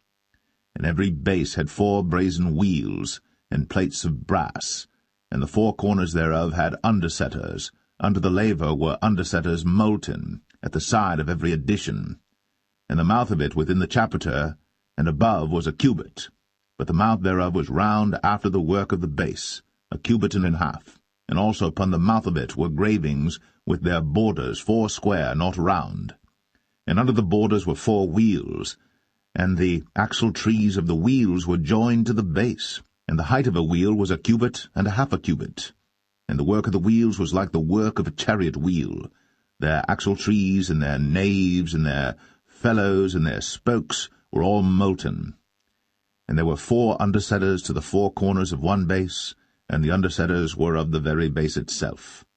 And in the top of the base was there a round compass of half a cubit high, and on the top of the base the ledges thereof, and the borders thereof were of the same. For on the plates of the ledges thereof, and on the borders thereof, he graved cherubims, lions, and palm trees, according to the proportion of every one, and additions round about. After this manner he made the 10 bases. All of them had 1 casting, 1 measure, and 1 size. Then made he 10 lavers of brass. 1 laver contained 40 baths, and every laver was 4 cubits, and upon every one of the 10 bases 1 laver. And he put 5 bases on the right side of the house, and 5 on the left side of the house, and he set the sea on the right side of the house eastward over against the south. And Hiram made the lavers, and the shovels, and the basins. So Hiram made an end of doing all the work that he made, King Solomon, for the house of the Lord. The 2 pillars and the 2 bowls of the chapiters that were on the top of the 2 pillars, and the 2 networks to cover the 2 bowls of the chapiters, which were upon the top of the pillars, and 400 pomegranates for the 2 networks, even 2 rows of pomegranates for 1 network, to cover the 2 bowls of the chapiters that were upon the pillars, and the 10 bases, and 10 lavers on the bases, and 1 sea, and 12 oxen under the sea, and the pots, and the shovels, and the basins, and all these vessels which Hiram made to King Solomon for the house of the Lord, were of bright brass. In the plain of Jordan did the king cast them, in the clay ground between Succoth and Zarthan. And Solomon left all the vessels unweighed, because they were exceeding many, neither was the weight of the brass found out. And Solomon made all the vessels that pertained unto the house of the Lord, the altar of gold, and the table of gold whereupon the showbread was, and the candlesticks of pure gold, 5 on the right side and 5 on the left, before the oracle, with the flowers and the lamps and the tongs of gold, and the bowls and the snuffers and the basins and the spoons and the censers of pure gold, and the hinges of gold, both for the doors of the inner house, the most holy place, and for the doors of the house, to wit, of the temple. So was ended all the work that King Solomon made for the house of the Lord. And Solomon brought in the things which David his father had dedicated, even the silver, and the gold, and the vessels, did he put among the treasures of the house of the Lord.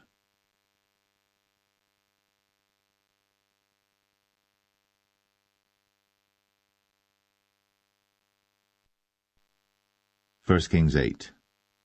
Then Solomon assembled the elders of Israel, and all the heads of the tribes, the chief of the fathers of the children of Israel, unto King Solomon in Jerusalem, that they might bring up the ark of the covenant of the Lord out of the city of David, which is Zion. And all the men of Israel assembled themselves unto King Solomon at the feast in the month Ethanim, which is the 7th month. And all the elders of Israel came, and the priests took up the ark, and they brought up the ark of the Lord, and the tabernacle of the congregation, and all the holy vessels that were in the tabernacle, even those did the priests and the Levites bring up. And King Solomon and all the congregation of Israel that were assembled unto him were with him before the ark, sacrificing sheep and oxen that could not be told nor numbered for multitude. And the priests brought in the ark of the covenant of the Lord unto his place, into the oracle of the house, to the most holy place, even under the wings of the cherubims. For the cherubims spread forth their 2 wings over the place of the ark, and the cherubims covered the ark and the staves thereof above. And they drew out the staves, that the ends of the staves were seen out in the holy place before the oracle, and they were not seen without. And there they are unto this day. There was nothing in the ark save the 2 tables of stone, which Moses put there at Horeb, when the Lord made a covenant with the children of Israel, when they came out of the land of Egypt. And it came to pass, when the priests were come out of the holy place, that the cloud filled the house of the Lord, so that the priests could not stand to minister because of the cloud, for the glory of the Lord had filled the house of the Lord. Then spake Solomon, The Lord said that he would dwell in the thick darkness. I have surely built thee an house to dwell in, a settled place for thee to abide in for ever. And the king turned his face about, and blessed all the congregation of Israel.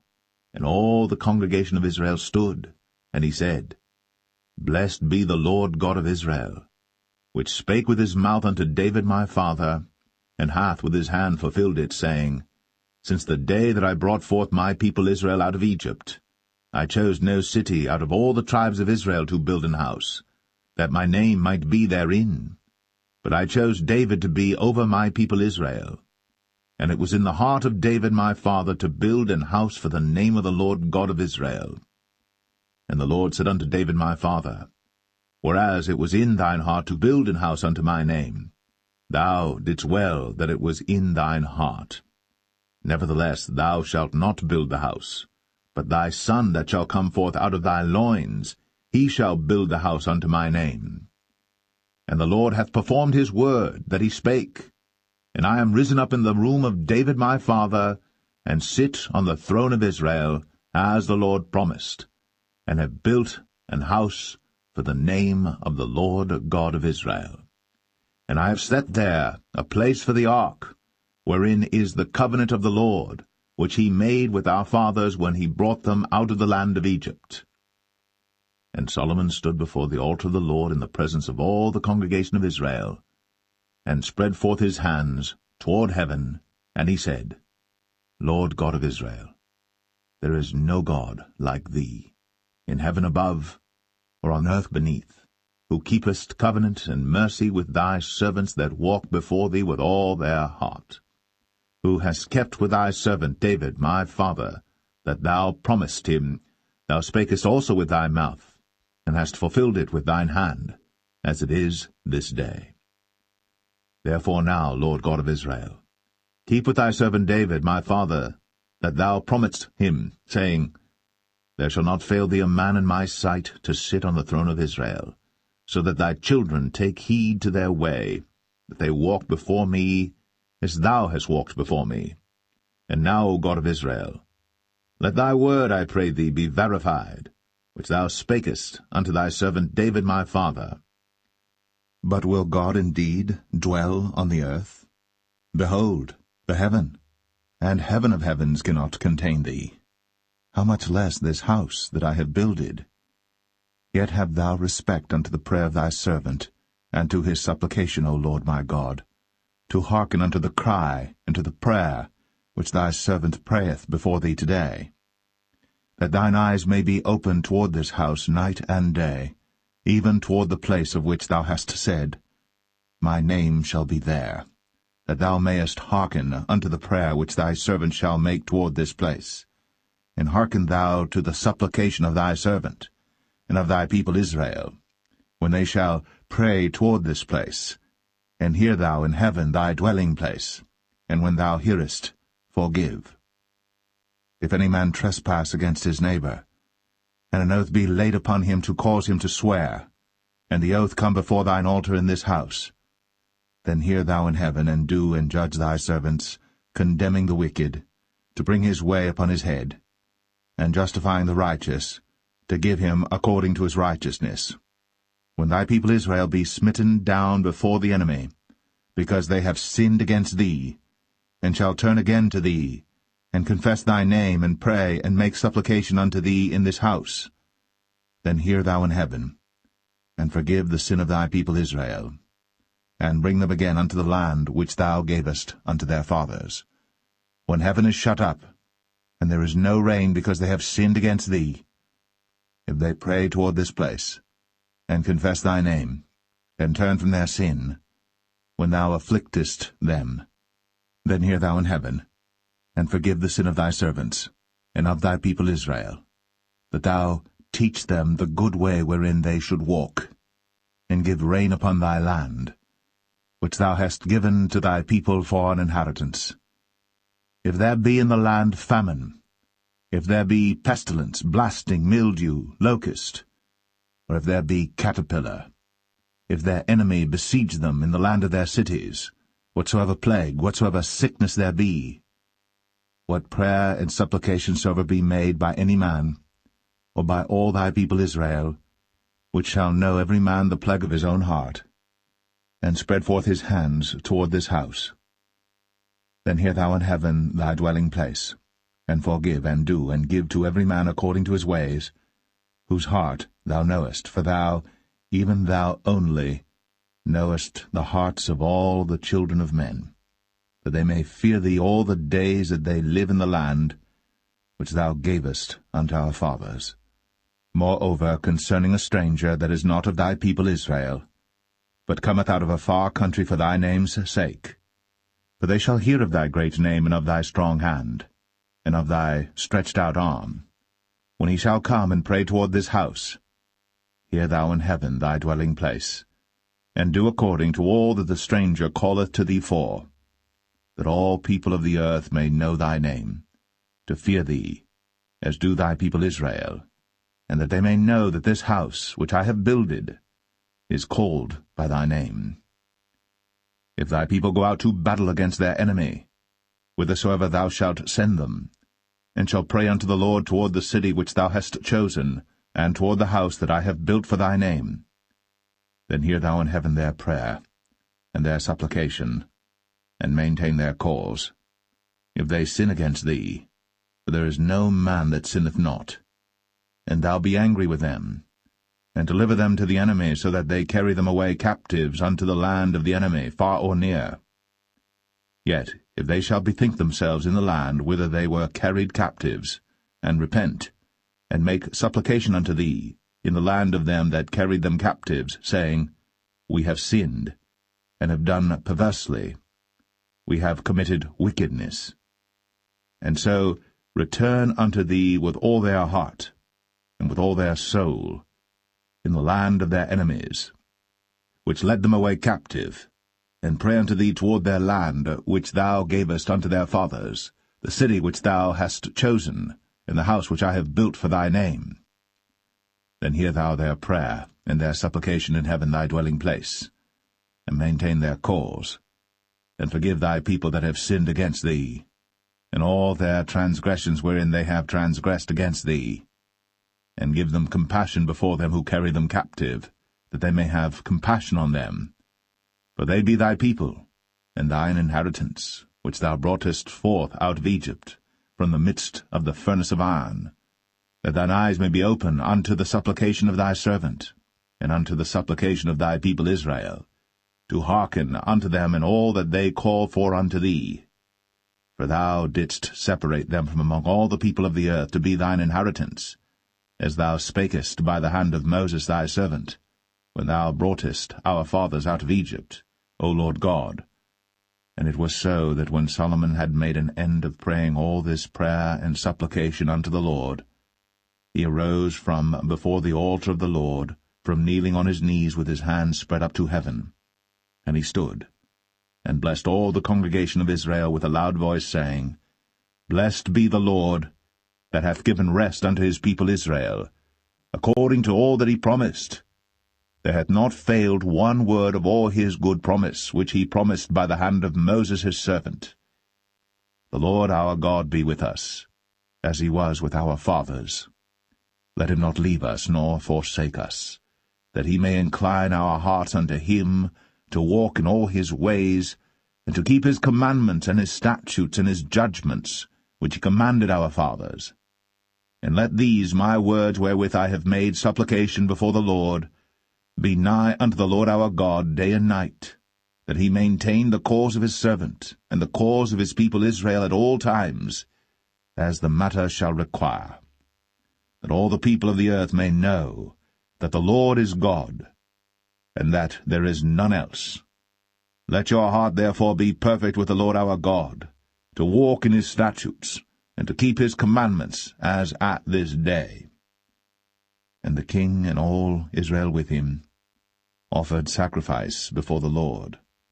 And Solomon offered a sacrifice of peace offerings which he offered unto the Lord, 22,000 oxen, and 120,000 sheep. So the king and all the children of Israel dedicated the house of the Lord. The same day did the king hallow the middle of the court that was before the house of the Lord, for there he offered burnt offerings and meat offerings, and the fat of the peace offerings, because the brazen altar that was before the Lord was too little to receive the burnt offerings and meat offerings, and the fat of the peace offerings. And at that time Solomon held a feast, and all Israel with him, a great congregation from the entering in of Hamath unto the river of Egypt, before the Lord our God 7 days, and 7 days, even 14 days. On the 8th day he sent the people away, and they blessed the king, and went unto their tents joyful and glad of heart, for all the goodness that the Lord had done for David his servant, and for Israel his people.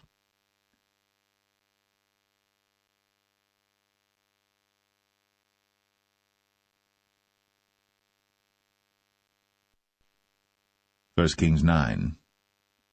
And it came to pass, when Solomon had finished the building of the house of the Lord, and the king's house, and all Solomon's desire which he was pleased to do, that the Lord appeared to Solomon the second time, as he had appeared unto him at Gibeon.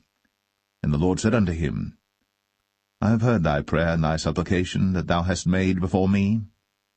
I have hallowed this house which thou hast built, to put my name there for ever, and mine eyes and mine heart shall be there perpetually.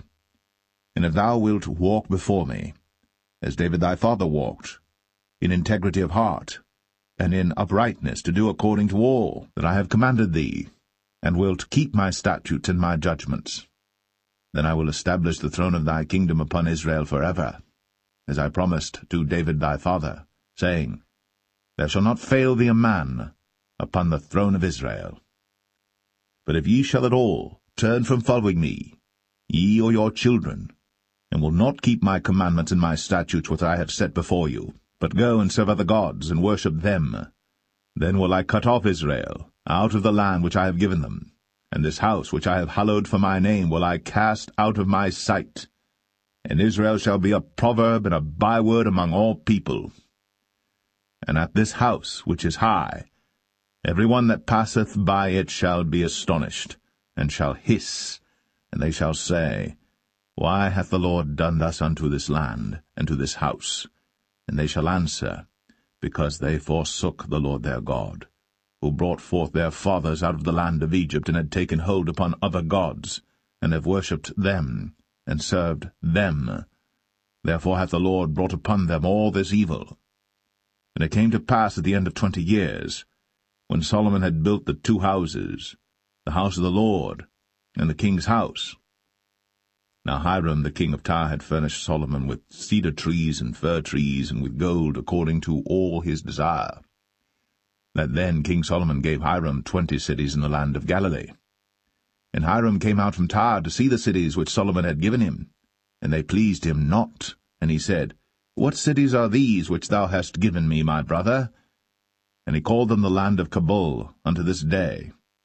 And Hiram sent to the king 60 talents of gold.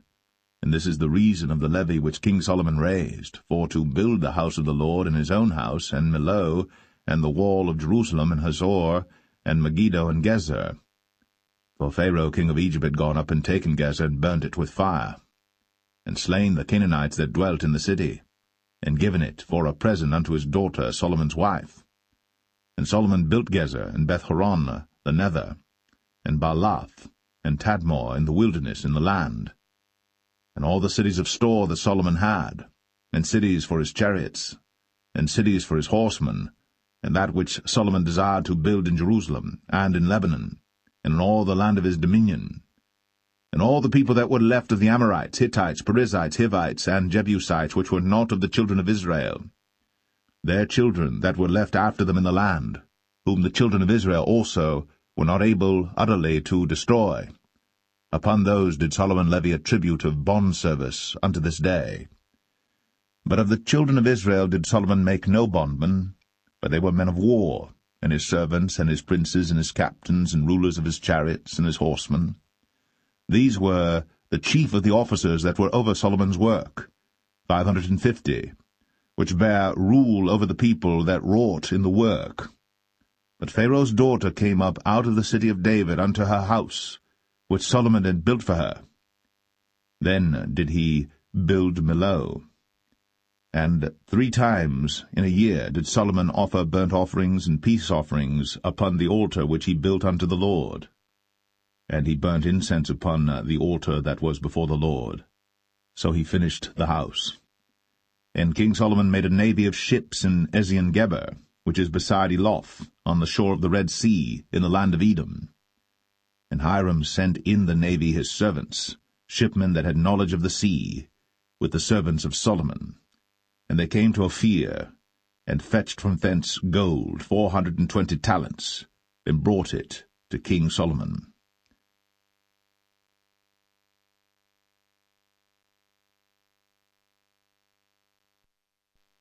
1 Kings 10.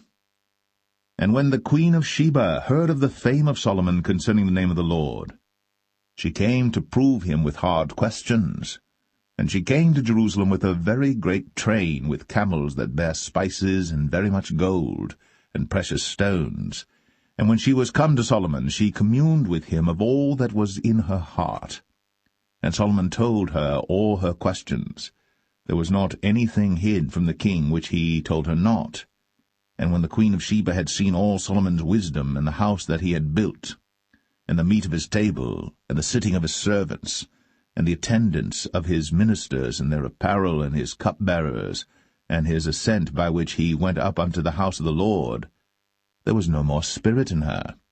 And she said to the king, It was a true report that I heard in mine own land of thy acts and of thy wisdom.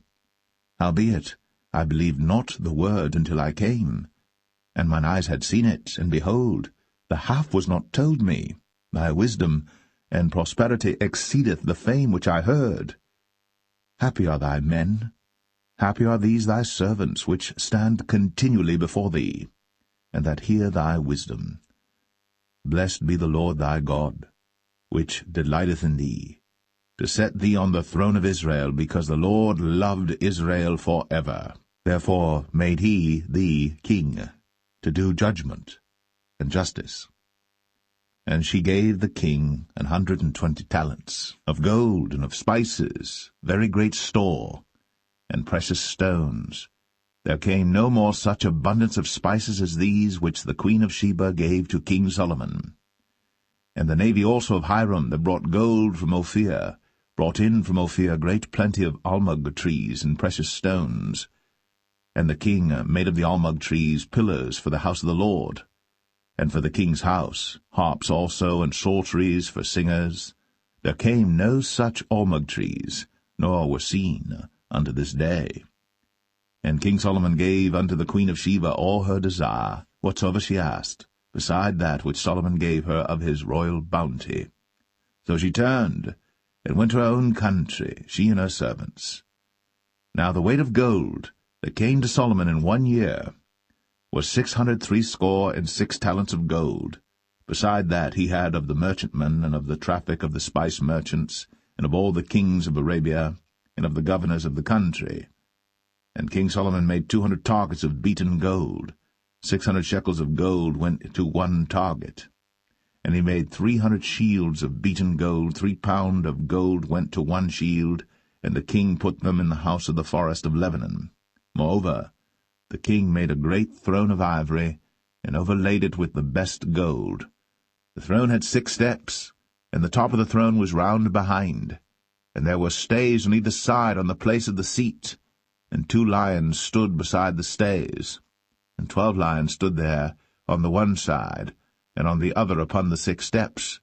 There was not the like made in any kingdom.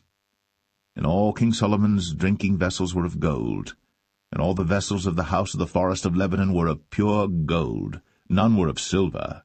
It was nothing accounted of in the days of Solomon. For the king had at sea a navy of Tarshish, with the navy of Hiram. Once in 3 years came the navy of Tarshish, bringing gold and silver, ivory, and apes and peacocks. So King Solomon exceeded all the kings of the earth for riches and for wisdom. And all the earth sought to Solomon, to hear his wisdom, which God had put in his heart. And they brought every man his present, vessels of silver, and vessels of gold, and garments, and armor, and spices, horses, and mules, a rate year by year. And Solomon gathered together chariots and horsemen, and he had 1,400 chariots, and 12,000 horsemen, whom he bestowed in the cities for chariots, and with the king at Jerusalem. And the king made silver to be in Jerusalem as stones, and cedars made he to be as the sycamore trees that are in the vale for abundance. And Solomon had horses brought out of Egypt, and linen yarn. The king's merchants received the linen yarn at a price. And a chariot came up and went out of Egypt for 600 shekels of silver, and an horse for 150. And so for all the kings of the Hittites, and for the kings of Syria, did they bring them out by their means.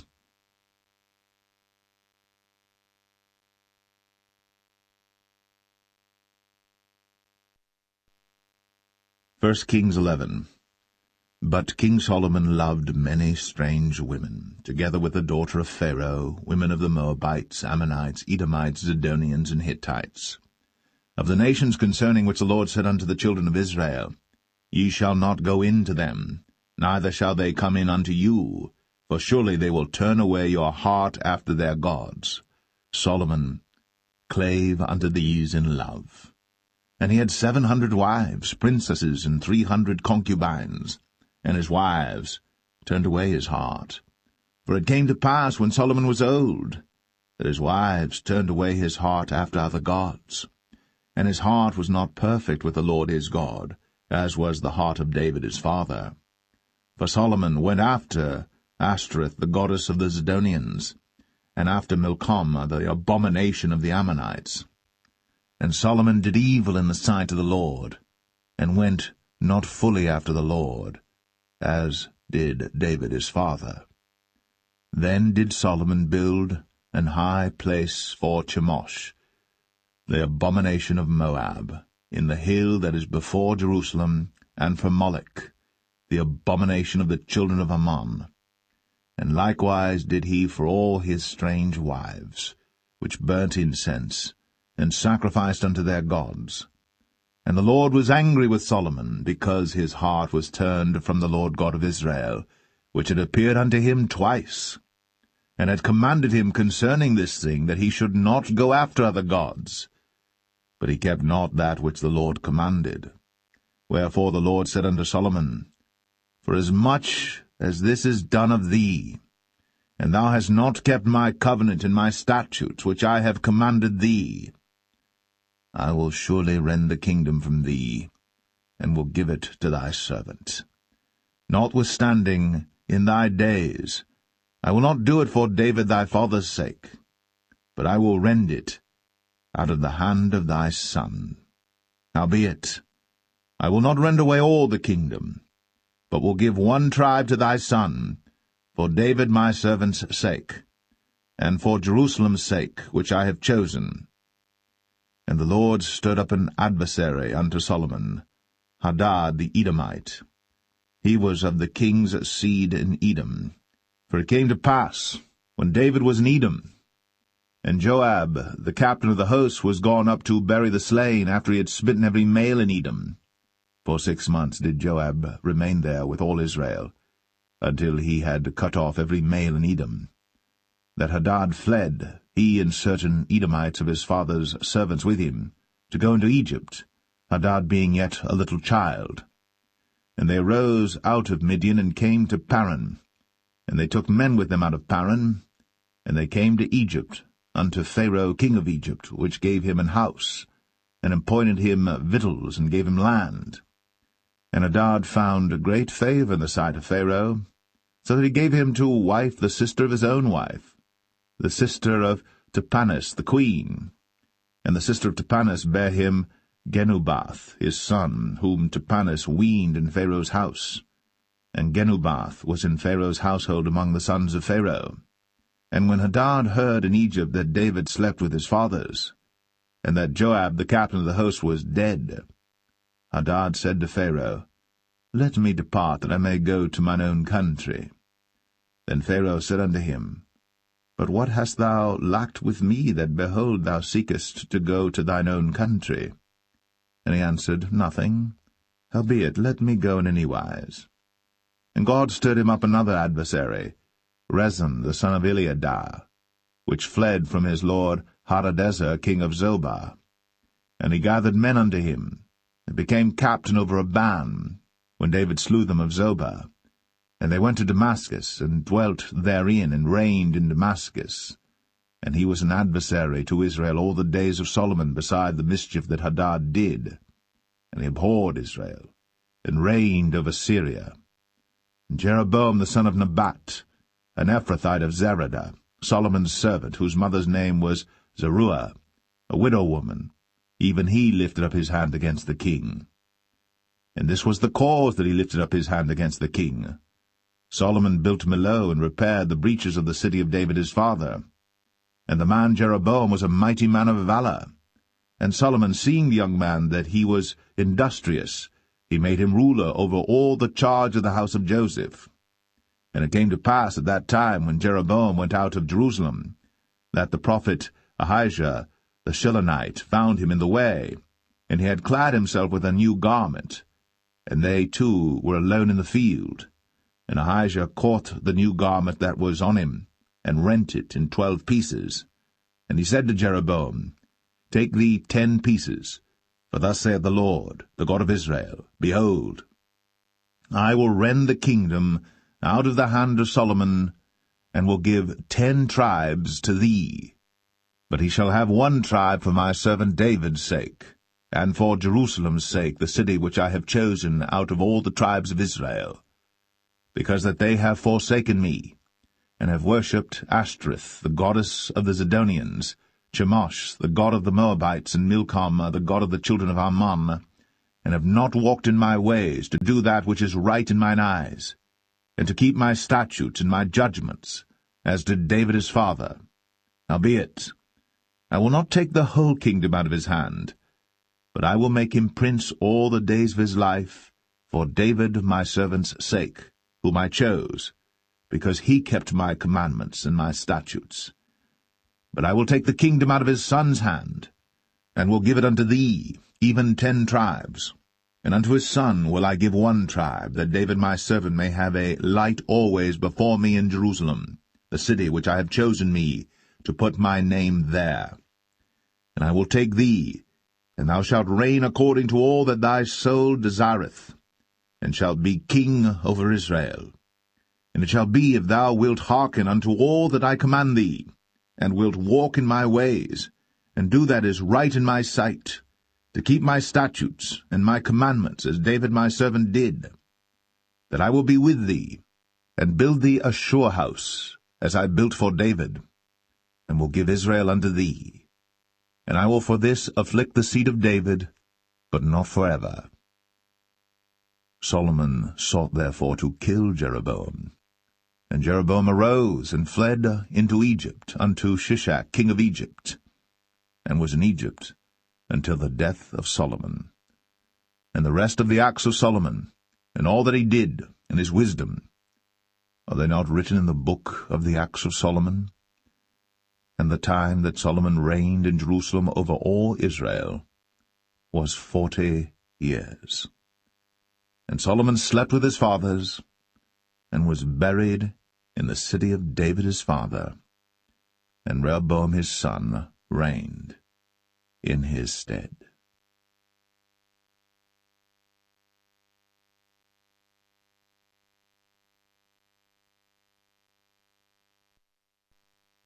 First Kings 12. And Rehoboam went to Shechem, for all Israel were come to Shechem to make him king. And it came to pass, when Jeroboam the son of Nebat, who was yet in Egypt, heard of it, for he was fled from the presence of King Solomon, and Jeroboam dwelt in Egypt, that they sent and called him. And Jeroboam and all the congregation of Israel came and spake unto Rehoboam, saying, Thy father made our yoke grievous. Now therefore make thou the grievous service of thy father, and his heavy yoke which he put upon us lighter, and we will serve thee.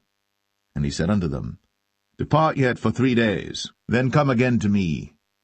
And the people departed.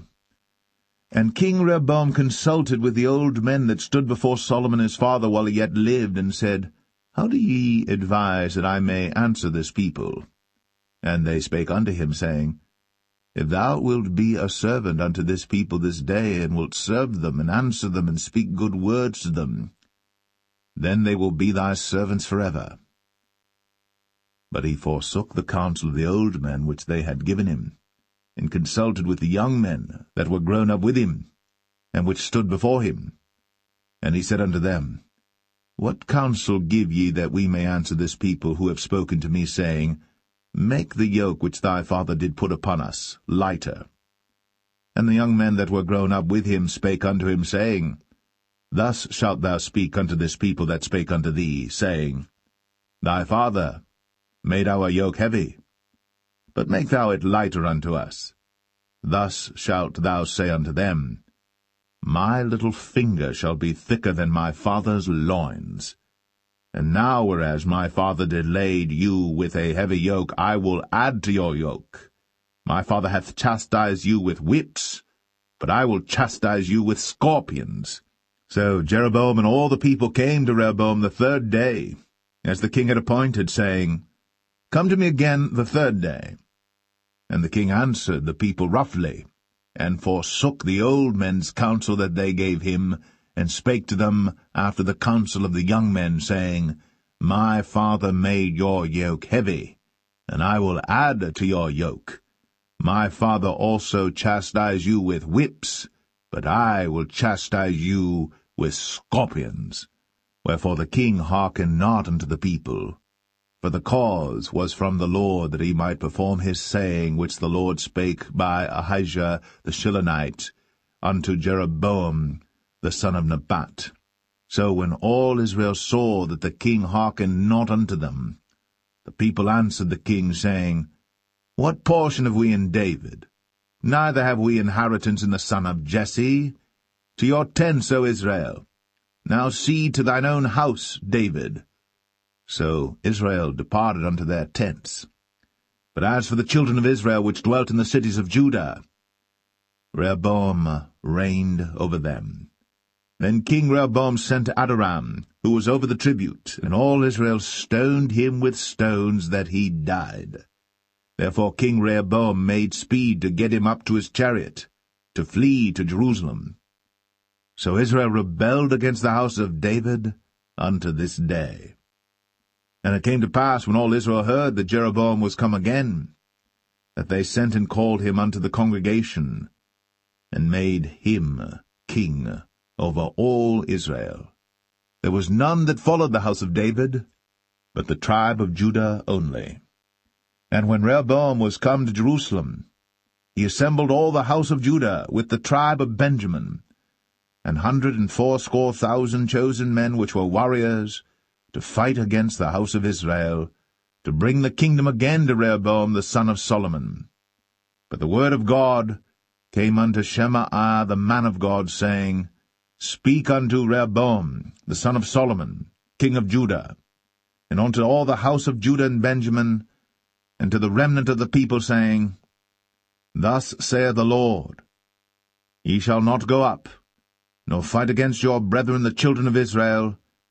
Return every man to his house, for this thing is from me. They hearkened therefore to the word of the Lord, and returned to depart according to the word of the Lord. Then Jeroboam built Shechem in Mount Ephraim, and dwelt therein, and went out from thence, and built Penuel.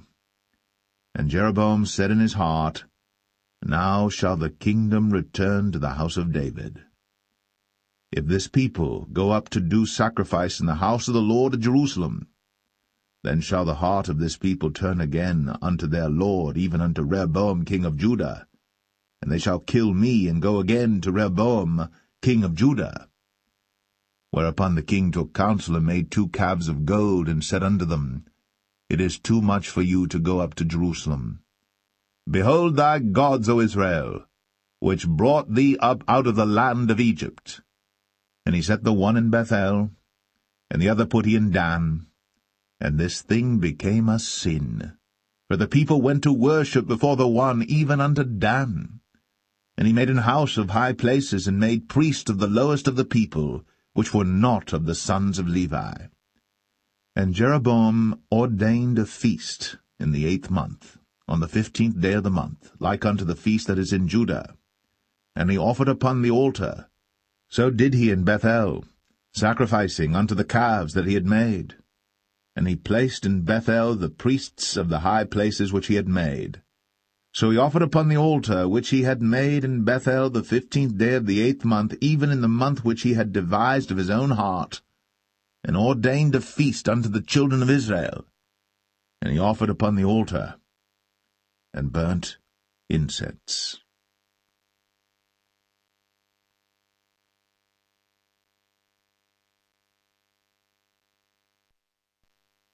1 Kings 13. And behold, there came a man of God out of Judah by the word of the Lord unto Bethel. And Jeroboam stood by the altar to burn incense. And he cried against the altar in the word of the Lord, and said, O altar, altar, thus saith the Lord, Behold, a child shall be born unto the house of David, Josiah by name. And upon thee shall he offer the priests of the high places that burn incense upon thee, and men's bones shall be burnt upon thee.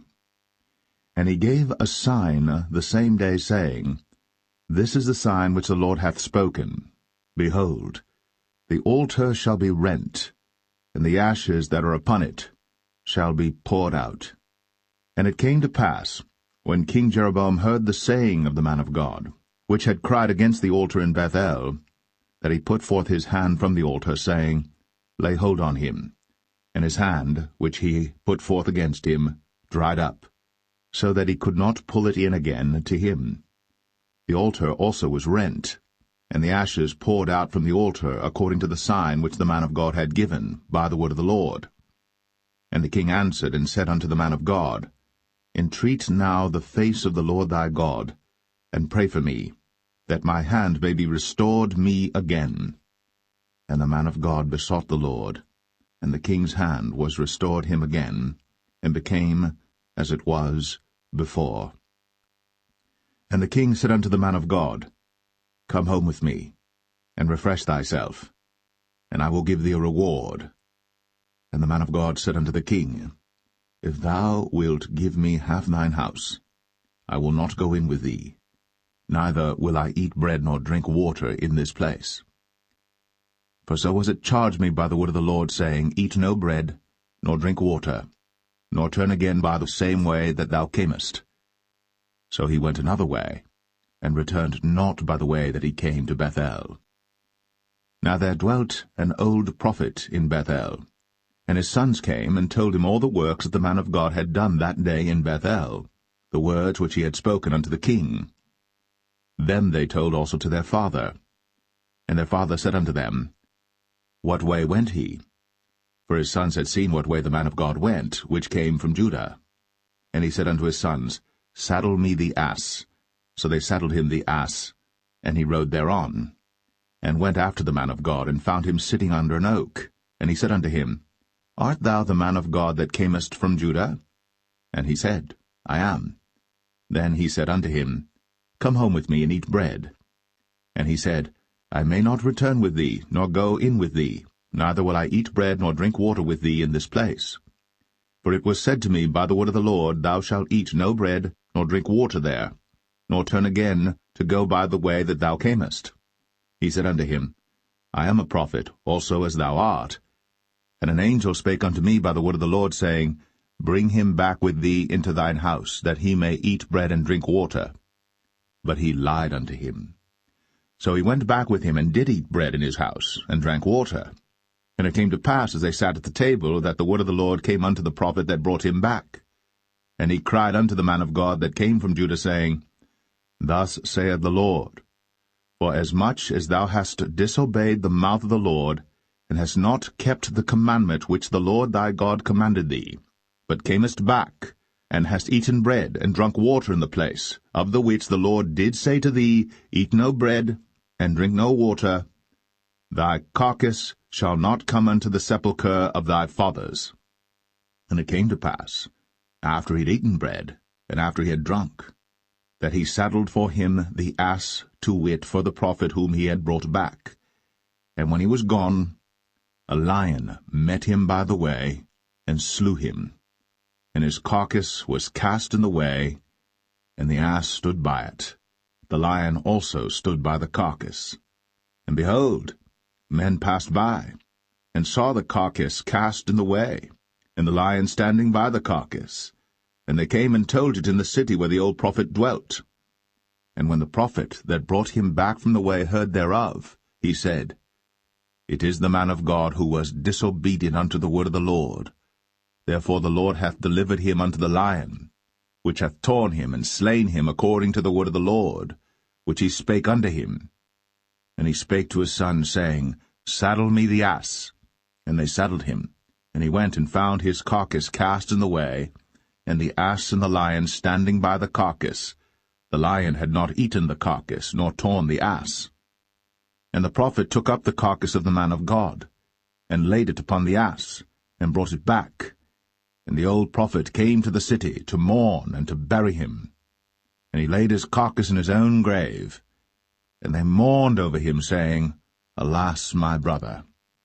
And it came to pass, after he had buried him, that he spake to his son, saying, When I am dead, then bury me in the sepulchre wherein the man of God is buried. Lay my bones beside his bones. For the saying which he cried by the word of the Lord against the altar in Bethel, and against all the houses of the high places which are in the cities of Samaria, shall surely come to pass. After this thing Jeroboam returned not from his evil way, but made again of the lowest of the people priests of the high places. Whosoever would, he consecrated him, and he became one of the priests of the high places. And this thing became sin unto the house of Jeroboam, even to cut it off, and to destroy it from off the face of the earth.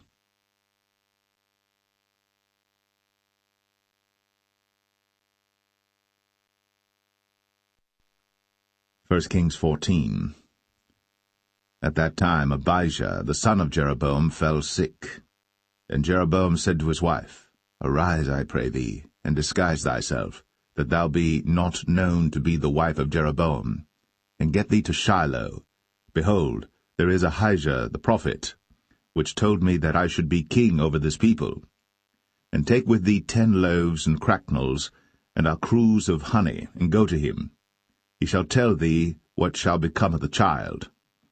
And Jeroboam's wife did so, and arose, and went to Shiloh, and came to the house of Ahijah. But Ahijah could not see, for his eyes were set by reason of his age.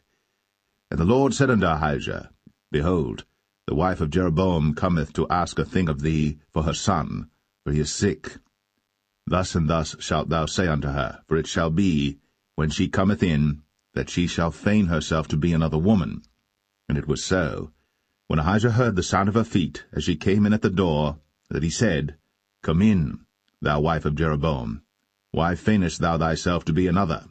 For I am sent to thee with heavy tidings. Go, tell Jeroboam, Thus saith the Lord God of Israel, Forasmuch as I exalted thee from among the people, and made thee prince over my people Israel, and rent the kingdom away from the house of David, and gave it thee, and yet thou hast not been as my servant David, who kept my commandments, and who followed me with all his heart, to do that only which was right in mine eyes, but hast done evil above all that were before thee. For thou hast gone and made thee other gods, and molten images, to provoke me to anger, and hast cast me behind thy back.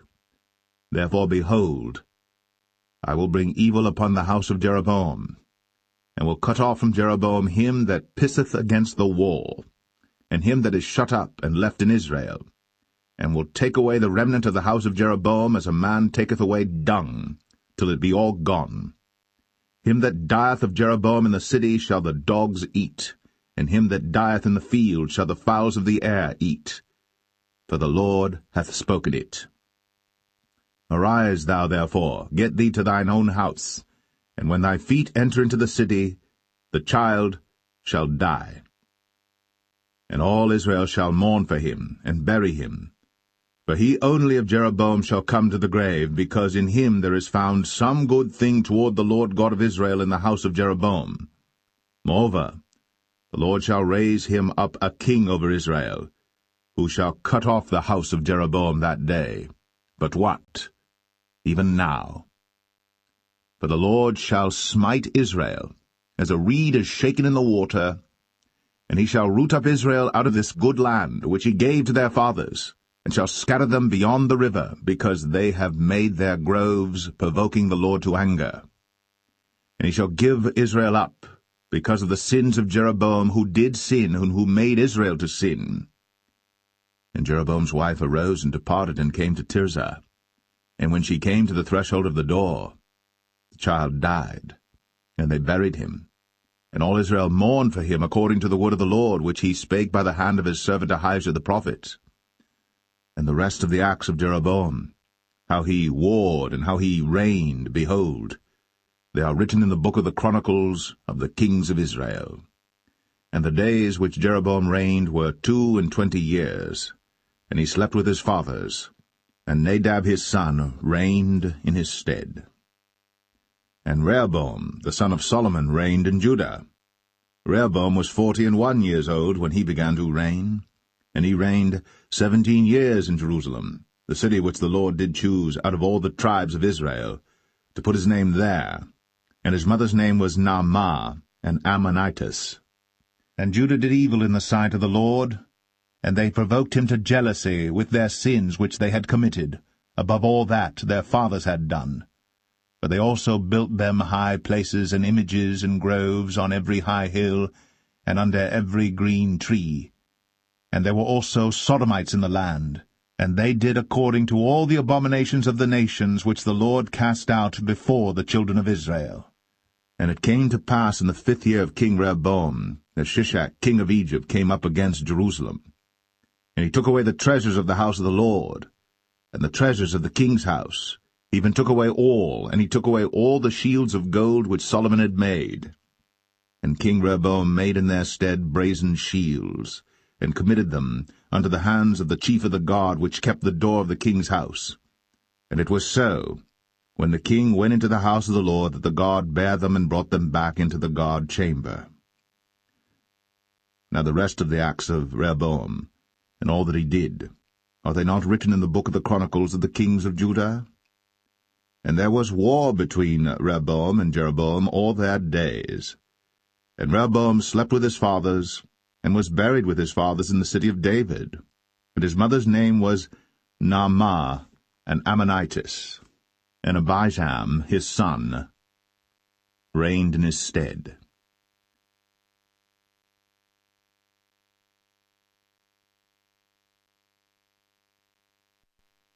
1 Kings 15. Now in the 18th year of King Jeroboam, the son of Nebat, reigned Abijam over Judah. 3 years reigned he in Jerusalem, and his mother's name was Maachah, the daughter of Abishalom. And he walked in all the sins of his father which he had done before him, and his heart was not perfect with the Lord his God, as the heart of David his father. Nevertheless, for David's sake did the Lord his God give him a lamp in Jerusalem to set up his son after him, and to establish Jerusalem, because David did that which was right in the eyes of the Lord, and turned not aside from anything that he commanded him all the days of his life, save only in the matter of Uriah the Hittite. And there was war between Rehoboam and Jeroboam all the days of his life. Now the rest of the acts of Abijam, and all that he did, are they not written in the book of the chronicles of the kings of Judah? And there was war between Abijam and Jeroboam. And Abijam slept with his fathers, and they buried him in the city of David, and Asa, his son, reigned in his stead. And in the 20th year of Jeroboam, king of Israel, reigned Asa over Judah. And 41 years reigned he in Jerusalem. And his mother's name was Maachah, the daughter of Abishalom. And Asa did that which was right in the eyes of the Lord, as did David his father. And he took away the Sodomites out of the land, and removed all the idols that his fathers had made. And also Maachah his mother, even her he removed from being queen, because she had made an idol in the grove. And Asa destroyed her idol, and burned it by the brook Kidron. But the high places were not removed. Nevertheless Asa's heart was perfect with the Lord all his days. And he brought in the things which his father had dedicated, and the things which himself had dedicated, into the house of the Lord, silver and gold and vessels. And there was war between Asa and Baasha, king of Israel, all their days. And Baasha, king of Israel, went up against Judah, and built Ramah, that he might not suffer any to go out or come in to Asa, king of Judah. Then Asa took all the silver and the gold that were left in the treasures of the house of the Lord, and the treasures of the king's house, and delivered them into the hand of his servants. And King Asa sent them to Ben-Hadad, the son of Tabrimon, the son of Hezion, king of Syria, that dwelt at Damascus, saying, There is a league between me and thee, and between my father and thy father. Behold, I have sent unto thee a present of silver and gold. Come, and break thy league with Baasha king of Israel, that he may depart from me. So Ben-Hadad hearkened unto King Asa, and sent the captains of the hosts which he had against the cities of Israel, and smote Ijon and Dan and Abel-Beth-Maachah and all Cinneroth, with all the land of Naphtali. And it came to pass, when Baasha heard thereof, that he left off building of Ramah, and dwelt in Tirzah. Then King Asa made a proclamation throughout all Judah, none was exempted. And they took away the stones of Ramah, and the timber thereof, wherewith Baasha had builded. And King Asa built with them Geba of Benjamin, and Mizpah. The rest of all the acts of Asa, and all his might, and all that he did, and the cities which he built, are they not written in the book of the chronicles of the kings of Judah? Nevertheless, in the time of his old age, he was diseased in his feet. And Asa slept with his fathers, and was buried with his fathers in the city of David his father, and Jehoshaphat his son reigned in his stead. And Nadab the son of Jeroboam began to reign over Israel in the 2nd year of Asa king of Judah, and reigned over Israel 2 years. And he did evil in the sight of the Lord, and walked in the way of his father, and in his sin wherewith he made Israel to sin. And Baasha the son of Ahijah of the house of Issachar conspired against him. And Baasha smote him at Gibbethon, which belonged to the Philistines, for Nadab and all Israel laid siege to Gibbethon.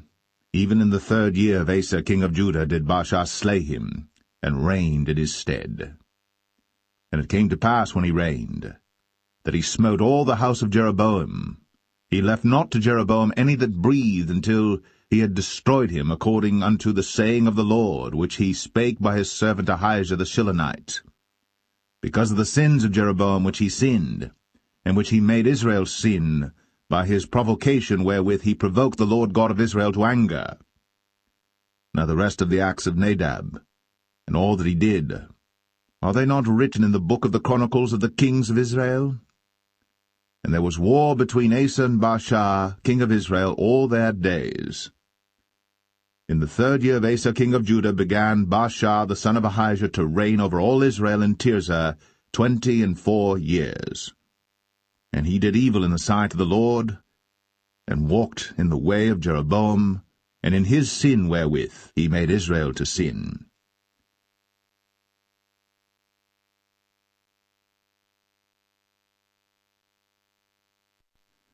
First Kings 16.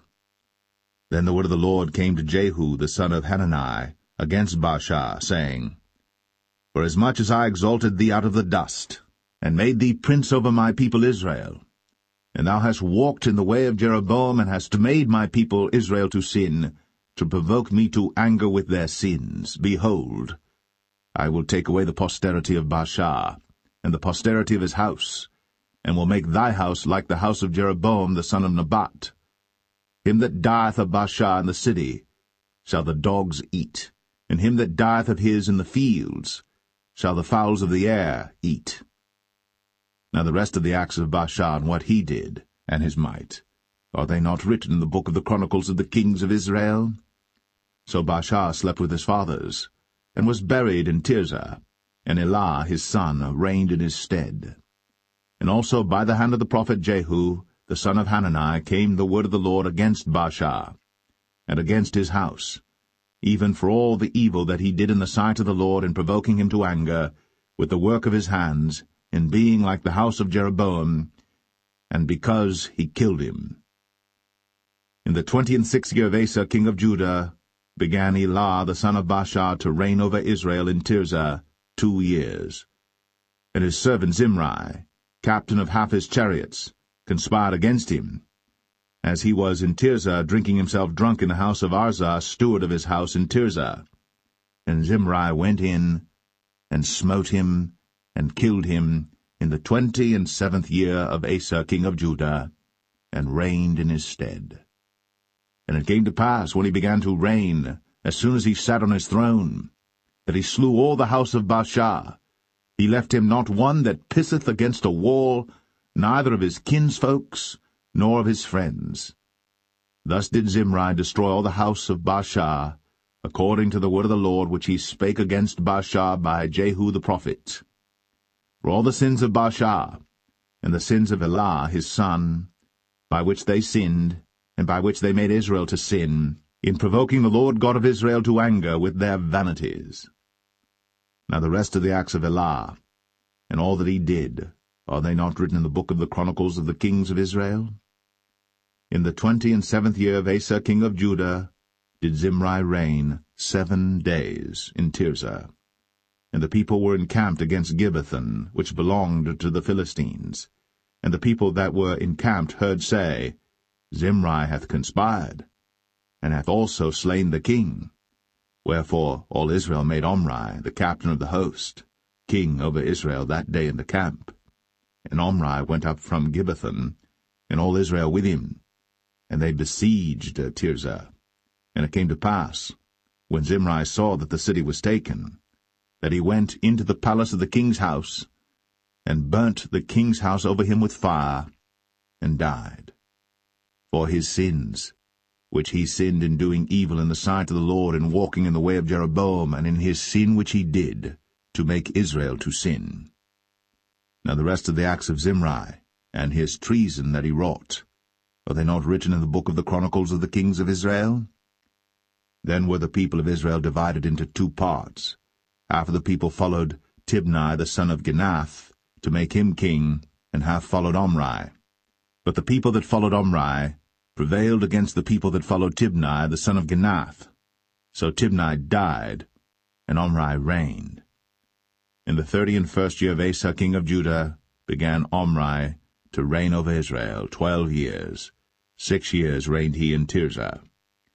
And he bought the hill Samaria of Shemer for 2 talents of silver, and built on the hill, and called the name of the city which he built after the name of Shemer, owner of the hill, Samaria. But Omri wrought evil in the eyes of the Lord, and did worse than all that were before him. For he walked in all the way of Jeroboam the son of Nebat, and in his sin wherewith he made Israel to sin, to provoke the Lord God of Israel to anger with their vanities. Now the rest of the acts of Omri which he did, and his might that he showed, are they not written in the book of the Chronicles of the kings of Israel? So Omri slept with his fathers, and was buried in Samaria, and Ahab his son reigned in his stead. And in the 38th year of Asa king of Judah began Ahab the son of Omri to reign over Israel. And Ahab the son of Omri reigned over Israel in Samaria 22 years. And Ahab the son of Omri did evil in the sight of the Lord above all that were before him. And it came to pass, as if it had been a light thing for him to walk in the sins of Jeroboam the son of Nebat, that he took to wife Jezebel, the daughter of Ethbaal, king of the Zidonians, and went and served Baal, and worshipped him. And he reared up an altar for Baal in the house of Baal, which he had built in Samaria. And Ahab made a grove, and Ahab did more to provoke the Lord God of Israel to anger than all the kings of Israel that were before him. In his days did Hiel the Bethelite build Jericho. He laid the foundation thereof in Abiram his firstborn, and set up the gates thereof in his youngest son Segub, according to the word of the Lord, which he spake by Joshua the son of Nun.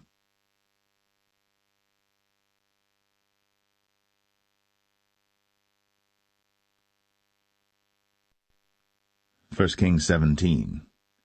And Elijah the Tishbite, who was of the inhabitants of Gilead, said unto Ahab, As the Lord God of Israel liveth, before whom I stand, there shall not be dew nor rain these years, but according to my word. And the word of the Lord came unto him, saying, Get thee hence, and turn thee eastward, and hide thyself by the brook Cherith, that is before Jordan. And it shall be that thou shalt drink of the brook, and I have commanded the ravens to feed thee there. So he went and did according unto the word of the Lord, for he went and dwelt by the brook Cherith, that is before Jordan. And the ravens brought him bread and flesh in the morning, and bread and flesh in the evening, and he drank of the brook. And it came to pass after a while that the brook dried up, because there had been no rain in the land. And the word of the Lord came unto him, saying, Arise, get thee to Zarephath, which belongeth to Zidon, and dwell there. Behold, I have commanded a widow woman there to sustain thee.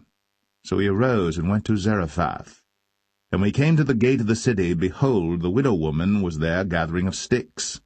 And he called to her, and said, Fetch me, I pray thee, a little water in a vessel, that I may drink. And as she was going to fetch it, he called to her, and said, Bring me, I pray thee, a morsel of bread in thine hand. And she said, As the Lord thy God liveth, I have not a cake, but an handful of meal in a barrel, and a little oil in a cruse, and behold, I am gathering 2 sticks, that I may go in and dress it for me, and my son, that we may eat it, and die. And Elijah said unto her, Fear not, go and do as thou hast said. But make me thereof a little cake first, and bring it unto me, and after make for thee and for thy son.